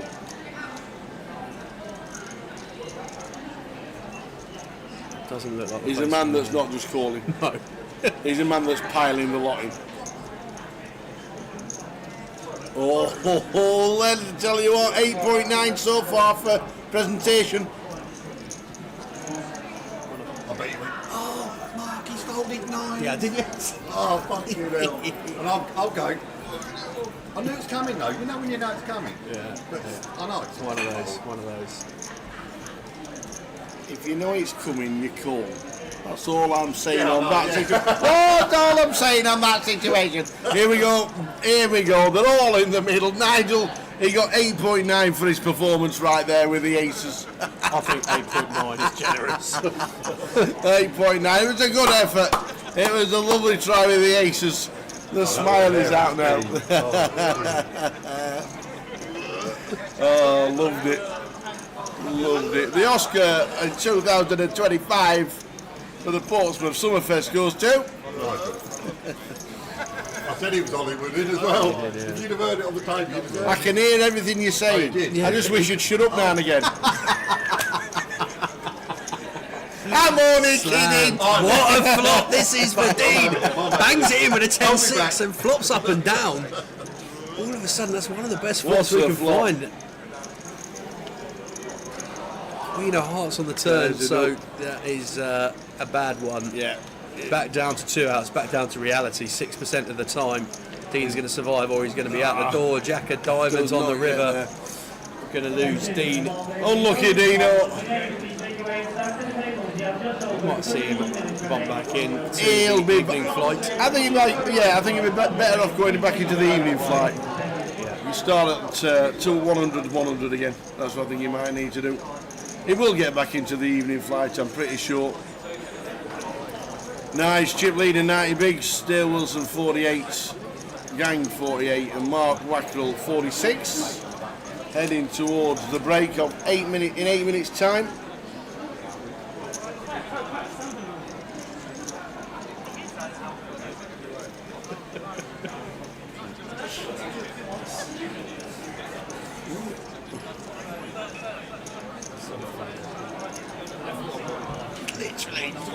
Literally.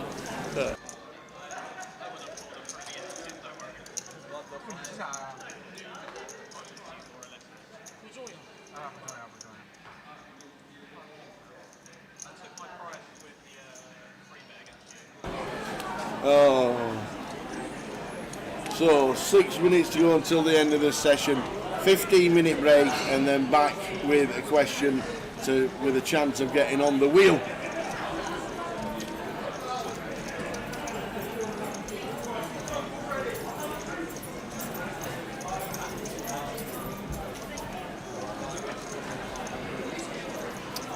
Chan ace 4 on the button, going to open this one up. Ride you out the way from the small blind, Ben in the big. King 3 offsuit for Ben.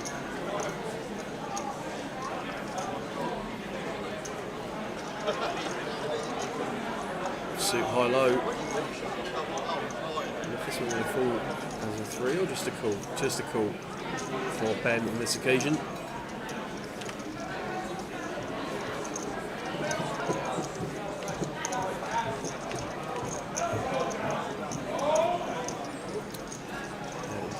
Soaring into the lead in this hand goes Ben.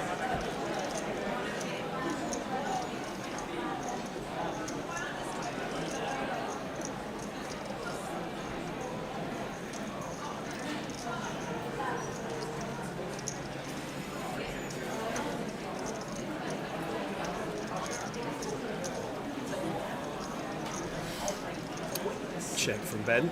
Junjan option on the button. Going to come in for a continuation bet of 2k. Throws a 5k chip out, announces 2. Nothing really for Ben to do here but make the call.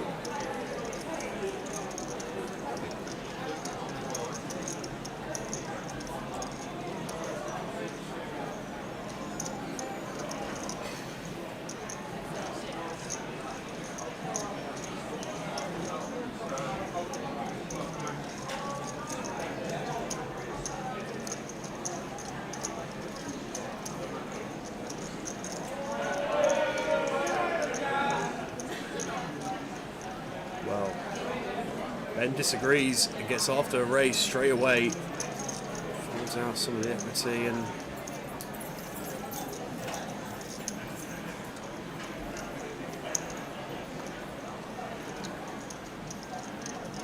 job done there for Ben. 5 minutes until the end of the session.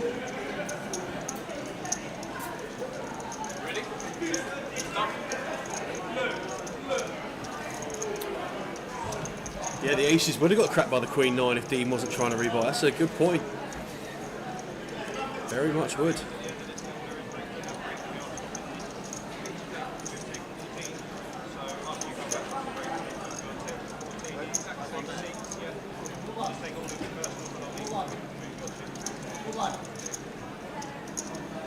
Let's have a look and see how we're getting on numbers wise. We're almost at 90k in club in the comp.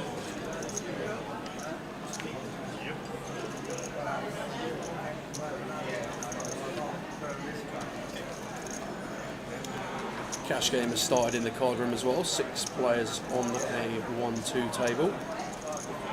So we're going to be very busy poker-wise down here in Portsmouth this evening. 2 main event flights, cash tables. Mark finding the open with the 6-5 of spades. Nigel, king, queen of hearts on the button. Whether we might want to see this one fall into a 3-bet as Nigel.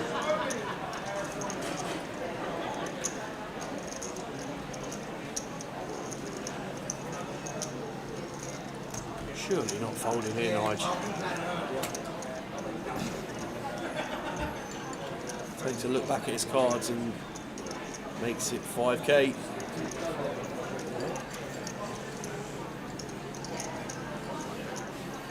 Then out of the way in the small blind. Dale's got jacks in the big.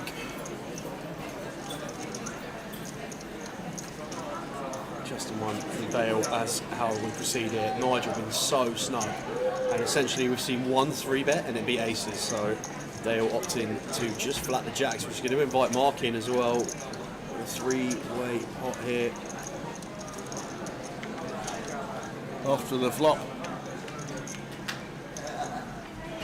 Ace 8 6. Yeah, 2 clubs. Yeah, 6-5 of spades for Mark. Bottom pair Dale with jacks in the best hand at the moment. Should be checked all the way around.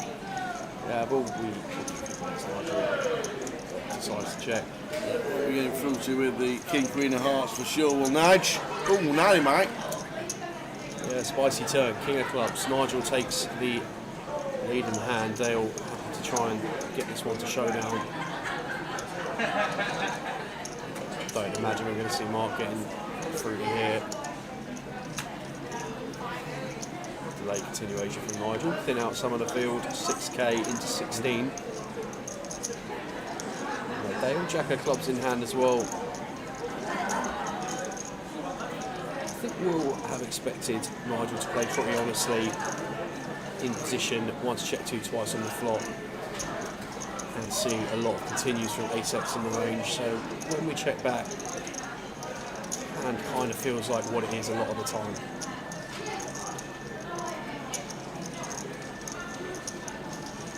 Gonna put the jack of clubs to work and try and improve to a flop on the river. Dale. Calls a 6, off to the river. 8 outs to improve his holding.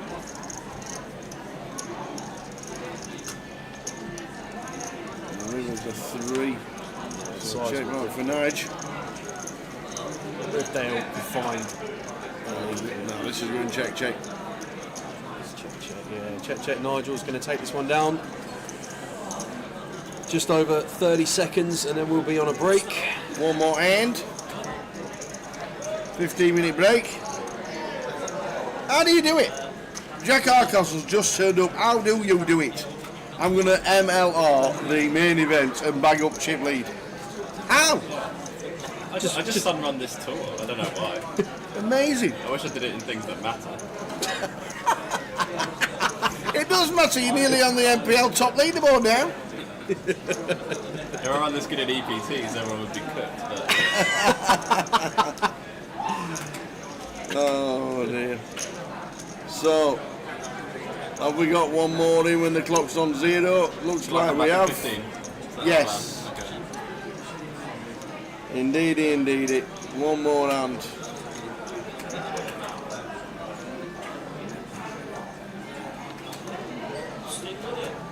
Raif says, give me a break.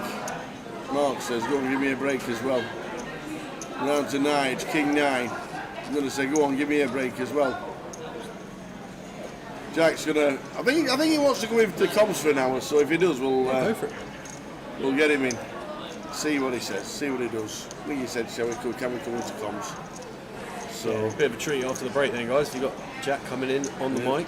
Winner of the high roller and chip leader in the event at this moment in time. We're going to a flop. Oh, Dale. Spice it up, baby. Spice it up to about 10. Great shout. There we go. Nailed it. Oh, 8.5. 8.5. Now that's going to get the job done. There we go. We will be on a 15-minute break, or just less than that. So we'll see you back in. Nige, off you go. Go on, Nige. Go on, Nige. We need a break. And then we're going to get Jack Hardcastle in the booth. And we'll see you back after the break. Jack Hardcastle's going to nip in. We'll have a chat with him at the break, see what happens, but we'll see you in 15.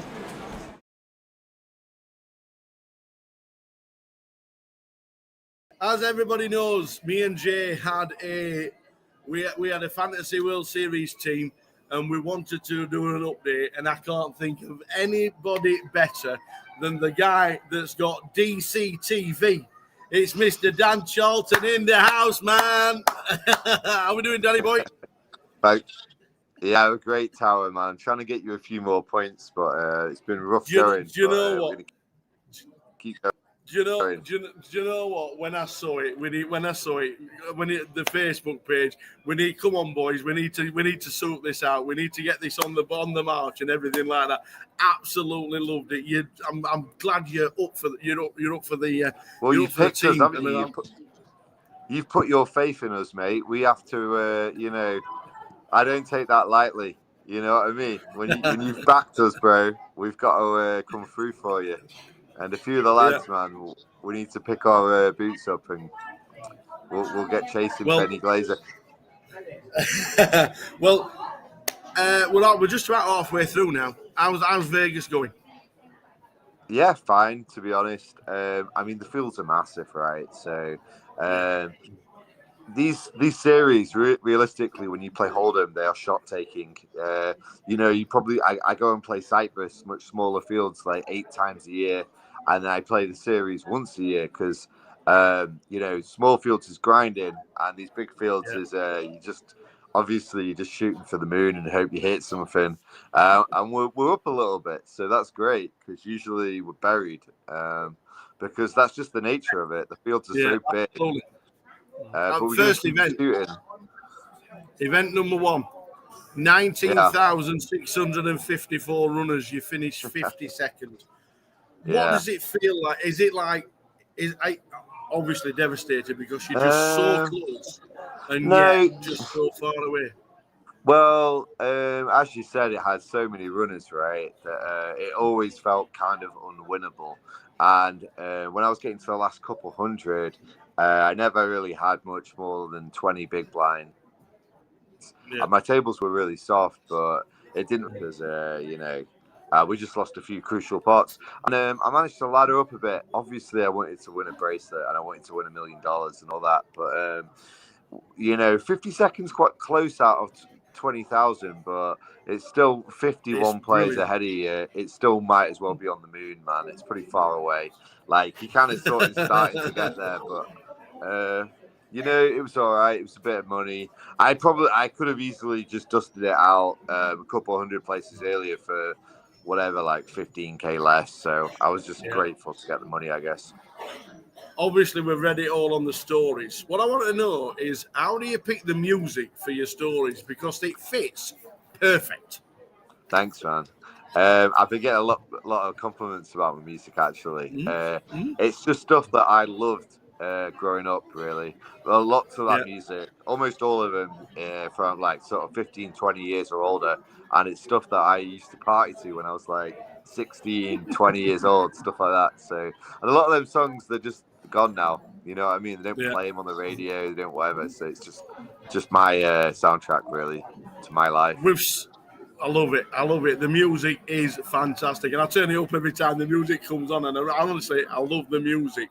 What I don't want to know, or what I do want to know, but I don't want to see, but I want to see it for the last time, where's your Hooters hat?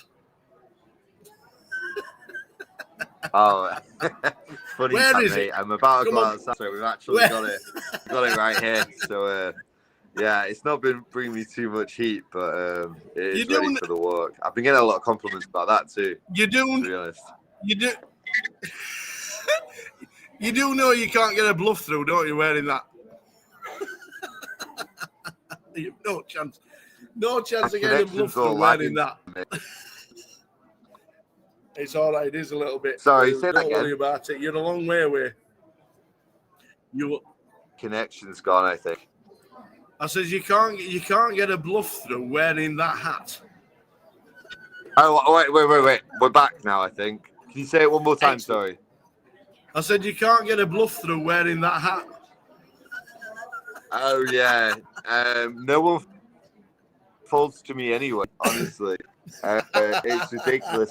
I'm actually getting called this when I'm bluffing. I get that. Yeah, credibility matters, but whatever, man. Yeah. You know, I do pretty bad in the 24 sun. Like I burn, like We need another hat. We do need another Okay, hat. Let me tell you, we're gonna have to go. We're gonna have to get one. You're coming out here soon, aren't you, Tower? You're coming out soon, aren't you? I am indeed. I am indeed, and we'll get to that very shortly. But what I do want to know: 24 hours ago, you quit from horse racing bets, and then yesterday, I see it again. You're back in 2, 4, and 6. What's happening, man? I know, mate. It's rigged. It's almost like the machine knows which one's going to win and looks where my money is. It always gives me a close second place as well. Second place. The one that comes second was 60-1 as well. I had $10 on it. Yeah, I'm retired of that again because I don't know. When you've done a few bullets though, and you're walking back and you see the machine, yeah, it's hard not to throw something out. Yeah. We'll have $10 each, Nick, when I'm over there in a couple of weeks' time. Absolutely, man. We'll hit that craps table too, bro. So the horse racing, we're going to join in together. We're going to have a couple of $10 bets. We really are when we get there. We really are. But what's your plan for today? Is it the Monster Stack that's on today? Yeah, Flight 1B, the Monster Stack. It's a freeze out each flight. So is it? Basically, yeah, there's no re-entry. But it's 4 flights. But it's the real mini main, you know, because it's got a 1 hour clock. So this is the best tournament, except for the main, which I know you know, because you'll be in there. Yes, indeed. Indeed we will. Indeed we will. Just to let you know, if I bought a team tower as a t-shirt, absolutely. Would you wear it? Every day. Every day, man. Bring it around. Tower, I was wondering, if you get points, does that go towards it as well? Unfortunately not. I've not picked myself. Jay picked himself last year. Did he? And he FT'd. He FT'd one of the smaller events, so he put faith in himself. I was on the rail next year. We were exactly right. We were shouting and rooting for him. Legend, man. But, is he out here? He flies out. He flies out on Monday. But he's not in his own team this year. He's got a load of people. But as you've said, I'm going to be playing the main event this year, and there's 75 people that's got the 1%ers. You are indeed. I'm one of them. All I want is one tip for me on playing the main for the first time ever. I mean, it's got to be very patient, you know, because it's like a cash game. It's a 2 hour clock. You cannot win a hand all day one. You know, I always say this, right? But the death of tournaments is it's not going card dead. It's making very good second best hands. You know, that's where you really die. And splashing around, you know, just be patient and find spots. And I'll be honest, I need to listen to my own advice because I broke my record last year and I busted level 2 day 1, which is and level 2. I walked out and Dean Lyle was already out. I'm pretty sure Ludo was out as well. We'd all dusted it within 2 hours. But yeah, just take your time, man. And also, don't run anything crazy, you know? Like, sometimes you can be like, okay, this guy, you know, this is a great spot to bluff, right? I'll just, you know, maybe don't take that spot so you're quite far in the tournament because some of these guys are like little landmines and they can just blow up and do something crazy and wipe you out with them. So, you know, err on the side of caution is my advice. Yeah. Well, it's great to talk to you. I'm hopefully going to get in touch with a couple of the other team members, but I have to tell you, at this moment in time, we are 5 points in front. Let's go, Yeah. man. I love that. Yeah. You've had some great results. I know Benny Glazer's won 2 bracelets, but at the moment he's got a couple of guys that haven't cashed yet. So That's good. That's good. At the halfway stage, we are 5 points in front with the help of you and the guys and the rest of the team. Pads is doing great. Pads is doing really well. Rob Cowan's had a cash. We've got Brandon Shields on 4 cashes. Even Fernaldo. Fernaldo was my wild card, and he's had 3 cashes as well. So it's looking good. We are 5 points in front of the halfway stages. I'm so looking forward to seeing you when we get out there. I fly on the 24th, so make sure you're free, or I'll come and find you on a final table somewhere. I hate that. You'll find me there. You might find me on the blackjack table.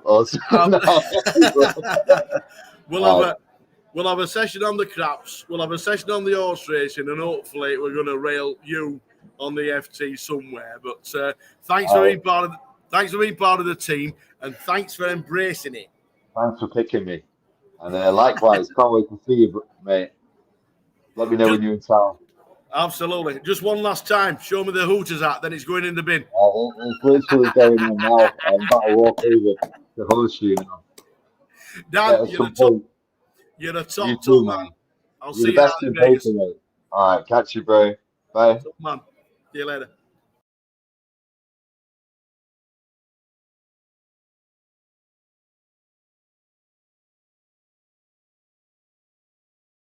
As everybody knows, me and Jay had a Fantasy World Series team, and we wanted to do an update, and I can't think of anybody better than the guy that's got DCTV.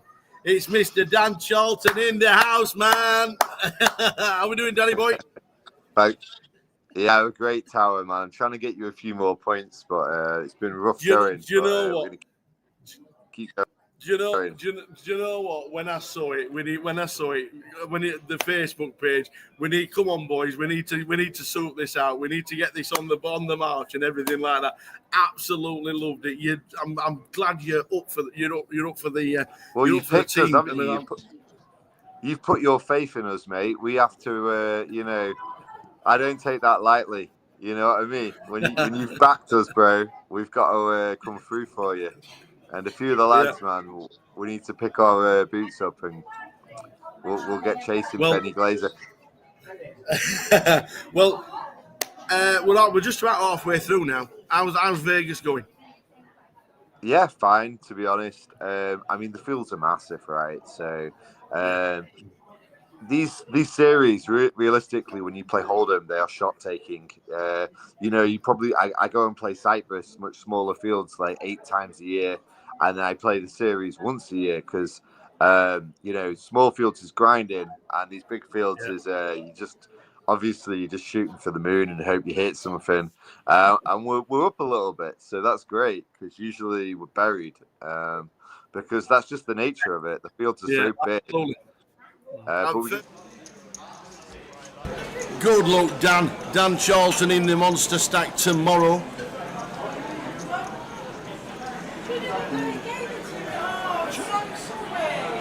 Unbelievable. Hey. So, Mr. Jack Hardcastle is going to come in for an hour.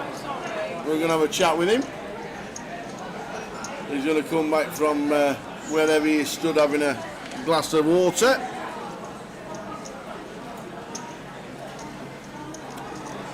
And we're going to have to do a Jack Thinks in the first hour. If not, we'll have to wait until Sam comes back. But Jack Hardcastle going to have a quick wander into the comms booth and have a chat with the boys.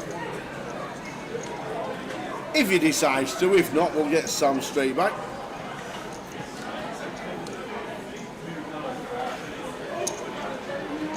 So welcome back, everybody. £88,800 in the prize pool, slowly creeping up to the 100k guarantee of the Summerfest main event.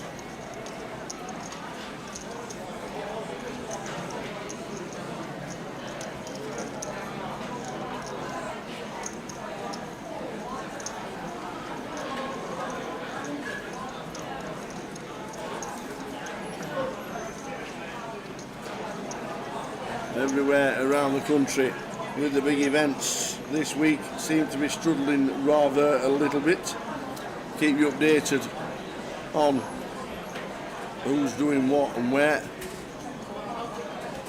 Here he is, the Jack of the Hardcastle. How are we doing? I'm okay, how are you? Well done yesterday, twice. Someday. I'll tell you what. I know you said you decided to jump in here. He's Portsmouth tour guide, Mr. Jack Hardcastle. I'd be your tour guide if you could ever actually come out. You've had a complete shave. Yeah, it looked horrific yesterday. you don't prepare for a winner's photo when you max late reg from 16 blinds, so... You thought, get rid of it. Yeah. You look 10 years younger. It is actually crazy how much better I look without. It's amazing, it really is. The Jack Hardcastle. So you decided yesterday, and I thought you were just flippantly saying, I'm going to max late reg the main event, but you did. And you ended up buying chim lead. I do that stuff all the time. I might have flippantly said it, but it was always You true. did. I just thought, you're all right. You just won the eye roller, and then you just said, I'm just going to flick it in the main. Yeah, I mean, you could. More importantly than bagging chips is that you can bag a day off. So. That is true, which is today, Saturday. Was it a lazy morning? Fairly, yeah. Lazy morning. We'll try. We'll try. I'm not in there, mate. She'll be fine. I mean, I was just chaining coffees for the morning and then decided to go out into town, and then I was a 10-minute walk from here, so I thought I'd message you and stop by. Nice to have you in the box for an hour. I'm trying to do my civil duty as a Portsmouth resident and try and get the stop back here. Well, the 888 was very successful. This Summerfest, we know it might just be the time of year. We know how events around the country are You really can't slightly judge. struggling. You can't judge this based on everything else in the country Absolutely doing right. worse than this. This is still a good start. No, you're right. You're right. And it will. I think we'll still get to the 100k.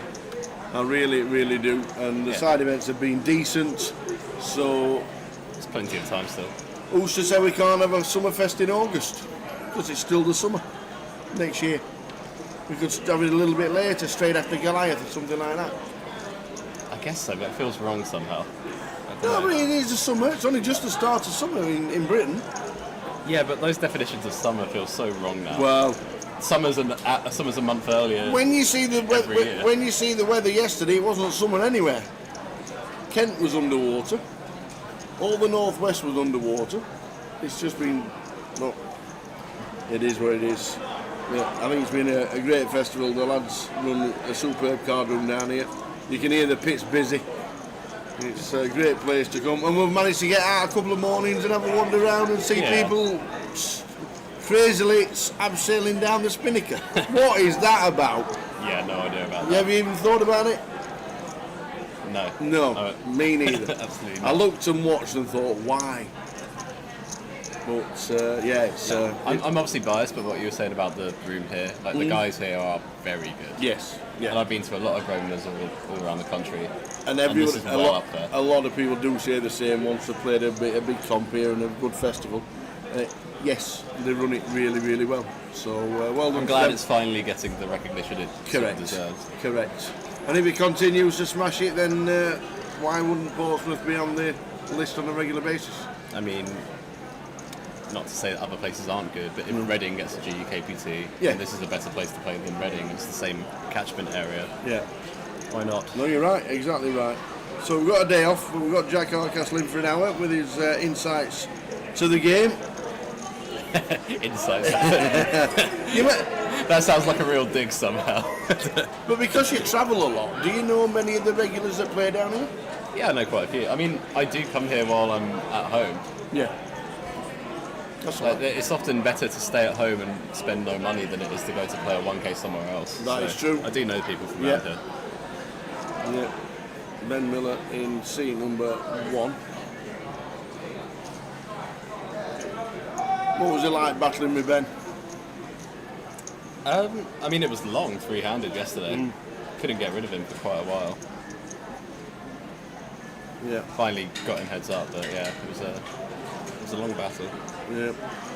Rowie says, I visited Pompey a few times, Cardo manager with a ponytail, don't know his name, but he's very good at his job. DC is very good. Dan is, Ponytail Dan, affectionately known. Ben Miller is second to Bowsy for the worst Barnet I've ever seen. He's also the second best Ben Miller. Is the other Ben Miller in Vegas? I don't know. I'm not sure what he's doing. And there are two Ben Millers. How are we doing, Ben? Hope things are good. Watching on YouTube. We're back in the Vic at the end of July. Hope to see you there. Are you grinding the full 10 days in the Vic? I might have to now. This is what Have I've we worked out the point situation to where you are, and did you move up the league? Yeah, so it looks better than it is. Because even though I've won a couple of things now, they are all small fields, and you don't actually get rewarded that much. Right, okay. Like, obviously your likelihood of running deep in a small field is higher, but How many points was you yesterday? really need, is it like 17? You really need to pick up some lottery field results as well. Like, weirdly, even with the changes this year, the minis and the 25-50s are still quite important. Yeah. Because win one of those is worth way more points. Well, you're getting yourself up that leaderboard, so yeah. Well, it's a thing. Now that I've got trip lead for tomorrow as well, that actually is one of the fields that does get you a lot of points. So yes, depending on that one, it could be that I have to just play London, maybe not even go to Vegas. I've got to just do a holiday somewhere else and not play poker, and then come back and play London. You've got a couple of weeks. It starts on the 10th of London. Yeah. 10 through 20. And we'll have the full schedule today, I think. Yeah. The mini looks good. They've changed it. Have they? £800. Ooh. Looks like an actual tournament. Nice. Well, London is London. It's going to be so good to get back to the Vic. I know PK and Andy. I've heard it's really good. PK and Andy have been down a few times, setting up the feature table and setting up the tables as well. And I think Andy Booth from Cardroom Direct was there yesterday, setting up the rest of it and a little bit more of it. So it's coming along nicely. I'm looking forward for once getting back down there. Oh no, look at the saunter. Look at the saunter coming in. Here he is, he's been on his holidays. He's just come back from the beach. Ravish Chef's in the building. How are you? What are you doing? He's beautiful. He walked in like he was just come off the beach. It's quite nice here, yeah? Yeah. It's like a little shopping centre downstairs and everything. Yeah, I do live it, mate. I do live it. Yeah. It is beautiful. Ravi going to jump in the main.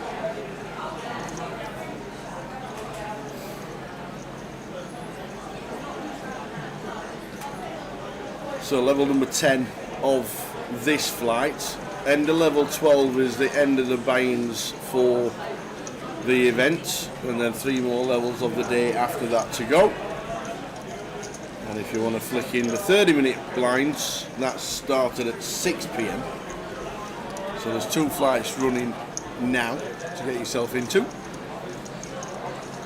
Would you flick it into this one if you bust out, or would you jump into the 30-minute club and smaller blinds? I would play this first and try and get on this. And try and gamble, yeah. No, there's no turbo tomorrow. If you think of it in terms of, like, obviously your expected win rate is lower, but you can play more entries. And when it's live poker, it's different to online. You can't play more than one table. So yeah, true. If you're bankrolled, then increasing the variance is totally fine, because in theory you'll make more money doing it. Even though each individual bullet will not make as much, overall you'll make more. Oh, okay.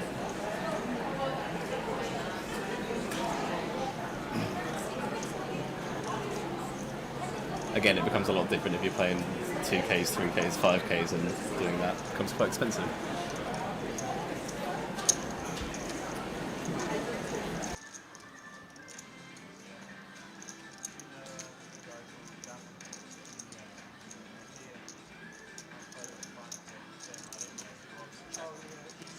So Roy, there was no turbo on the schedule, so now I've not heard anything any different from that. Right, this check is deplorable. This is a range big bet, and he's managed to check back one of the best hands to bet. And check again. And the ace of hearts. Don't leave me just yet. Okay. Give me at least half an hour. I was ready to do the what I did in Coventry.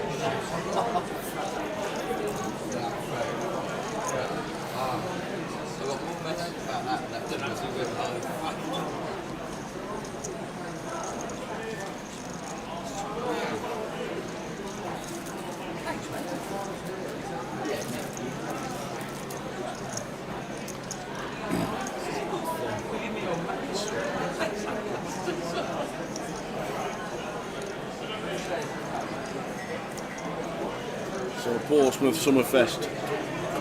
Hoping there's another one on the calendar next year. How are you doing, Sandra? How are you? Thanks for the cake in Reading. Oh, the Malteser chocolate cake. Double chocolate cake, Malteser topping. I mean, wow. Sandra's the best. I'm not a sweet tooth. No, I know you're not. You all. keep saying, but Sandra just For delivered. all of my faults as a human, I don't actually like sugar that much. But Sandra just delivered.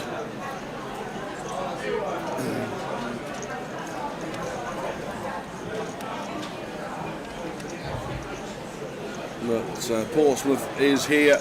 It's been superb all week. Really enjoyed it.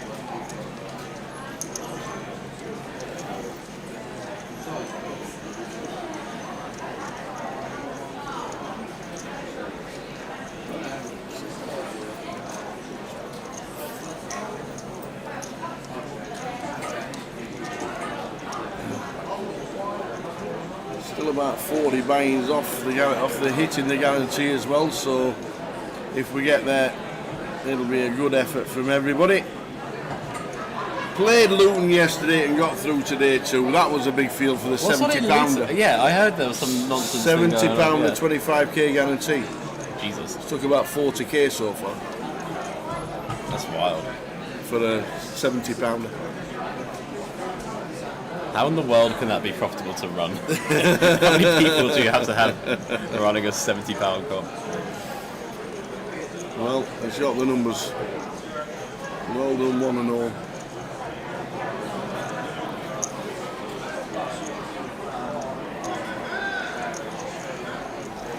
Ace queen for Stuart, who just calls. King 10-7. Middle pair for Paul Stewart. Really good shot.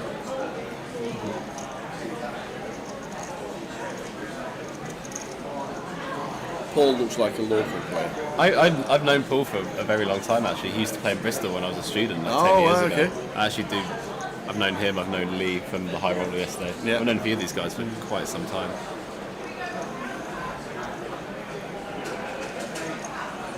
I'd have liked to see him bigger from Paul, but I mean, definitely betting. So basically, he knows what he's doing. He's more of a 4-card player than Hold'em. But oh, right, okay. Yeah, he's played some pretty decent stakes 4-card, I believe.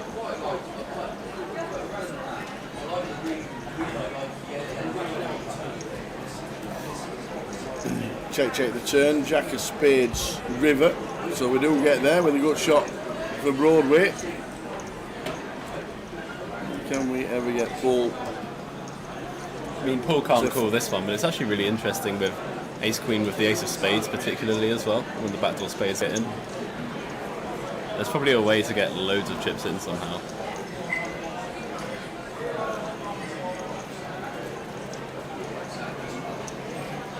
He's having a good old think about it. Yeah, it's an interesting spot for sure. Yeah. I don't actually know what I would do.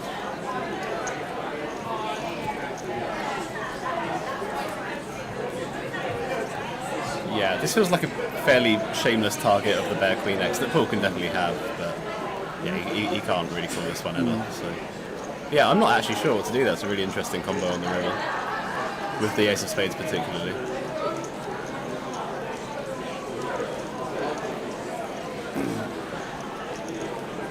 So Portsmouth. When are we going out? When are we going out? You keep bagging up chip leads and Yeah. winning tournaments and then Now- flicking it back in.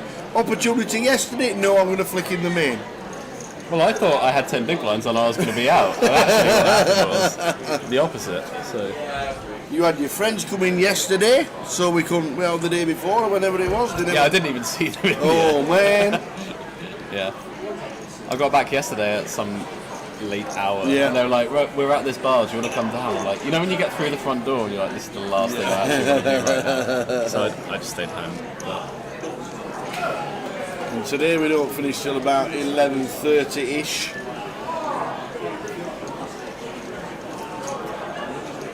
So it might just be overlooking the Gunwharf and just having one when we finish.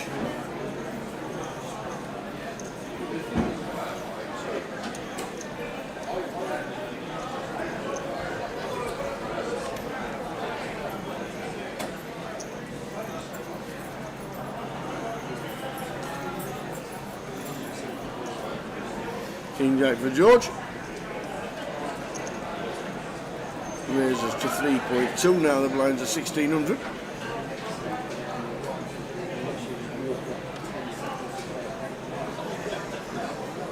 Oh, you missed level 1. I saw, but yeah. Did you see the 6-bet shove and a call?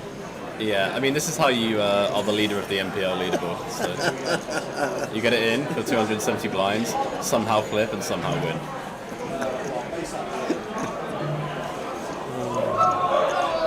There's not many situations when there's a 6-bet, there's 10s ever in front. King high flop, King 10-5, George flopping best. There's the cheer. That'll be old mob in the pit down here. I mean, it's never usually this bit. Like, it's just a Saturday, isn't it? Yes. But, And the sun shining. yeah. Local characters wander down to casino. Indeed.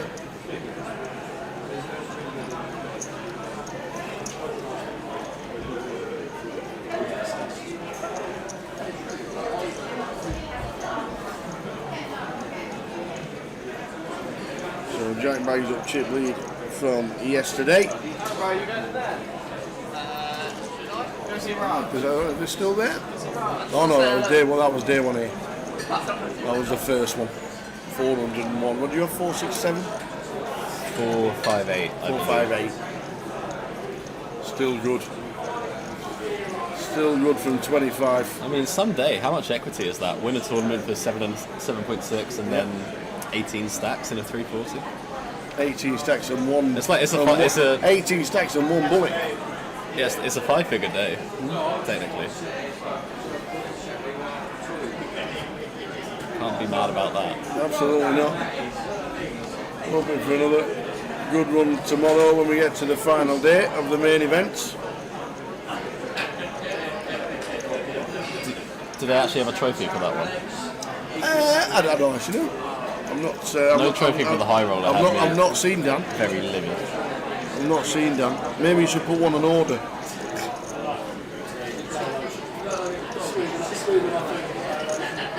It's only a glass slab anyway. It's not that hard, is it? But it will look nice on the cabinet in the front room. I have to start giving them to my nan.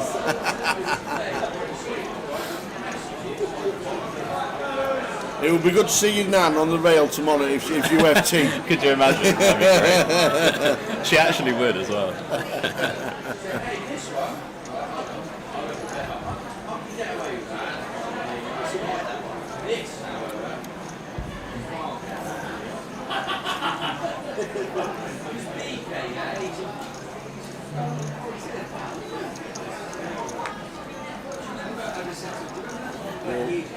Paul Henson with the bet gets Paul Leach to get out of the way.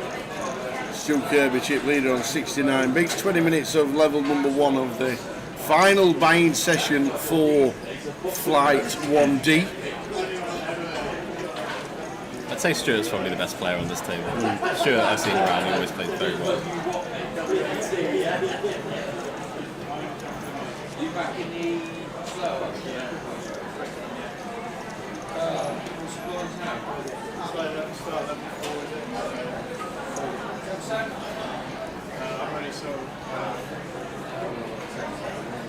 getting there with the guarantee. £90,000 in the prize pool. 34 players needed to hit the GT. The guarantee.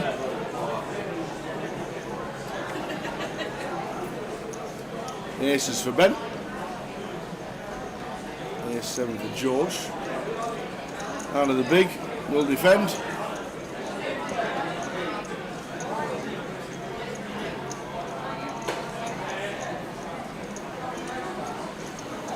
Looks good so far. Off 2 with a flop. If I had like ace 5 suited, ace 4 suited, I'd probably just jam on Ben here. I would have ran it into aces, but the low suited wheels become quite nice as rejams. Ace 7 on calling. Obviously that's stack dependent, isn't it?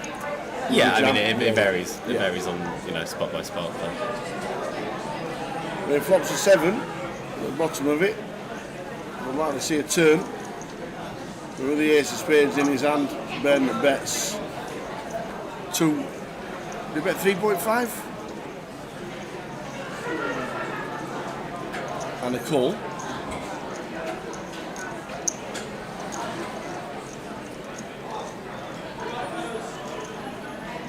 Turns the 10 of diamonds.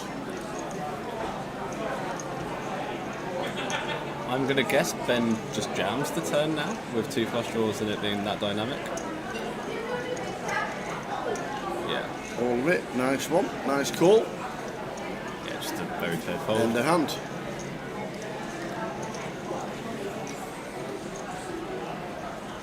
I don't know what this pain look is about. It's just definitely a fold. Yeah, it's in the bin. Can ever count. This is the problem people have when it's like a double flush draw board. They just want to put you on a flush draw for no reason, even though all your value wants to jam.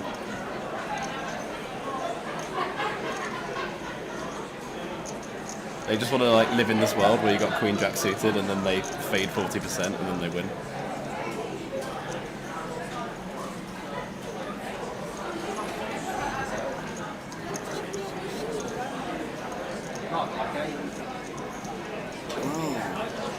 It's counted his stack, but I still can't think in which world it's called. Ben doesn't have a bet size that isn't all in on this turn.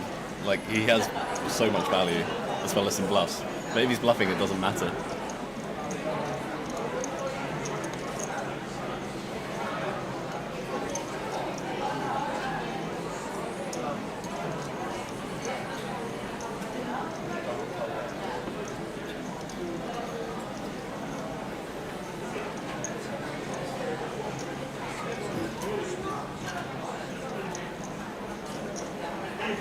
One of the combos we might think he's beating. It just doesn't matter. 5-6.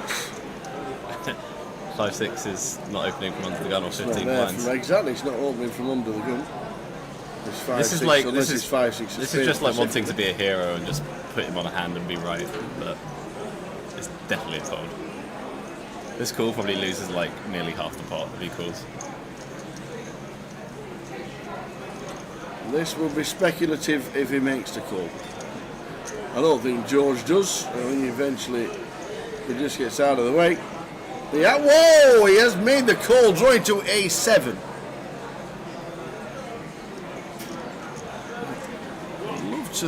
Love to know what he would think he was on.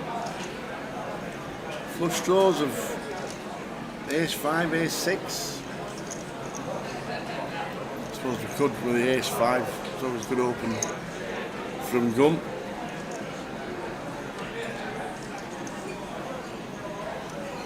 We're off to the river.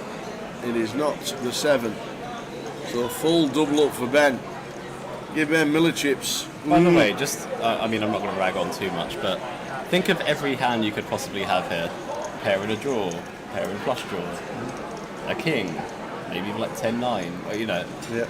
When you call Ace7 on the turn, are you folding a single hand that you have? That's, you know. You can't, you basically said, I'm just going to call off versus pot with every single hand I have. Which is not really how it works.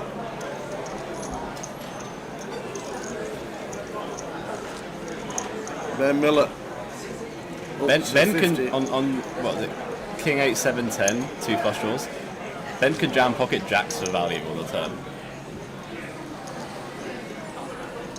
it's not like he doesn't add value.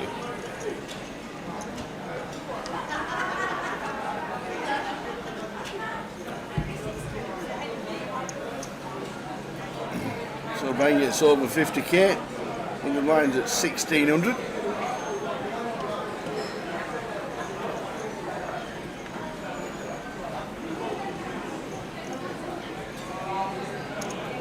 Stu Kirby with the King 8 opens.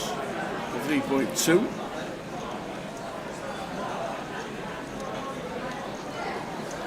And defend the big. There's Ben. As he gets a full double. 4-5-6 flop.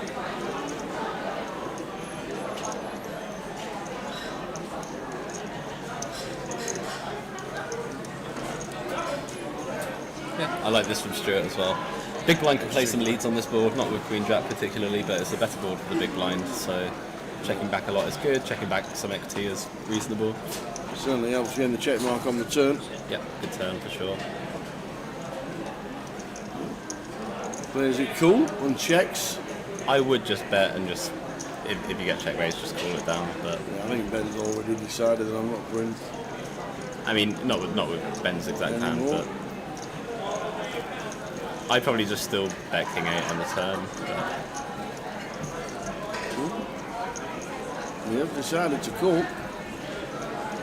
No, sorry, what's that? 13k? He has bet 13. Yeah, it's just a call. You can't check a king with a blocker on the turn and then fold.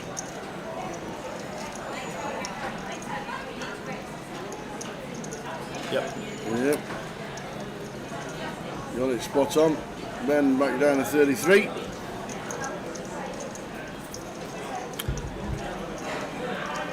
Yeah, I'm interested to see how much checking there is on the turn. I would preferably just bet the turn, but as played, obviously. The King 8, yeah. Yeah, as played, you just always call. But you've got a top pair, and you block some of their good hands with an 8 as well. Like, you're worried about them having straights and stuff like that. Yeah. So, you know, the big blind defend on 6-5-4. King 8, I would just bet, and if they check raise, just say good luck to you and just call down, basically. It's a lot more dicey when you have something like King 9 or King 10 suited. You don't have the backup equity, you don't have a blocker. King 8's just a good hand in that spot.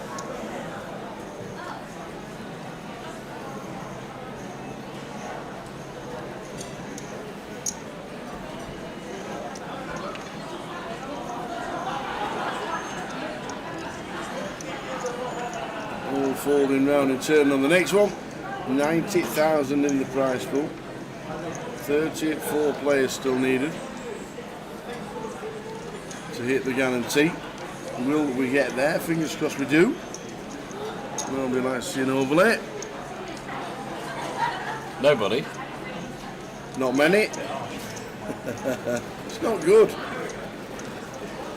But again, this is not a Portsmouth thing. It's everywhere struggling. It's just summer in the UK. People are in Vegas or people are doing other things. Yeah.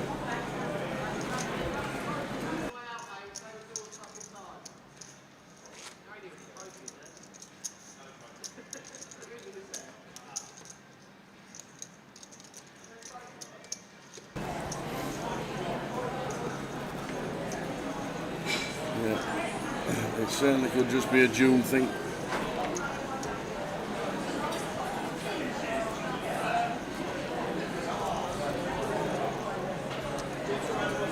Everybody loved the 888 in January, even though it was January. Still a cracker.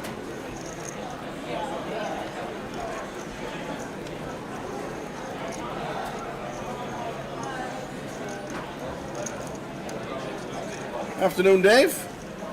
DD. Oh, yeah, I'm fine with check as well. It's just like it's going to be between the two, right? Like King 8 having the backup equity is really quite nice there, I think. As played, obviously, like River just snap call, but I'm interested to see. Like, it could be more check than I think, but yeah, I'd rather check King 9, possibly even a tad of King 10.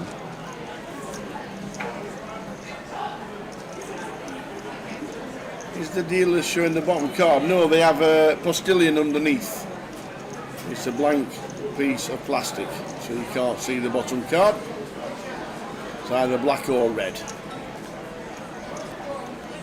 David, can we get a sim?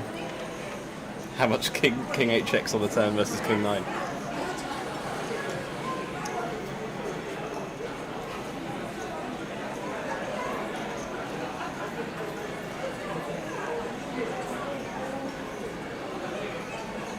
It's definitely going to be either a bet or a check. Cheers.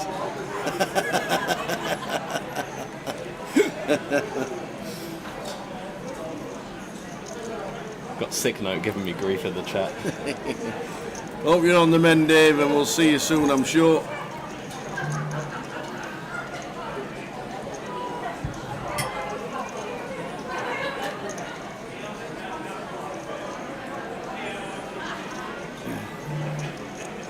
Wasn't one of the pictures I was expecting to see from, was it Belgium? Sick bed and blinding away. Yeah, I showed Tower the hospital sticker. He quite enjoyed it.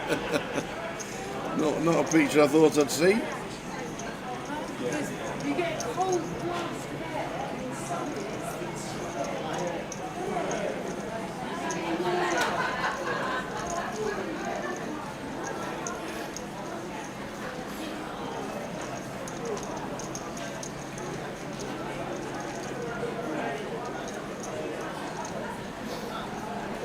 There's his little postilion, the little red card protector underneath the deck every time he deals, so you can't see the bottom card.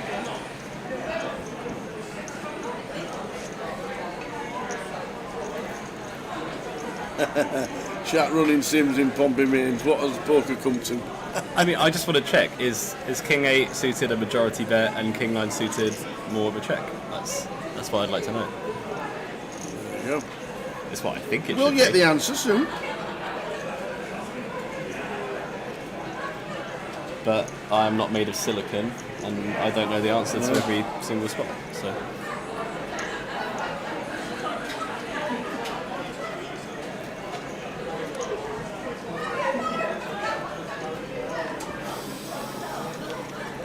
There we go. He's on the mend. It has been an odd year, he says. Well, hope to see you soon. Million guaranteed GKP team port in Coventry. Start of Goliath week. That will be the biggie. And there's guaranteed satellites tonight on Pug Stars. Do we know what they are? 12s? Pug Stars. Tonight. There's no satellite tonight. No satellites tonight on Stars. I thought there was. 30 seats guaranteed tomorrow. But that's the main event. There it is. Million guarantee for 12.50. That does look quite good. It's. I guess I'm going to have to play that. Everybody's back from Vegas by then, unless you've won it and you're partying somewhere. Hey, right. I'd just like to point out: King 8 heavy bet, King 9 pure check, King 10 King Jack heavy check, King Queen heavy bet. There you go. King 8 heavy bet. Yeah. Heavy. Mostly. Oh, okay. Some check. Like I said, I would bet here, but check is okay. That's what happened. I said I would check King 9. And that was right. Thanks very much, Dave. It's almost like I do actually know something about this game. and not just get them in after you've had a drink. Yeah, I know.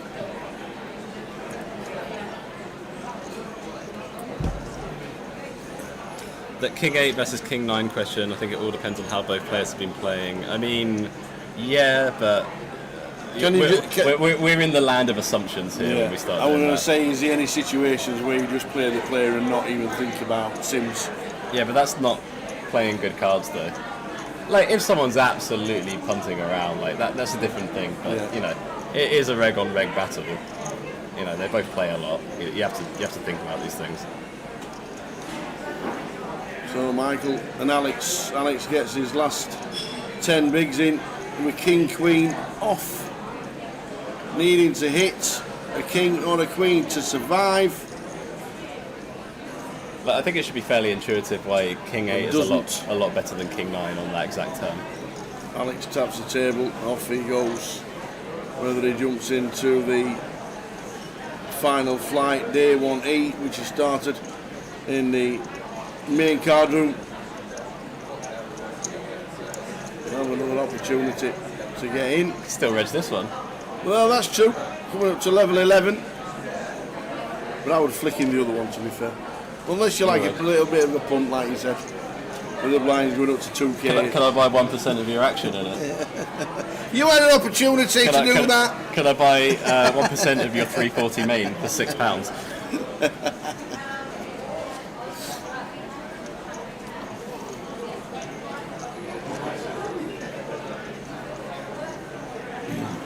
Flight 1E underway in the other card room. 30-minute clock for that one. Started at 6.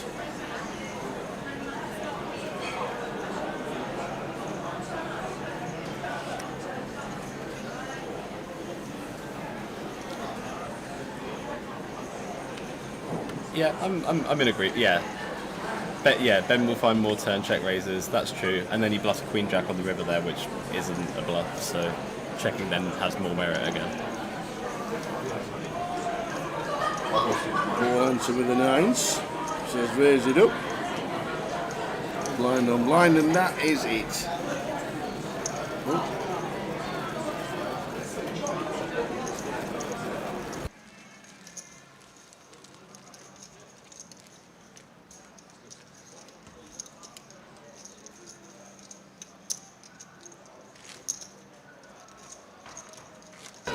Two minutes of level number 10 to play.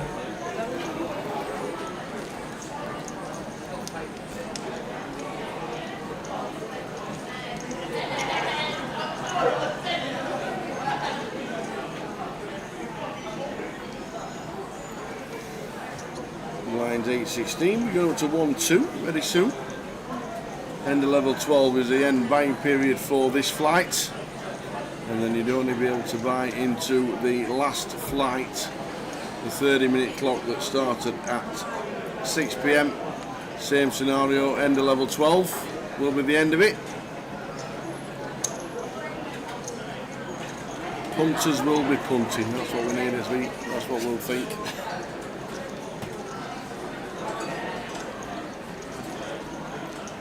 Yeah, I mean, without saying I was going to mix anything, I think I'd have always bet King 8 and always checked King 9, and it was pretty close to that in the sim, right? So.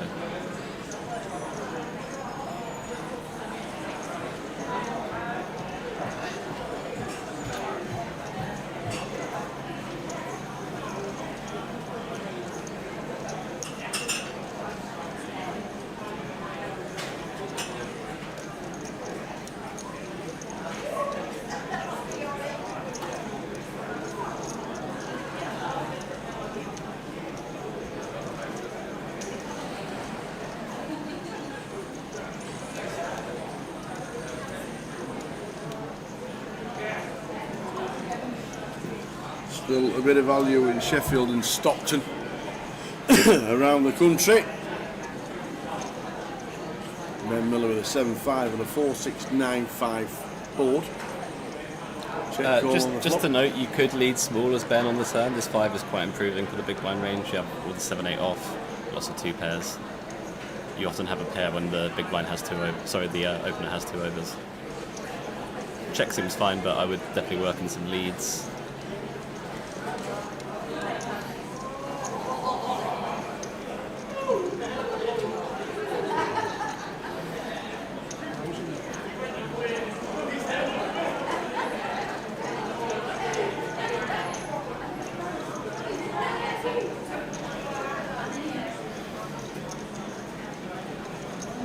I wonder if Stuart bets whether Ben would ever check jam as a bluff as well.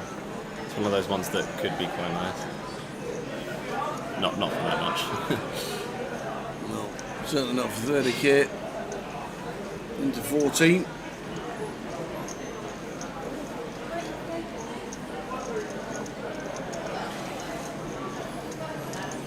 So level 11 of the day, blinds 1-2.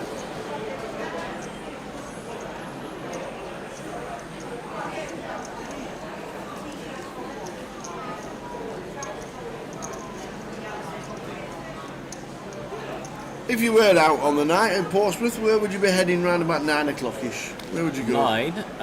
9, I'd still be at one of the places nearer to my place. There's a really good bar around the corner from mine that's a 5-minute walk. Okay. Lots of good beers, good Yeah. food as well, like street food, pub food, but Oh, nice. good quality. Yeah. And then I would work my way down Albert Road. which is Albert where Road. Lots of the bars and restaurants are. Okay. And if I wanted to go out, I'd be a bit closer to here. Right. I'd be where I was when I messaged you earlier, which Yes. is more in town. I don't really go out these days. I mean, I come to the casino to do We're clubs not with you, but I don't really go to the clubs or anything. No. I'd rather sit at a bar than a club now.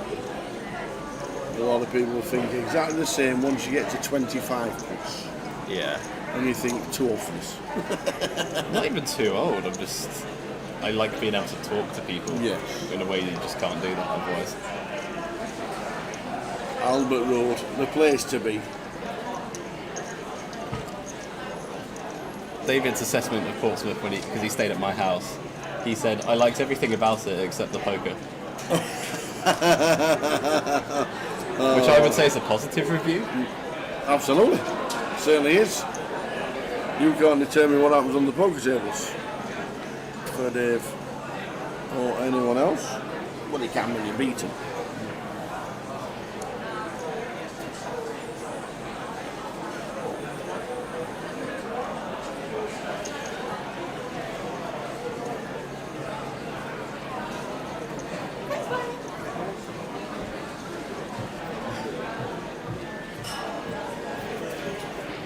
Stu with the sixes, raises to 4 from gun. We have an ace-5 suited non-believer. That might get me to do the Coventry manoeuvre. Watch an ace-5 suited be folded is almost as bad as Jack 10 suited. If you fill in your glass, can you fill mine with water? I could. Do you want me Well, to? yours do is you want me empty, to head off that's now? all. It's all I I'm know. saying. I know. Shall I head off and? It all on a depends how 5 long you're staying. On a 5-minute Are you break. coming back? I will. Okay. Okay. Unless you just want to order from. Well, I mean, there are people walking past every 2 minutes now. Exactly. I mean, I'll do that now. Actually, I'll be back in 5. Yeah, I actually have left, but not for the reasons that I thought I was going to. An empty glass is always a good way of leaving rather than the actual play on the tables. So Jack's going to return. He's just nipping off to the bar, as he does. But Jack will return, so we might get him for another till the end of this level, I reckon, which will be good for us.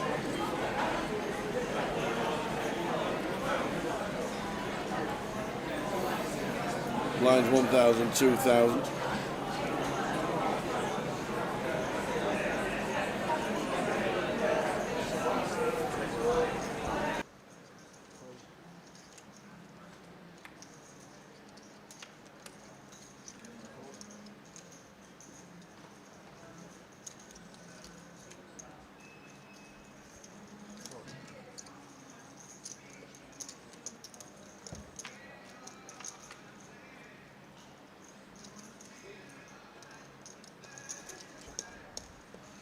Ace Queen for Paul on the 10-10-4 flop. 6 for Stuart, that he initially called with the sixes.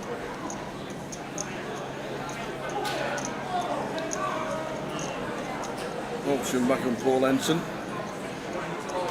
That's 2.5. Stu Kirby with the sixes.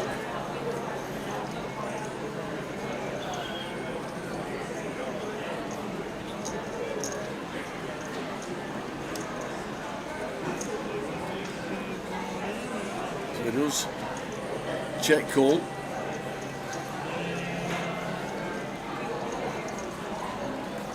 Well, we need to fire again. If we're going to fire the turn, we need to fire the river. Make it about a third. No, he's giving up. He's giving up. If he bets the third, I think he wins. Sixes for Stuart. If you bet the turn, there's got to be a plan to bet the river.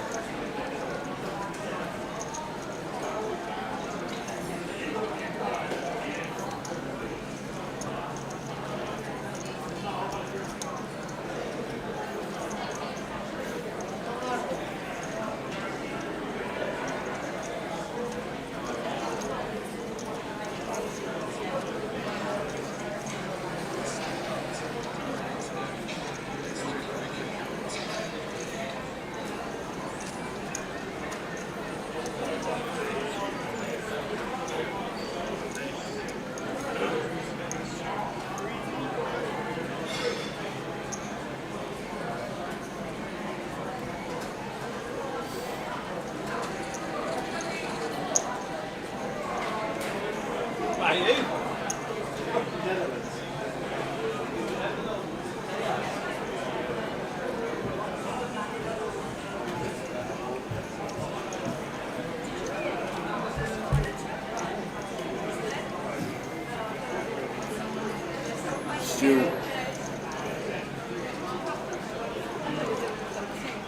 We're in the 9-7, makes up the small blind. Hey Dave, 24th of June, straight after Edinburgh. We've got Edinburgh next week. We've got Edinburgh next week for the 888 festival. We finish Edinburgh on the Sunday, obviously back down on the train on Monday, and then fly Tuesday, land in Vegas Tuesday evening, Tuesday afternoon, and then back ready and just in time for the GUKPT in London on the 16th of July. So straight after Edinburgh. Thanks very much. Hoping to do quite a bit of content as well for Grosvenor Social and everything, obviously regarding the buy-in to the main event as well. Malaga's on. What's in Malaga, young man? Hopefully you're fit and running about by then, by the way.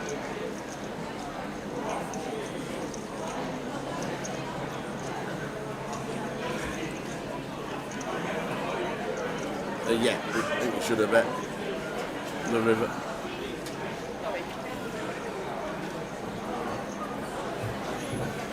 Why do you see 8 ace king last time pre-flop? I've missed that.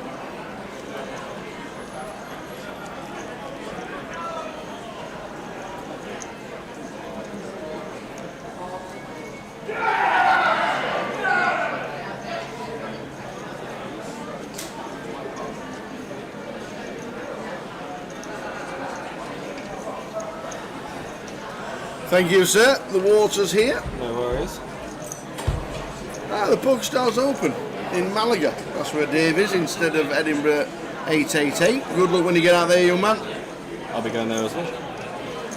And if even though it's probably against my best interest at this point. If you are up and about, make sure you look after yourself.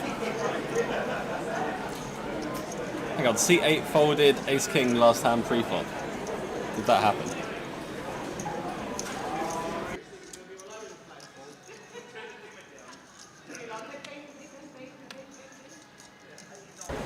Yeah, if you do go, make sure you look after yourself. Malaga's going to be very hot at that time of year. It's going to be about 40 degrees in Malaga. I don't think it'll be 40, right? Well, that's hot. That is hot. Good luck when you go to the Stars Open. Enjoy yourselves. Plenty of satellites running on Stars for Goliath this year as well. 30 seats guaranteed tomorrow for Goliath.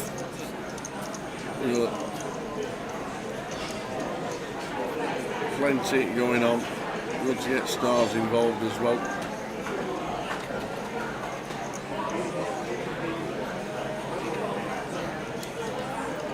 Good to have them on board. 30 seats guaranteed tomorrow night. A lot of people grinding. Are you Ben, you right? Or was that Dan? That was Dan. I call him Ben. On the stage. Yeah, close enough. That was Dan. Close, 3 letters.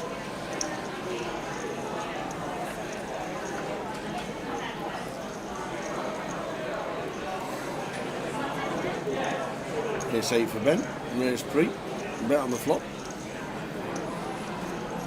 Bets the turn.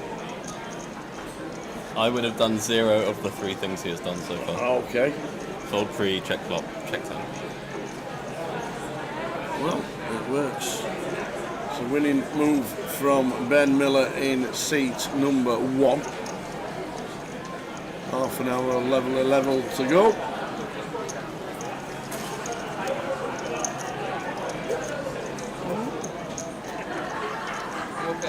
You sure?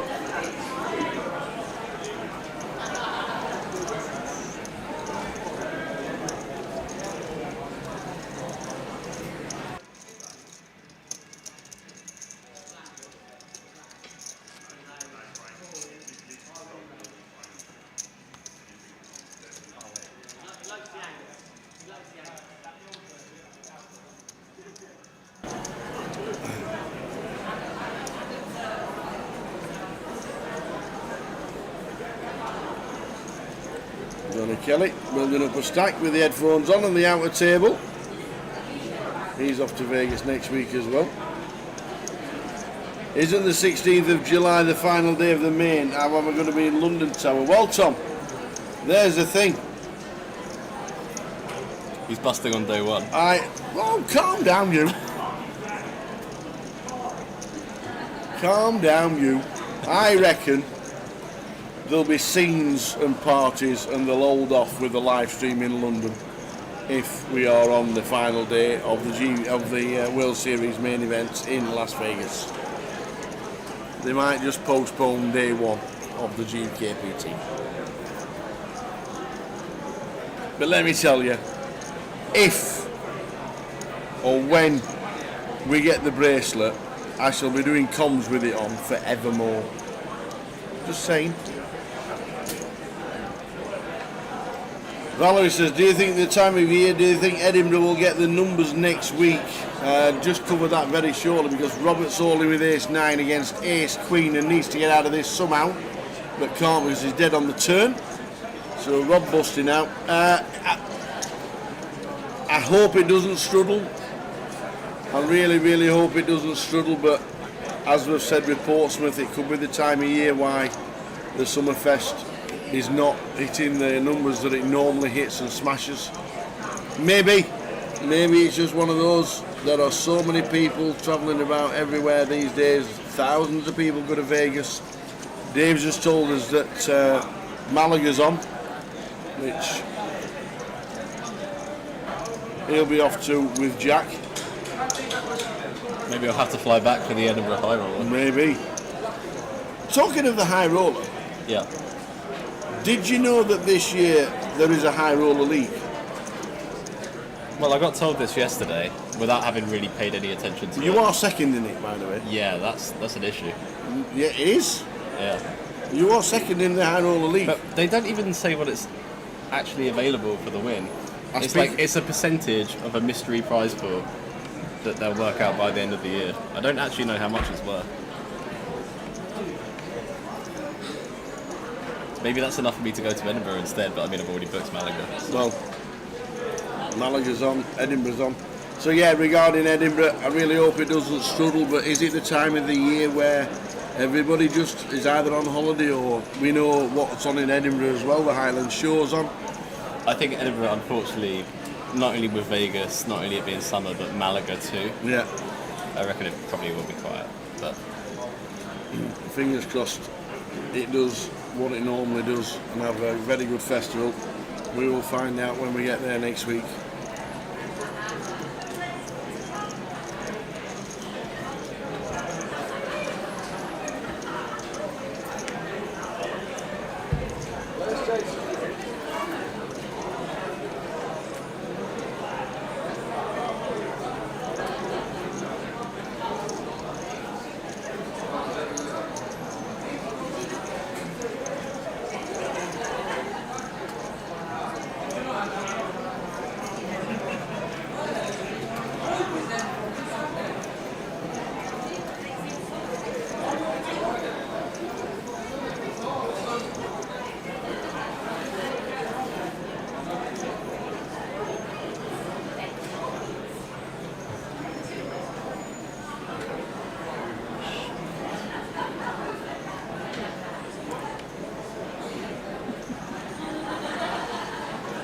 Folding round in turn.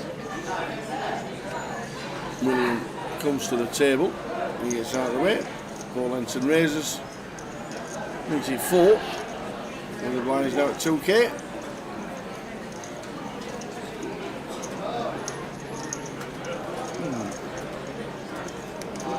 They are suited. They are. Is it a call? Can we ever lay down not without any ICM. Suited hands just don't really get folded for a min raise. Okay. You just have too much playability. Yeah. Just wondering whether we have to defend.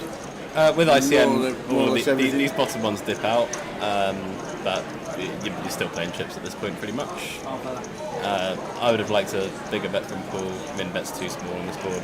It's kind of good board for the big blind. Not amazing, but decent enough, so I'd play bigger. He's going to make it bigger now. 5.5. And a fold with the 8. Yeah, I mean, it's too small on the turn, and an 8 shouldn't fold to a third either.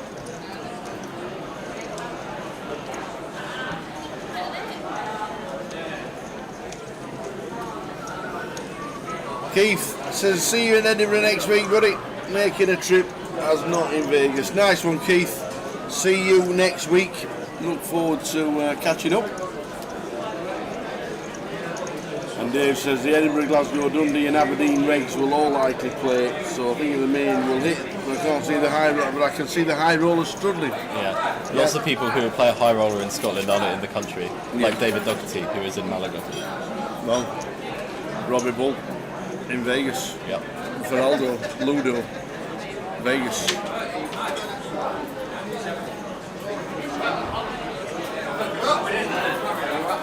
Bucket 220.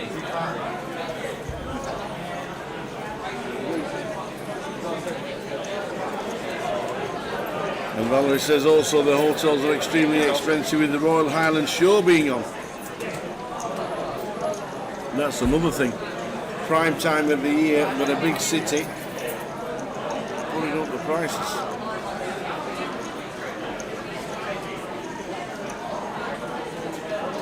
Paul with the 3-bet to 9s. Oh, Michael with the ace queen. Just slings them in the bin. I quite like that. He was just like, I'm not even trying. Just slings them in the bin. Paul has put more chips in, I'm out. And over 40s, 3-betting. Ace queen's never any good. I've got time for that, actually. That was entertaining.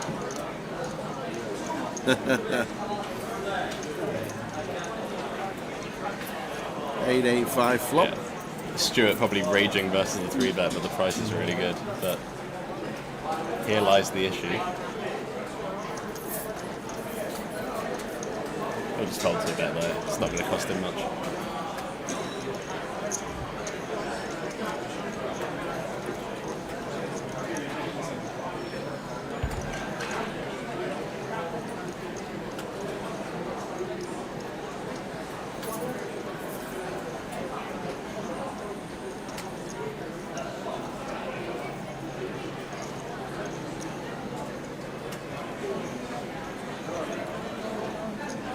It's a good fold. I mean, he's getting a good price to continue, but really, what do we think this range is actually?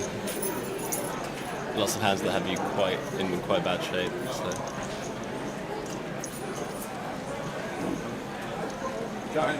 So we've had Jack Hardcastle for an hour and we've not smashed a screen. We've not shouted or berated players just yet. I'm liking this from Jack. It's a new image. You think this has been good? This has been good. I like it. You say it like I just come here and smash the gap off. No. I know what you can be like. Haven't got barred yet. No. I can't imagine you getting barred from anywhere, to be fair. No? No. Oh. Okay. No. I can't, honestly.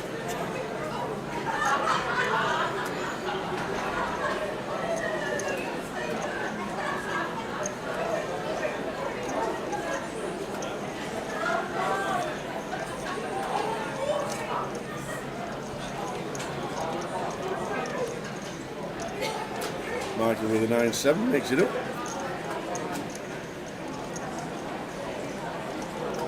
Are these the combos we can raise with? Well, blind and blind is a lot of mixing anyway, so you know there are some hands that are favoured, but I would limp the 9-7 too, but he could raise us. You know, it's not out of the question. Now Michael has a really good hand to start blasting off with, actually. Has a 9, has a gut shot to the double gut shot, has a diamond.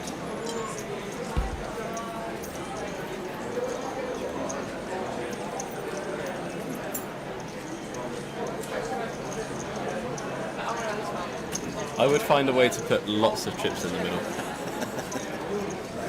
You'd bet the flop. I bet the flop. Yeah. Now I'm here, I'm putting in quite a large wager.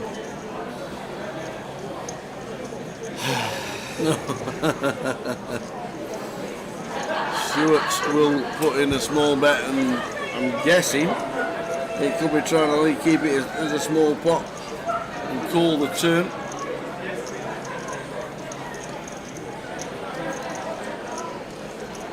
And the double gut it.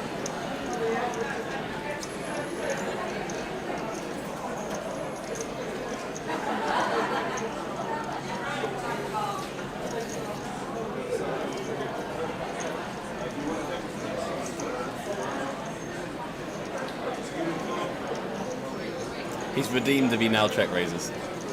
There we go. Okay. Exactly right. Redeemed. Exactly right.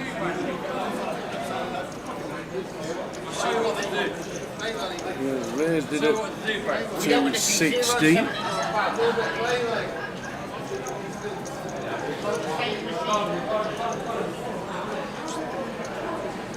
I mean, to be picky, I would go bigger, but still fine. And the king top pair makes the call. River Diamond would be a fun one. That's a pretty bad card for Michael.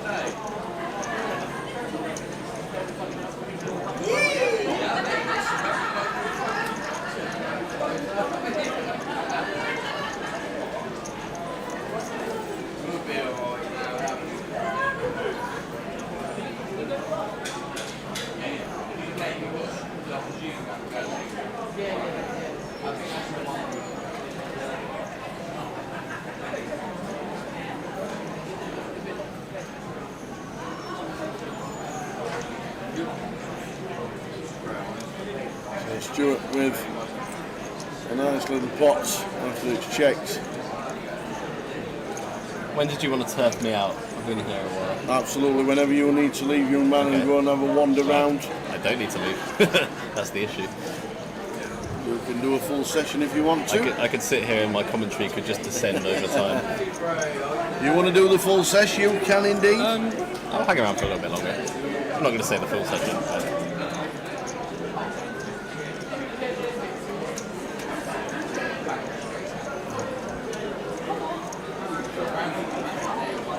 So Portsmouth to Malaga, and then decide whether you do Vegas or not. Is that the plan? We're going to see you in Vegas. Well, you have to. I don't know because I need to be in London now for the 10th. No. 10th is too late. Forget that. You've got to redeem yourself. For what? You offered me a really good night out.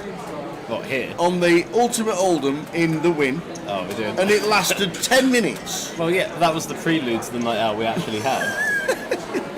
I said, come play this very fun neutral EB gambling game. There you go. And then I lost $6,000, and then we went out. It didn't work. Literally, Tower. I've just seen you walking through. Come and play Ultimate Tower's Oldham. wearing I his bust sandals, out. walking around the win. I bust out the comp. Let's go and play Ultimate Oldham. It's basically, we'll win a hand, we'll lose a hand, we'll win a hand, and we'll have loads of drinks. Great. Ordered his first drink. Did I even get the first drink before Jack huffed away and got a no? Honestly, I just lost every hand. You did. I don't actually recall a worse session than that. We did. I mean, I played longer ones where I've lost more money, but I ordered myself just in a 20 nice, minutes. I don't think I've ordered ever lost myself that a much. nice Jameson's and ginger. I was on my way. I was getting there. Didn't even see the valet. She's probably still walking around with my drink. Yeah. I mean, Jameson's it ginger. was a lost cause for sure. It was. So you've got to do at least 10 days. I don't know. I'm really not sure. I don't like Vegas in the summer anyway. You say that every year and I still see you there. I know, and I'm finally learning.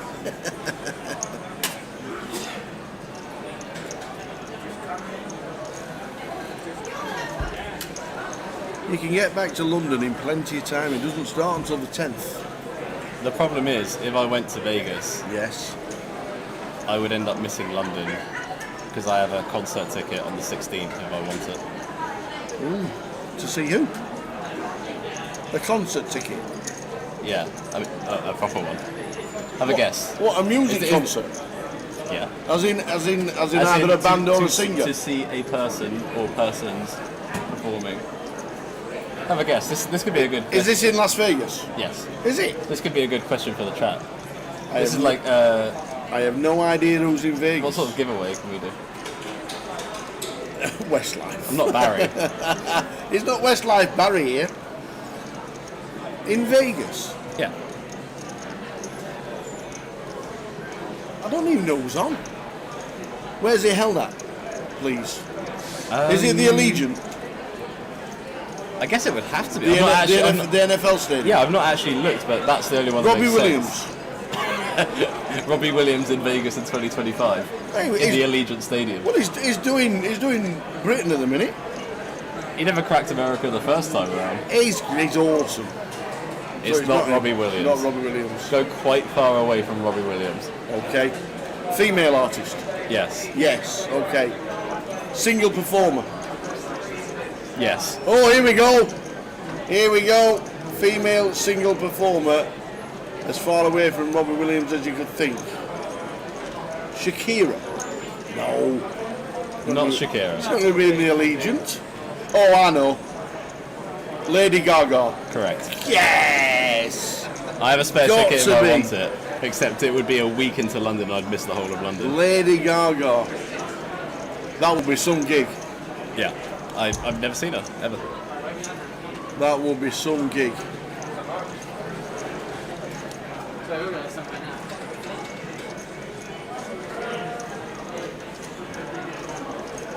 Robbie Williams. Well, there you go. Shakira's in the Allegiant Stadium on the 28th of June. There you go, you see. Not big into Shakira, I must say. She's okay. Shakira. If she just did Hips Don't Lie for 3 hours, I would watch it. Just on repeat. Got a chance to see Gaga.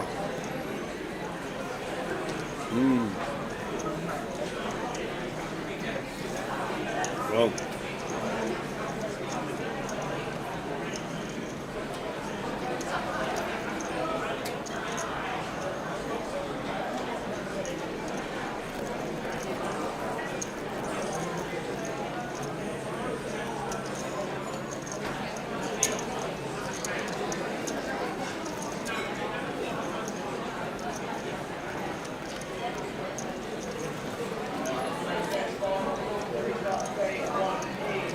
I mean, I thought it was at the Allegiant Stadium. I've not actually looked, but I know I have a ticket if I want one.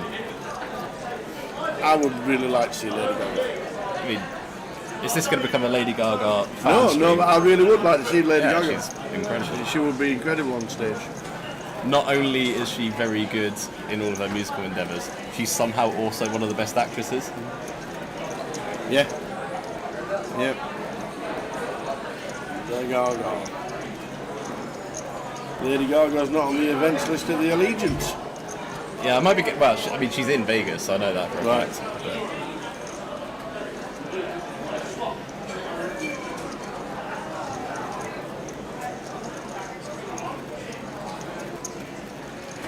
She could be in something there like the MGM have you watched Garden. Have you watched the? Maybe. Have you watched the new Star Is Born? The one with Brad Cooper? And her. Yes. Yep. Very, I made very a very fatal mistake, and I watched it on a plane for the first time. Oh.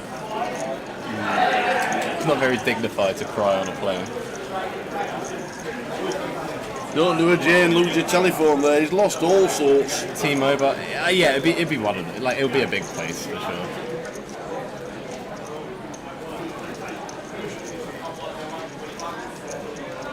Mm.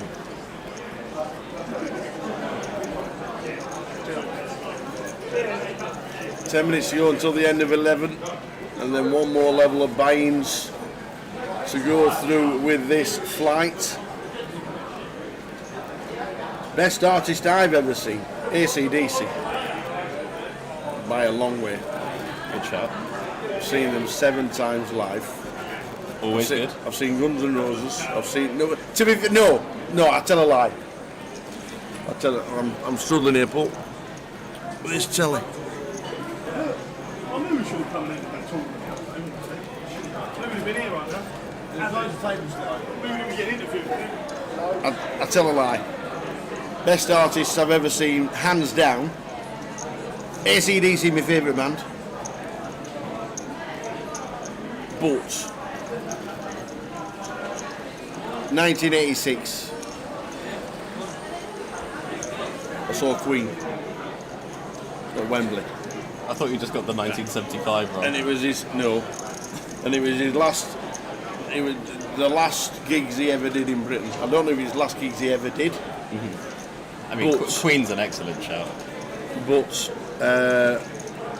was that like sort of Live Aid time? It was after, the year after. Yeah. We did Saturday night. Queen was supported by Status Quo and The Alarm, which is what I watched. And the day after, he did Queen were supported by In Excess. And I don't know if you know even who these bands are, but I mean, I know Queen. In Excess, sure, but I don't know those. In Excess with Michael Hutchins in the late 80s were fantastic.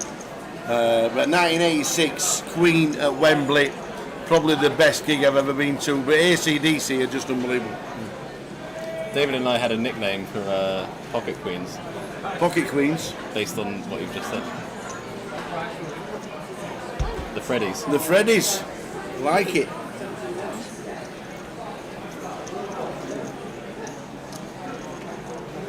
I've seen Garth Brooks as well in Vegas, but it wasn't the show I was expecting. I'm really excited to watch the show for Goliath, for Garth Brooks, and he decided to do a life story on most of the songs. So he'd sing the first verse and then stop, and then tell you about the song and what influenced it. So That like sounds a like life a story. Horrific flow. It was.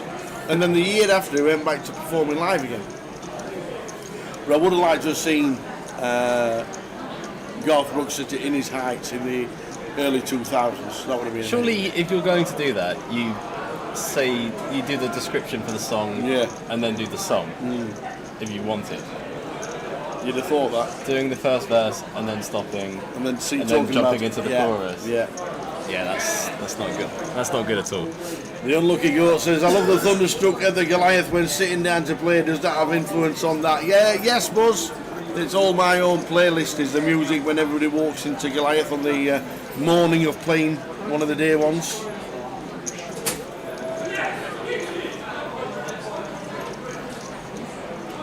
I saw the first ever gig in Britain from Guns N' Roses, October 88, I'm saying, in Nottingham Rock City. Have you seen him now? I've not seen him since. No, just how bad Axl was. And Axl Rose wouldn't. I actually had tickets to watch AC/DC when Brian Johnson went downhill, and Axl Rose took over, and I actually sold my ticket. So yeah, Queen, Guns N' Roses, AC/DC. Who else have we seen? Seen Status Quo about 4 times. I would like to see the Dixie Chicks as well. I never saw them.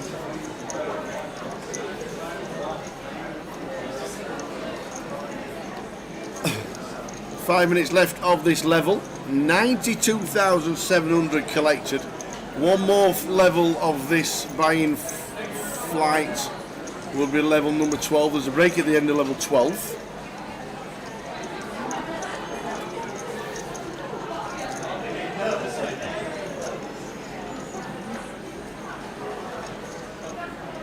And weirdly enough, Bowling for Soup were very good the first time I ever saw them. Okay. And I've seen them about 5 times as well. I really enjoyed them. Green Day were good live, says Kev. And they've made a comeback, I think. Green Day. I mean, they're doing everything still. Yeah. I know they're in Vegas every year for some sort of... Yeah, it's like an indie rock. That's kind right. of Yeah, festival just there every year. about half an hour out of town, isn't it?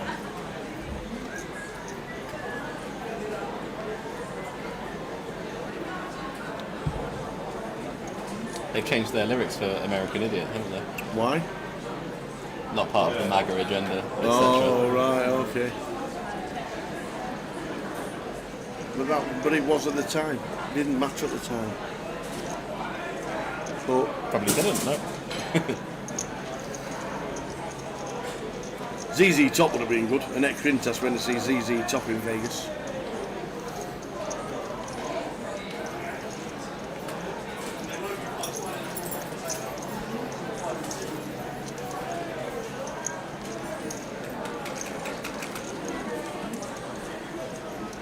One who was really good, that's surprising. I saw in Vegas a few years ago.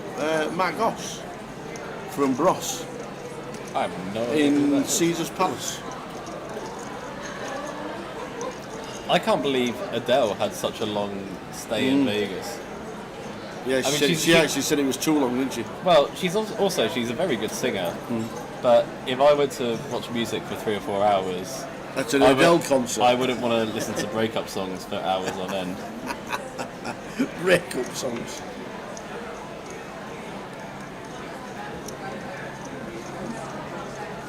Objectively, she's very good, but it just isn't for me.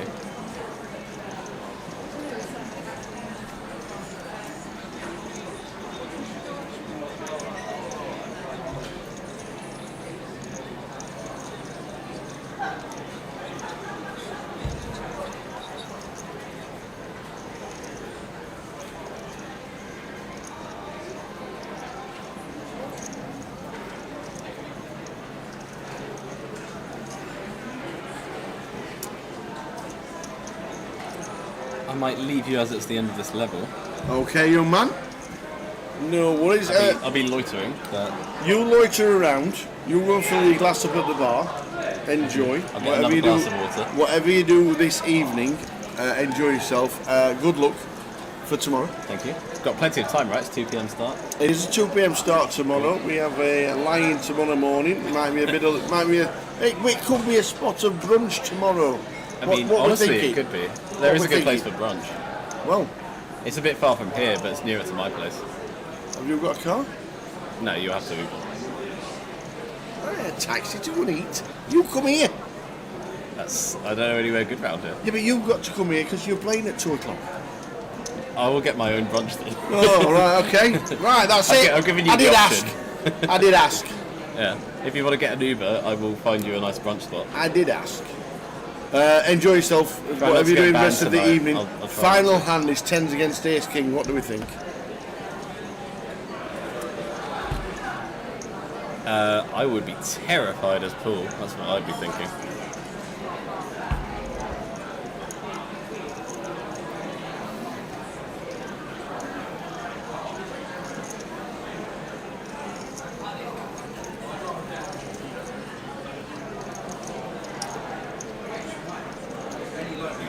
Yeah, I mean, just see a flop.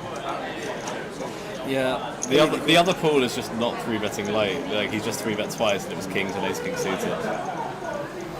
I'd be like pretty livid, and then probably Peel like Paul did, and then just check on the flop. Not the best flop for Paul I Henson. think this is totally fine from Paul. But notice as well, when he had kings, he made it smaller out of position.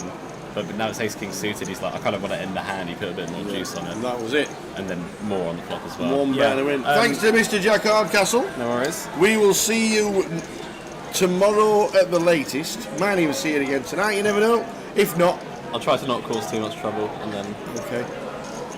Hopefully I'm back tomorrow. Dave Doggett says try not to get banned, and I've already told the world that I couldn't ever see you getting banned from anywhere. Yeah. There's obviously things I don't know in this situation. I don't know what he's talking about. Oh, okay. I'll see you off camera. Okay. Mr. Jack Hardcastle, thank you very much as the blinds go up for level number 12. Well done, one and all. Good old Jack. We'll get Sam back in for this final 40 mins of this session.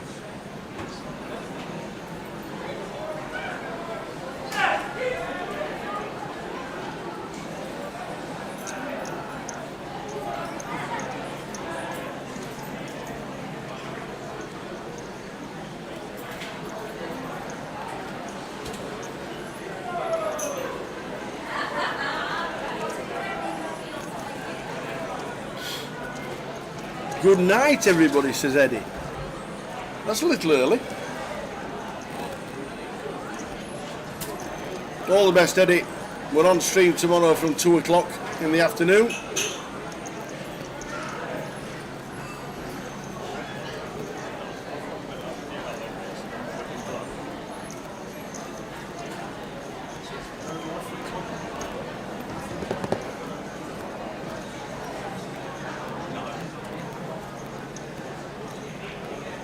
Tens against sixes. Wow. flopper set of 6s and the 10 on the turn. Are you kidding? Oh man! Paul in seat 2, golden. 6 on the flop and a 10 on the turn. Paul Leach up to 140k. Whoa!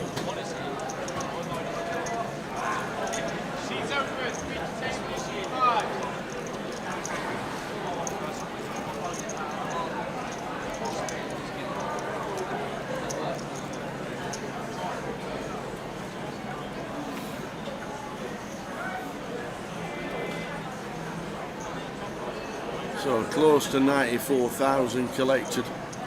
Getting close to the 100k guarantee that Portsmouth put on.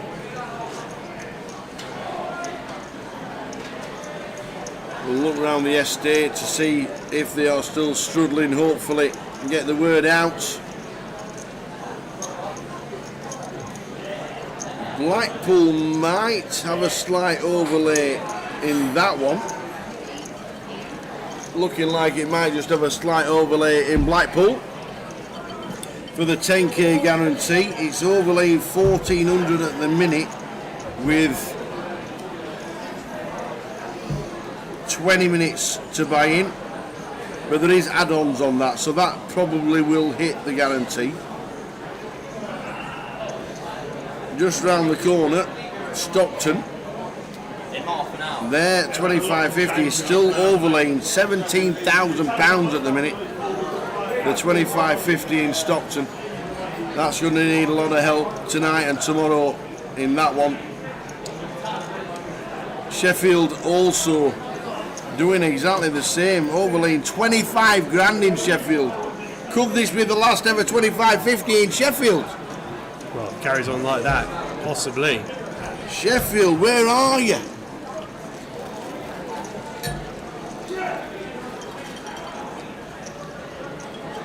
You giving anything away yet? No, we'll do it in the next 5 minutes. Was it your question to ask me? It was. I got your question, mate. So, 5-minute warning for the giveaway. Good to have Jack in the booth. Thank you very much, Mr. Hardcastle, for giving up your time on your Saturday evening to come and spend some time in the comms box with Tower. Plenty of opportunity for everyone to learn a lot from Jack.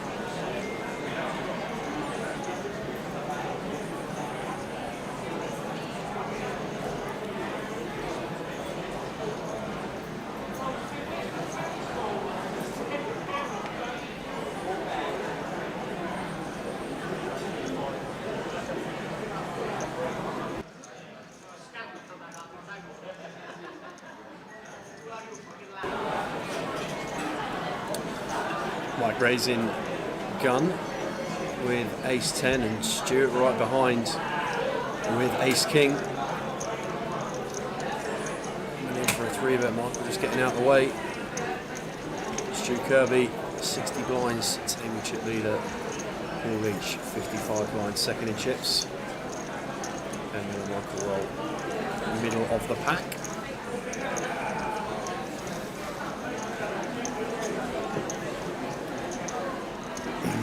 Also, the Dundee special as well, the Summer Sizzler that they got there, 15k guarantee, that's overlaying at the minute. We're 2.2. It has been one weekend that seems really quiet.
Right, we will do a giveaway after this hand. How about that?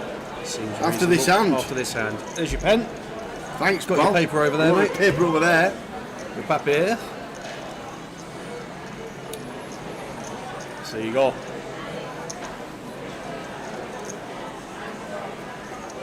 Turn and river in this hand between Michael and Stu. Stu goes in Queen Jack from Michael defending the big blind Queen 7 and Queen high flop. Spelling a bit of trouble for Michael at this junction.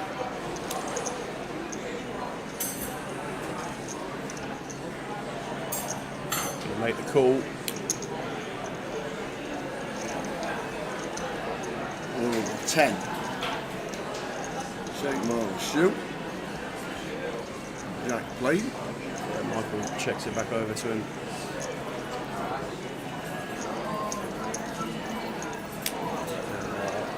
Ball pair free here, I think. Clear value spot for Stuart. Probably would have heard about ace queen pre-flop, would have heard about king queen pre-flop. Can have some 2-pair combos with their 10. Can just have 9x. And if we have bluffs here, as Stuart, Jack seems like a good card to have from that sense. It does look to just check it back, take showdown. Jack gonna play.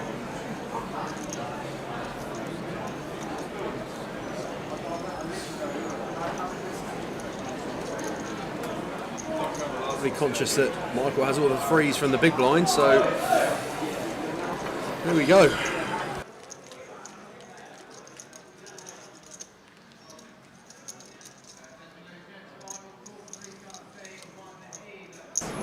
Right, come on then. Okay. Let's give somebody a chance to get on the wheel. Right. One guess per account, whether you're on whatever platform you're on. Don't multi-guess, you'll get bored. And we don't want to do that because we're nice people, really. But one guess per account. Make sure you don't guess until Sam says go. When we give you the option to go, that's when we'll let you know. Please don't guess. Give me any clues. You can if you want to, but don't give me any clues to the next question. And somebody will get their name on the wheel, which will spin at 5 p.m. tomorrow evening. We've got a couple of giveaways tomorrow in the first 2 hours because we don't start until 2 o'clock tomorrow afternoon. I forgot that bit. Late start. I forgot that bit. But get yourself a chance of winning a Goliath seat by getting on the wheel because he's going to ask me a question, which is the alternative question you could have selected this morning when you chose kiwi over donut. Donuts. We're talking donuts. I've only had one. You've only had one. I had one earlier as well, so there we go. We're even on those ones. Oh, cool. Go on then. No, right. yeah, one. Right. I would like you to tell me, Tower. Yes. Quite simply. Yeah. In kilograms, how big is the biggest donut ever made? It's an edible donut, and I would like you to tell me in kilograms how big it was. In kilograms? In kilograms, yeah. Is it going to be something silly? It's edible, and that's all I'm giving you. I'll give you 10 seconds from now to have a little think. In kilograms? In kilograms. I'll give you the measure. How many does 12 donuts weigh? Pulse. All I know is that there was a donut recorded in the Guinness World Records as the biggest edible donut, and I would like you to tell me in kilograms how heavy you think it was.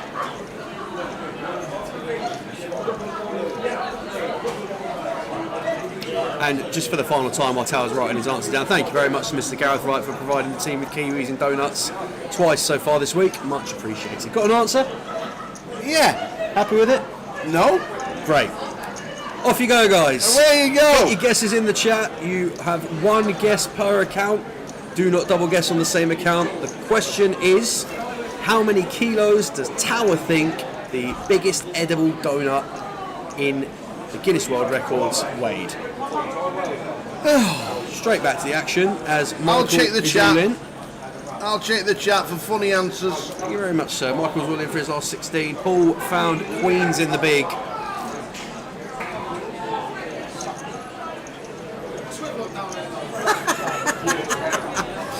Val says I'm trying to think what I weigh. I don't weigh 10-10-3 flop. No help here for Michael. Going to need a king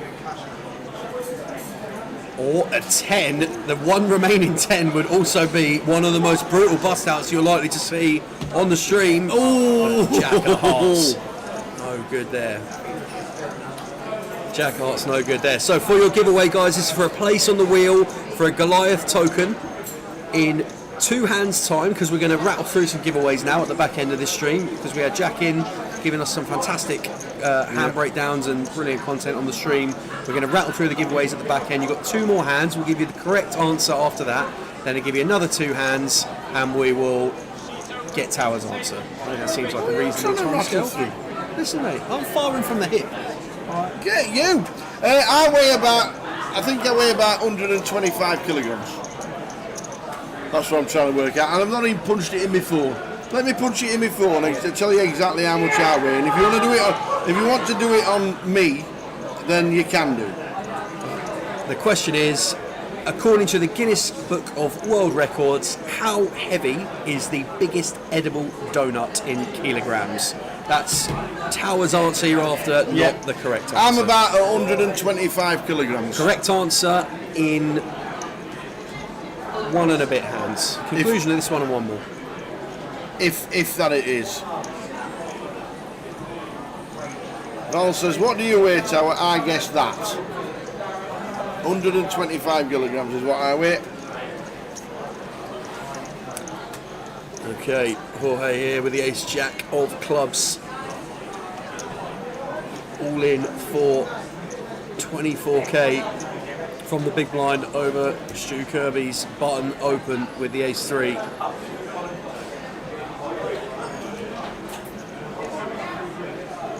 For just shy of 10 blinds.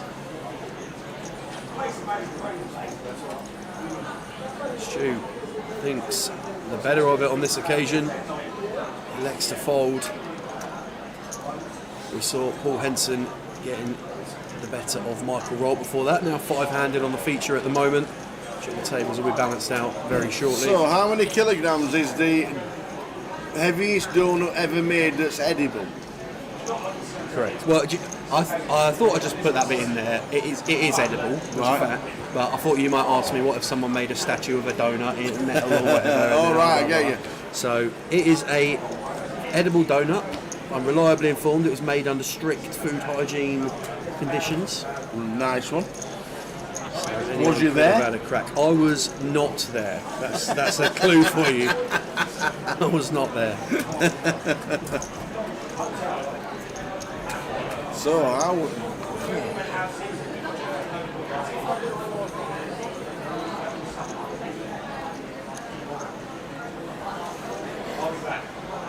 So get your guesses in 2 or 3 minutes before we go to the correct answer, and then we will have my answer after that. The correct answer will be given in a couple of minutes' time.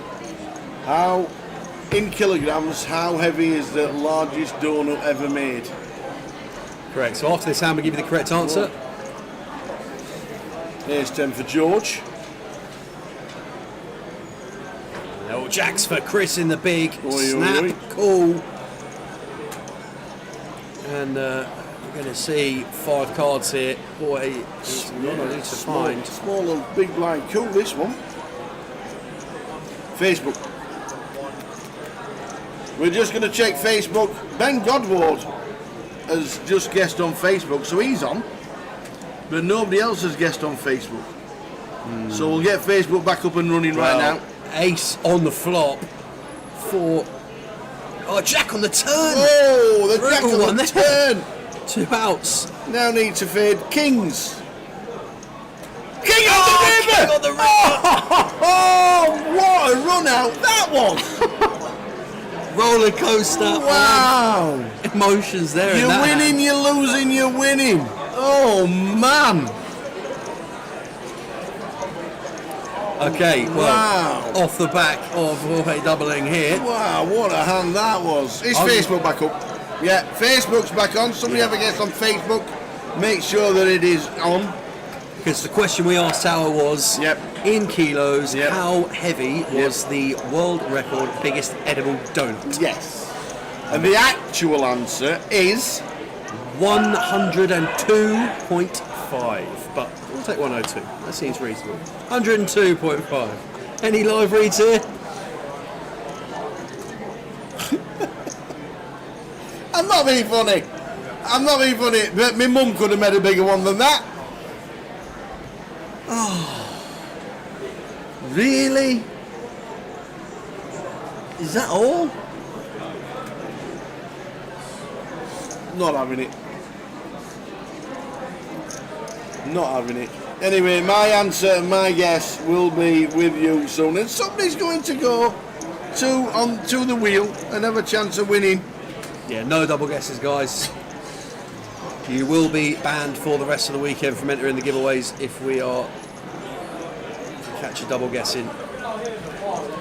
I must say, I did think it was a little light. Yeah, me too. I thought it was a little light. Me too. Considering when we were in Leeds, we had the sausage and mash question. We had the biggest potato. Oh no, the longest sausage was about over a kilometre. It was unbelievable. Unbelievable. So Facebook is back up because Darren Harris has guessed 865. John Whale has guessed 59. So Facebook is back. Yeah, Ben 3-betting out the big blind here with pocket nines. Jorge with the King 9 of clubs having opened.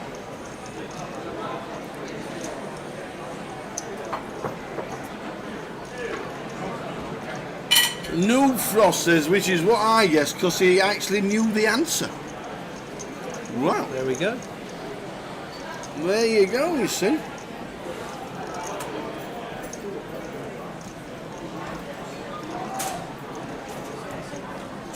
You know, every now and again you'll have some crazy stat of something from something that sticks in your brain. Yeah. That has to be one of them. What, the donut? If Frost... oh, I see what you mean for Frost, yeah. If old New Frost actually knows the answer, that's got to be in a quiz somewhere that he thought, I'll remember that. Okay, guys, you have got until the end of the next End of the next hand, get your guesses in, please. 10-second countdown. Last repeat of the question. Not having that as a world record. The Guinness World Records documents the heaviest donut ever made at 102.5 kilos. But the question is, how heavy does Tower think it was? Not what the actual record Having was. that a donut weighs less than me. See, that's You've why got Val was fit- asking this it, is- you this see. is Trying to le- get clues. I don't think you've ever had more live tells from the combox in a question. Post answer reveal ever. I'm not having So you've got till the end of this hand, guys, to get your guesses in on Facebook, Twitch, or YouTube. Does it happen? Straight back with you very shortly. In kilos. Anyone who's missed a number, sort of a kilo off the end, we will just assume your number's in kilos. That's fine. Yep. We don't need the KG Villar kit. Yeah. Diego all in from gun with the ace 5 of hearts. Looks like spinning in a fresh stat. We saw Diego at the feature earlier. Was good value for it, and that is going to be that. Right. There we go. Comp's going to be closed in 10 seconds. Go on, give your You're going countdown. to get a countdown. All right, 10 come on then. seconds. You're too generous. Fine, I am too generous. 5 seconds. Get your guess. Final guess in. If you've got one more and you want to sling it on, what is the heaviest donut ever made? I'll tell you in 3 seconds. 2. Because the 1. comp is now closed. Well, I'm not having it. That's a poor world I record. must say, before you say your answer, I think it's light. That's So, a poor world record. a donut lighter than me. Listen, not having it. Really, really not having it. I'm not happy about this. But somebody's going to go in the wheel. Somebody is going to go on the wheel because I guessed. Well, I actually thought I was going to nearly go a ton. Okay. In weight. And then I thought that's ridiculous. Well, that's ridiculous. Donut, would you like a donut? Talking of donuts. Talking of donuts, he backed England to win the World Cup of Darts. It's gone well. It's gone well, hasn't it? Printing money, he said yesterday. Get on it, he said. So I thought, it can't be a ton, it's impossible. It can't be 1,000 kilograms, it can't be. But half a ton, it can be. It can really be half a ton. I really thought it could easily be half a ton. Half a ton in weight. It could be easily do it. So, on that assumption, I thought half a ton, but what I did is I dropped a few. Because I thought, just in case it's not half a ton. So we got closer to the correct answer. So I got closer to the correct answer because I thought it was half a ton-ish and less a few. So I went for 475 kilograms. I actually think that's quite reasonable. And I went for just less than half a ton of a donut. I thought that would have been close. But obviously it wasn't. But we did have, obviously nobody got anywhere close. Well, they did. Well, ish. Some people got Did relatively ish. close now. Annette Quintas guessed 462, which was 13 away.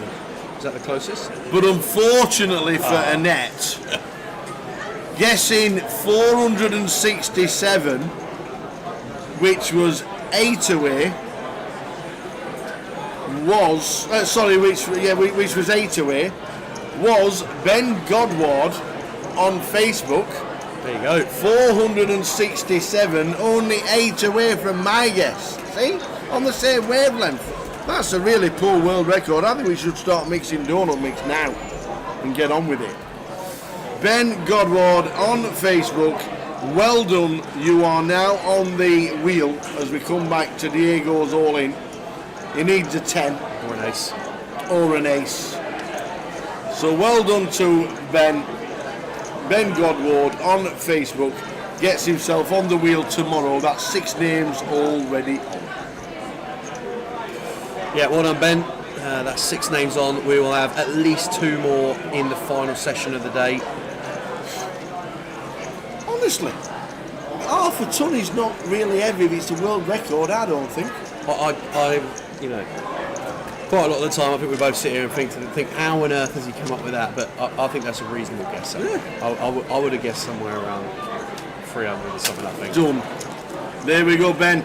Congratulations, you are now on the wheel tomorrow. The wheel will be spun at 5 p.m. Please make sure you're tuned in.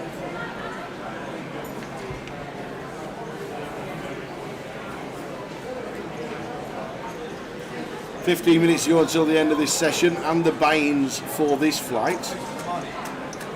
I know, Yeah, sorry. you slow rolled a net there. That's pretty brutal, that.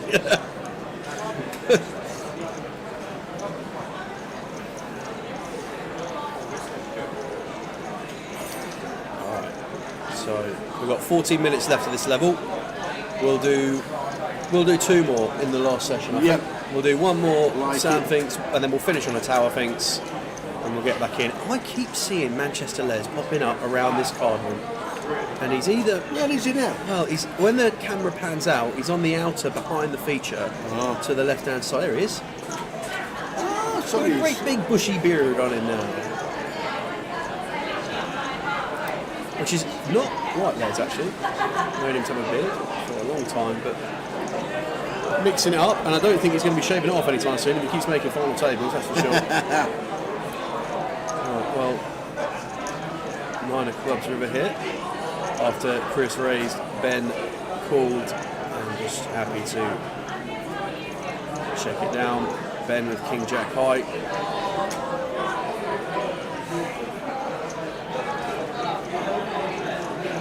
Jack gonna play, and Ben gonna pick this one up. Chip distribution on your screen. Stuart Kirby still table chip leader at 154,600. Good enough for just over 6 starting stacks.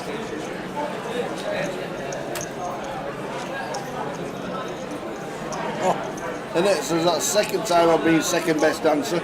Net Jam got second closest yesterday. That's you as well. Oh, sorry. Don't Another worry, two Annette. chances later in the final session. It's what I say, lightning never strikes twice. Well, so could strike 3 times. Means you'd be right in there. Keep listening. We will have a giveaway in the first level back in the next session. We will.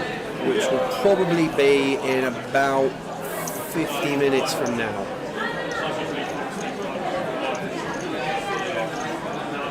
And the casino is busy in Portsmouth. If you It's busy. Can't hear from around us. I think they can. Plenty going on. No Hawaiian slot party tonight required to get the vibe going in Portsmouth.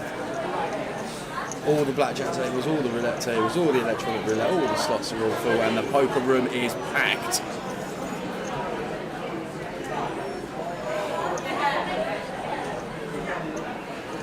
Busy one in the Gun Wharf. Can people get the so this was a question, you were out the booth when we did one with John yesterday, the first one with John yesterday. Yep. Can people get their name on the wheel more than once? And I don't see why not, but I did suggest if there was a chop and someone was already on the wheel, it would probably go to the other person who wasn't on the wheel. But I don't mind how we do it. Yes, that's the adjudicator. Oh, we did do, there was a... I don't know, the chop was already on the wheel. I think, to be fair, yes, Joshy, I don't see why not. So if you outright win a comp, don't see why not. If not, we'll ask PK. And generally, when things go a bit wrong, we tend to ask PK anyway, and he comes up with the right answer, so...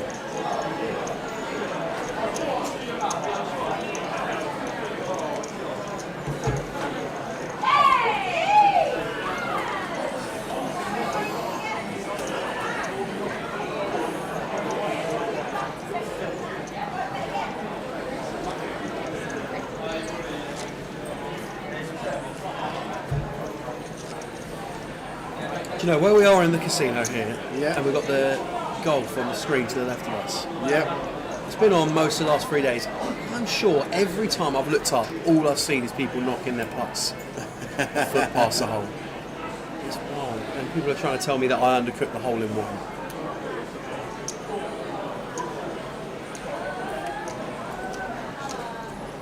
We've got Ben Miller getting after it here from under the gun with King Jack. Paul in the 2-seat calling with the ace-8 of hearts. All out of the way, Chris with King Deuce offsuit and the big blind going to fold as well. So heads up to a flop we go. Flop is Jack high, 1 heart, nice clean, 1 for Ben. Starts with a check. Paul checks behind. 4 diamonds on the turn. Happy as Ben now to start betting. Bet 6k. Don't see Paul continuing here. Gets out of the way. So just under 10 minutes still you go on break. And I think it's a 15-minute break. Just want to once again extend our thanks to Jack for jumping in the booth earlier. Spending some time with the tower.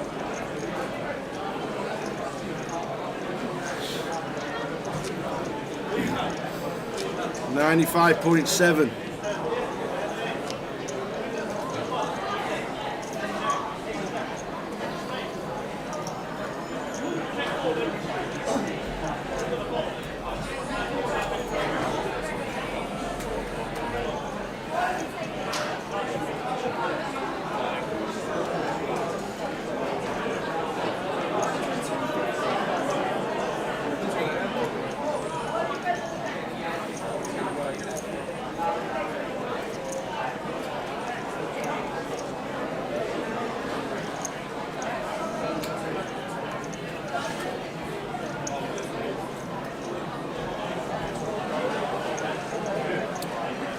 Chris in the small blind with ace queen. Coming in for a raise. Ben with ace 5 in the big blind. You can see some chips going in here. Just opting to call.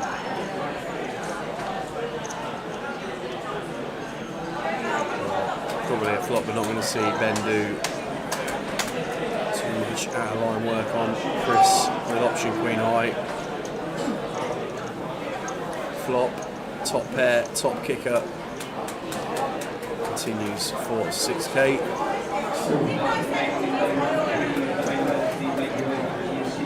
Ben going to take one off with ace high, going to have the best hand some of the time here, and picks up a wheel draw on the turn. 4 clean 4s available to him. 9-1 bog at this point in time.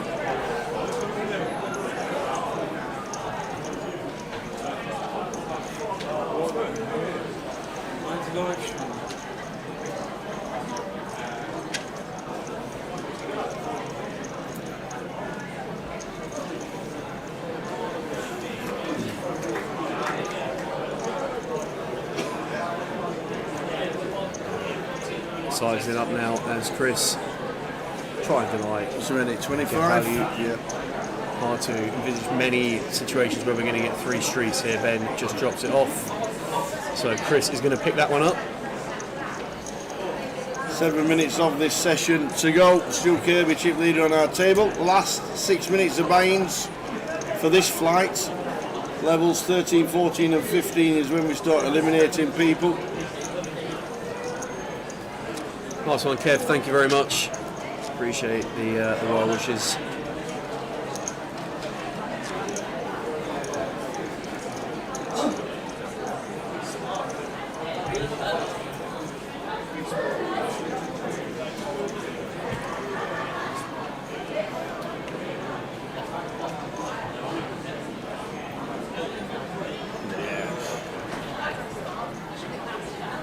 So Blackpool all but made the guarantee apart from 150 quid in their 10k. Well done, Blackpool. Bolton in their 6k that Morris is playing is how weird is that? That's overlaying 150 quid at them as well. Wow. Just the 150, well done. The big one is Sheffield. The struggling one is Sheffield. £25,000 overlay at this moment in time. Hoping that's not the last ever 25.50 in Sheffield, but it's tough to come back from a 25k overlay. I know there's a turbo tomorrow, but that needs a lot of runners. Yeah. One as Paul here, we might end up doing some chips tower, +1 versus big blind. Stuart opening the ace 10, while spade on board, May slow proceeding slightly. Paul defending the ace 6 in the big blind. Flop comes ace high, ace jack deuce, 2 spades, 3rd spade on the turn. Check, check, and a 9 on the river. And I imagine Paul pretty happy to play in flow on this river. There it goes, 15k. I think this is pretty clear, just call from Stu. Took his time to evaluate, but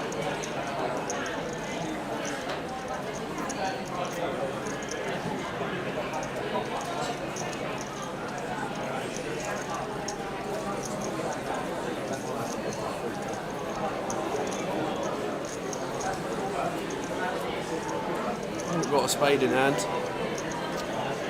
There's Stu, but going 75% pot here on the river as Paul. Wow, just gets out the way to Stu Kirby.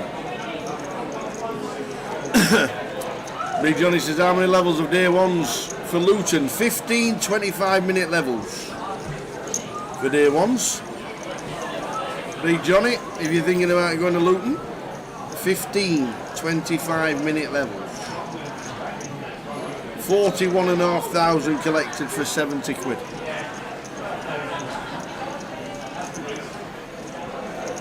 Okay. Guess everybody's in Luton then. Yeah. 41k going on a £70 comp. Hats off to Luton. That is a great effort.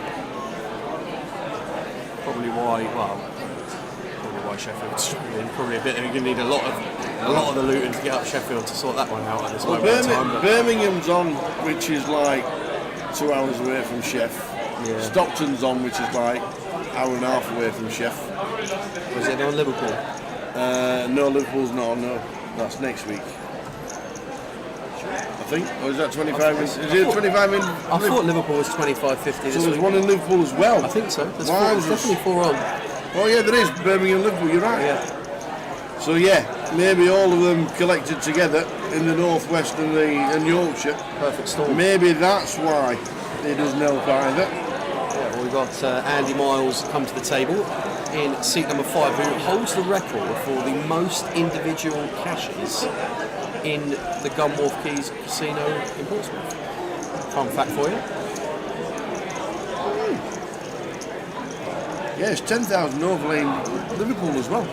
But that's got a turbo. Obviously, they've all got turbos tomorrow, so it'll be a lot less tomorrow by the time it's done.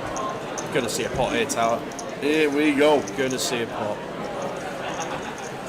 Mitch in the big blind here with Ace Jack. After this has just gone single raise, cool. Going to be squeezing this up as Mitch.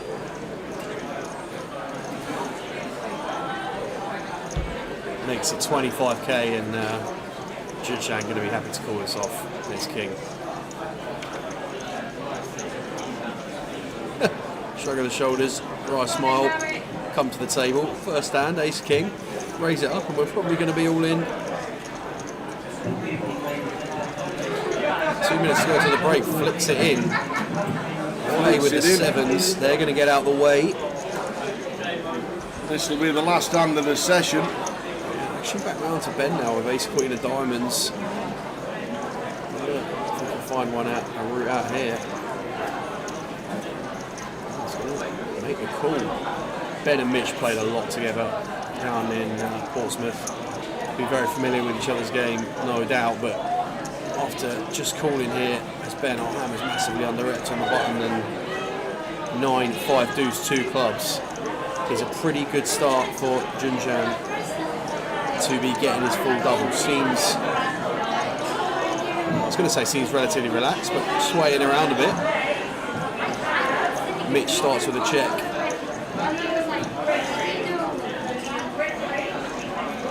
Ben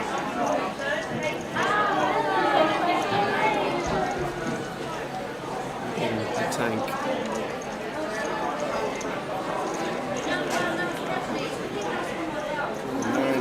Deuce, 2 clubs.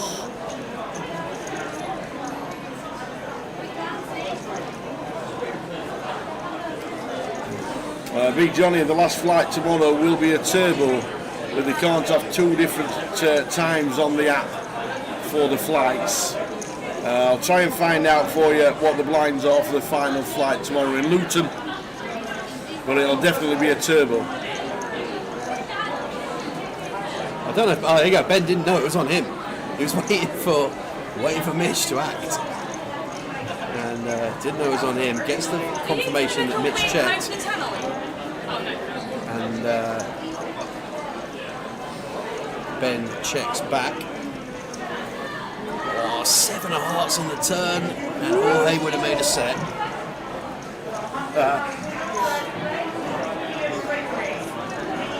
I imagine just going to see check the whole way down here, barring something miraculous on the river. And Junjan, just like that, treble up, booked. Beautiful. Claps the hands, double fist pump. There Thanks we go. for coming. He's off for his break. So having we just trebled up. See you in 15.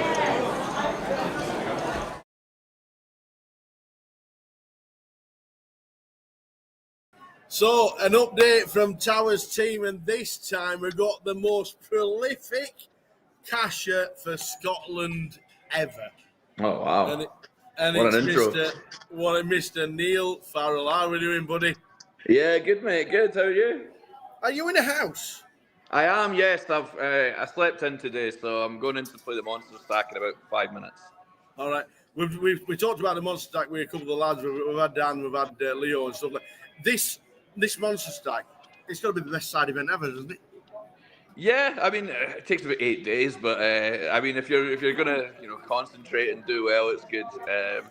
Yeah, there's going to be a massive field, and the level of play, it's going to be about 1,000 times softer than a GU KPT anyway. So. An hour clock. What's that like in Vegas apart from the main event? Oh Christ, yeah. I mean, Long, feels very long. You meet some characters, so it can either fly in or it can drag in. Yeah. I'm loving the shirt, by the way. That looks like a shirt that needs an FT. Oh, it's a belter, this one. You can tell I'm getting to the end of the old washing cycle here. Washing needs to be done in 2 days.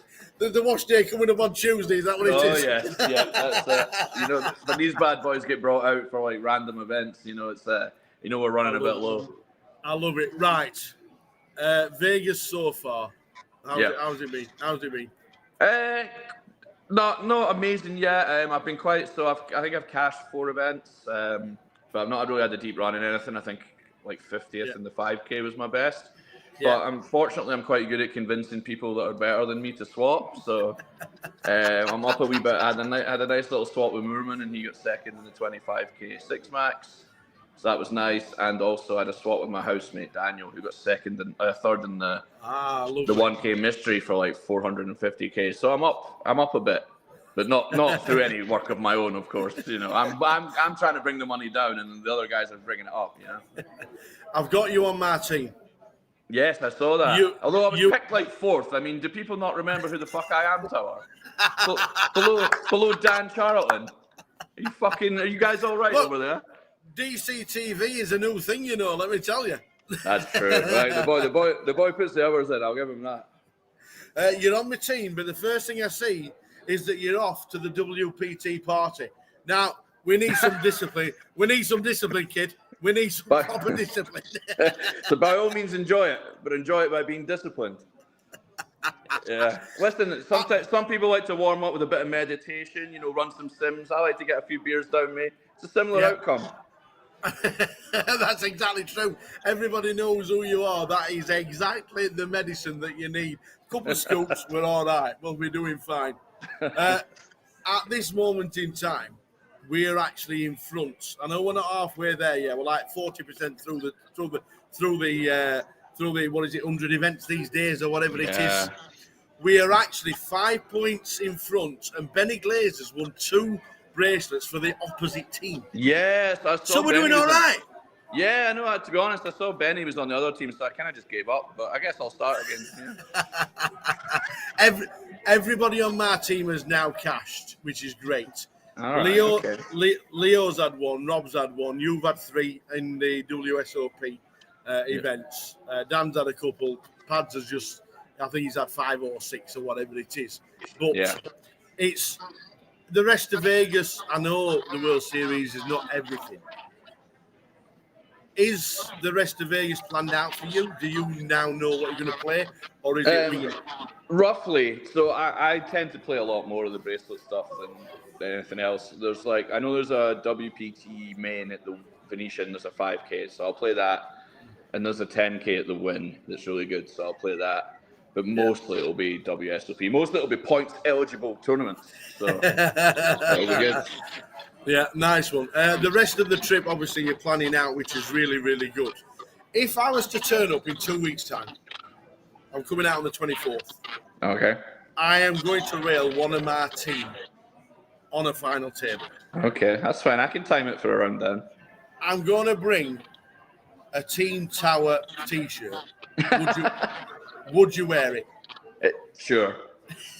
If not just because it might line up well with the fucking wash cycle I've got going.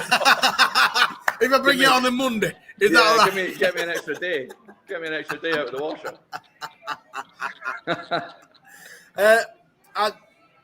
As you know, I'm playing the main event this year for the first time ever. Nice. Exciting. I need 1 tip. And I mean, this is serious. This is my first time. This is my only time. I'll probably play the main event, unless I cash, and then we'll go on to next year. But that's it. Yeah. I want 1 big tip for myself. As you know, I'm on this side of the camera more than I'm on your side of the field. 1 tip for me to play the main event. It's very cliched, but the main event is all about patience. It's very easy to look around at the other stacks and get stack envy, you know, like, oh, this guy's got loads and this guy's got loads. None of that matters. It's a 2-hour clock. Even if you have a setback early, 15 big blinds can last a fucking day and a half in this tournament. So it's all about patience. Patience is the one thing that everybody's said so far. So it obviously It obviously rings true. Do I ever 4-bet with kings in the first orbit? Oh yeah. People get too scared about this. They're like, oh, don't get it in with anything worse than aces in the first orbit, whatever. Yeah, like if you got some 21-year-old Russian kid going ballistic. Yeah, absolutely. If it's some 80-year-old granny from Oklahoma, maybe just call. Absolutely. We are heading out there in 2 weeks' time, and I know I said not to party, but me and you are going to have a beer, aren't we? We'll get a little beer, and I've got some. I haven't been karaoke yet, so it seems like a good idea. Oh, we'll have to drag the Charlton out to Ellis Island for a bit of karaoke. Oh, yeah, that sounds like a bit of us. Enjoy the Monster Stack. Oh, always. Enjoy being on Team Tower. Oh, it's a life privilege. And I will see you in 2 weeks' time, and I'm looking forward to catching up with you and the rest of the Brits, because it's the place to be. And fingers crossed, we've got some kind of silverware and bracelets to be wearing for the team. It will be great. Absolutely, mate. Looking forward to seeing you, mate. Enjoy the Monster Stack, my friend. Thanks for the time. See you later. Up Team Tower. Go to Tower. Cheers, Fernaldo. See you, mate. Bye. All the best, buddy. Catch you later.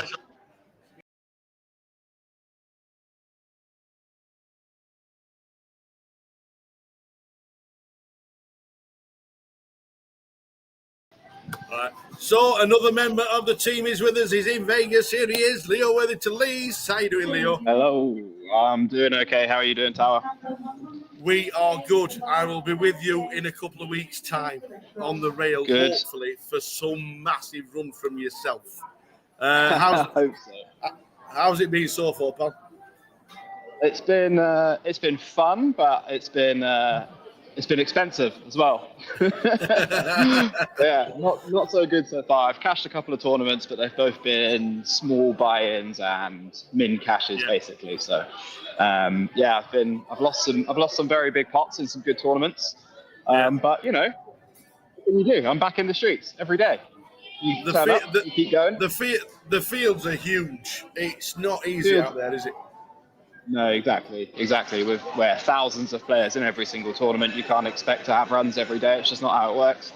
So, but we've got good morale in the house. Everybody's out there every day, motivated, going to work and getting the job done. A few of the lads in the house are having good runs, and I know some of our team has been having good runs as well. So, I'll get some points soon. You have a great bunch around you, and I know you chat a lot about it all. But what's the big story with the hair? The hair. Well, okay, so I had a little bit of a downswing last year, like end of the year, and I was like, I need to mix it up. So what can I do? I'll just shave my hair off. So I shaved my hair off, and then the next tournament I went to play was the Eureka main event in Cyprus, and I won it.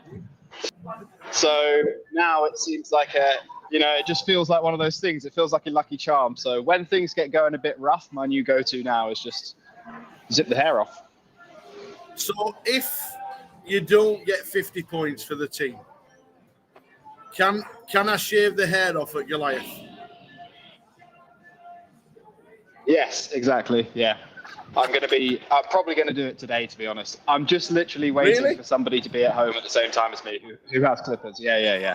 It's already reached the point now. We're 25k in the hole. The hair needs to come off. The points need to be added to the board, so when the hair's coming off, I love it. Obviously, you're walking through now. What are you playing? We're just on breaking the monster stack, $1,500 monster stack, day one. Yeah. Day two will be on Sunday or something. It's a huge tournament. It'd be probably $1 million for first, so it's a big one. It's unbelievable. Yeah. It's an hour clock. It's like the next best thing, isn't it? It really is. Yeah, it really is the next best thing to the main event. There's not many, like most of the stuff is like 30 minutes, 40 minutes during the summer, but these ones like this and the Millionaire Maker and that, these are the real like juicy ones. So got to be on A game today. Yeah. If I bought a Team Towers t-shirt, would you wear it? Of course. I love that answer. As you know, I'm playing the main event this year. For the Are you first really? time, for the first time Nice. ever. Very excited. Very excited. I need one tip. One tip is patience is your best friend. You cannot rush the main event. No matter how many times you feel like you need to make something happen, you just don't. Yeah. It's a game of patience, and if you have good patience in the main event, you're already ahead of 80% of the people who are playing. Most of them do not have the patience to go 7 days, making tough decision after tough decision. So, discipline and patience, Tower. Yeah, well, my plan is either day 1C or day 1D. I think day 1C is the 4th of July. I'm expecting, because that's a bank holiday over in America. Is there a day that you would play or you wouldn't? I probably wouldn't play on the 4th of July because I think a lot of Americans take the day off because it's Independence Day. So I would play, I normally play 1B, 1A or 1B for me. I think 1A is quite good because people are kind of very excited to play the main event and they get a bit overzealous in the first flight. So I often play 1A. Yeah. Nice one. One last thing. At this moment in time, Team Tower is 5 points ahead of Jay's team. And Benny Glazer for Jay has had 2 bracelet wins. He's had 2 bracelet wins in his team already, and he's still 5 points behind. So the team is holding Goes to up show well. you, doesn't it?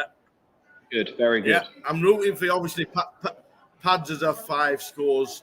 We've got Brandon with 4. We've got Dan with a couple. You got yourself some points as well, so I'm glad. I'm happy about that. Rob Coward, everybody in my team scored points. It doesn't matter. Yeah. It doesn't matter because we're in it. So we are in the lead. Diverse team. Yeah, diverse team with a good range of skills, so we should be okay. I think we'll get it done. Yeah, well, at the halfway stage, we are 5 points in front, which I was a little bit shocked about, but we are. I'm very, very pleased. Surprising. I will see you on the 24th. Fingers crossed it's going to be somebody run somewhere for you. Yeah. And we'll get an update. We'll get an update when we're actually having a beer at the bar somewhere.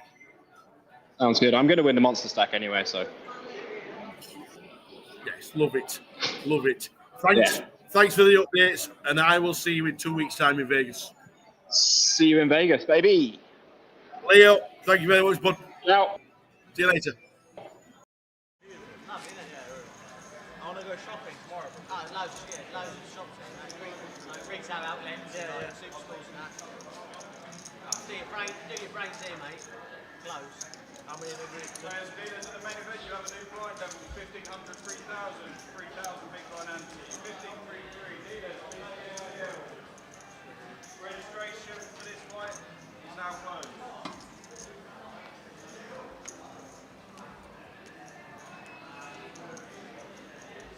Let's do it again. Final session of the day. No more entries in this flight. How many's left in? I never looked. We're down to 3 tables. Let's have a look. Day 1D. 3 tables because you got this one, the one we just. Oh, there, 23, top left. 23 players left, 3 levels to go. Players will be stalling a little bit now, trying to make day 2. Yeah, and 6 levels of reg remaining in the other flight with they just need 8 buy-ins now to hit the guarantee, so in pretty good shape for that as we stand going into the last session of the day. And for those of you that have been with us for the whole day, or with any other sessions of the day, thank you very much for rejoining us for the last session. And if this is the first time you're tuning in for the day, number 1, where have you been? And number 2, thanks for tuning in. Where have you been? Appreciate all of your support in the chat throughout the day. Been and also a big question, an answer for Big Johnny. Big Johnny, Luton tomorrow. The flight tomorrow is a turbo and it's 10-minute levels. Yeah, 10-minute levels on your turbo tomorrow in Luton. 10-minute levels. I imagine it's going to be, midday through till 2 or something for the I did say that it started at 12 and then day 2 starts at 3:45. That's why. Okay. So that probably makes sense from that perspective. Your feature table now, as we go into the last session of the day. We have Ravi in 1, Nigel Milligan in 2, Gavin Jones in 3, Bojadar in 4, Wandong in 5, Johnny Kelly in 6, Iman in 7, and Gareth Wright in 9. Going to be a nice table to wrap up the day here, guys. Loud table. Yeah, should be a fight for us. Which, to be perfectly honest, I'm kind of used to this. This just feels like another night at Jokers for you guys. Nice, usual, soothing comms box normally. This is Saturday night Portsmouth, and we are live on the keys for coverage of the main event, Day 1D. This is the flight we're covering now.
So, Big Johnny, hope we answered that question for you. The turbo flight tomorrow is 10 minutes long in Luton. We're going to need big pushes for Sheffield tomorrow, Stockton tomorrow, Liverpool tomorrow.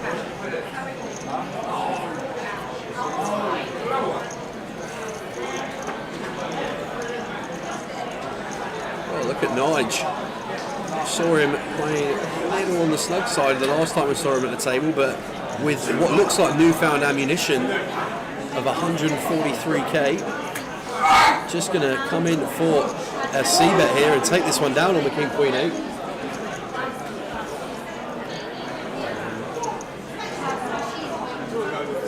So Bojadar short stack at the table, just 4.3 blinds for him, looking for a spot to spin in.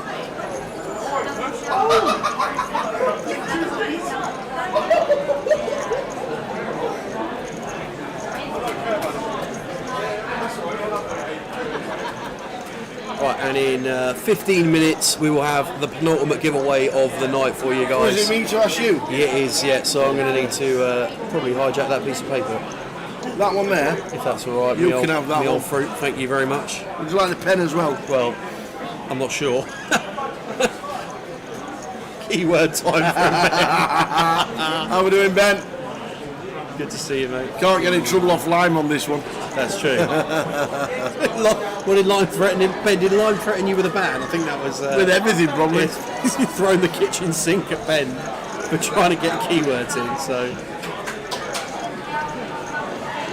Yeah, Marcus, don't worry about it. We'll get through. We've got 2 hours left. Yeah, it's going to be fine, Marcus.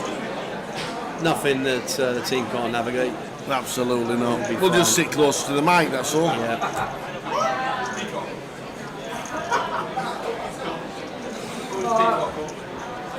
There are some sights in Portsmouth tonight, we can give you that, guys. The casino floor behind PK, who sat opposite me, is absolutely heaving.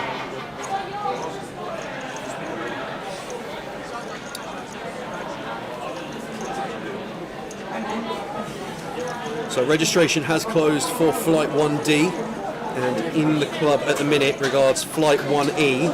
I can confirm we are 2 entries away from hitting the guarantee.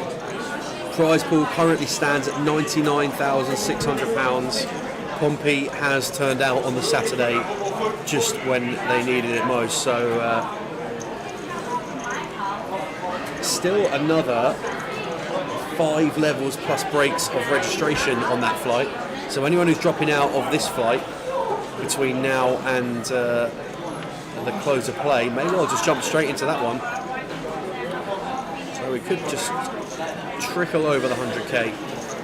Good stuff. Be a good one to be a part of down in Pompey this weekend.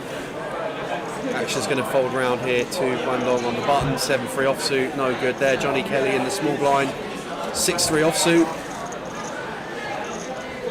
I expect this just gets given up. Does indeed.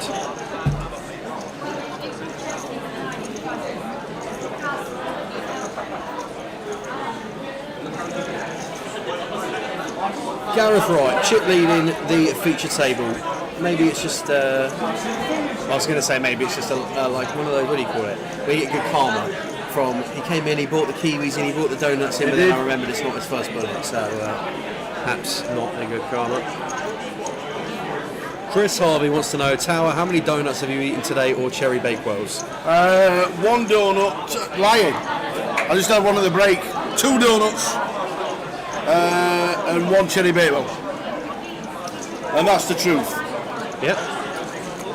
Sounds about right. I was going to order some chicken panko from the old chicken strippers. Yeah. From the. I had some the other day. From the bar. Yeah. They are fantastic, but unfortunately they're that fantastic. They've sold out. Yeah. So I had to replace it with a donut. Yeah.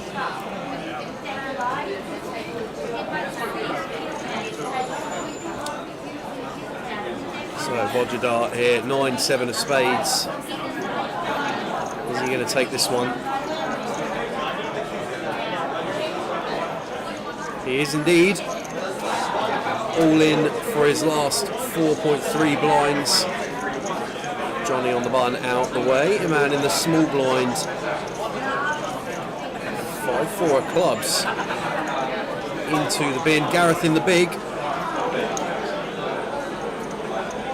Well, they can't have much. Or well, come on, Gareth. Get him in. 9-7, dominated by the A7. So Bodger going to need to find 9s or some straight cards.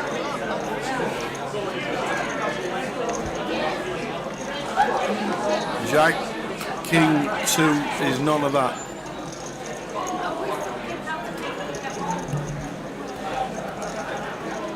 Eight of spades. We've got a catalogue of outs now.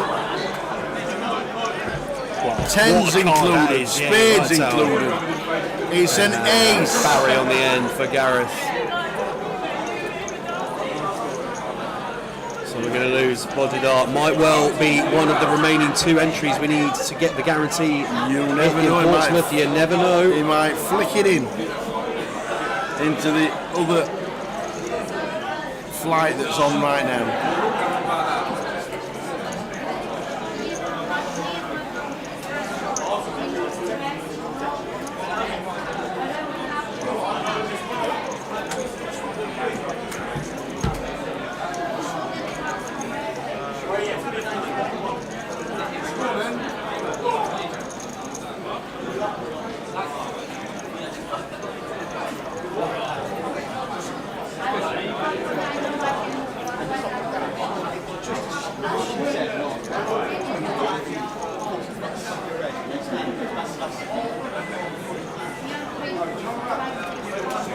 Passes from Gunn, Gavin out the way as well.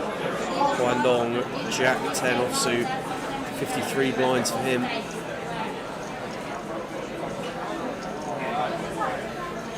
Thinks better of it. Well, wise decision is lurking in the reeds. Johnny Kelly with the kings.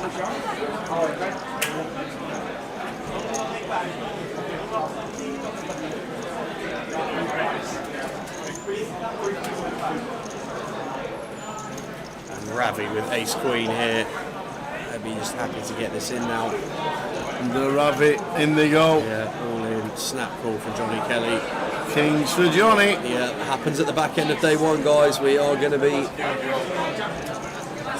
Ravi's not moving. Equities. Well, that's because when Ravi's involved, there's about 11 aces in the deck, but 36% of the time, Ravi's going to win 100% of the time. Going to see 5. We'll start with 3. 10, 5, 3, That's Two diamonds. dry as you want for Ravi. Pretty much. Unfortunately, it needs an ace from space.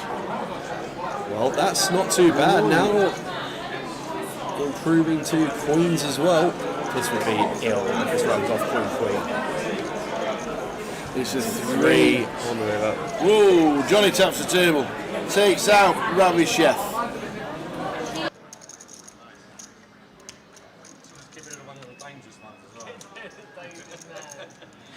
Unlucky Ravi.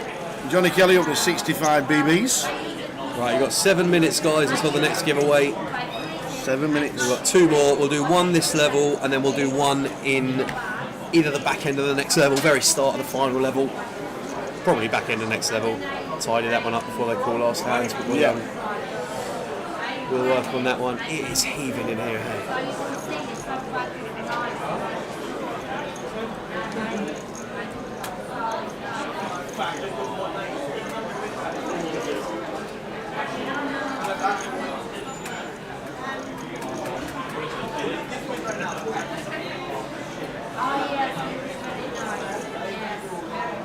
So we're on 22 players left in this flight.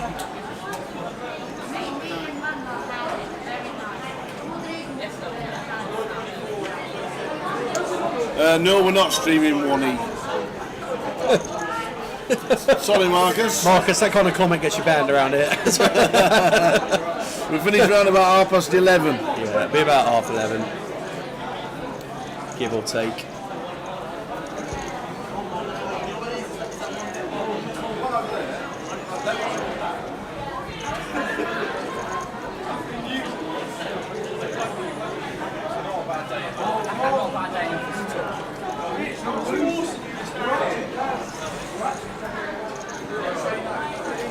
Kwandong here opening up the pocket eights. And Ian and Gareth both calling. Nigel getting a price, but absolute easy cheese in the big here with the 5-3 offsuit.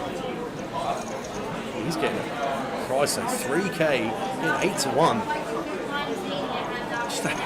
Takes a look around at the screen to confirm he is getting 8-1. Still not fancying it. Lets the 5-3 go.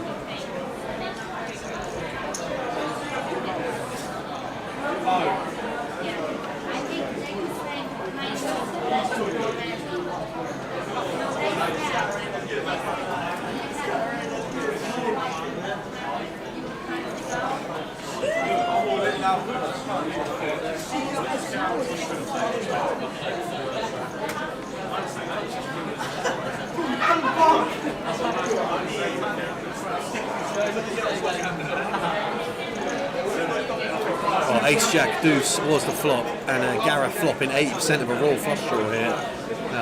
Check through, Deuce on the turn, and Iman going to start betting his jack. Gareth's not going to be folding to one bet.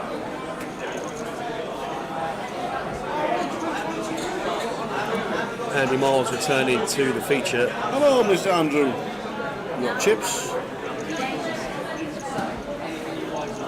Full stack of 5Ks.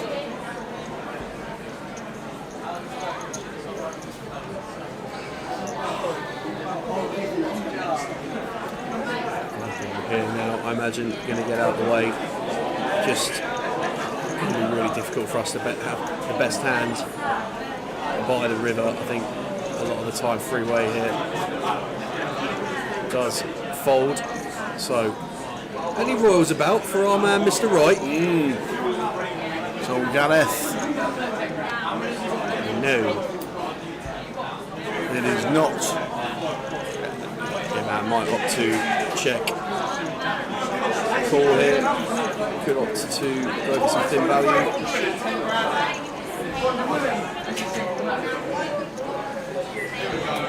15k.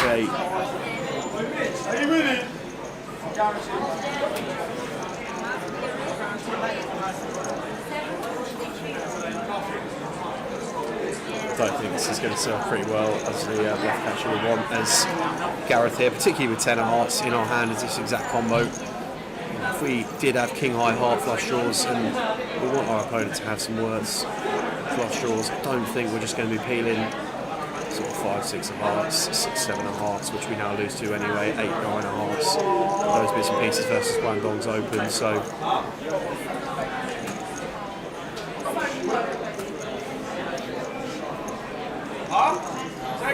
As played, I think Gareth taking his time here, but will hopefully come to the correct decision on the river.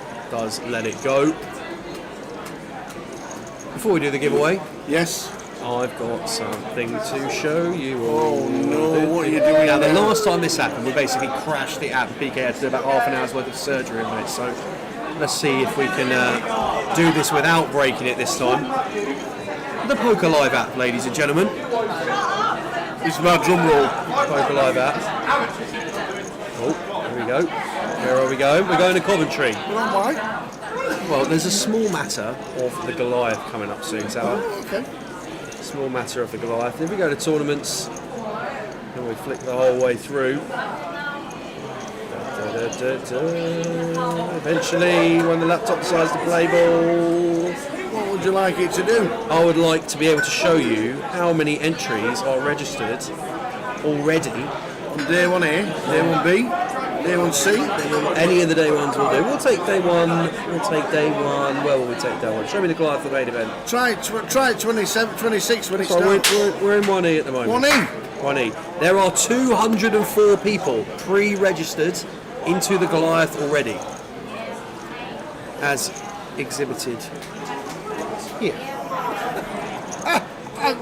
You know, with no hands, how did you change the picture? Listen, all right. Listen. My middle name is actually Dynamo, believe it or not. So change it with me toe. It's over here. So already registered 44 for day 1A, 67 for the turbo, and it even tells you the names of all the players that are playing. Yeah, look at all these guys registered for 1A already.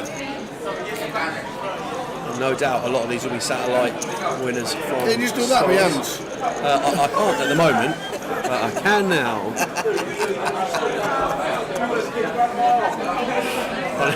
204. I think it needs a little bit of work, don't you? Very nice.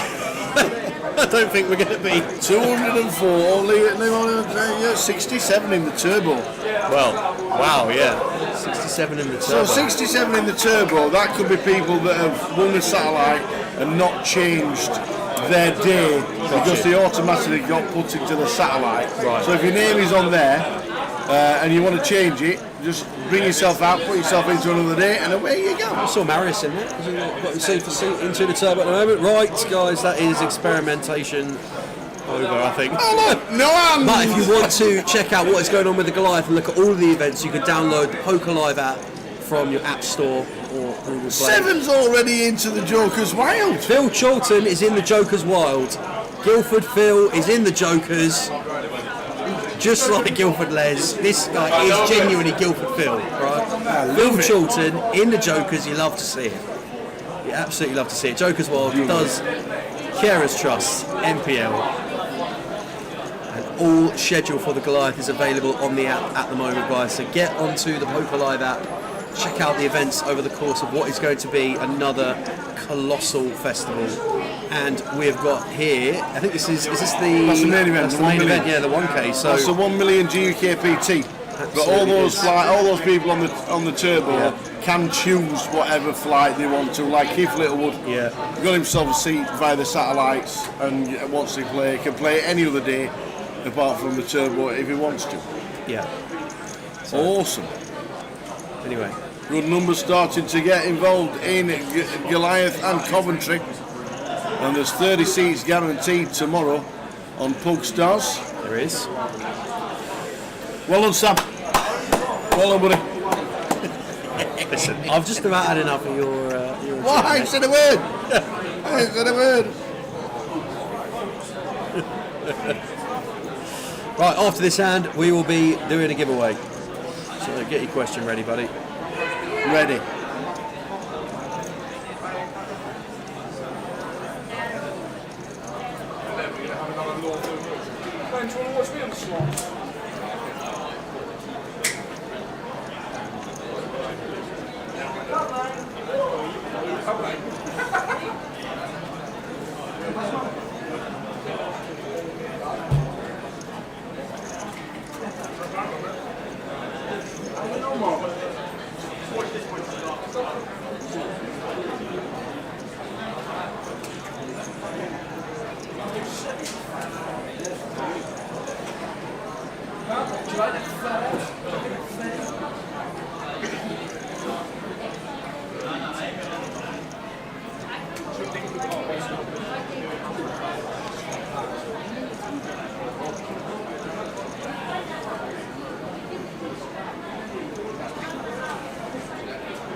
Andrew, seat 4, Andy Miles, 4 bets to 42 with Ace Jack Seward.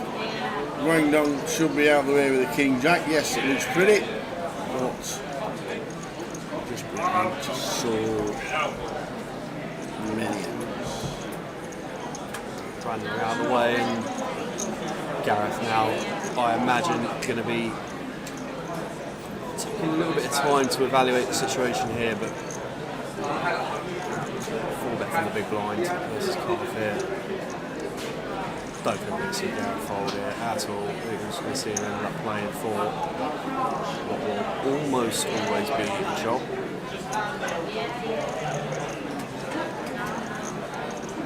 Gareth and Andy played a lot with each other over the years. Gareth about to open and then fold ace king here, is he? Doesn't look like the body language of a man who's going to get it in, does it? But no. But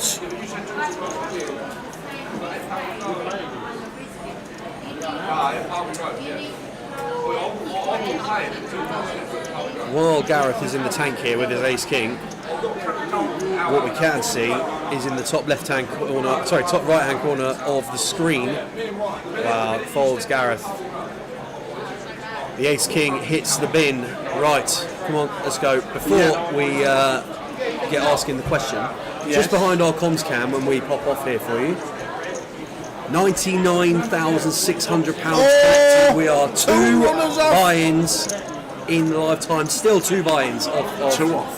Hitting the guarantee. Right, come on. Let's go. Let's get this so out of the you way. know the rules. Guess on each platform if you want to, but only 1 guest per platform. We do check. We've got police in the chat box and everything. They tell us everything. So don't do it. Don't guess until we tell you to go. And then you've got a chance to get on the wheel. I'm going to ask Sam a question. It's the closest to his answer and not the correct answer, because it'll be miles away. Well, you never know. You never know. It almost certainly will be. Almost. I think you might get this one. I don't know.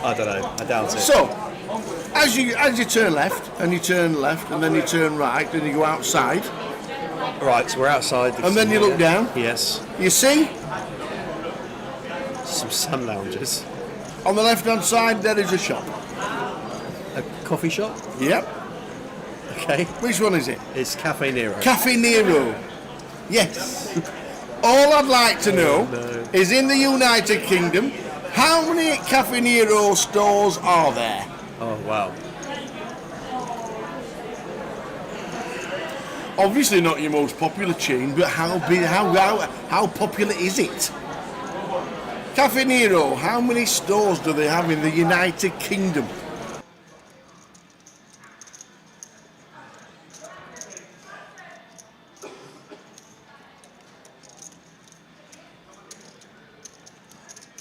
Have you done it? Yeah. He has done it, ladies and gentlemen. Cafe Nero, how many stores do they have in the United Kingdom? Away you go. I'll check the chat, you check the comments. Pass us that piece of paper over there, my young friend. Thank you very much. Cheers, you need that. Oh, okay, fair enough. Got that. Right. Go, go, go. How many Cafe Nero stores are there in the United Kingdom?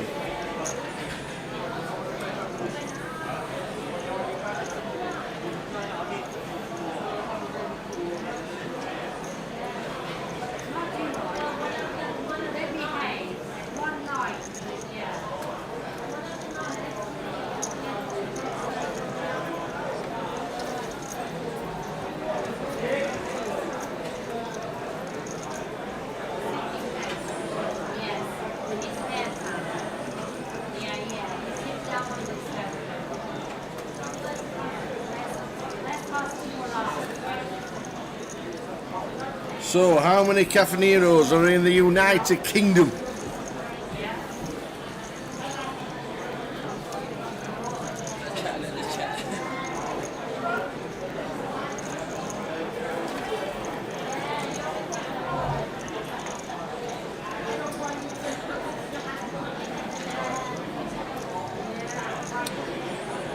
Gareth here with King Queen, King 886, going for second bet on the turn, going to get that one through.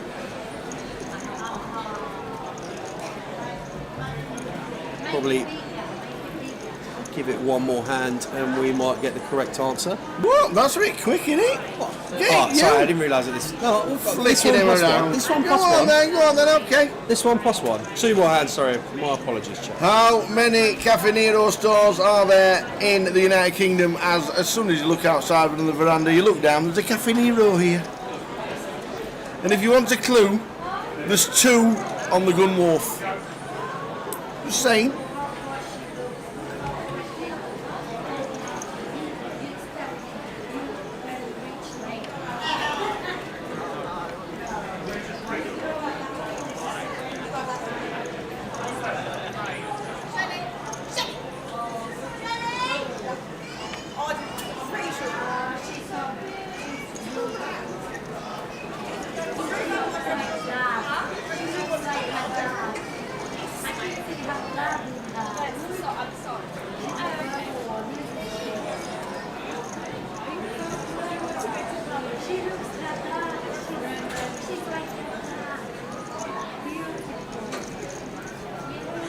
Nigel with the Queens in the hijack, going to raise this one up to 8,000. Oh, going down here with 9s in the small blind. This will be going in. Remaining 11 and a bit blinds into the middle. Going to need some help when this gets looked up. As long as Johnny doesn't wake up with anything behind. Well, it takes a queen out of the equation, so if one down can find the miracle flop, we are going to be in a pretty favourable spot then, but such a dog now.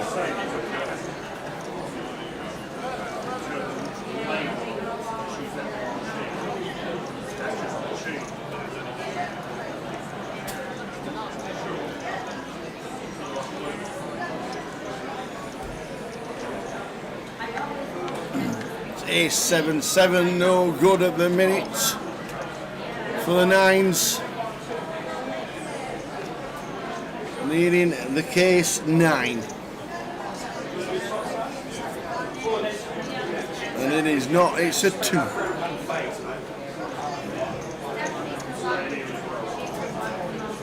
Guangdong eliminated from flight 1D, and can we just have a moment? Go on then. Because as you will see when we remove ourselves from the screen, the guarantee has been hit in Portsmouth. £101,400 collected. Not even a sweat. Get in there, everybody. Well done, one and all. Woo-hoo! The main event, smashed it. So, how many Cafaneros are there in the UK? I can tell you the correct answer is. I'll tell you what. I'll start with McDonald's. I know. I actually know roughly how many McDonald's there are. Do you? Yeah. Okay. I reckon there's about 1,500 McDonald's. There's just under. Yeah. There's about just under 1,500. But we didn't want to know that. We want to know how many Cafaneros there are in the UK. Worldwide, there are literally 1,000 Cafaneros. In the United Kingdom, there are 625 Cafaneros in the United Kingdom. But that's what we need to know. We need to know what Sam's put. Back with Sam's answer very soon.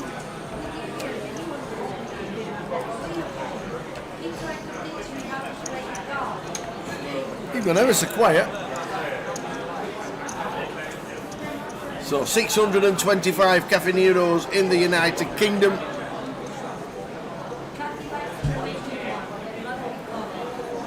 But how many does Sam think there are? That's including all the kiosks and everything. Everything.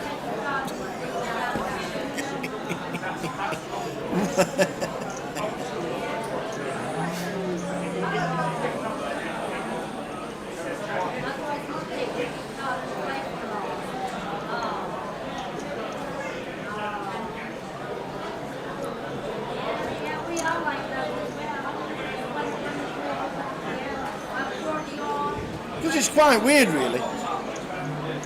It's really, really weird because there's 625 in the United Kingdom. There's only 1,000 in total, and they've got them in 11 countries. So how many stores of the other 11? The other 11 countries have got less than 400 between them. It's bonkers. It really is mad. So Caffinero 625 in the UK, but how many does Sam think there are? We'll count down the clock in a couple of minutes. Give yourselves a chance, did you think? Or try and have a guess after after Sam. Jim might as well have a guess at this one. I think, to be fair. Get him on the phone. After Sam has had a guess. Oh dear. I'd like to be able to say it's been a long day, but they've just been howlers all day, haven't they, really? So we can't even blame that. Hey-ho. Right. Chip counts on the screen. Gareth and Iman. When we get down to 5 minutes on that clock, it will be the end of this section. And then we'll have one more after this. When the clock strikes down to 0, the comp will be closed. I'll write it on stream and on screen so you can see it. How many Caffineros are there in the United Kingdom? 625 is the correct answer.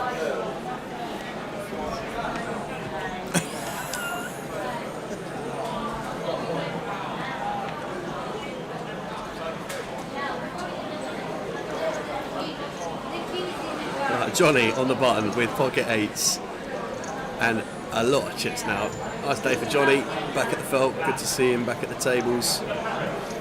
Going to open up the 8s here.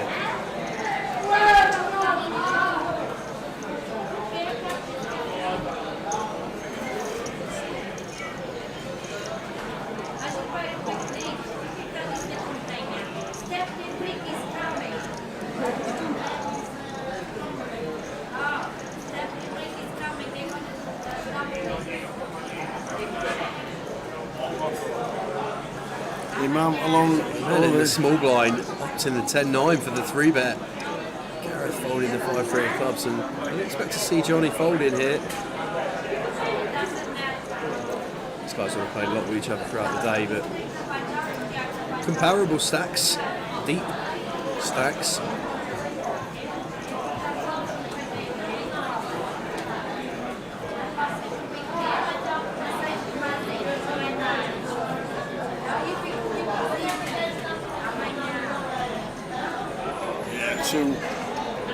Two big stacks, to be fair, 70 bigs deep, these two. This could be one Johnny Kelly gets away with, but no, we're going to see a flop. Yeah, I think perfectly fine to see a flop this deep tower in position.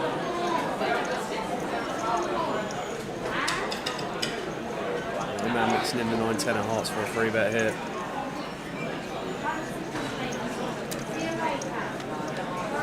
Jack 6-4.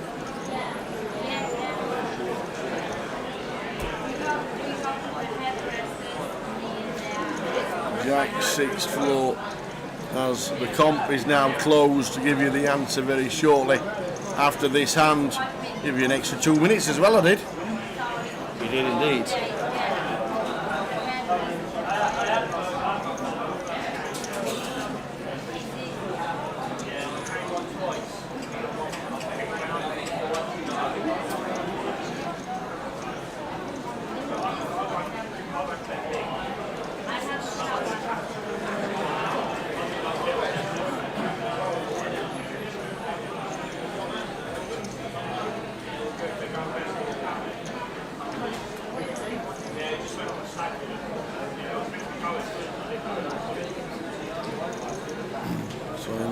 continues at the 10-9.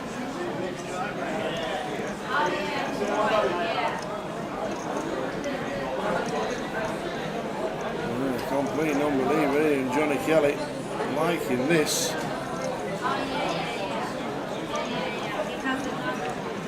Turns a diamond, brings in all kinds of outs. Oh yeah, 14 of them for him, man. 9s, 10s and diamonds. All diamonds alive.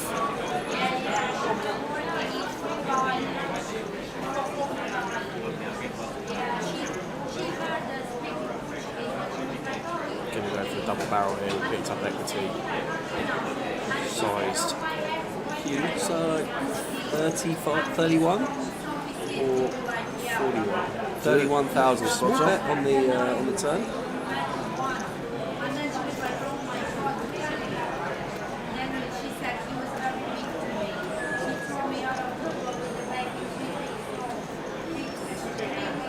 Look at this from Jakey. He is a non-believer. He's a non-believer and nailed it so far. Be interested in, man. Well, this river card is massive. Oh my word. We get there, we're floating, we're still really hoping, and then we nail it.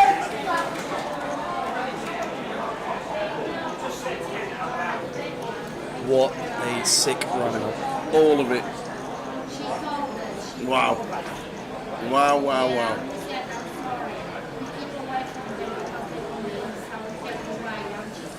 Oh, Johnny.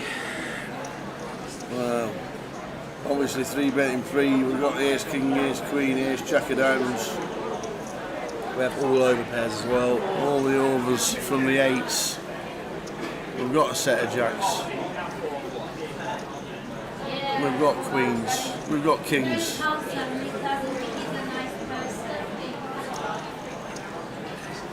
It's a cruel game sometimes when you correctly get to the river. I think Johnny's going to get away from it, Tower.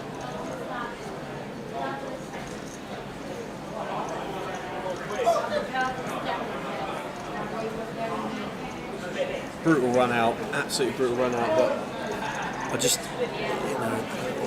are we really going to, I mean, Johnny will have played with him, man, for a majority of the day, and I think there was a case to be made for the fact that we were just getting such a price on the turn. Well, we didn't need a price, but I think we were getting away from it. Nice fold, Well Johnny. done, Johnny. Nice fold. I think there was some liveries involved in that Tower from the turn action versus river. Woo, what a hand for him, man. I'll tell you what I got there. Brave, brave, brave. So, we asked you, man, sound man, how many Caffineros were there in the UK? There's 1,000 in total in the world, in 11 different countries. There's 625 in the UK. Over to you, sir. Well, we had a question earlier which was wide of the mark. Yeah. I think we may have set a new benchmark on this one. But before, there was a little bit of logic to it. So it was actually based off the number of McDonald's and then the number of Starbucks, because I thought there was considerably more Starbucks than there were McDonald's. And this is the logic we used to get here. And just so you're all aware, this is a howler. So, Kev's going to have another field day in the chat. But either way, I thought there was about 1,500 McDonald's, and I thought there was about 2,500 Starbucks. I don't know, but I thought there was more Starbucks than there were McDonald's. Right, okay. And then I thought Cafe Nero. I also thought there was 2 in Portsmouth. I think there's 2 around and about in most places. I basically went for about half the amount of Starbucks plus a couple. So there's actually more Neros in the UK than there is in the world, in my guess, which is 1,365. 1,365. So I will be retiring from guessing for the day. 100% out.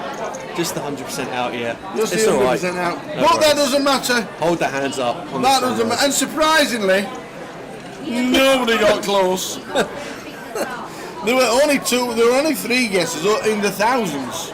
Well, someone's going to get a spot on the wheel as a result then, I would have thought. The person that was closest, guessing 1,250, was Damien Dakovic on YouTube.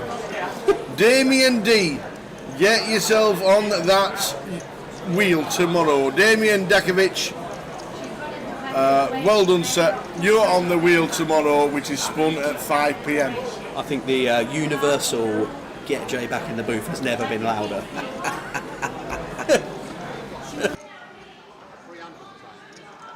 He missed it. He counted it, but he forgot to register it. No, he's counted it, but he forgot to register it.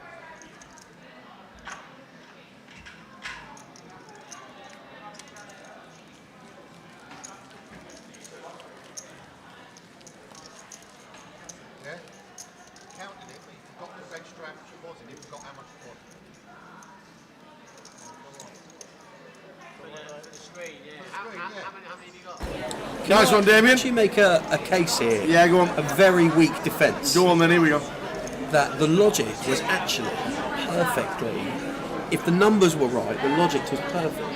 Because there are almost half as many Neros as there are Starbucks, but the problem is there's only 1,300 Starbucks. So there's not even as many Starbucks There's less as McDonald's. Starbucks than McDonald's, so the logic was flawed in the first go. And Damien, oh dear, Damien is also on the reserve list for the 1%ers. So if all the 1%ers don't get with us before Friday of Edinburgh next week, Damien, you'll be in. There we and go. there's his name. There it is. How many's on there? 7. 7. We're going to... one more tonight. We're going to give it a...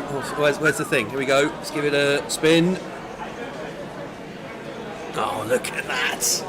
I need to stick to this kind of off to the side action. Damien, you're in. Well done. I apologise, guys. That was an absolute howler. But we'll have one more giveaway for you by the end of the night, where hopefully some reasonable logic can be implied to get yourself a spot on the wheel. And that will be at the end of this level. So in half an hour's time, we'll give away the final spot on the wheel. That'll be a Tower Thinks, and get working on the question in the next half an hour. I'll show you mine. When you come to my house tomorrow, yeah, when I show you, I'll show you. I was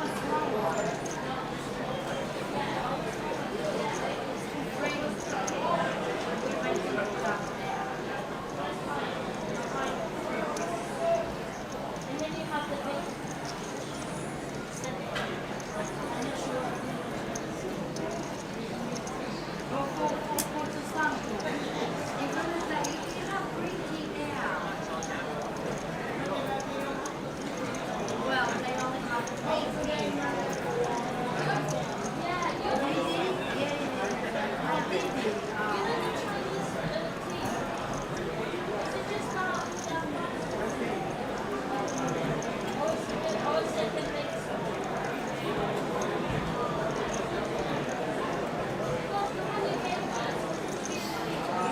So back to the poker. Johnny opening up the pocket tens. Getting called on the button by Gareth with the ace jack. And in the big blind by Gavin with the queen 10, who flops best on queen 4-4.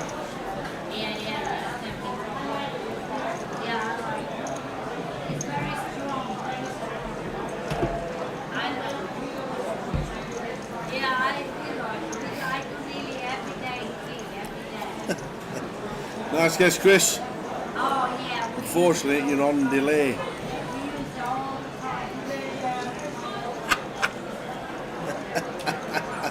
The Goliath and Cornwall Les sharing half shares in baby oil.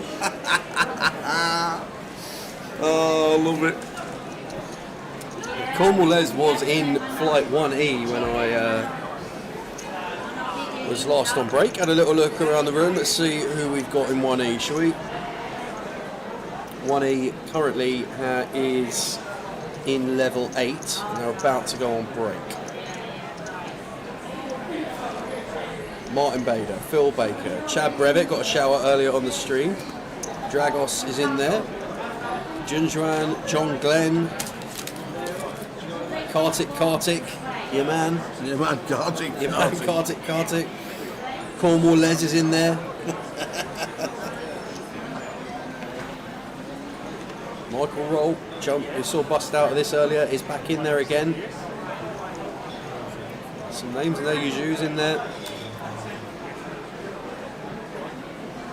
That's alright, Chris, you can fast forward to the live bit. It was a good guess. The logic was implied well, just the numbers were off. It was a terrible. Well, that was a good guess. You guessed half of what they actually was. 625. 25% of what the guess was. I didn't have anyone else. So I've got 3 in rotation out there without him.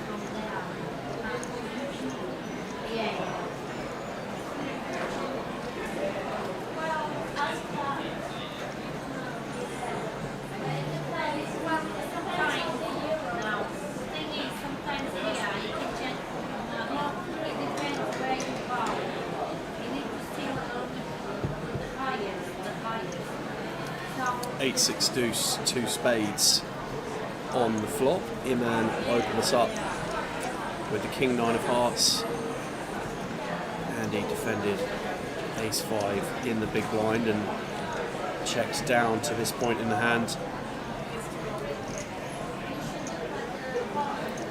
Vandy considering anything other than the check here as a block bet, but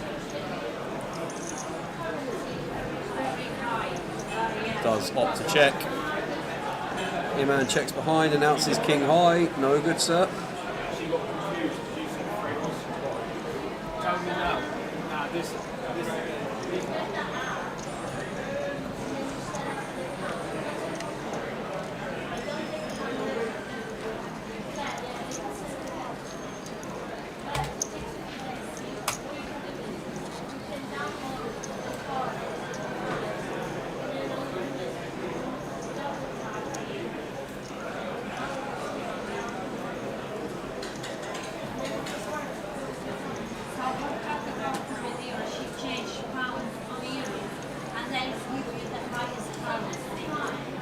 So the final session of the day, levels 14 and 15 to get through. So finish round about 11:30 by the time they had a certain number of hands or whatever it is. 17 players still playing, flight D.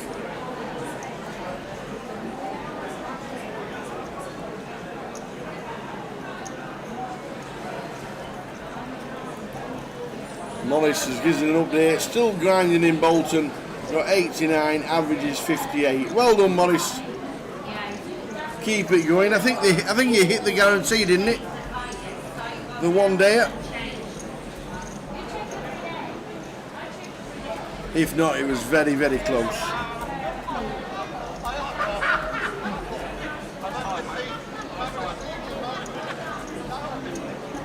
There we go, smashed it.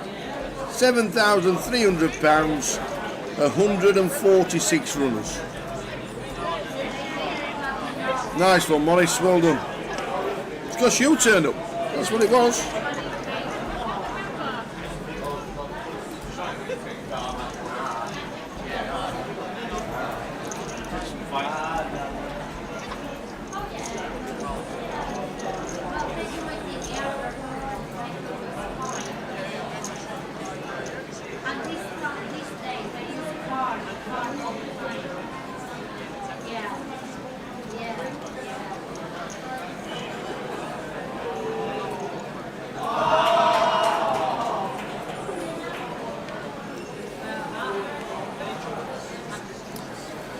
I love a nice water.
So nice one, Morris. Black Bolton has smashed it, 7.3 in the middle.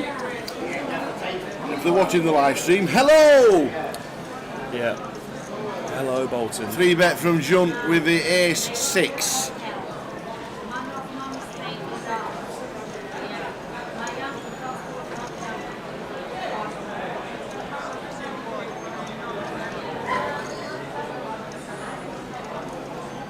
Any 4-bets about Johnny? No, just a call.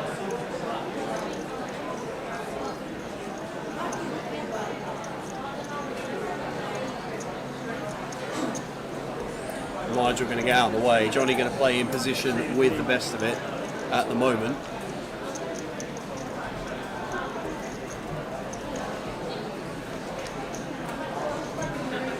I would say at the moment, At the it's moment, now let's look at this. almost a pure flip. Yeah. Johnny with ace 10. John with the ace 6 of clubs going nowhere.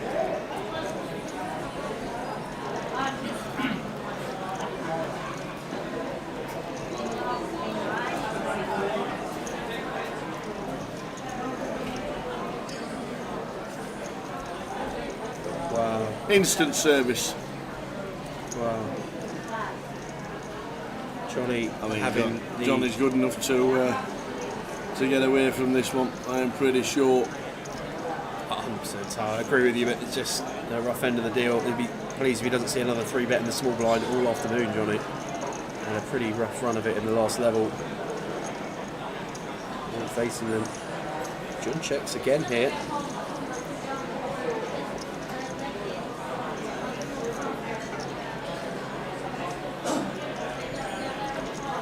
Sure, Johnny happy to check back. So we're going to a river.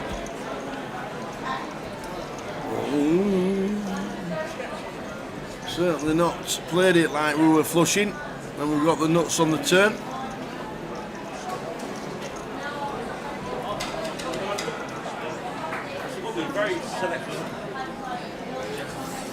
I think what Johnny does here is going to be size independent.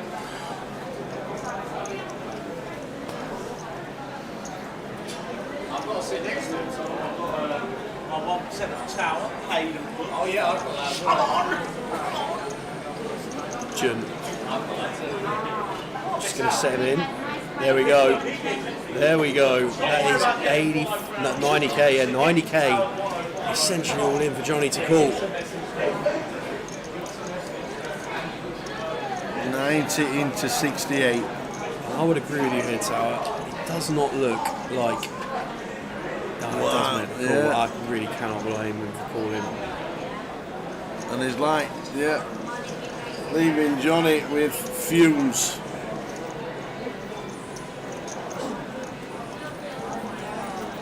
Absolute fumes. He's just not played like we've got the nuts. Oh yeah.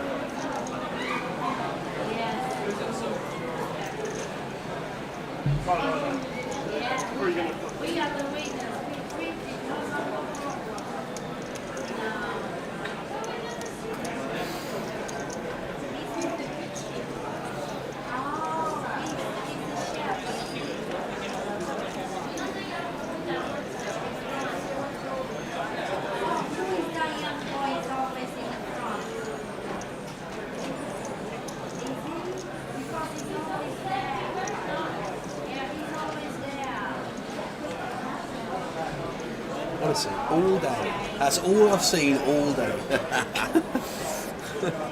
Just balls rolling up. Couple short. So the last 20 minutes of level 14. 16 players left in day 1D. Have to think what day we were on. Yeah. 103k collected. Just to say, like,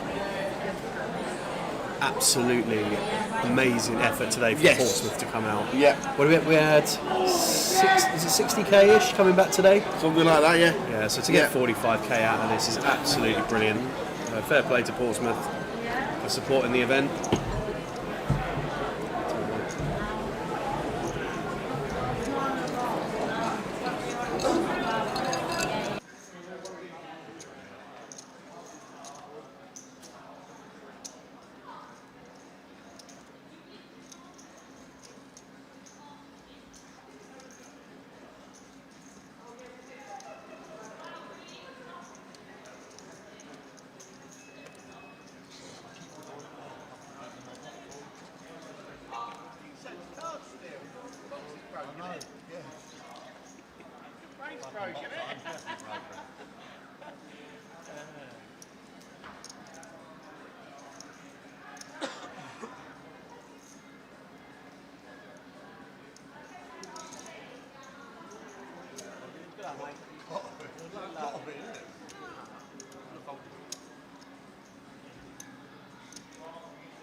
So Johnny's in.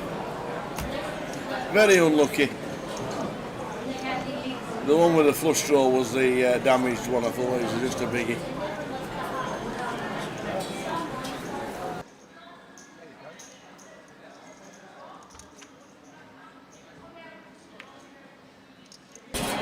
Chance to get some back. There we go. The spin's on. Enjoy the black and white nightcap tower. Helps you sleep, mate. Cheers, Morris. Good looking Bolton. Keepers, fingers crossed for you, sir. Yeah, give us a good news story, Morris, when you tune in tomorrow.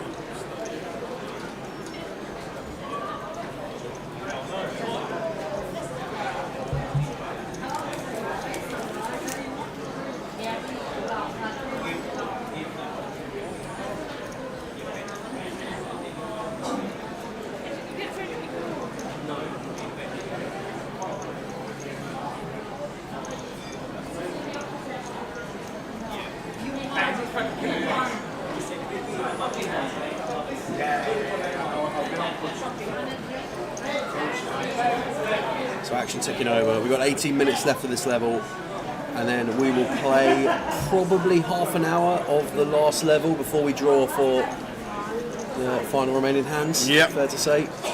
So we will do the final giveaway when the clock strikes 10 minutes left of this level. I think that's sounds good. Sounds good. Last chance to get on the wheel today. We'll have 2 more tomorrow.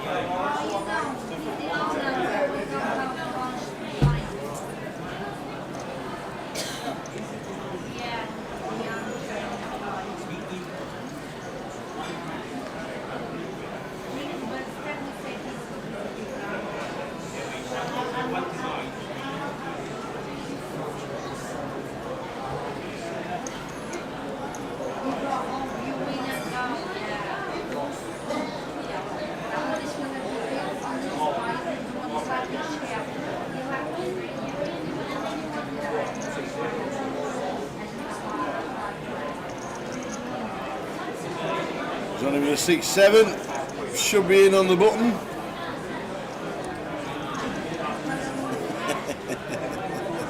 Danny Evans has guessed 721.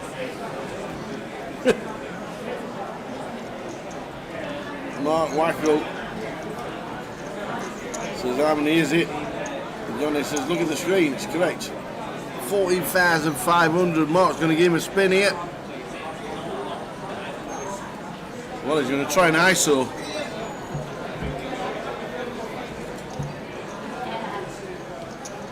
So he does. 6-7 for Johnny. Mark Wackel, King Queen. 37k in the pot. That's what Johnny can win if he gets there.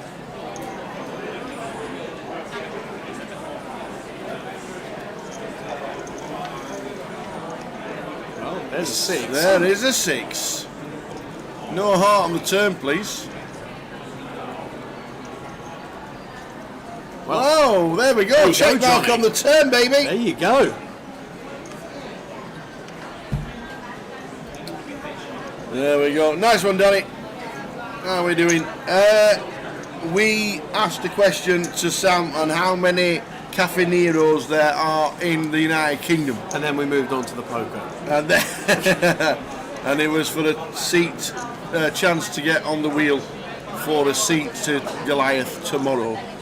The actual answer was 625, so a good guess. Sam guessed 1,325. It's a bad one. It's bad. It's, not hiding any punches there. But no worries. Hope you well done it.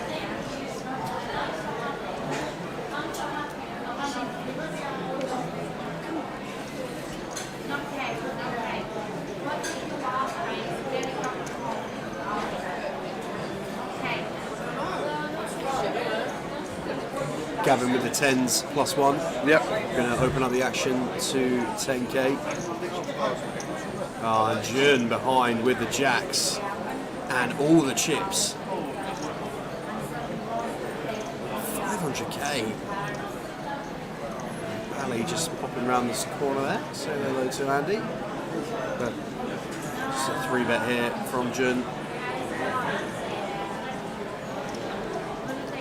Playing here as Gavin, just 21. It's hard to see anything here other than hitting this in. That's 1v hijack. It is relatively early position for Gavin to be opening in 8-handed. I mean, this would be insane. What a arse from Gavin. Wowzers. There's me trying to work out how they don't get it in. Well, just folds. Just folds, calm as you like. 10's in the bin.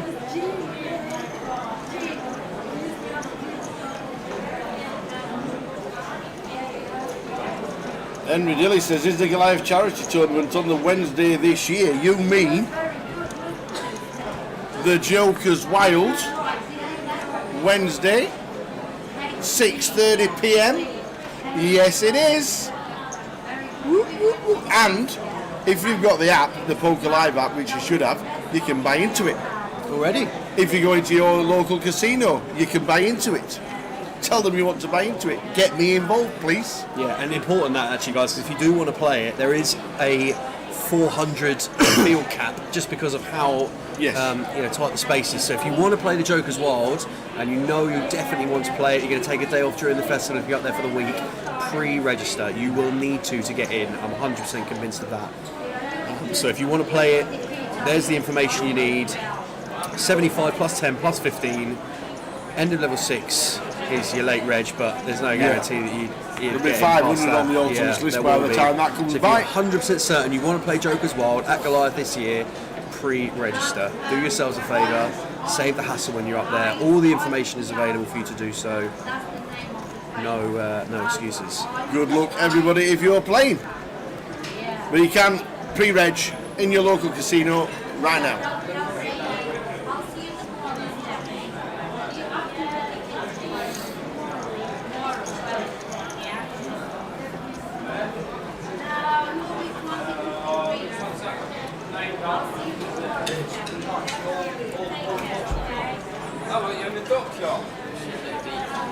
There it is.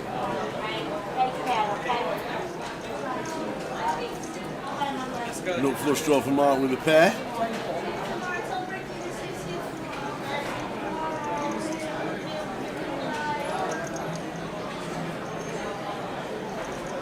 Oh, what a flop this is for Mark, yeah.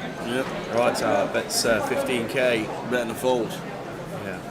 In Joker's Wild Tower, say you get it in pre-flop and you have the Joker, do you pick what you want it to be pre-flop or post-flop? You never played it. You choose what it needs to be at the end of the board. Yeah. So all community cards are out. All 5 cards are in the middle. You can have it as any card you want. Beyond powerful in this game.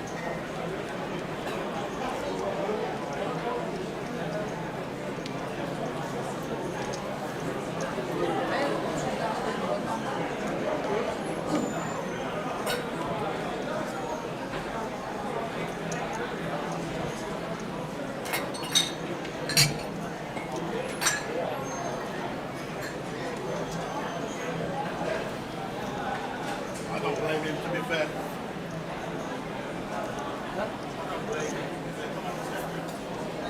Well, Gareth here with the Queens. And the cut off.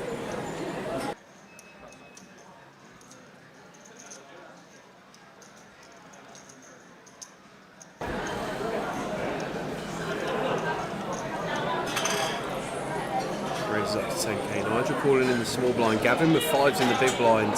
Going to complete as well.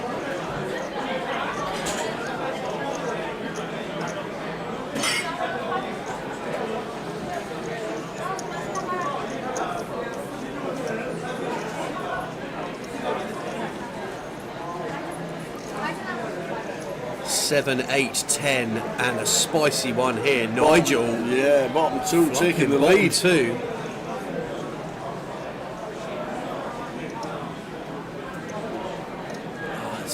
This is a grim one for Gareth.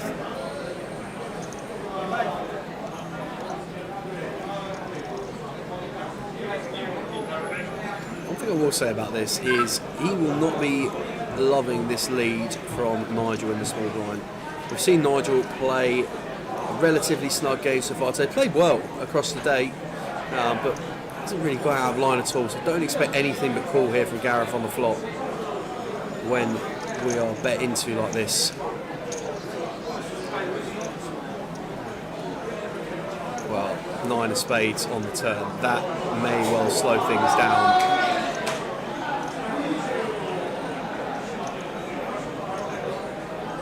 Does check and probably one that Gareth will assume, I would imagine, that Nigel would be continuing Jack X on the turn here if we had some that bet the flop. Like if we did have a Jack 9 suited in here, doesn't really make much sense. So does opt to check back here, play some pot control. King of Diamonds River. What a shocking run out for Nige. It's actually a pretty good run out for Gareth, and you're right, Tower, shocking run out for Nige. But Gareth, when he sees that he was outflopped, is actually going to be pretty happy that we didn't do any more chips in this hand.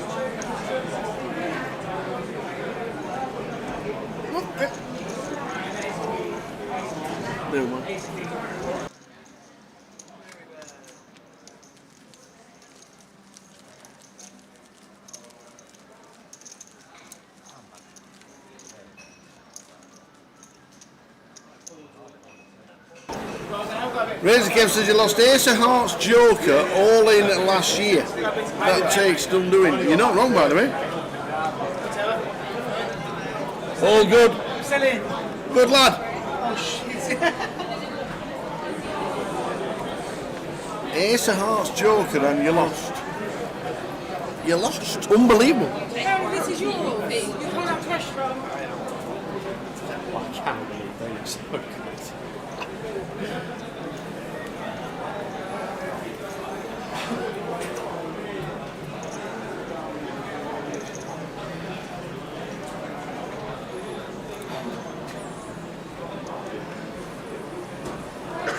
That is quite impressive, Kev, losing Ace of Hearts Joker, all in pre-flop with the Joker as well. That is quite impressive, I must say, hey.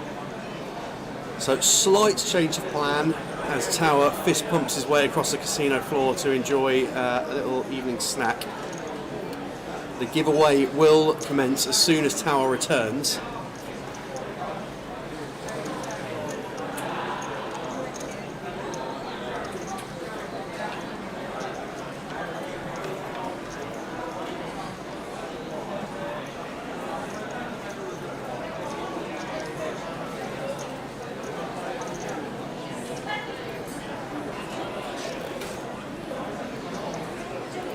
Jack 10-4, 2 clubs on the flop. I haven't picked up Nigel's hand on this occasion, so we're going to be playing this one from Gareth's perspective. And when he checks over with newly found information as Gareth, it's the fact we think Nigel's going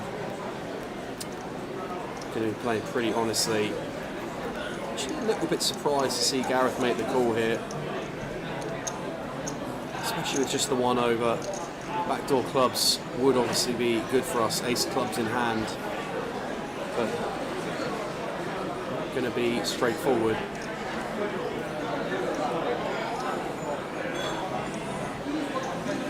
Well, maybe that is the reason why we took one off as Gareth. Checks it over to Nigel, who checks back, so it's probably some good rivers here for us as Gareth. Don't think that is one of them. Jack of spades. As far as the action has gone so far, this is going to be a card that hits Nigel way more than it hits us, just whether Gareth wants to really exercise that ace of clubs here. If he does, it's going to have to be a sizable wager, I think. It does. That looks like a chunky one. 56k from Gareth on the end. And Nigel is checking back his cards, gets out of the way. Nice hand, Mr. Right. Razor Kev lost Ace of Hearts Joker versus Kings on a flop of King 7. Well, that will probably do it, buddy. The old quads. 2 pairs, sir. What, you give me chips, have you? Oh, fuck, yeah, you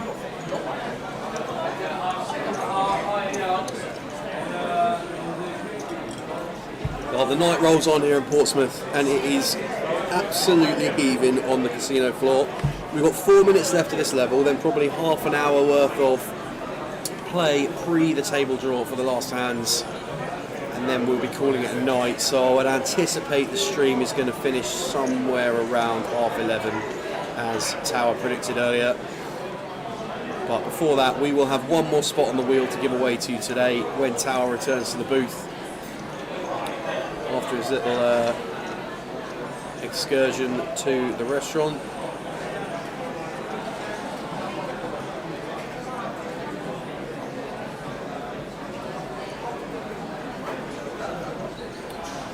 Nigel out of the way in the 8-3 offsuit. Gavin on the button, King 7 offsuit. Andrew in the small blind, getting out of the way and a walk in the big. Duly delivered for Jun. Just showing how much of a dominating chip stack he has in relation to the other stacks at this table. 132 blinds at the end of day 1. What a position to be in.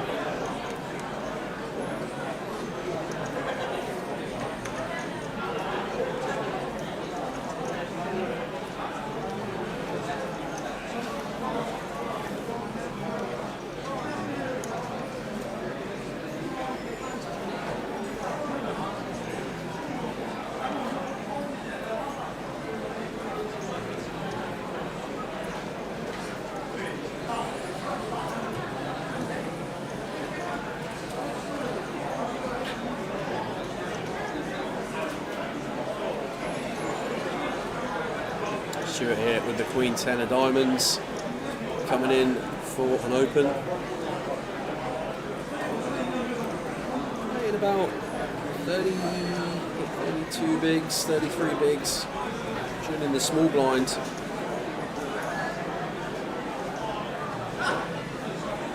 Going to elect to make the call. 5-4 of diamonds here.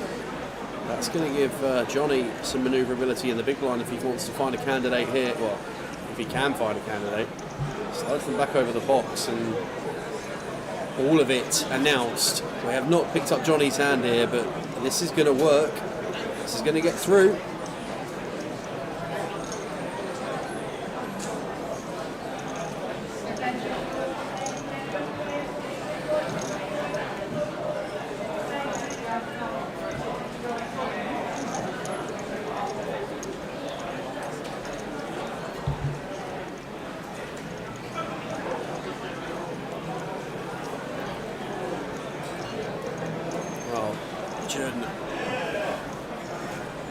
time in it. It is a small portion of the stack, but we know we're going to be behind more often than not.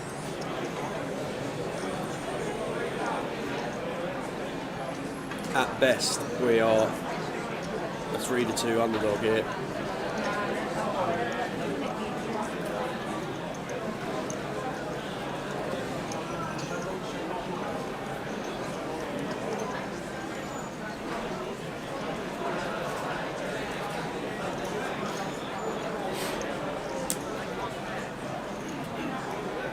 Hello, mate, you okay?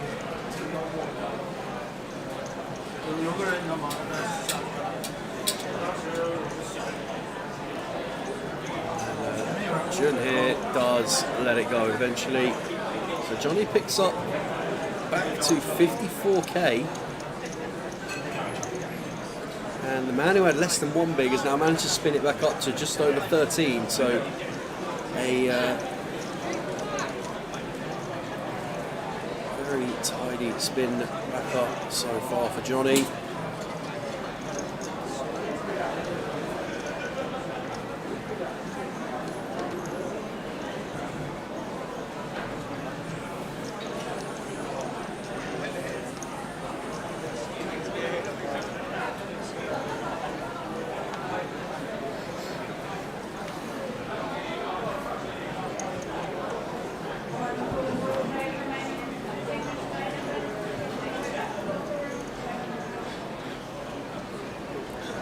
Stuart here with the 7-4 of spades, that goes into the muck. Nigel 10-5.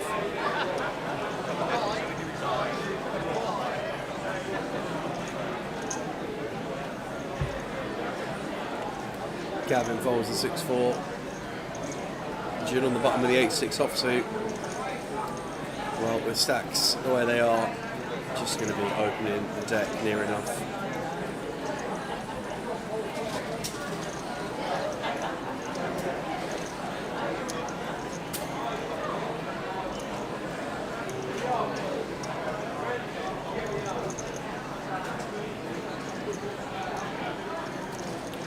Mark with the 9s in the big blind.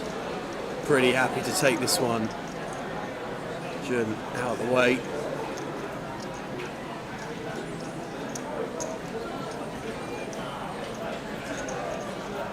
Chip counts on the screen there. So Gareth Wright second in chips. Nigel, Andy and Stuart all north of 30 bigs. 2 short stacks looking for a spin of some kind. We are into the last level of the day.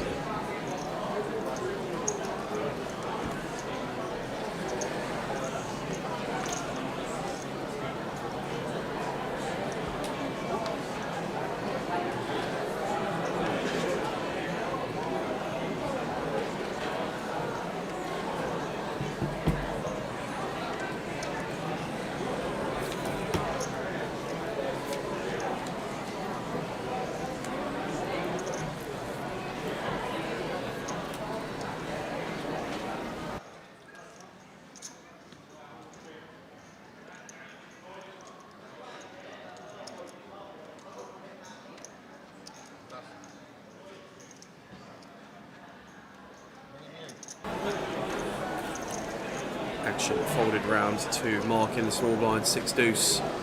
Not much you can do there.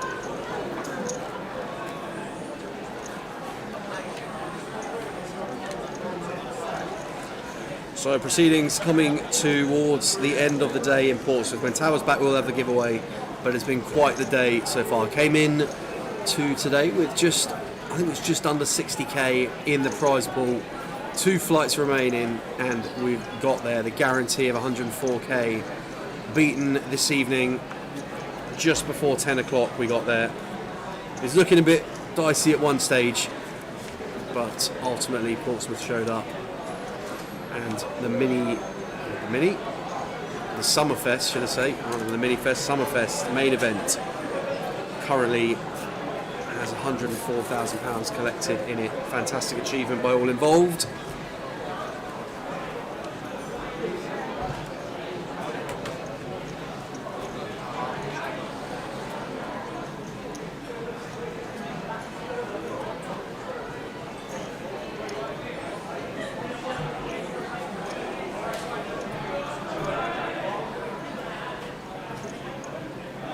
Gavin just flattening in with the 6s from +1, and Jim won't have the information yet about the fact that he folded the 10s earlier, but if he did, he'd be opening everything at this point. 10s raised to 17k. Mark getting out of the way.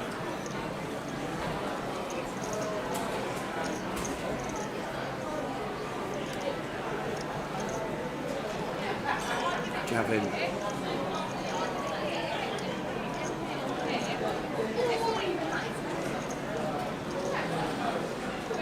Just a reason why I don't want to be limping in any stage, let alone when we've got colossal stacks to our left lines, guys. Whether Gavin wants to take a spin here, I doubt, and he does find the fold. So probably 25 minutes till we call the last hands. When Tower's back, we will give the last spot on the wheel away. That'll be a quick giveaway. Oh, I can see him. I can see him. His eyes are watering over something. What have you done? Oh. Yeah. You alright? I am fine. You've still got to pay from 12 till 6. No, I don't think so. You have to pay for the day 12 stuff. He's back. After this hand, Here we'll we be are. asking his question. Oh yes. Last one today. That's it. Just ill-advisable as Gavin here, limping twice here. If we want to play our hand. If we've gone here, just kick it in as a raise.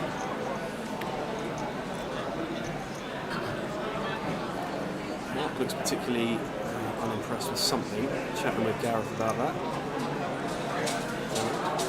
Got the table audio just at the moment, but Stuart in the small blind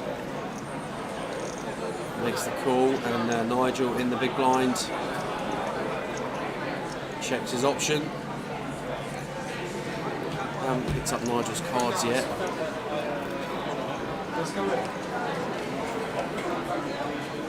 Ace 5-3. Can't see Nigel's name.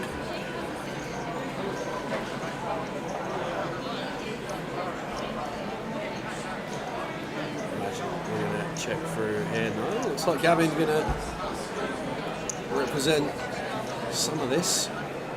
The ace. I don't think Stuart's going to be folding to one bet though, with middle pair and a gut shot.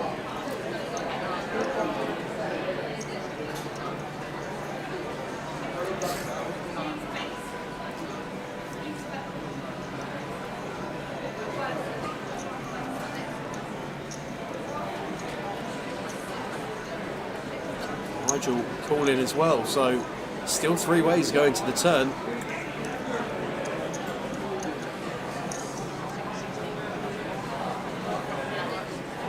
Which is the 6 of spades, bringing the flush draw, unbeknownst to us what Nige has.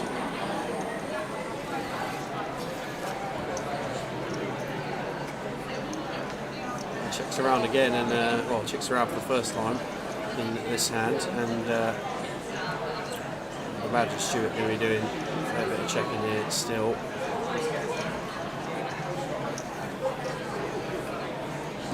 Let's check.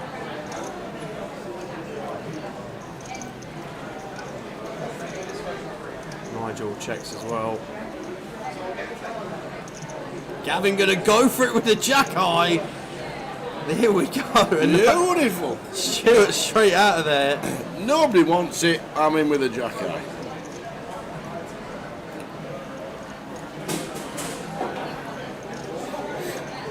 This is going to get through. This is definitely getting through. Oh, surely. How can Nigel have a hand here? Check up there. Yeah, Not, can't have certainly a no hand. ace. Can't have a hand. Shows the jack 10. Boom. Right, come on in. Final opportunity to get your name on the wheel for Sunday's giveaway, guys.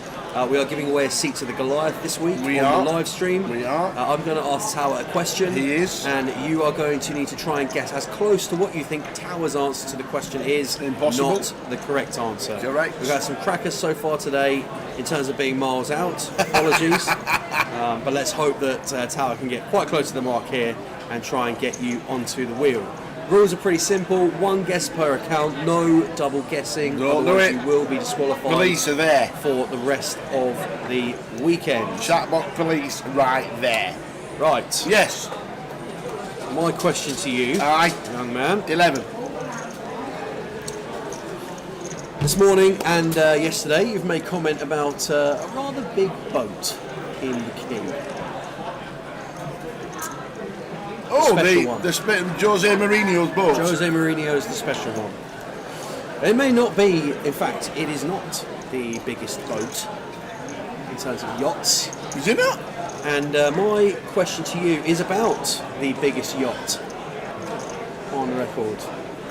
So I would like you to have a guess at how long you think hopefully not the centimetres. biggest yacht is in meters. In meters. In meters. We'll keep it nice and simple. So in meters, how long you think the biggest yacht is, according to the like yacht charter, The yacht which I think is charter. like the sort of the register. What's the of name of yachts. the yacht? The yacht is called the Azam. The Azam. The Azam. That is your final clue. I'll give you sort of 10 seconds. Oh, no, that's it, is it? 10 seconds. In to have a meters, think. and it's a in yacht. meters, it is a yacht. I would like you to have a guess at the longest yacht.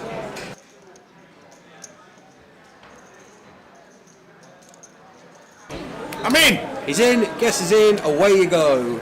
So on all social media platforms, you can have one guess per account, no double guessing. The question for Tower is, how long does he think the longest yacht is, inspired by the special one, currently in Portsmouth Quay. So if you want to have a guess in the chat, yes, the closest to Tower's guess will Yes. get your spot on the wheel. Good luck. In 2 hands, You're gonna time will need give it. you the correct answer. Just saying. And then when our camera pans back round to the clock, we'll settle the closing time for the comp. Good luck, everybody. And I've got a very specific answer and reasoning. Okay. Is what I meant. Okay. Go, go, go.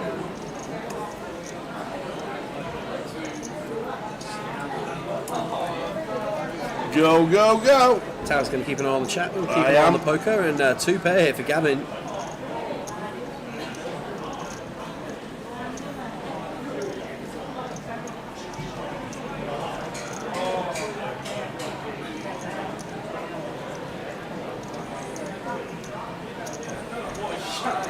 And against the sizing, expect Gareth to just get out of the way.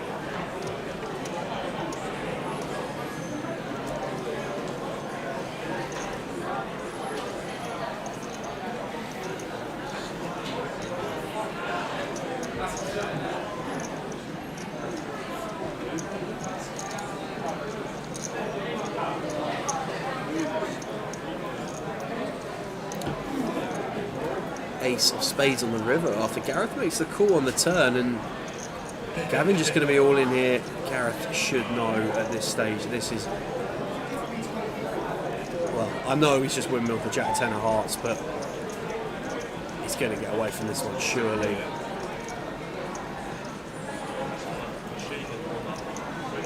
thought he was just going to bang the call in there.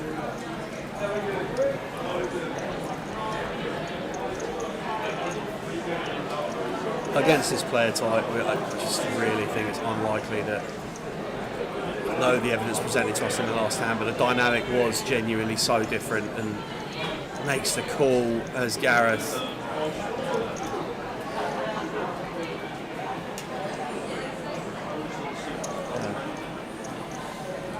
Gets shown the bad news. Gavin with a full double here to 180k.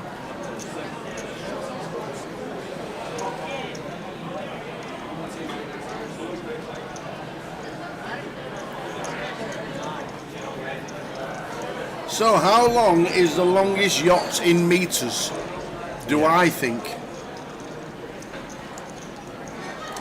And this is according to the Princess Yacht Charter, which I think is like the official register of yachts. How did and you blah, even blah, blah. find the Princess Well, funnily enough, he didn't go about that, but I try to keep the questions relevant to things we might have around and about the locations we're going to. I might do a question on abseiling tomorrow. Oh my goodness. Yeah, what's the largest height anyone's ever abseiled from or something? That would be one, wouldn't it?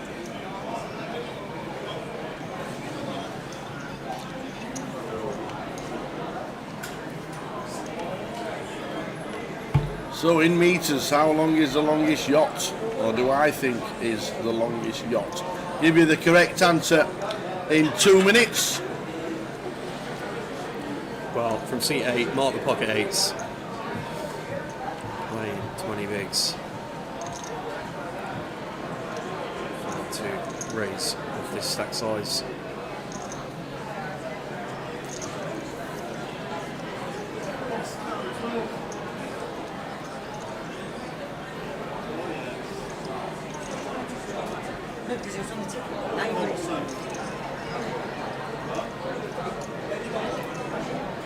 Gareth here with the 5s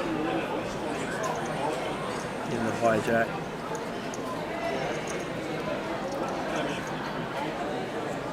Oh, just goes for it. And this is, I think this is a consequence of the last hand against Gavin.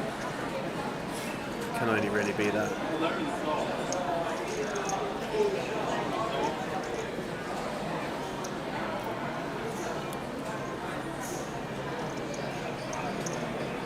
Gavin with the ace-10 gets out of the way, and the folds, and Mark back around to mark with the 8s, effective here for 20 bigs. With his pocket 8s.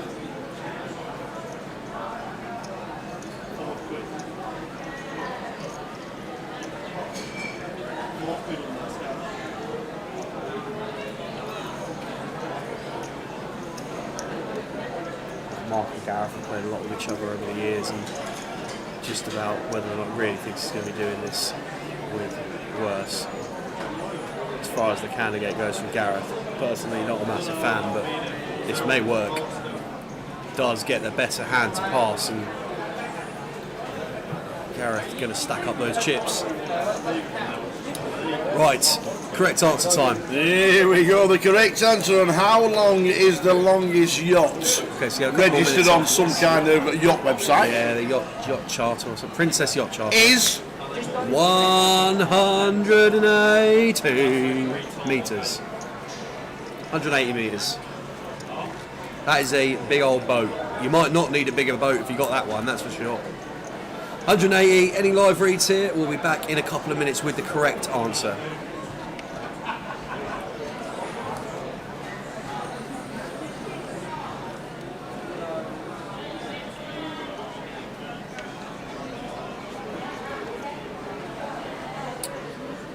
King 5 for Mark from +1.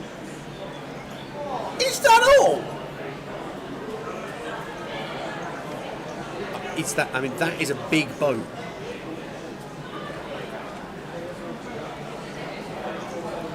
We will see.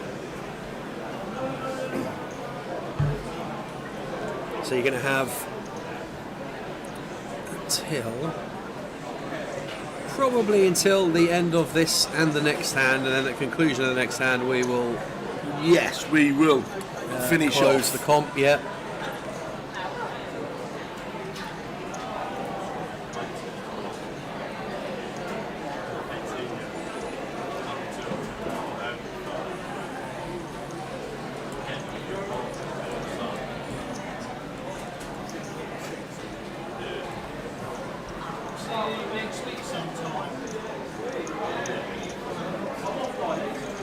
So Nigel raising cut off here with ace-3. Jun defending the big blind with that absolute castle of chips. 102 blinds. Ace-9-5. Going to see some more, at least one more street of betting here. With, check 2, Nigel flops top pair, Jun with middle pair.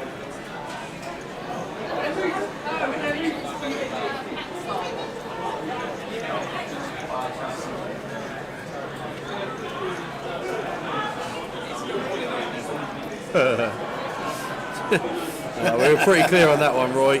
We were pretty clear on that one. Jun going to make the call when presented with one bet.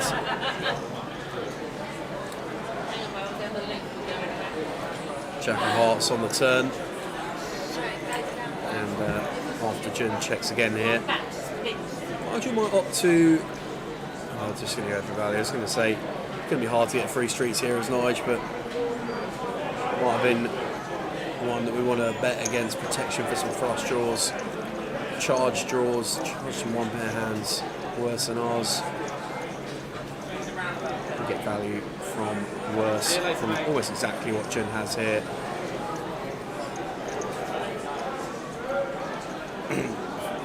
Final 1 minute on getting yourself a chance on the wheel. Yeah, so you're going to probably have till the end of the next hand, guys, I would have thought. You are. You've got about 30 seconds. Final guesses to get on the wheel.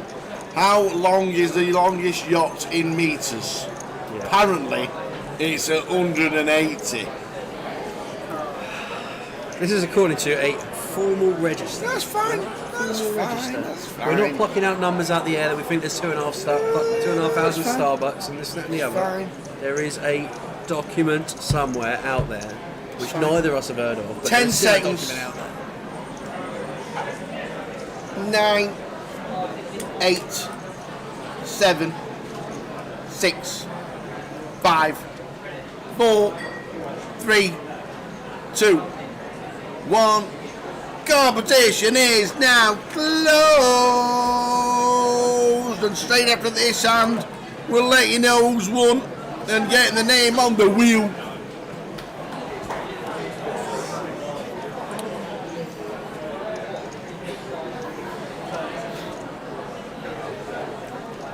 Nigel out of the way, Gavin in the cut-off, 10-3.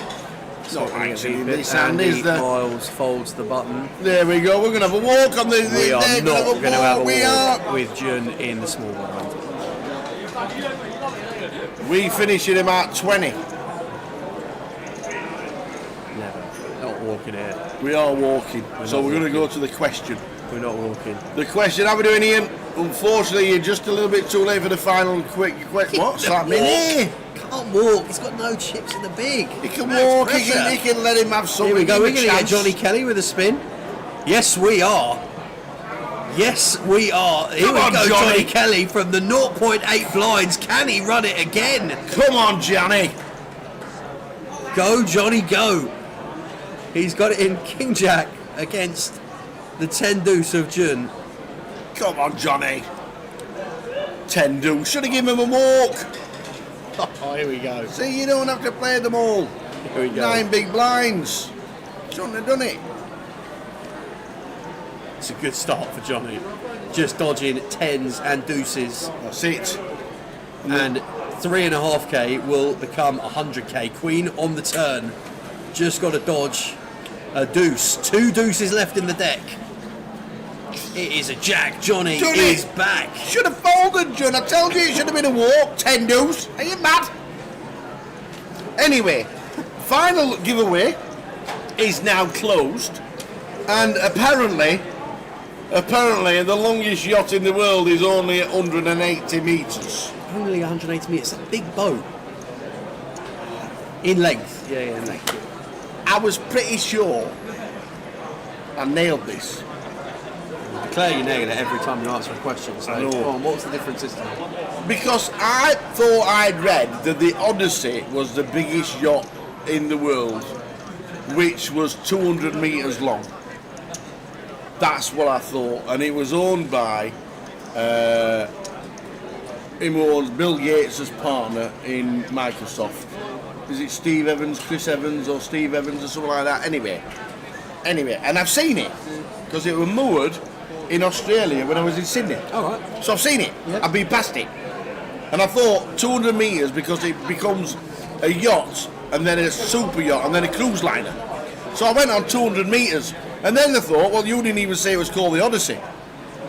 And it was called the, whatever it was called, I can't remember what it was called, anyway, something like that. So I thought, 200 metres, if you were, what is it, a Maz, something like that? Yazam. The Yazam. So I thought, well, it's got to be over 200, so I've got to add a few. So I did. So I added a few to 225. And I thought I'm really, really close. So it actually weren't a bad guess. Only 45 metres off. Just to be clear. What are you laughing at? The Odyssey is 58 metres long. Is that it? The Odyssey's 58 metres long, yeah. Is it owned by Steve Evans or Mike Evans? Who owns it? Odyssey measures 58.2 metres. 190 feet. Yeah. I knew it was nearly 200 feet metres. There Damn. we go. Anyway, 225. So, we had loads of people guessing 235. And then we had somebody guessing 216, which was 9 off. And then right at the end, we had Deborah Ireland guessing 230, which was 5 off. What a guess. But still didn't win. How did that not win? Still didn't win because right at the death, Mr. Lee Hollins on Facebook guessed 222. All the twos, 222. Lee Hollins was 3 metres off. Well done, Lee. Lee Hollins got his name on the wheel. Well done, Lee. For tomorrow. Well done, Lee. You're on the wheel tomorrow. Chance of winning a seat to Goliath. You need to be tuned in at 5 p.m. tomorrow with a chance of winning. Congratulations, everybody. Are you sure that it's 190 feet? I thought I would see how it metres. I know it was nearly 200 something. 200 something, yeah. Well done, Lee. 200 metres is long, but it's 600 feet. Well, that's when you were saying, is that it? 180 metres.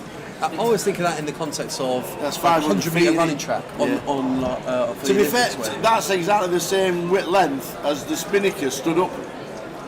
Well, yeah, actually, when you put that in context, the yacht's 590 feet, so it's near or less there. Yeah. So lay the Spinnaker down, and that's your boat. Yeah, that's exactly right. Anyway, well done. Yeah, thank you to everybody who's participated in all the giveaways today. Sorry we've been so wide of the mark on so many occasions. Good evening, Dom, as well. Nevertheless, Dom we have Mahoney watching. 8 names. We've got 8 names on there. 8 names on the wheel for tomorrow. We'll add 2 more in the Unlucky earlier Debs. sessions.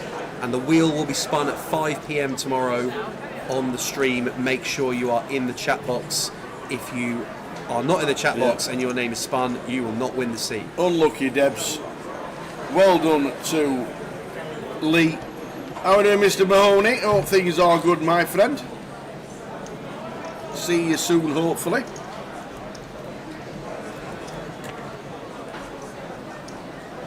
Wherever that will be.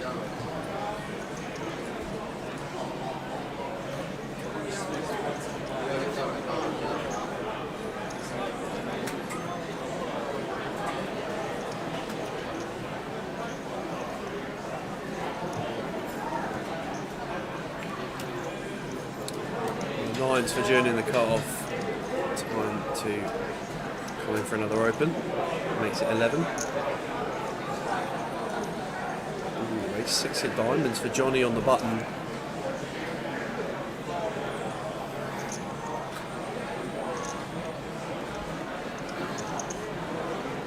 And with chip leader in the cut-off, opening as wide as he has evidently seen him opening.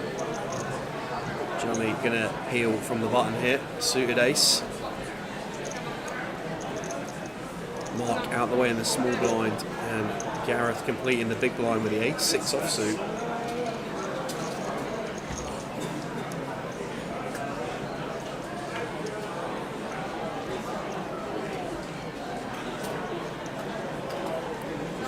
Jack 10-9, bottom set for Jun. Gareth with the wrong end of the up and down straight draw.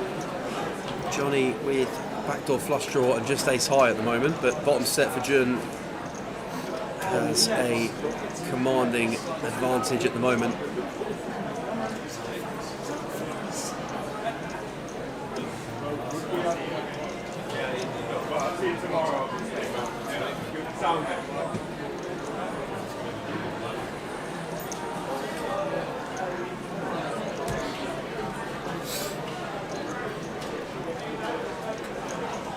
Oh, please pause the deal. So a certain number of hands.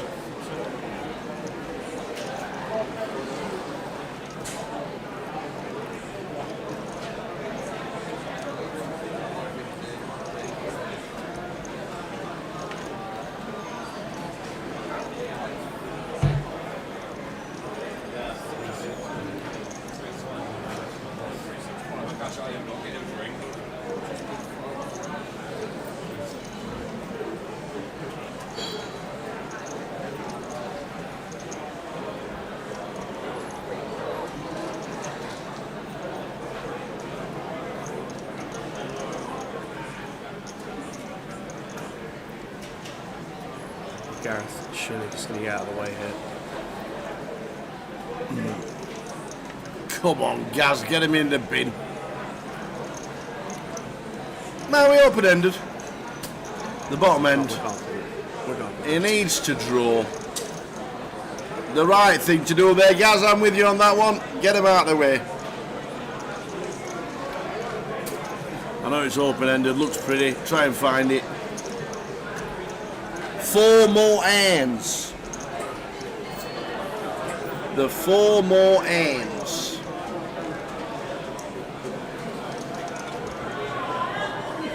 Now, I know this is not going to be a question we are asking for any giveaways or anything, but just out of interest, how much do you reckon the most expensive boat ever built is? Oh my days. It's called the History Supreme, and it's a luxury yacht adorned with 100,000 kilograms of gold and platinum, and is reportedly owned by a Malaysian businessman. How much do you reckon that cost to build? 2 billion? 4.8 billion. 4.8 billion. Wow.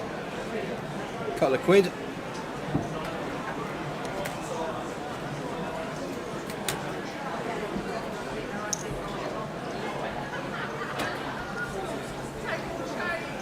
Handy ace queen +2.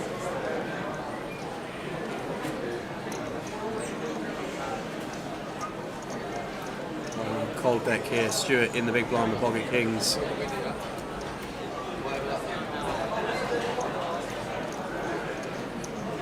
Right, back end of the day.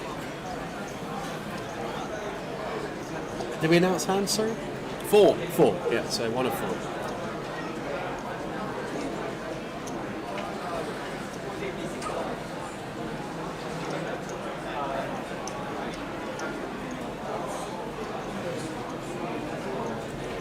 Just going to count down and announce all in.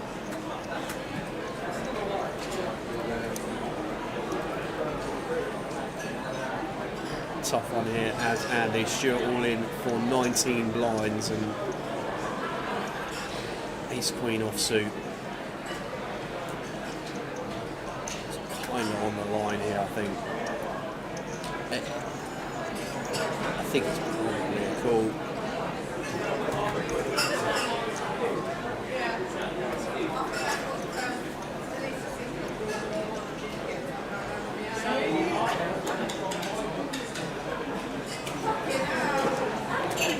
We've got the added dynamic of it being 4 hands, and we're through to day 2. Yeah, that's true. Andy might just want to take a bag and get out of here and go again tomorrow, and that might just be what has happened with that fold. But Stuart gets it through with the kings. The final 4 hands. So, I just need to say something. Alright, go on. You know this Steve Evans or Peter Evans who owns this octopus, this Odyssey? Who owns an octopus? Yeah, right. Someone owns an octopus. Yeah, and I thought that's what I based it on. Yeah, yeah. But it's not Steve Evans. His name's Paul Allen. Right. Yeah, and it's not Odyssey. It's the octopus. Right. So I was close. So and anyway, Steve was called Paul, and the Odyssey is an octopus. Yeah. But go on, yeah. But it was 185 metres. Really? So I was like, you know what I mean? Is it a yacht? Yeah. Is it on the Princess Charter? Yeah. Have a look at Paul Allen's mega yacht called the Octopus. Paul Allen. There you go. Please. Anyway, I was close. I know I vaguely remembered it. Final 3 hands. The Octopus is a 126 metre yacht. There we go. I've seen that in Australia. You just told me it was 185 metres. Close. I didn't expect you to Google it. You told me to Google it. I'll find it, and I found it trying to scam me for 60 metres. I tried to get my answer closer than what it should have been.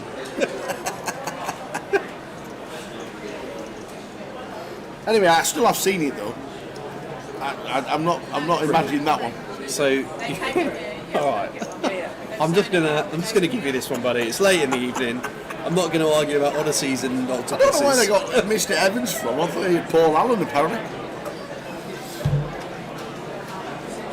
Next thing you remember, his name's Jimmy Smith. 5 outs. for Nigel here with the Jack 3. Slightly ambitious this, I think. 3 of hearts taken here. Stewart has not been out of line at all at this table. 4 clubs on the turn. Checks it over to him, and Nigel is not in the mood to mess around here.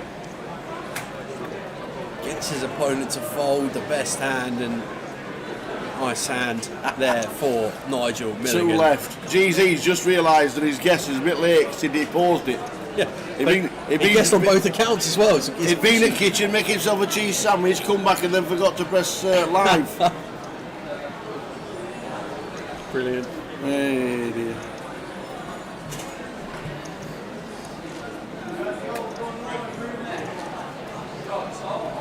Good guess though, GZ. 185 is the longest one. Must have been a while. 180, sorry. Must have been a while since the leader of a major championship towards the end of day 3 is on 300. No, yep. Must have been a while. We've only ever played a US Open at Oakmont twice. Yeah, someone was in the chat about that the other day, right? I think the winner shot. The Apocalypse, yeah. Yeah, one of them shot.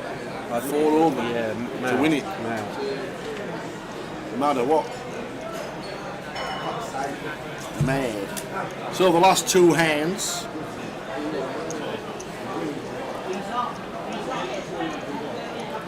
Second table's finished.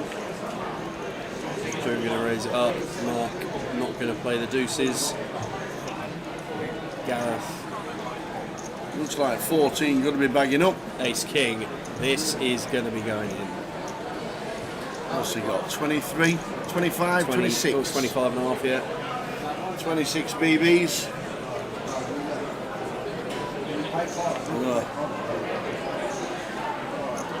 How do we proceed with this? Well, we'll probably just make it 5 BBs.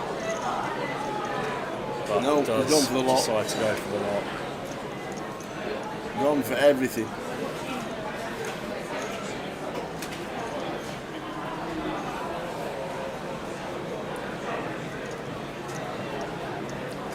Quite a few to jam there as Gareth, but decides that's his preferred route. Back to 30 blinds, and this should be the last hand of the day, guys. It is indeed.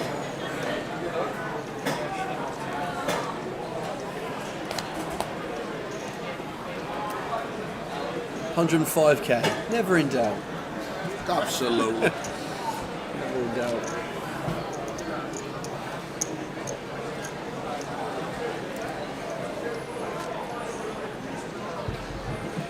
I wonder if old Cornwall Les is still in 1A. Let's have a look.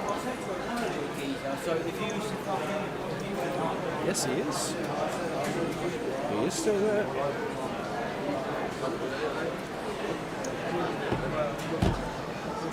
This is the last hand.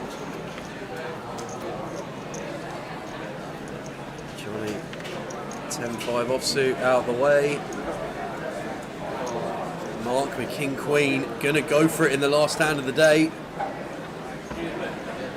Gareth out of the way with a Jack 9. Stewart with 7s in the cut-off for 20. What's Mark's jam here? 14? Well, probably going to be flipping at best. Just another situation where the Stewart wants to take his bag and get through, but 7's generally going to be doing poorly here versus this 14 jamming range. Nigel on the button, A6. This is not going to get called.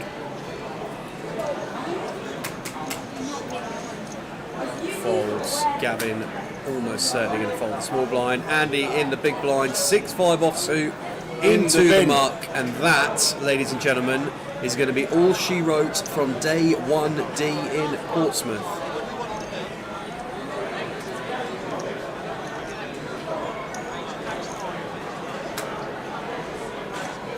We think.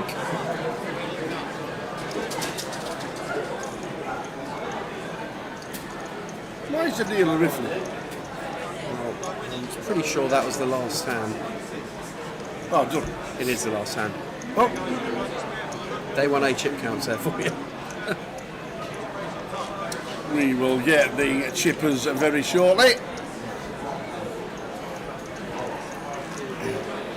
So just about to get the chip counts. But that is the end of the day. Thanks to everybody. Whoa. Look, I didn't realise until you said earlier on that we're not on until 2 tomorrow. I know. 2:20. I know. Yeah, I'm gutted about that. Well, there we go. 2:20 seems a bit late to be starting tomorrow, but obviously flight 1E goes on till about 1, doesn't it? So flight 1E will be later than that. I think it's about 3 o'clock. No, it's not. It's only half an hour clocks. 15 levels. 15 half an hours. What time it starts? 7.5. What time it starts? 6 o'clock. Yeah. 7.5 hours, 1:30 plus breaks. Half past 2. Yeah, Half past 2. Well, I don't need sleep. Honestly, something about the Odyssey and the Octopus. Anyway, JM, whoever that may be. Paul Leach, Iman, well done. Ben got chips. Chris Gertin down at the bottom with Mark Wackrell and Paul Henson. Johnny Kelly, what a spin. What a spin for JK. Can he do it? 14 through. How many does that make it so far, mister? 38. 38 so far, plus the players from day 1E, which will be more than the 14, I reckon. But around about 60 coming back for day 2. I will be surprised if it's a little less. But I reckon between 50 and 60. But we'll go I think that's a pretty good line. We'll go for 60 coming back for day 2. Anyway, we will see you tomorrow from 20 past 2. Yeah. 2:20 p.m. Back tomorrow for more of the same, but it's the final day here in Portsmouth. We got to the guarantee. Well done one and all, and well done everybody for getting there just over the 100,000. Well done one and all. Seems to be a very steady week in the United Kingdom wherever we're playing poker, but we got there in Portsmouth. We will see you tomorrow from 2:20 p.m. Come and join us in the chat box. You've been amazing. Well done to all the winners. You're on the wheel for tomorrow. And we've got 2 more places in the first 2 hours, so come and join us then for 2 more spots on the wheel. It's been a great day, had a good laugh, really enjoyed it. We'll see you tomorrow for the final day at Portsmouth Summerfest. Ta-ta.